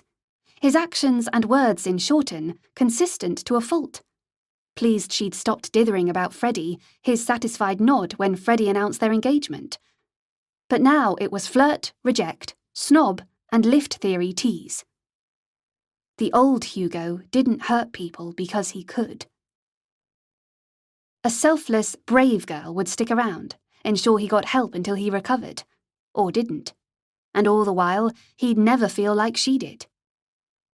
Sophie stood up, slung the bag strap across her chest again, picked up the lead, and dragged Charlotte towards the front door, Charlotte's bottom sliding inelegantly along the polished floor. I appreciate you're unwell. Finish this. She'd never see him again. I fell for you, head over heels. He looked stunned. One last surprise. I'd have done anything to be with you. Anything. Why didn't you tell me? He seemed angry. All those times we talked in my room, you'd have laughed your head off. You think I enjoyed knowing you were kissing Freddie? Marrying him? It took masochism to new heights. His vehemence surprised her, but what he thought he remembered was fiction. The slightest hint in Shorten, and she'd have kissed him senseless. Charlotte was still resisting, but they were nearly at the door. You're depressed. It's messing with your mind. Get professional help. He ran past her and put his arms out like a scarecrow. Seriously? I haven't been straight with you, but I'm not ill. He exhaled slowly. I made a promise to Freddie, but I'll break it. This was new. Charlotte slipped her collar and hurled herself at Hugo. She kissed him full on the mouth, and he ruffled her head. Using Charlotte's love was a cheap trick. But Sophie's hopeless longing was a weight, deadening her brain. 5 minutes. Chapter 47. Hugo sat at the kitchen table, his head in his hands.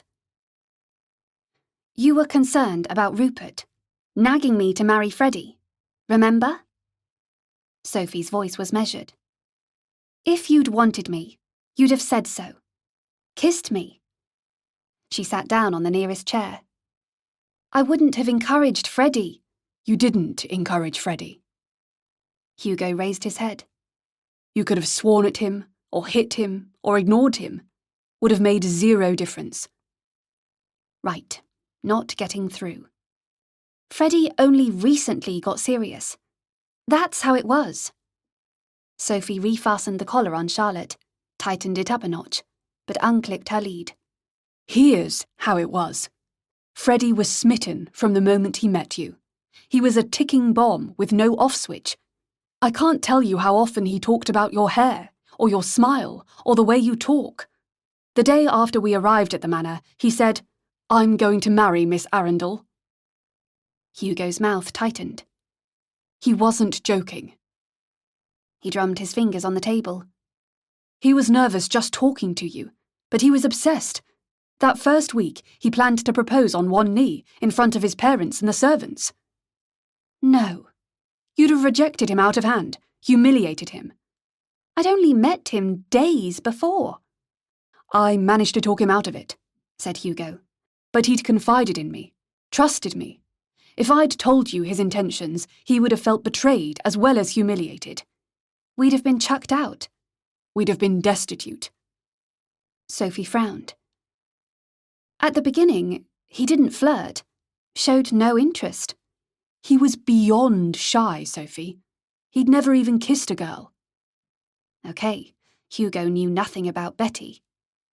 I thought he was deluded. But actually, if you hadn't been forced into the lift by Alan, you'd have been happy. Mostly happy ever after. Hugo gave her an odd look.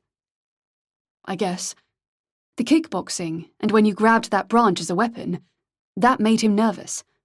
But he was fascinated. And Rupert focused his mind, pushed him to propose. And the whole time, I was out of the loop. Sophie stared at him, baffled and angry. He made me swear, Sophie, to keep his confidences secret, help him court you, marry you. I swore on his Bible. You're not religious. It was a solemn promise, and I meant to honour it. I knew we might never get home. We were completely dependent on the Lacys, and by marrying Freddie, yes, you'd have had security, but you'd also have been loved and cherished, and forged your own path with the estate.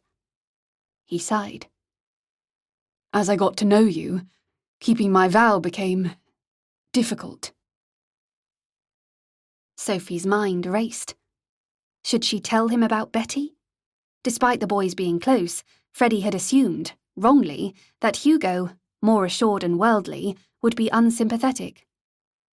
She should keep her promise. He couldn't talk about you to his mother, let alone his father. You were his first love. He agonised for more than a week about Rupert, worrying he'd lost you, but he wouldn't propose until he knew you'd accept. That's why, near the end, he asked me to sound you out. So, Freddie was besotted for a while, said Sophie. Doesn't explain your miraculous conversion to my charms. I was trapped. Hugo met her eyes. Freddie talked endlessly about how he adored you, his plans for children, for the estate. If we'd got together, Freddie would have seen it as a calculated betrayal. Unforgivable. Hugo's lips thinned into a hard line. He would have completely lost it.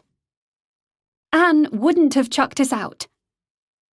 Sophie's anger had turned into tears, and she blinked, distracted, conflicted. If she stayed, she'd dearly miss Anne, would be betraying her and Freddie. I don't know how Anne would have reacted, but if Freddie had suspected for a second, he might have thrown a punch. He'd have looked for his shotgun. Sophie hesitated, trying to take it in. I'm not sure. He was so decent. I would have shattered that. Even with a universe between us, I feel horrible. A whisper of hope. When we spoke about marriage and money, you said it was about survival. It would have been. You'd have married Clarissa. Yes. We were in our own silos, Hugo. Her brain was humming, re-evaluating memories, changing them.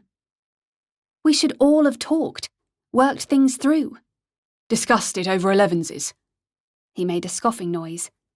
The idea that he'd have patted me on the back. Actually, Freddie, I'm fond of Sophie too. Oh, and by the way, our etiquette's different, so we've already slept together. Can we live in one of your cottages? Obviously, if you'd put it like that. How would you have told him? Sophie swallowed. I could love you, but I'm in love with Hugo. No, Hugo hadn't said he loved her. It would have been too difficult. Impossible. Freddie was in love with her, but Hugo wanted her. Really wanted her. And he tried to tell her without breaking Freddie's confidence, just as she meant to keep Freddie's secret, and Lucy's. Hugo was honourable, not ill. She watched him, not daring to believe it. There were moments when I thought you might feel the same, but I couldn't risk you throwing your life away. You didn't trust me. Not with this. You act first and think later. I'd have left the manor, said Sophie. Gone with you. And we'd have had to steal and beg. The novelty would have worn off fast. Hugo's mock salute, turning on his heel after Freddie kissed her, planning to marry before Christmas. A shed-load of guilt was there, and a thankfulness and surprise. Like the tide, it would ebb and flow, but the joy of right now was an exuberant street parade, clearing all in its path. You were so determined to get home. With you. Primeval forces were gathering deep inside, making ready. The sensation was so strong, she caught her breath. She didn't have to brave the lift. Tomorrow, or ever. Hugo. What she'd believed was impossible. He was scrutinizing her, as if she might disappear in a puff of smoke. This being together thing, it's not because we're in the correct world, and I'm in your house. Her tone wasn't flippant. She needed to be sure. So, you'll stay? He stood up. She got to her feet. His casual tone didn't fool her. Obviously. Hugo strode towards her and kissed her, and she responded with a frenetic hunger. Something was scratching her back. Hugo mumbled over her lips. What's wrong? Charlotte was jumping up.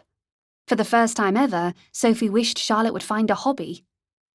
I'll distract her.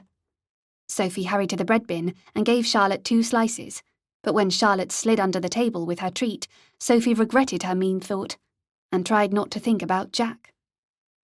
Hugo gathered her close and nuzzled her neck.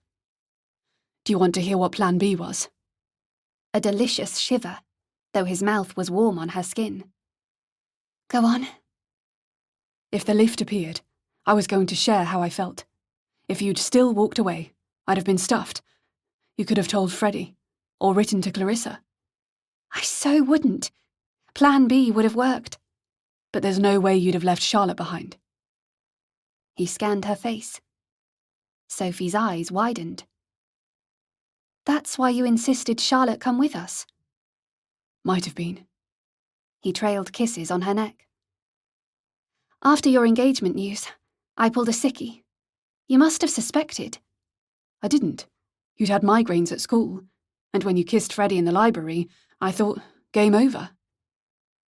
He was still kissing her neck, tantalizingly slowly. The lie about Pete seemed odd, but a few days later, you brought forward the wedding. He needed to understand she wasn't callous and selfish.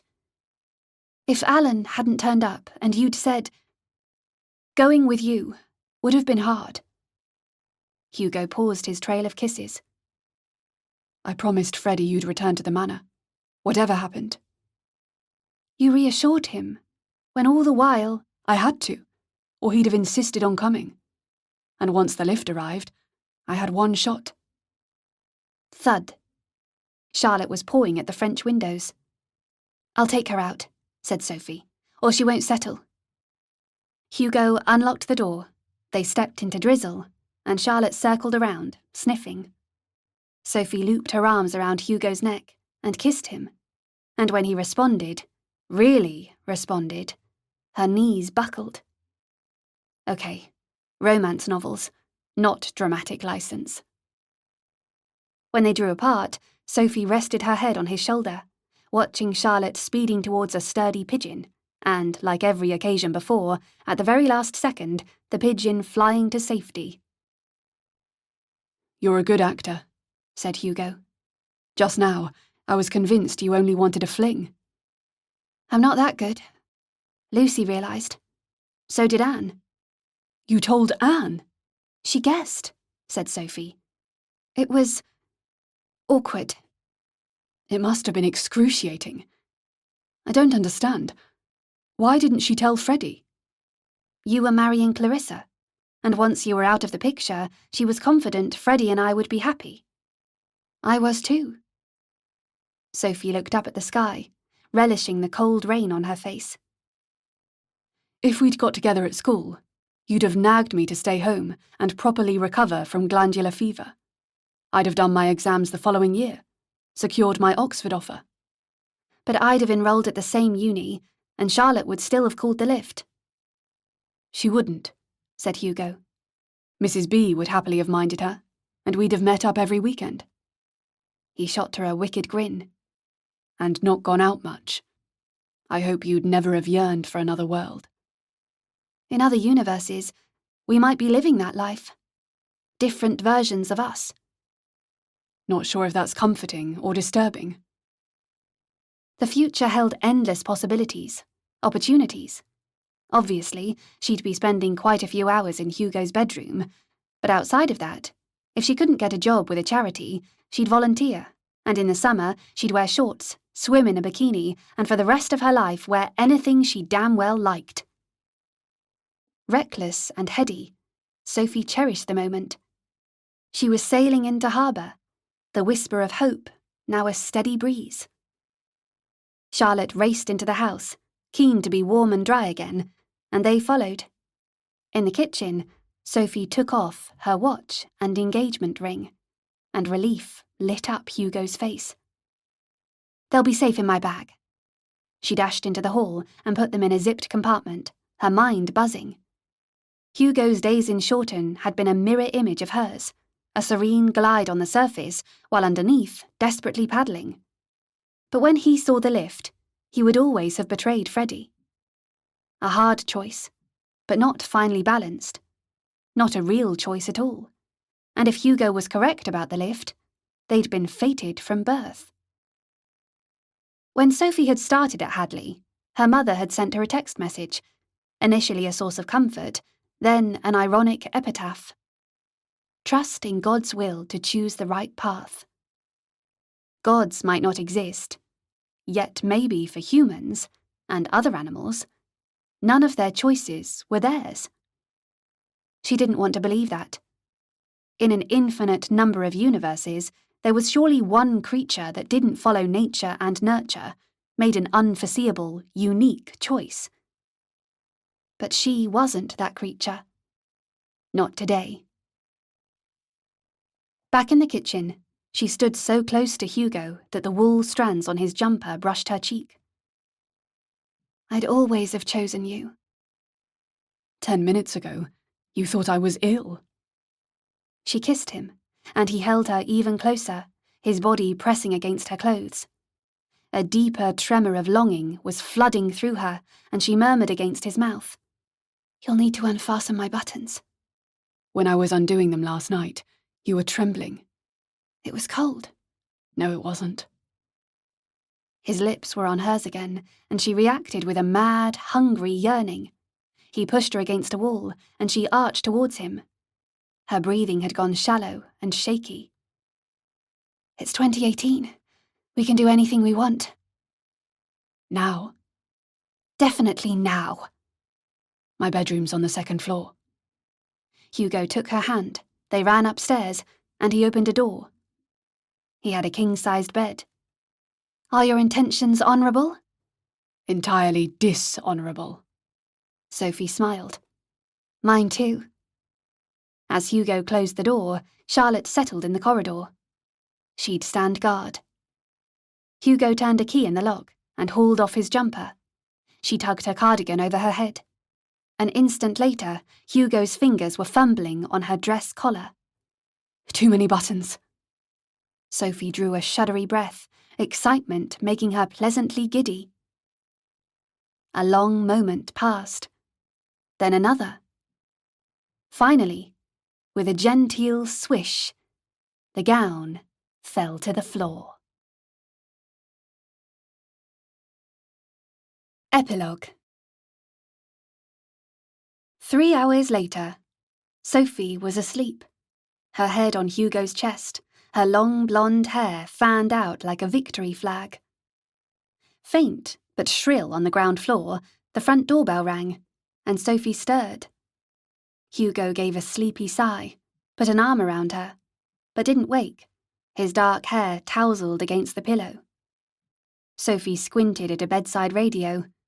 15:47. Hours before his parents finished work. Ring. Pamela would answer it. Hugo still didn't stir, blissfully unbothered by doorbells, and Sophie relaxed, enjoying the touch of his skin, breathing him in. A sleeping prince. Her prince. Against all the odds, she was going to live happily ever after. Not a one-night stand, or, more accurately, a day stand. Why didn't people have more day stands? They were infinitely superior. You weren't tipsy or tired, and you remembered everything. Instinct told her their balloon would never burst, not with babies, busy jobs, or whatever life threw at them. Ring. This was beyond annoying. Sophie gently removed Hugo's arm and slid off the bed, standing on her complicated dress, discarded on the floor. She snatched a toweling bathrobe from a hook on the wall and pulled it on. Much too big, but would do. She secured the tie about her waist, unlocked the door, and stepped into the corridor. Charlotte jumped up in excitement. George was there too, and Sophie went downstairs, serenaded by stereo barking. Sophie looked through a peephole at the policeman who'd petted Charlotte. Better open up. The officer was cradling his rifle. It was narrow and sleek. Alien. This was her London, but the picture in her mind and the reality didn't match. Maybe it never had. Sorry to bother you, miss. George trotted off into the house, but Charlotte stayed on the doorstep. There's a young man by the gate who insists he knows you. He's not on any of our lists. Says his name's Frederick Lacey. Sophie's breath caught, and she gasped for air. Was she still in Shorten? Dreaming? One hell of a dream.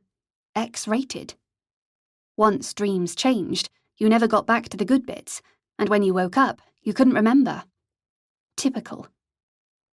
No, this had to be real. Far too much detail. She heard herself say, "We've known him for ages." The policeman gestured to another officer beside the gate, and maddeningly slowly, the heavy gate swung open. Freddie stepped onto the drive and let the policeman search him. He wore a baggy suit and was carrying his winter coat. Didn't look wildly out of place, but over a century, men's suits hadn't changed much. Close the door. No, she couldn't shut out Freddie. He strolled up the drive. Sophie, am I glad to see you. She made herself smile. Huh, me too. Charlotte leapt towards him, her tail furiously wagging, and Sophie leaned against the door jamb, her head spinning. She was naked under the bathrobe. If she fainted, Freddie would see exactly what she wasn't wearing. Entwined limbs. Slow, exquisite sensation. Breathe. My darling girl, are you ill? Freddie peered at Hugo's bathrobe. Caught a nasty bug. You'd better come in. On impulse, or out of guilt, she kissed him on the cheek. She stepped back into the hall, and Freddie sauntered past her, looking around like a millennial buying his first flat. Go into the drawing room. I'll be down in a few minutes. Sophie closed the front door. Actually, she might be dreaming, safe in bed with Hugo, subconscious stuff working itself through. She ran upstairs, deliberately banging her hand on the balustrade. It hurt. Once in Hugo's room, she locked his door. He smiled at her. "What's with all the barking?" "Freddie's here." Hugo's mouth dropped open. "He's downstairs." "You're winding me up." "I'm not. Honestly, I've no clue what to do." "Let's put some clothes on," said Hugo. "Perhaps after this afternoon, you're having a breakdown." They grinned at each other like naughty children. Sophie found her underwear and struggled into her dress. As he fastened her buttons, hysteria morphed into panic. "Shoes, Hugo. I said I'd been sick. You can't be sick too." "Agreed." He put on loafers. "Even if you are a nutcase, I love you." "Good to know." They were solid, bonded by shared experience and atavistic lust. "I love you too." If she was dreaming, with true love, she'd wake up. She kissed him, a lingering kiss that made her toes tingle. No, not dreaming. Anyway, if kisses could free her from an enchanted sleep, she'd have woken a lot earlier. She followed him out and down the stairs. Okay, if this was a delusion, including Hugo in it hadn't helped. Freddie stood in the hall, looking up at them with a broad grin. George was snuffling his crisply ironed trousers, and Charlotte was zooming, beyond thrilled. Freddie offered his hand, and Hugo stepped off the bottom step, gave him a firm handshake. Sophie paused on the stairs. Breathe. Forget poker and spying. Hugo should be a professional actor. She walked down to Freddie, and he tenderly kissed her, and she felt guilty and mean and horrible. "I'll make tea." She retreated to the kitchen, switched on the kettle, and hunted through cupboards for a teapot and mugs. Charlotte had come with her, but was now staring towards the hall. Freddie was here, so expecting Jack. The kettle took forever to boil, and Sophie's stress levels kept climbing. Freddie's old-style money didn't work here. How did he get down to London, let alone find Hugo's house? And how did he cross universes so fast? Wasn't as if he could hail the next lift and follow them to the exact right universe. She'd concentrated so hard, before and during the crossing, and couldn't shake the worry she'd been lucky. Her hands shook as she poured boiling water into a teapot, and as she set the tray, her thoughts became increasingly manic. Freddie must have inherited the gene from Anne, but his knowledge of this world was second-hand and limited. How could he yearn for it? He'd yearned for her. Anne's words danced through her head. Once Freddie sets his mind to something, he won't give up. Freddie filled her brain, asking to kiss her, politely, respectfully, how he'd kissed her, carefully, urgently, folding her into his arms, close and safe, and his face as he'd slid the ring on her finger, intense, certain. He wanted her, loved her. If he found out about Hugo, he'd go insane. She rushed into the empty hall. Hugo was talking in the drawing room, his voice casual, normal. She grabbed her bag and put on the watch and ring. It felt wrong, sour, bad. Back in the kitchen, she tried to calm down. Think serene thoughts. She'd returned safely from the Shorten quest, captured her prince, and seized her happy ever after. But this wasn't the end of her journey. She'd hardly started out. Hugo hadn't hesitated when he'd realised Freddie was really here. She could be as brave as Hugo. She picked up the tray. Hugo came in and shut the door behind him. "He's stressed witless from the journey. You should get your ring and watch." "Ahead of you." "We can distract him." "For how long? He's on a mission." "He can see thousands of movies," said Hugo, "play video games, experience virtual reality. He'll be moved and shocked and amazed." Sophie rested the tray on a kitchen surface. "He can follow Star Trek from the very first season." "He'll find algorithms and supercomputers fascinating." You're right. It'll be okay. I'll take the tray. Freddie needs to realise that in this benighted world, men do domestic chores. He picked it up. All set? 21st century London will be the biggest adventure of his life, and he'll meet loads of sassy girls. Sophie opened the door. Freddie's going to love it. I hope you enjoyed Escape. Reviews are the most effective way of building awareness of an audiobook you've enjoyed. Rosalind would really appreciate it if you'd spend just a few minutes leaving a review where you bought this audiobook. And if you'd like to listen to the prequel of the Shorten Chronicles, you can easily download it. Just go to Rosalind-Tate.com and click on Free Book and Audiobook. This has been a Tobe Publishing production. Escape, The Shorten Chronicles, Book 2. Written by Rosalind-Tate. Read by Katie Sobey. Produced by Kate Condon at Chatterbox Audio. Copyright Rosalind-Tate, 2021.